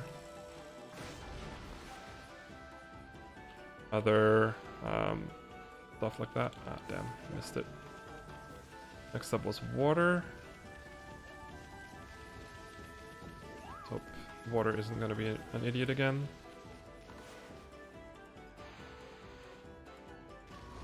Thank you. No, I missed the order. Ah, I forgot the order. So whenever you mess up the order, you just have to do the raise again. Unfortunate. Yeah, it can happen. It's a little stupid. I usually remember the order just fine, but right now it's kind of a mess. 1, 2, 3. Okay. Oh boy. Okay, so luckily we're not bound to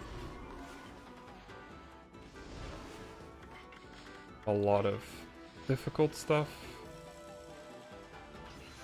That missed.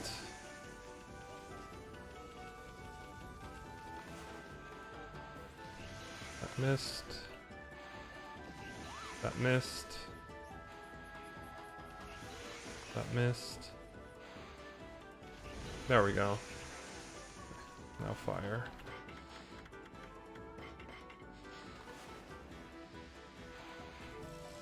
That missed. Missed. I think I kind of... Luck is not great.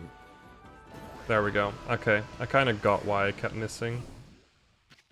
Basically just have to make sure it locks onto it. So now we got a cool little mask, and instead of like holding it in our mouth, we actually wear it, which is really cute.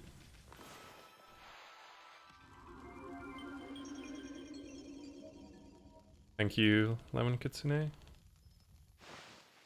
I appreciate that. So we look like this now. Look at us being fancy as all hell. Then we go up onto this little bit. Got this floating island, which is kind of weird. This is basically Waka's hideout with his warriors, which, as far as I know, basically do nothing in the story. They just exist to give you a lot of backstory on Waka. Yeah. It's completely useless. Yeah. But yeah, one of the warriors has lost his mask, so we give it back to him, talk to him again, and he gives us a stray bead. What's interesting is you can't really see it well because of the camera angle, but if you look at the projections on the walls, they actually give the they show the icons for all the bosses, just like in the final area. Mm-hmm. Okay. And that's cleanup of Scion done. Now we're gonna clean up Ryo. We're gonna make sure it stays night for a bit, because we have another set of wanted monsters to do.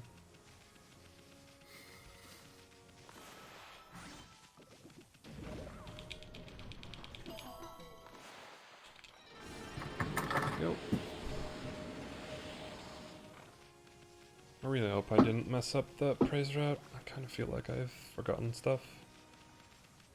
Anyway, let's scroll down my notes for a bit. Now we're gonna fight against a bunch of ears. It's really funny, at the start of each of the ears, they basically say like listen in as many different words as they can, which I think is pretty cute. Like in English it's like listen, hearken, hear, stuff like that. Of course I totally didn't look at which one I had. A little bit. Yeah, I got this one. Awesome. Next, we're going to rejuvenate these little areas. 2, 3, 4, 6.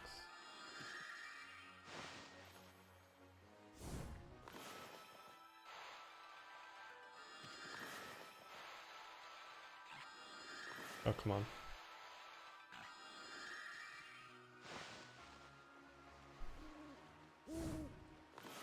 And the final one. There we go.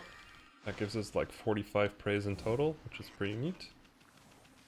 And we're gonna run over here real quick. It's a little bit out of the way, but it gives us some better movement options later. And give some seeds to a monkey.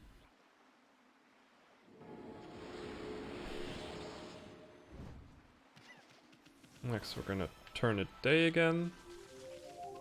Oh, it was already there. Oh, that's kind of sad.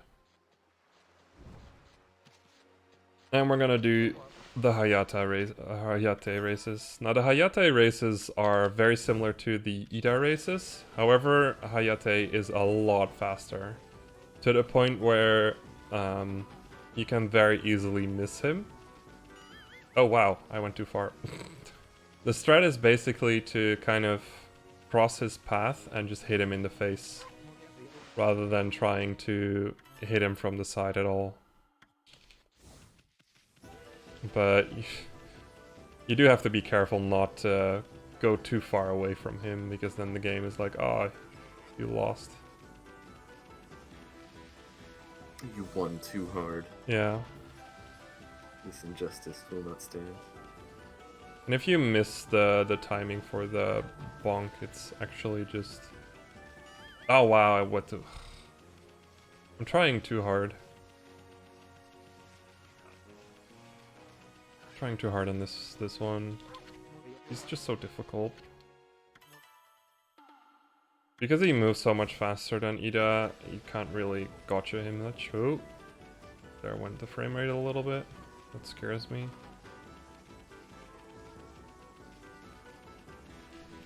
Oh, I missed him again. Just hard to hit.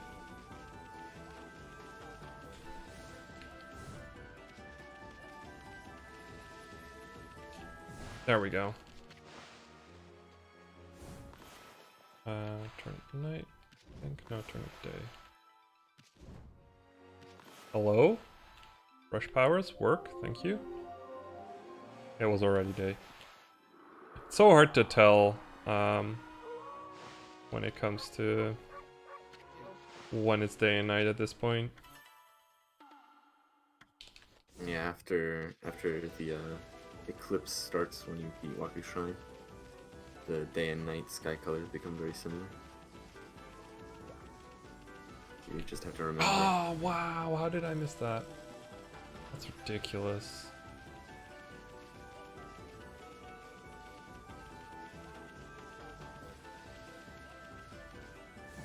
There we go. You actually, Mist doesn't affect these races. So Veil of Mist and Ink don't affect them. Yeah, that would have been nice.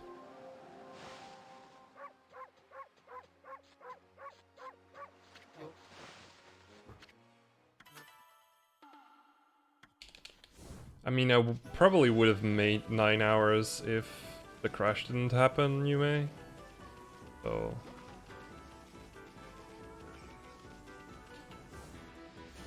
Damn. Why is this race so annoying? I even practiced it before starting. There we go. Okay, well, that's a Yate race. He gives me another stray bead, and then we can continue on.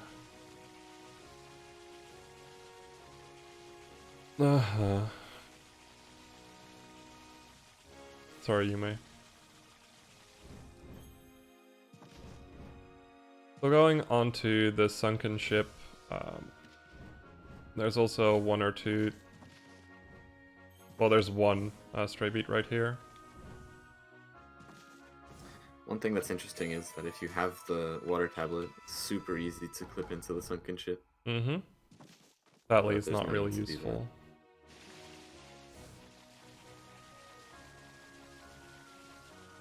But we do have to do a lot of water movement right now, so having the water tablet is pretty much necessary. Having to do this with like lily pads and jumping is just gonna take forever.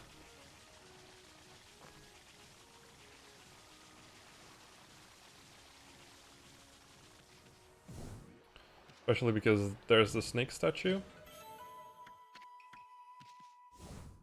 Oh god, frame rate is doing all weird kinds of things. I might make a safety save in a bit.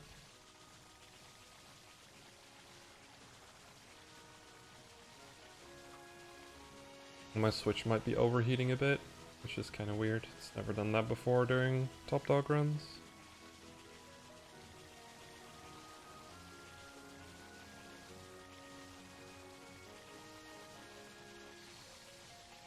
Okay.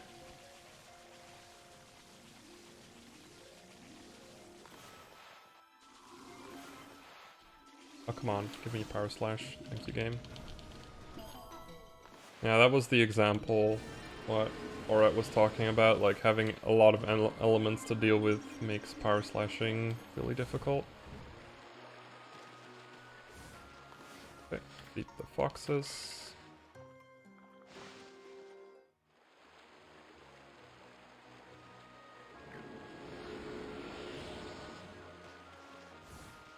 Oh, go this way.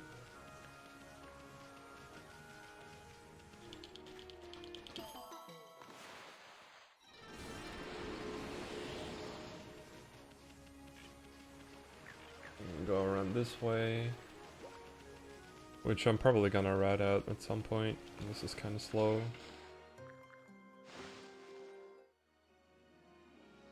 But it's fine. Get to feed the bunnies. Mm-hmm. And then fight against another ear. Hi, ear. Oh shit, it's day.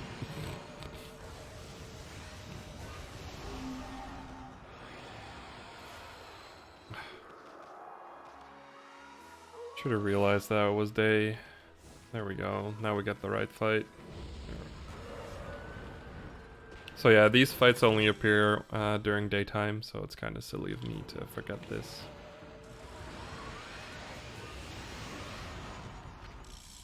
Luckily the fight doesn't have to take long.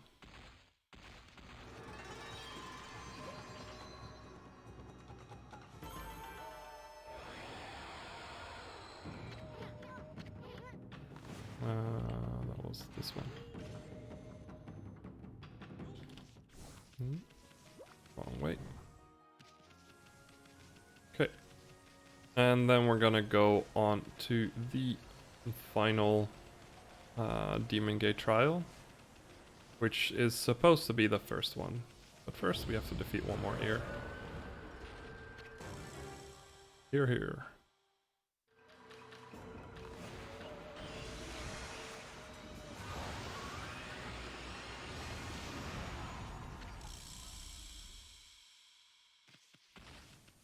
Go.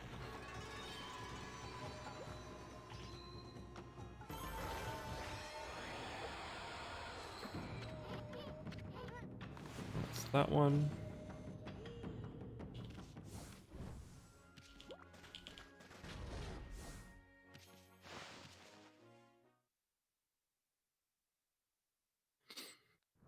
And then we fight another bandit spider.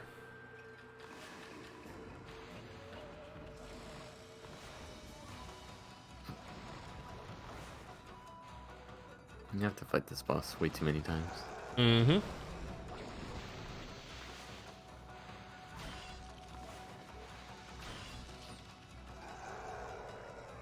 There we go. Yeah, so this is based on the achievements originally in the PS3 version and also in the PS4 and PC versions, and I think the Xbox version. The Switch version doesn't have achievements, but we can still meet the same requirements, so it's allowed. So largely, it's basically 100%. The closest thing we have to 100% category, but there's a few notable things that aren't required by achievements, like getting all weapons. But a lot of stuff still is, like getting all 100 stray beads, which that's why we have to do the Devil Trial Gates.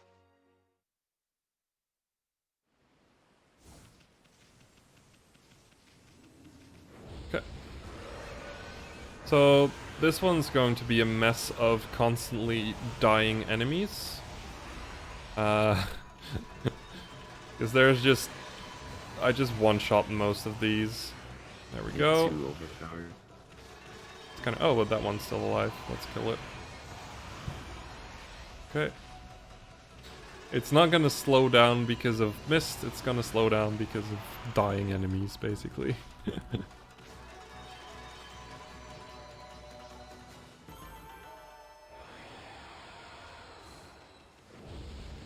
Yeah, I mean, this game wasn't speedrun very much at release. It took a while for things to really get started.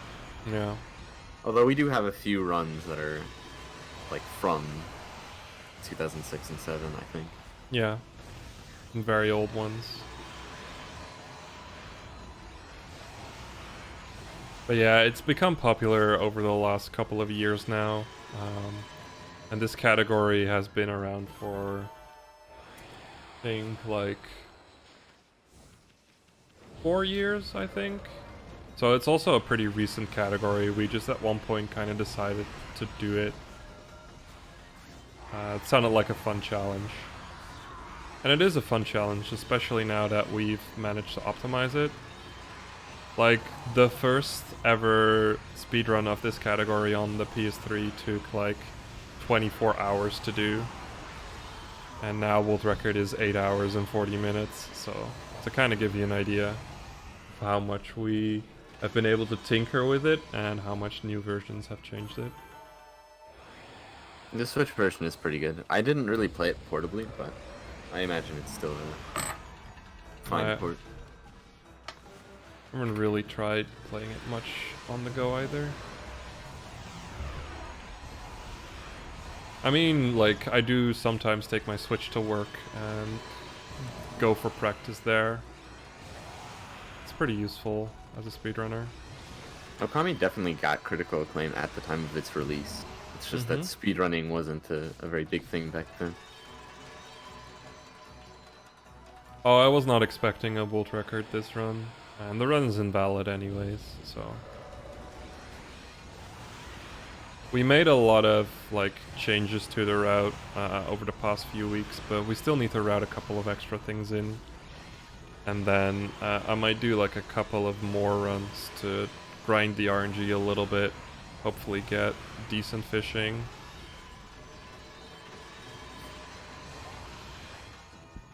It's just so ridiculous, these fights.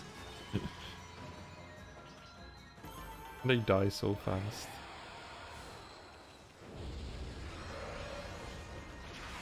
Oh, now we get to the annoying bits. Alright, yeah. Ah, damn. Can actually, like, completely power slash these, like, birds to death before they land. If you do it right. I obviously did not do it right. It wastes a lot of ink. I mean, I have a lot of ink to waste anyway, so...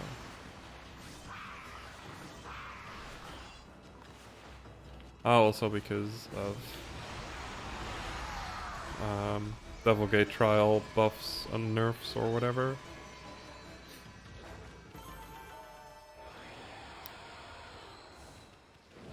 I have a slightly northern Irish accent. I've never heard of that one. No, I'm a native Dutchman.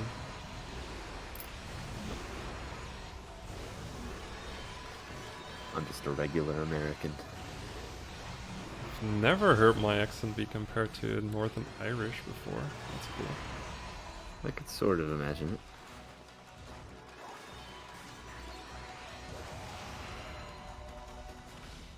I mean, like, I have a mishmash of accents anyway because it's not my native language. There's some words I pronounce in a more British way, there's some words I pronounce in a more American way. So, it's just kind of random.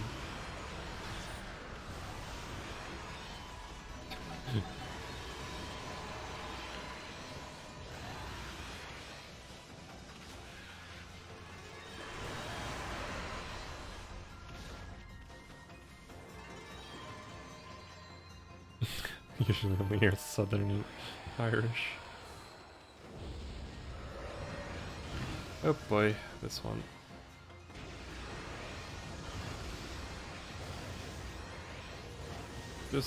Just die already, please. I hate ice wheels. They are the worst. These guys are a bit of a disaster.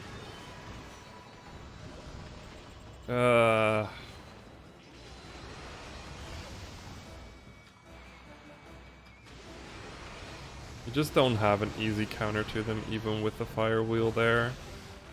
I think Cherry Bomb works decently well, but I'm not sure if it has the same effect in the Trial Gate. Doesn't seem like it.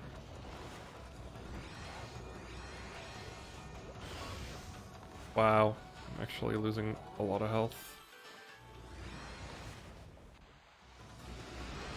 Ow, ow, ow, ow, ow, ow.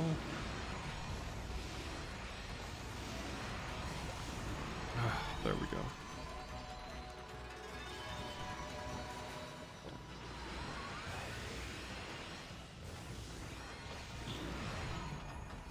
It's totally Canadian. I do have a few Canadian trends here and there. I've been to Canada a couple of times, so... Oh yeah, I love this one. Whenever this fight starts spawning and just like digga digga digga digga digga dig, so much fun. I love these silly things.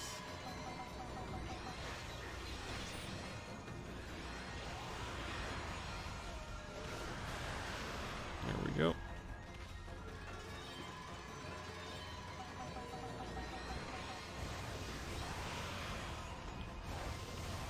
There we go.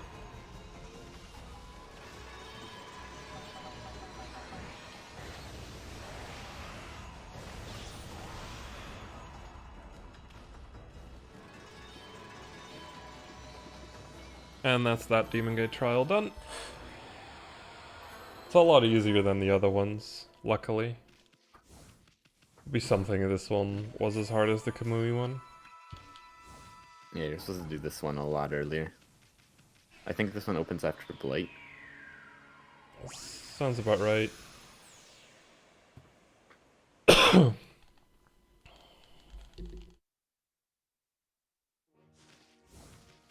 Did I get the spray bead? Well. Just kind of assumed I did. My Wasn't paying brain. enough attention. Let me check real quick. Oh, that's the wrong tome. Yeah, I got it.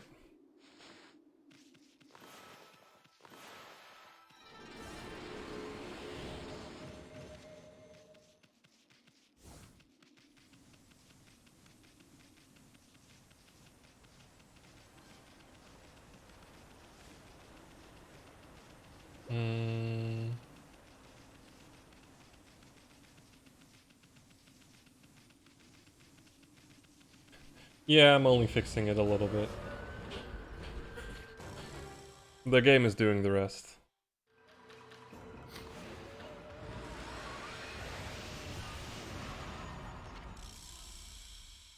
I might just finish the run regardless if I have all the stray beats or not. Because I already checked the... when I checked the stray beat list, I was already missing one, which is a bad thing. Do you know which one you're missing? Number 75. Forgot I wanted air? Under the barrel, near the cows. Tip of the main beach, damn it. Do I skip any clovers? I skipped like 1 or 2 clovers that are just too far out of the way. 75 is the one in Kamui in the cave. How did I I forget thought you that were in one? that cave. Yeah. You might have not gotten down one of the paths.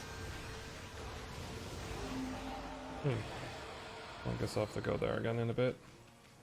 It's nice at least that you know which one you missed, unlike with like Gold Skulltulas and Ocarina of Time, where you just have a 99 and you're like, well, what? Yeah. What happened? I also feel like I might be missing a treasure, which is even worse.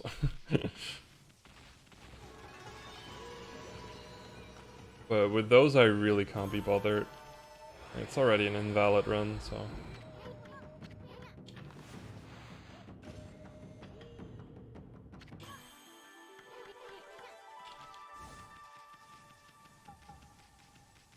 This run is a bit of a mess, and because I started from a save file, it might also be because of that I forgot it, because it seemed to be a pretty early one.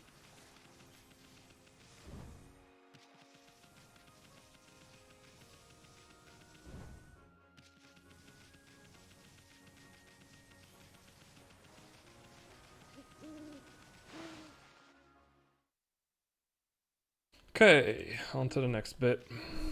Nope.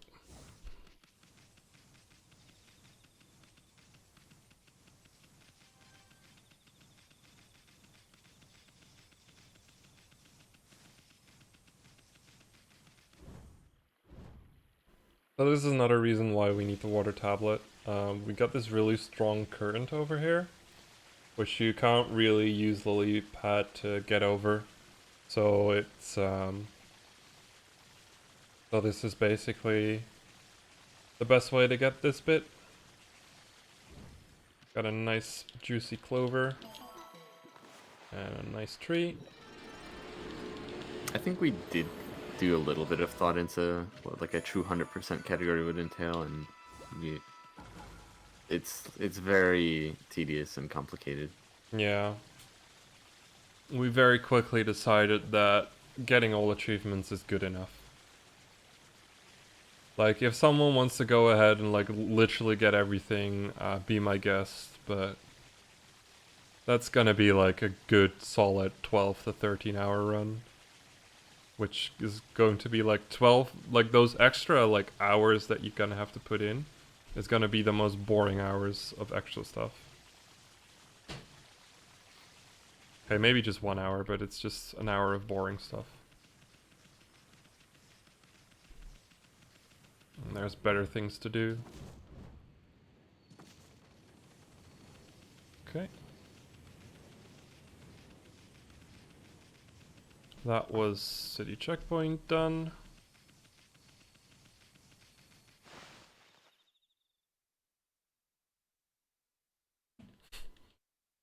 Yeah, animals, chests, weapons. There's also a few side quests we don't really finish in this one, because they're like the only reward is praise.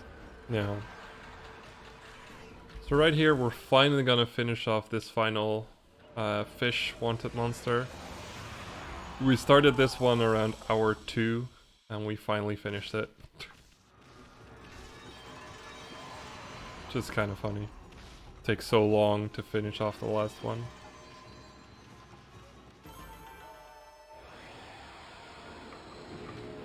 Okay, got all the trees, which is perfect.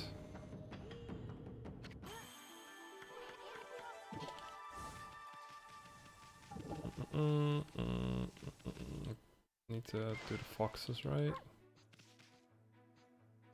No, I don't need to do the foxes. Okay. I'm gonna go over here and then talk to Bungo, or Bingo rather. And this is gonna be the final digging game we need to satisfy the requirements. So this digging game acts a little bit differently than all the other ones.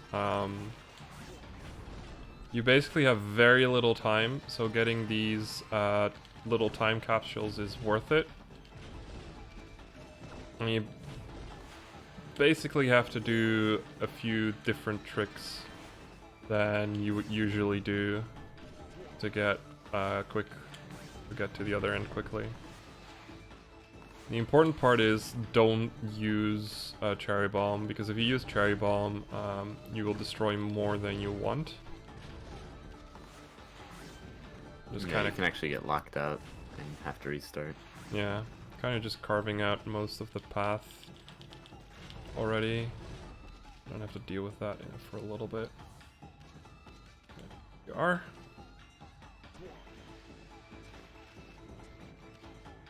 Another cool trick you can do during digging games, which a lot of people didn't know.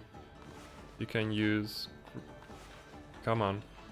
You can use Green Sprout to lift people up as well.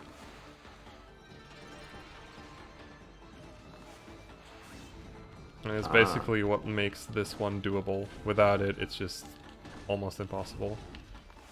It's possible, but just really hard. And then we get to the end with no ink. That's perfect. That was a really good bingo digging game.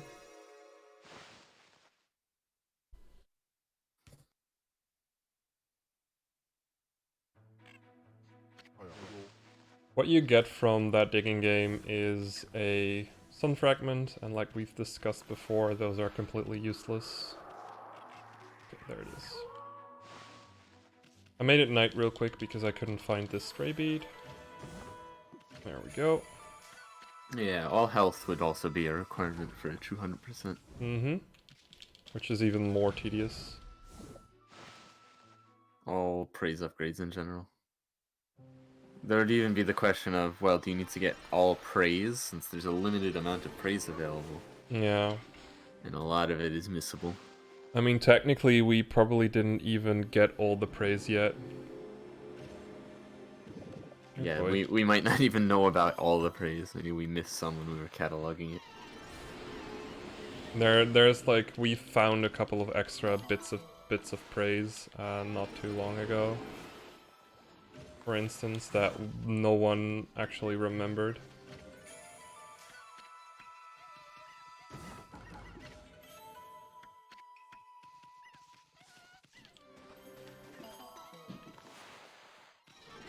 I don't see any reason why it would be impossible. It's just hard to, like, verify. Okay, I did feed them. Like, the verification in terms of an individual would be the praise number you get at the end results screen when you beat the game. Yeah. To see if it meets if it's the same number as the maximum number we know about. Mm-hmm. But then, if anyone ever finds an extra one, well, how are we gonna verify that? Exactly. Some horses.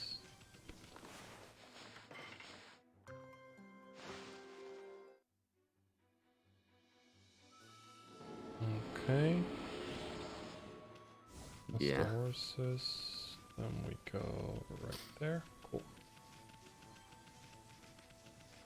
See if I know this bit again.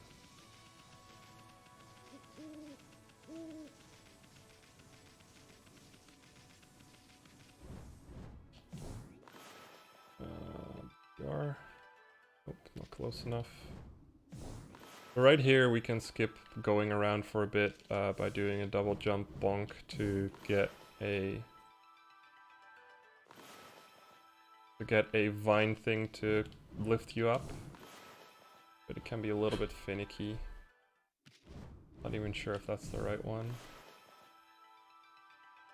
In a while for this one. I think it's the one on the left that you're supposed to use. Yeah, further. Oh, there it is. Okay. I was looking at the wrong one. There we go. Yeah, that was the one. Was looking at the wrong one. I thought I got the right one. Okay, yeah, okay, and that's for the PS2 rock right here.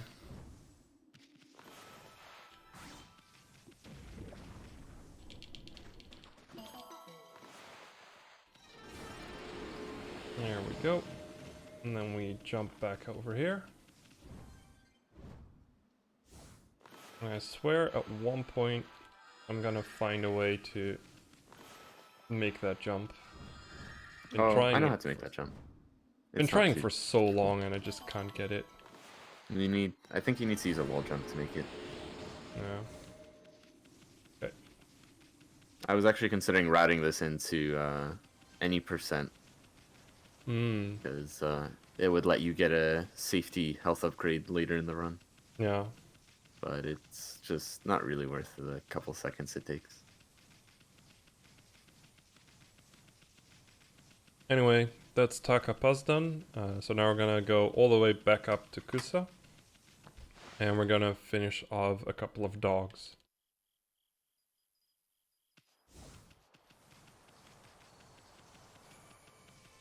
A good chunk of percent.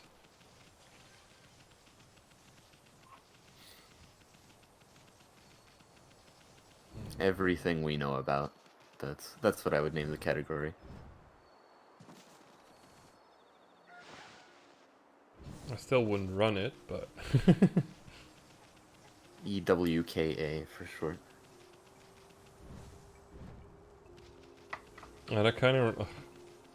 shortening some category names is kind of funny. Because I think like when Darkness did his closest thing to low percent, he basically called it like no divine instrument, no praise, no and stuff like that.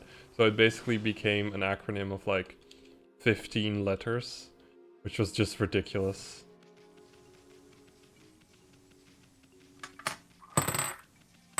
Ooh. Anyways, we're gonna go back into the Guild Shrine, just so we can fight against the K9 warriors again. Or the Kusa 5, basically. But we're gonna get some extras as well in here. This is a very bizarre thing. The game doesn't do much to tell you that this exists, Yeah. but you still have to do it. It's just really worth it to make sure you keep mist up here and just focus down one dog at a time.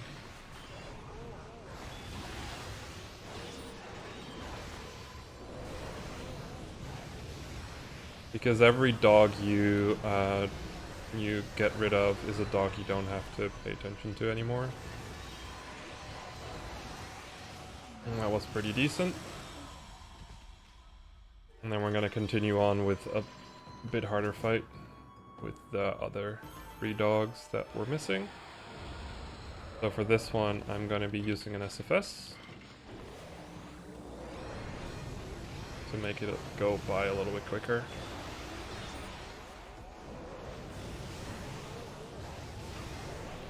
There we go.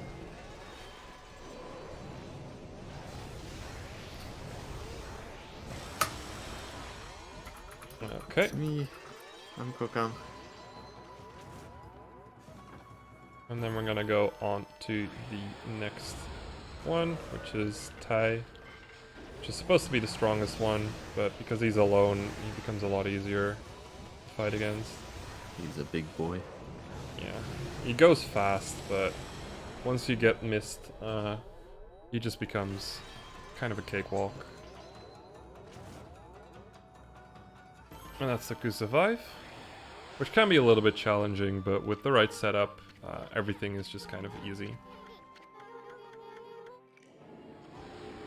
There we go. We get some praise, and we get a stray bead. And then we're gonna just have to run all the way back again. It's quite out of the way. Mm-hmm. Yeah, you have to get it, sadly. I kind of wish the game put some true origin mirrors in dungeons to make it easier to find your way back, but No. not the case. Yeah, it's even made worse with the fact that the closest warp point is also like really far away from the dungeon itself. Yeah, just- the entrance of Yeah, Kusa. so it's just like, I think it's over a minute of just walking back, which is kind of ridiculous.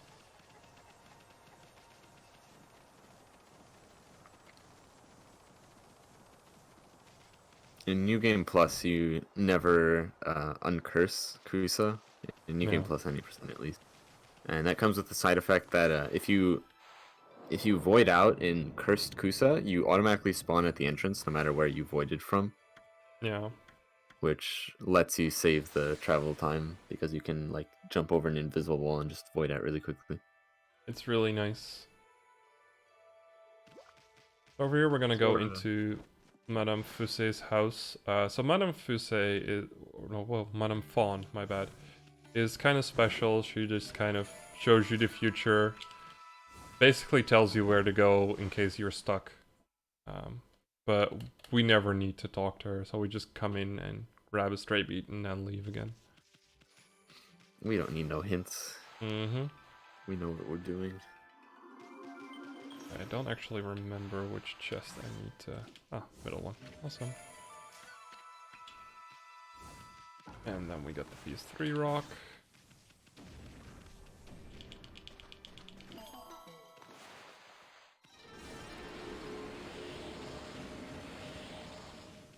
Okay, and then we run straight towards Waterfall and get this Demon Gate done.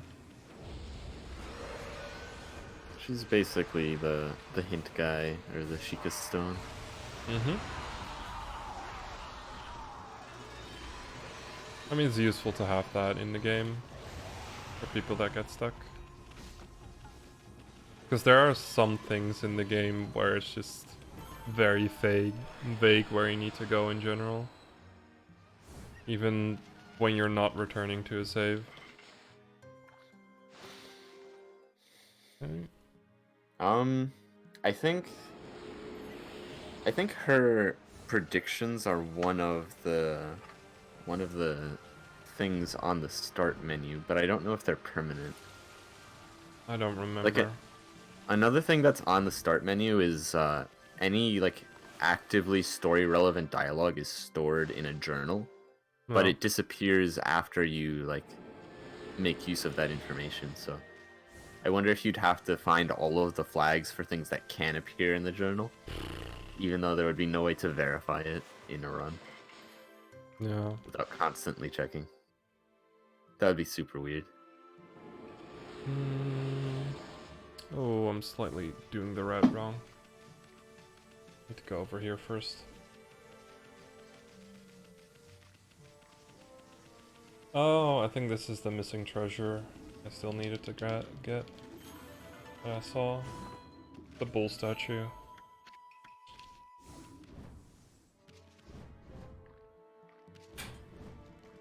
Oh, okay. I'm gonna grab this one.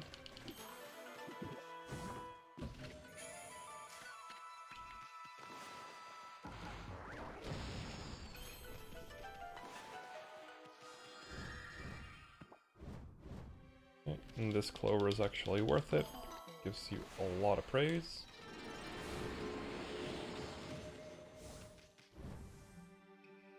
And now we're gonna go to a bit of praise that I don't think just about anyone ever thought of looking for. I actually didn't know it existed before Kaiserado made like a giant list of all the praise you can get. So you got this rock over here that you can get.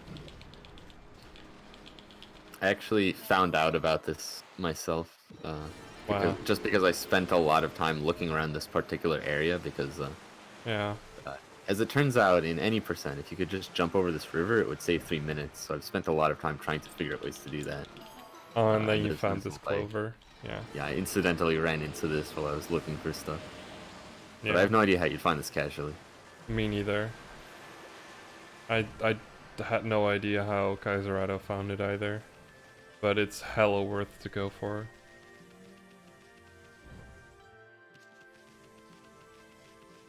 Okay. We got those. Sorry for weird noises. That was the cat.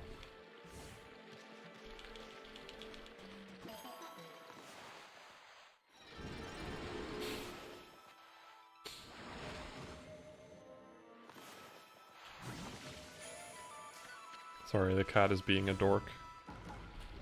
It's cute. That's why I'm laughing. Okay. So that's... Okay, that's... I got a forest done.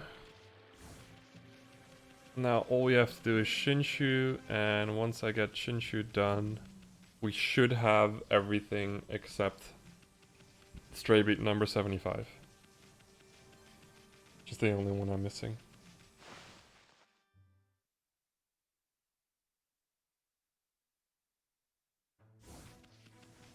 Okay, get this clover. Right in your face.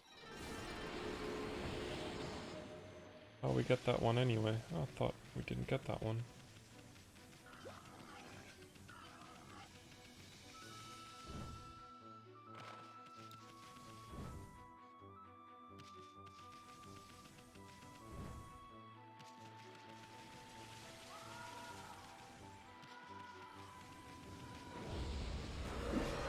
We get to destroy some imps again right here.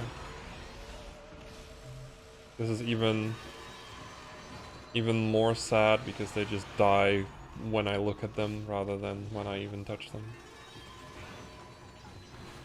But hey, they give praise, so it's worth it.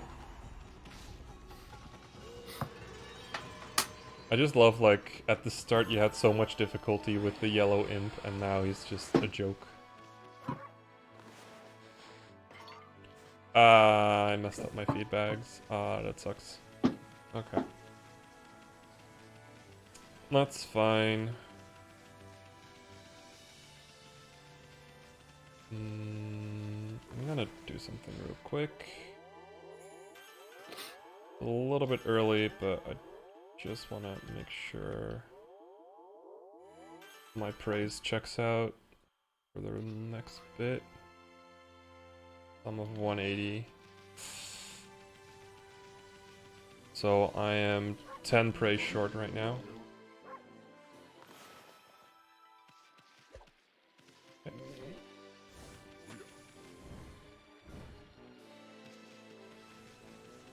Okay, that's fine. Where is it? There we go.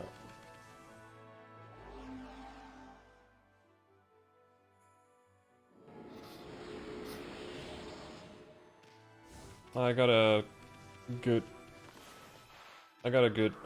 thing for the extra praise I need in a bit. Okay, so we gotta finish this little side quest. So the Nameless Man basically gives us vases, and we put them on certain places basically, and that eventually will give us a what's it called? It will eventually give us a stray bead, but it also gives us a lot of praise near the end.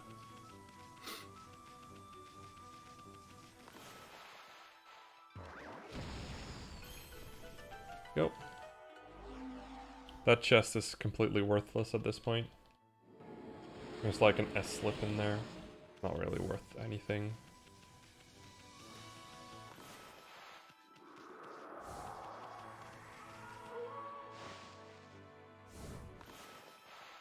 Oh, already did that. Turn it night again. Or day again. So basically we have to switch day and night to make the Nameless Man pump out the next vase. Making him work harder. Mm-hmm. Okay, the next one on the hill near the dojo. Okay. Pottery speedrun.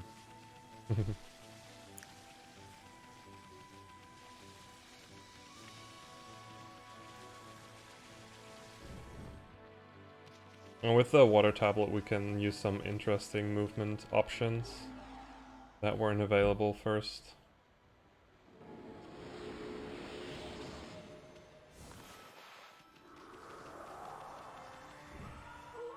Go.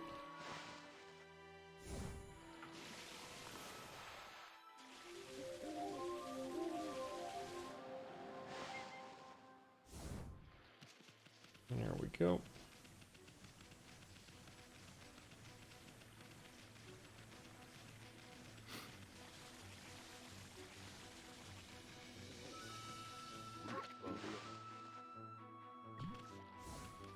And this one is near Mika. Okay.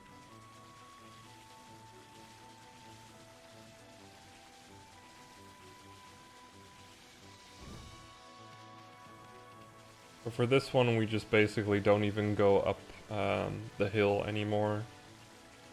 Just slower movement, thanks to the water tablet. Just run over here. Get this one right here.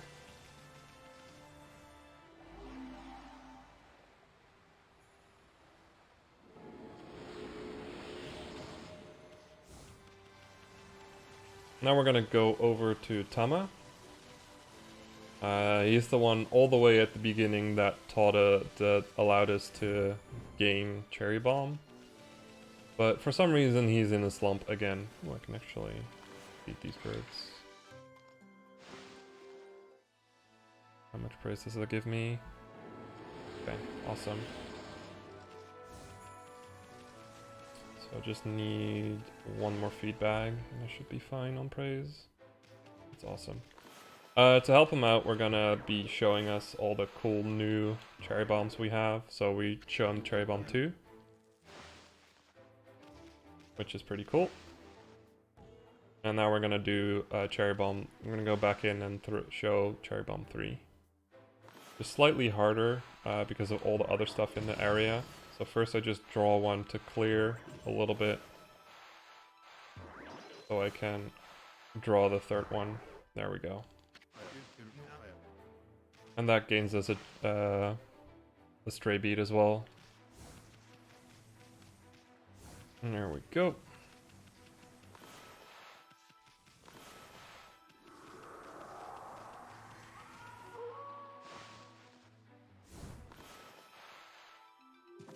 Now we're gonna go pick up the final vase from the Nameless Man.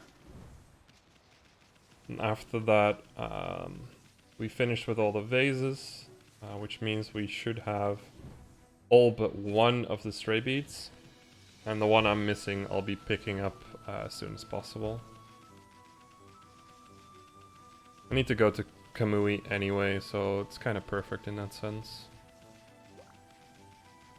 I'm gonna quickly grab a feed bag over here.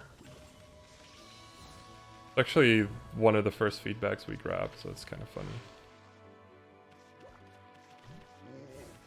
Okay.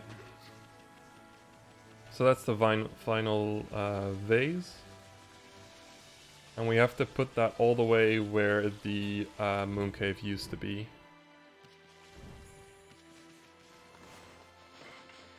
There we go. And after that I should have all the praise I need. Yeah, that looks good. Awesome! Fix my praise route. Woo! On the fly.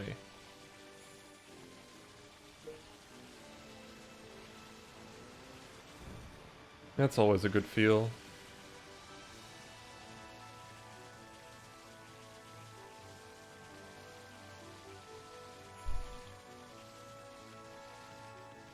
So all the way where the moon cave used to be, there's this little statue. And going near it, basically... This is why the stuff in the moon cave is missable. Yeah. It just disappears. Okay.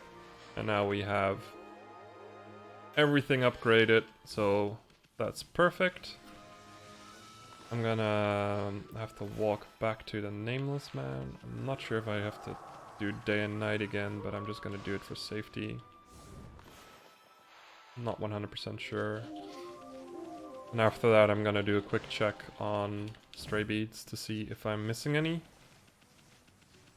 And I should only be missing one, unless I've been a little bit silly and missed more.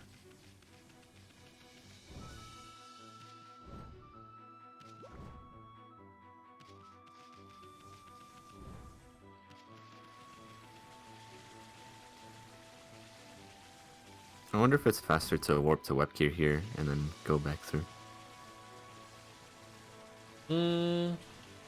That could also be a yeah, that might actually be a little bit faster. When I think about it. Hi. So there he gives me a stray beat. I'm gonna do a quick stray beat check. Yeah, I'm only missing that one. Okay, that's awesome.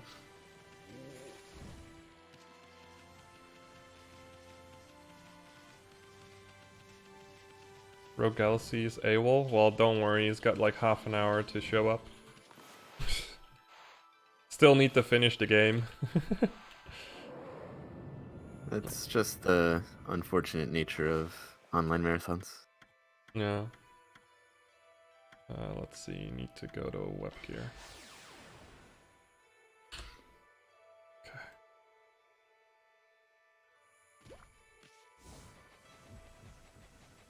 Still a bit of movement from web gear, but it's fine.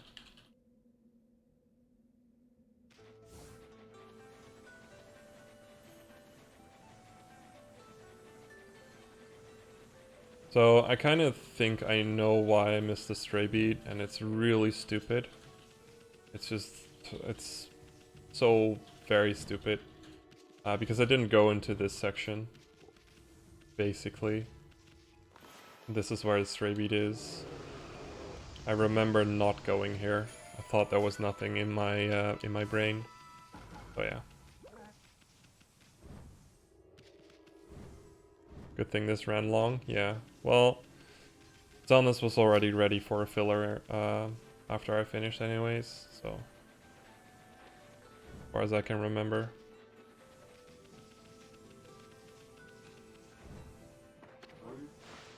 Okay. Now we're gonna sell all our stuff.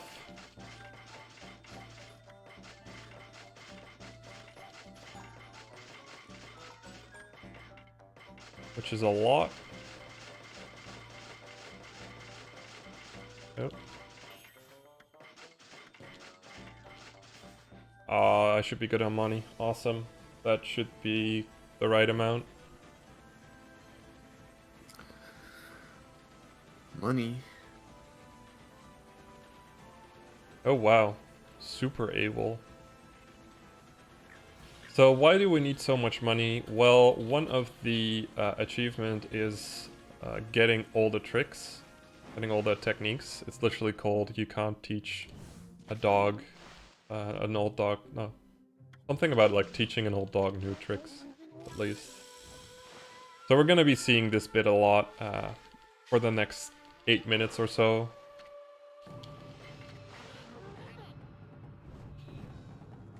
See, I'm not exactly sure what we just learned.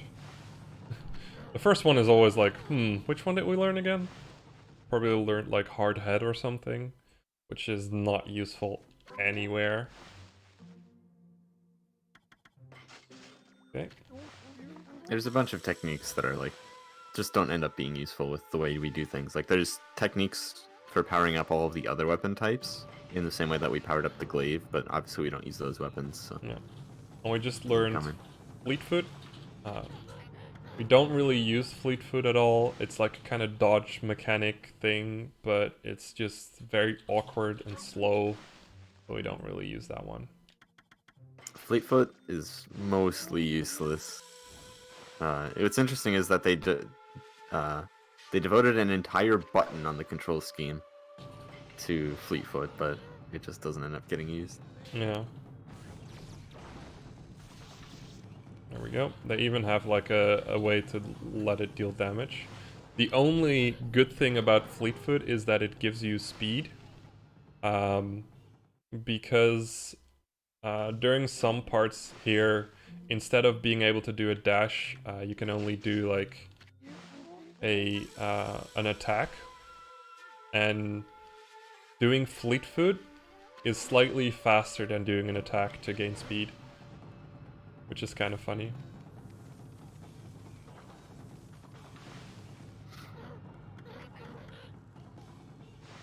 There we go. That's another technique.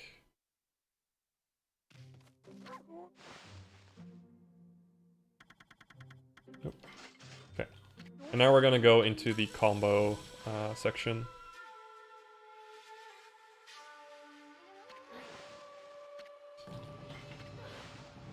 Which means I'm gonna have to do some menuing to get the right items on me.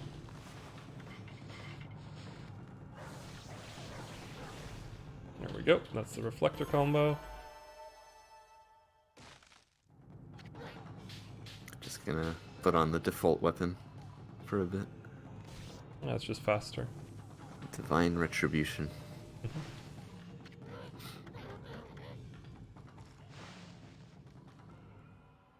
In more ways than one, I guess.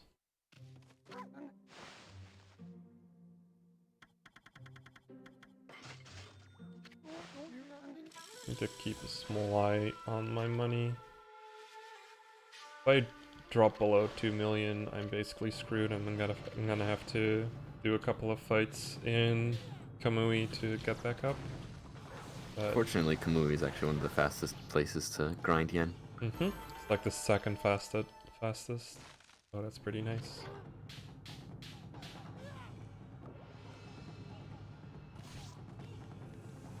Go.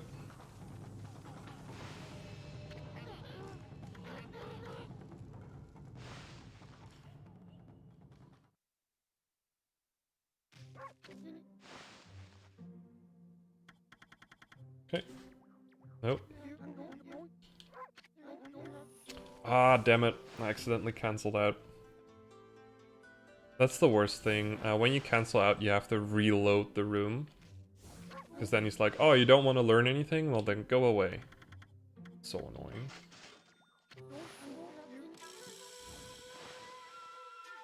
I think I've heard of Seventh Dragon. Name sounds familiar.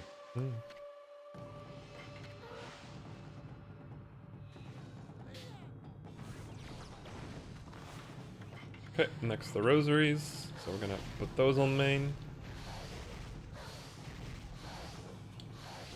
There we go.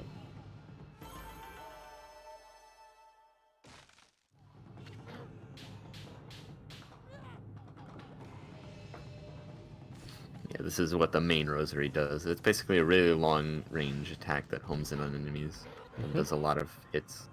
Yeah, it's great for like comboing and getting godhood quickly.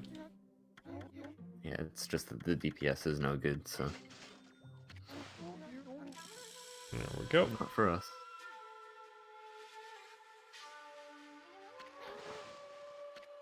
It also hits so fast that it can interfere with getting floral finishers. Yeah.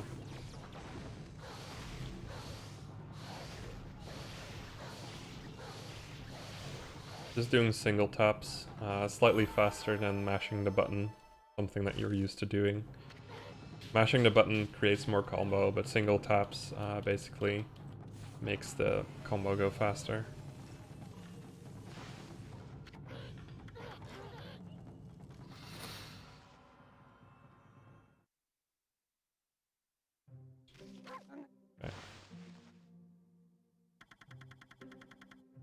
Okay.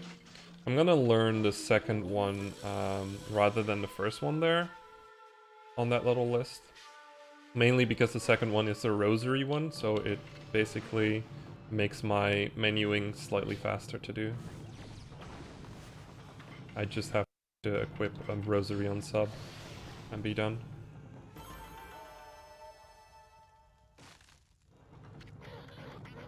Fortunately, we get exactly 2 rosaries.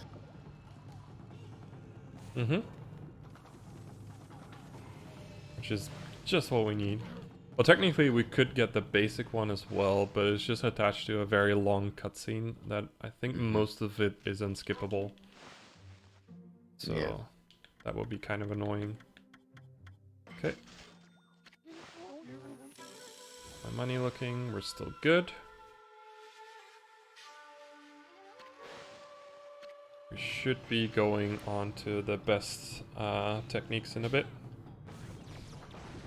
Here I'm gonna have to switch into double reflector, because these are basically the double up power play abilities for reflector and rosary.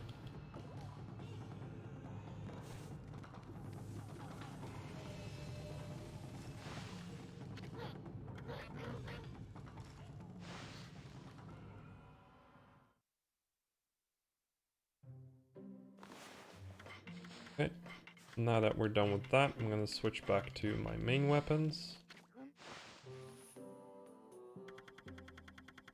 And we're going, yes, I'm perfect on money, that's awesome. I have 100k extra, which is fine because I'm gonna need those for slips. You always want to be on the safe side for this category when it comes to money, so that's kind of nice. So this is probably, these two moves are probably the most important ones. You can pee on enemies. It's called Golden Fury. If you do that, it gives you a Demon Fang, but it's... eh. It's not It's very very fast. expensive. Yeah. Also not very fast way of getting it. And then the last one, for 2 million yen, you get the one that's called Brown Rage. You can have 3 guesses as to what it does. I'll just show it. You just... boop. There we go. And that is all the techniques. Okay. And now we're gonna do a quick trophy check. To see if we got everything. So we got all the brush powers. Don't need to check that one. Okay, we're not missing one of those. Okay, we are kind of... yeah. So we are missing 3 of these, but we did that on purpose because this run is already invalid. We got all those. Got all of those. We got all of those.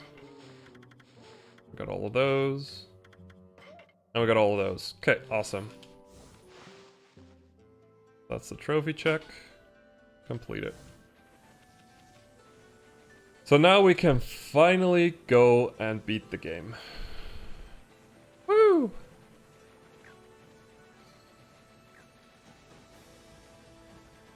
A fun fact, by the way, Golden Fury and Brown Rage are the only techniques well, that and Holy Falcon are the only techniques you inherit into New Game Plus.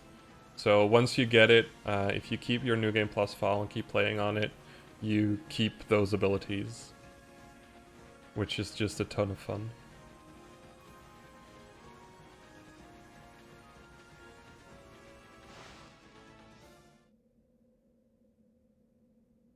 There we go. I think I put the trophy check timing on a different spot, but whatever.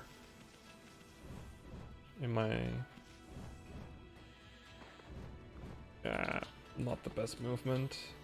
Some very tricky fast movement you can do to get up here really quickly. Don't know it very well. It involves like a wall jump. No. It's not too bad, but it's kind of finicky. Yes, you keep all the weapons except for the final ones. You keep most of your inventory items. You get a couple of extra items, and you keep all your money and demon fangs you have left over. In the old versions, New Game Plus is also, it lets you skip any of the cutscenes you already saw. Yeah. But obviously that's not too important now that we have versions that let you skip cutscenes in New Game. Mm-hmm. Yeah, the string of beads is an item you get in New Game Plus exclusively if you collected all 99 stray beads in the file that you made for the New Game Plus file out of. And that weapon gives you 10 times, or that it's an artifact. It's something you equip like the fire tablet. It gives you 10 times damage, invincibility, and so it makes the game even easier. Probably shouldn't have sold the SFS, but we should be fine. I thought I had enough for 16 L slips, but I don't, so... You can do the conservative strats if you have to. yeah, I'm probably going to have to. So anyway, this is the arc. In the arc, we do a little boss rush, or we fight all the bosses we fought before. Yeah, this all 5 bosses except for the 6th boss, Lechku Nechku. Yeah, I don't get why they're skipped. Honestly. It's mostly because technically you can do the final dungeon immediately after, or like you can do the Arc of Yamato, which is this dungeon, immediately after Waku Shrine, which is the dungeon where Lechku Nechku are. So it would be weird if you could fight the same boss basically twice in a row. Yeah. This is the biggest problem of the crash. If the crash didn't happen, I would have been able to go to the bathroom already. Should be fine. But this will probably be my only top dog run ever where I only use the single P break that is free, which is actually kind of ridiculous. I'm famous for having to go to the bathroom a lot during these long speedruns. Anyways, we get the fight against Orochi again. And I'm gonna use a couple of slip conservation strats, yeah. It's actually nice that they exist now. That they've been thought about, basically. Because that kind of means that the current like yen route I went for in this run is good enough. I'm also gonna quickly equip the fire tablet for this fight. Yeah, it just makes it way easier to... Oh no no no no no no no no no no no no no no no no! Oh no, the fire burst again. I hate fire burst. It's so annoying. And that was a really big one as well. So I basically have barely any ink.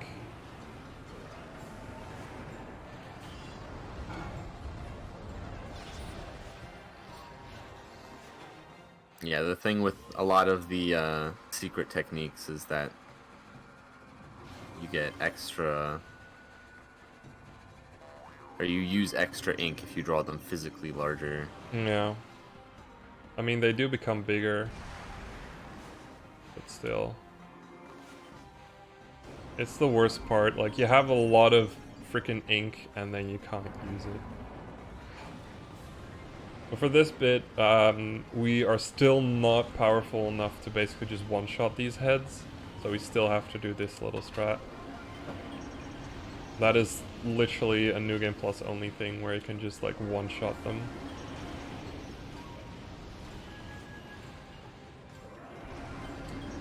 I should have checked if I could have bought 2S slips.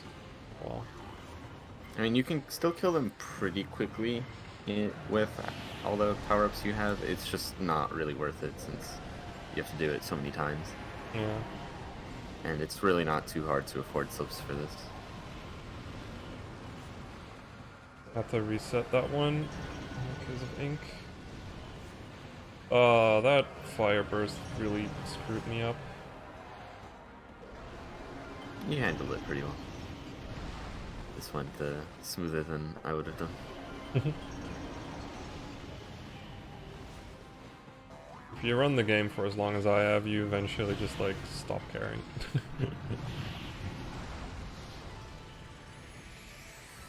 And learn all the backups you ever need in your life.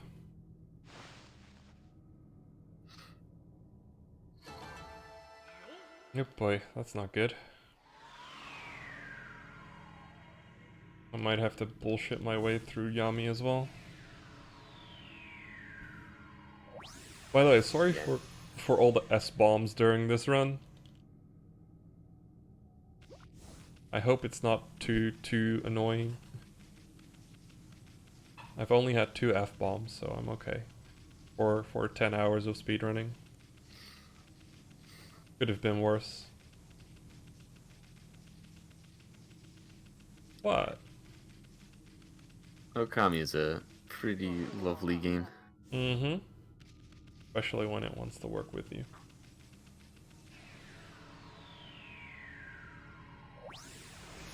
And it rarely does. I'm still actually kind of pleased with the fishing I had. It's not good fishing, but it wasn't bad. I think I only lost a total of like 15 minutes to fishing, which is kind of the average what you want to lose. Sounds ridiculous. Oh, well. I haven't had that one before.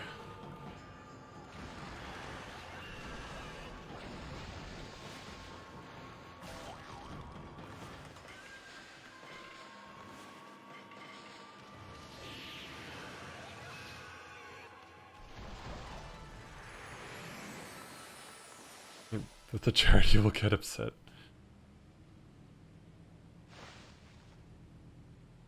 Still, I just kind of want to give this, make sure I don't, like, put too many bad words in my commentary.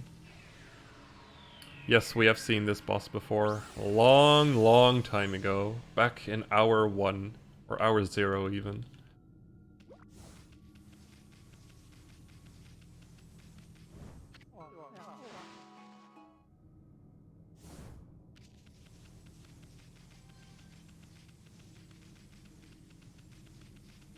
And then we get to fight against what is going to be the most boring boss.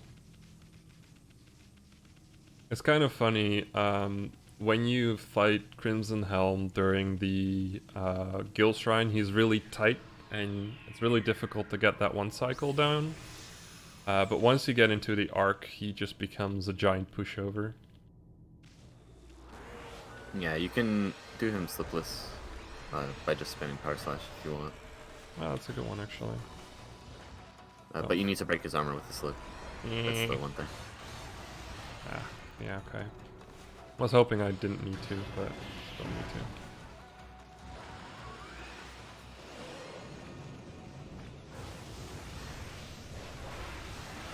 Yeah.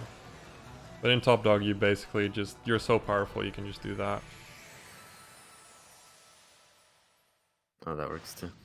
Yeah, you're very close to the power level of. Oh wow, I was almost on top of it. That's amazing. You're very close to the power level of New Game Plus at the end of Top Dog, which is a little bit ridiculous. You're basically at half of the power of New Game Plus.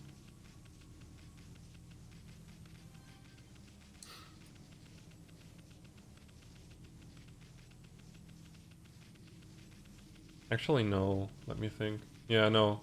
That took 6 hits. So you're at 1/6 of the power you have at New Game Plus. New Game Plus does that one in 1 hit.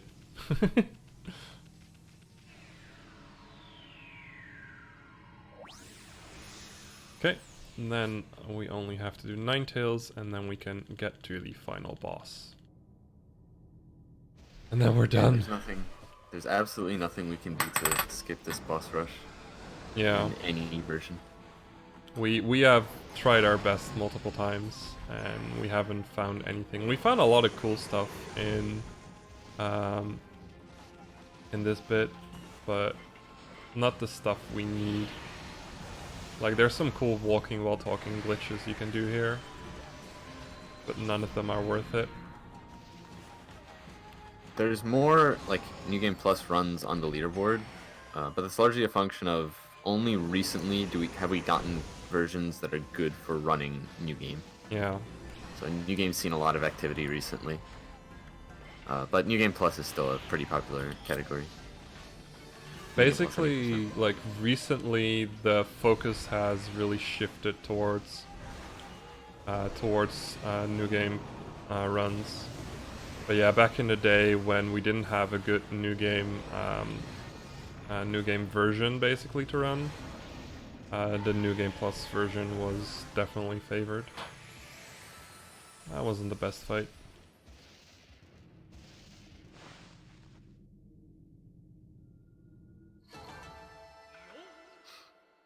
Still got a lot of money from that one. That's the Golden Lucky Cat. Mm-hmm. Cat, this is not a good idea. Let's get you out of the way. Oh, sorry, Cat. Cat kind of fell over on my arm. Oh. Hope she's fine. Okay, so we got like 5 minutes left and then we're done. Woo! Actually have the old style of Yami fight written down in the notes because I can never remember the New Game way of fighting him. So we're gonna get some extra slips right there. Now we got 45 slips, which is more than enough to defeat Yami. If I recall correctly.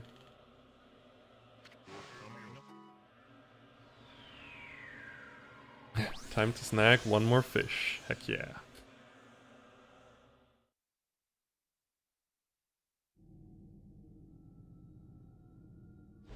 So, the final boss fight for Okami is a pretty fitting one for the speedrun.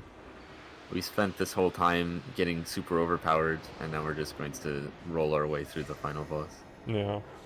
Because, as it turns out, much like some other bosses, Yami is incredibly vulnerable to explosives. Oops. Right. I'm doing the order wrong. Oh, what? Yeah, I'm doing the order wrong. I'm sorry. I misread. That's fine.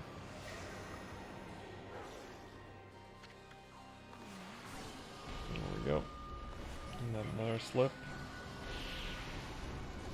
I'm not actually going to use the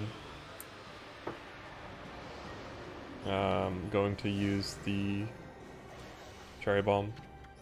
Also, to the people that say I'm losing frames, I have dropped a total of 215 frames during this entire run, so it's not on my end.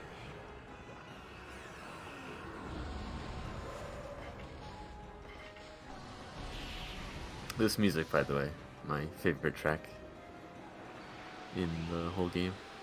Mm-hmm.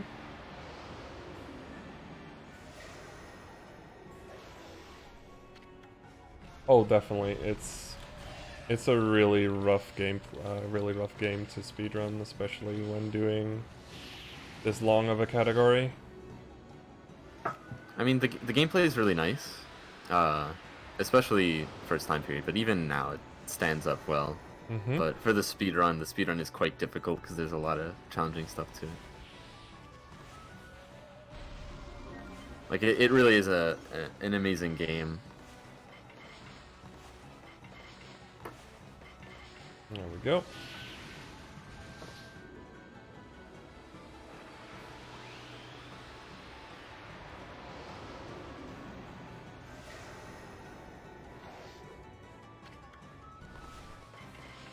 Okay, and that's phase 2.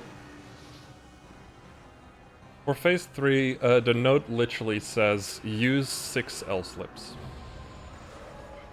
I'm gonna use 5 to start off with. I like to call this rigging the slots, because this one is a slot machine. There we go.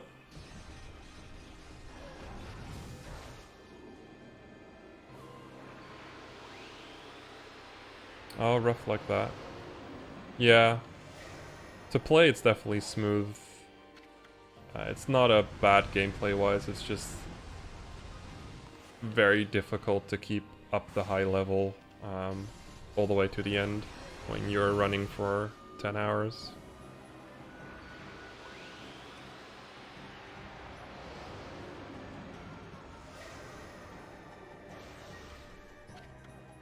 Oh yeah, the frame rate for Okami is on all versions hard capped at 30. There's basic, but they yeah. almost none of them lag at all, just barely. The PS3 version can lag on certain things when you have it on 1080p.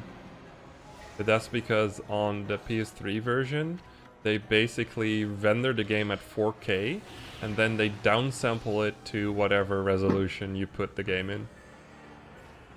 So you can kind of get that you're gonna get that. 2, 3, 4. Okay, that should be enough slips.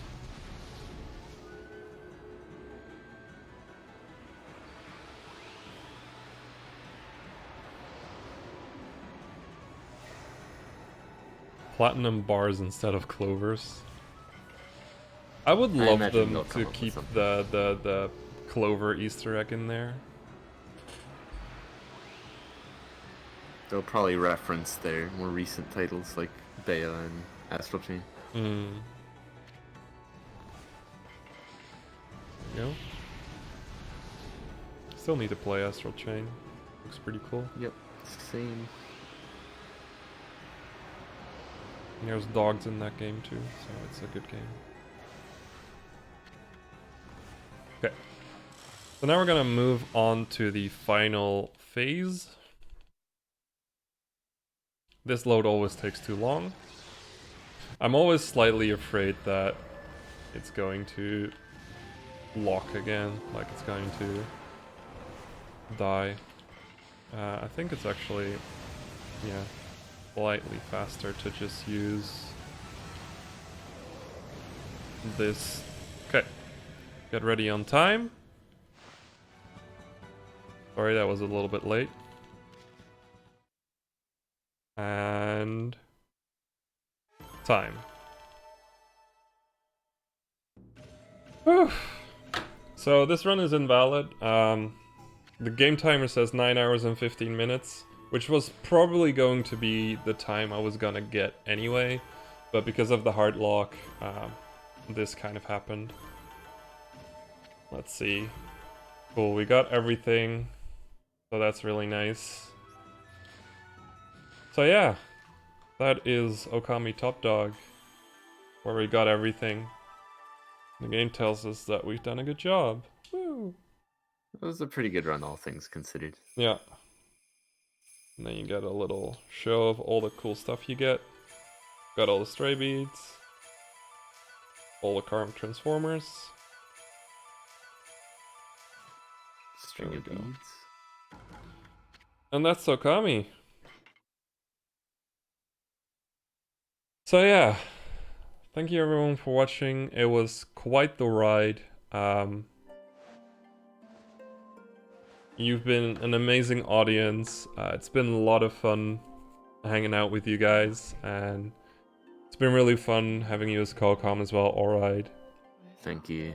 Be sure to follow him for more amazing Okami new game content. I'll probably be running this for a little while longer, so yeah. But thank you for everything. I'm not sure what's gonna happen next. Whew.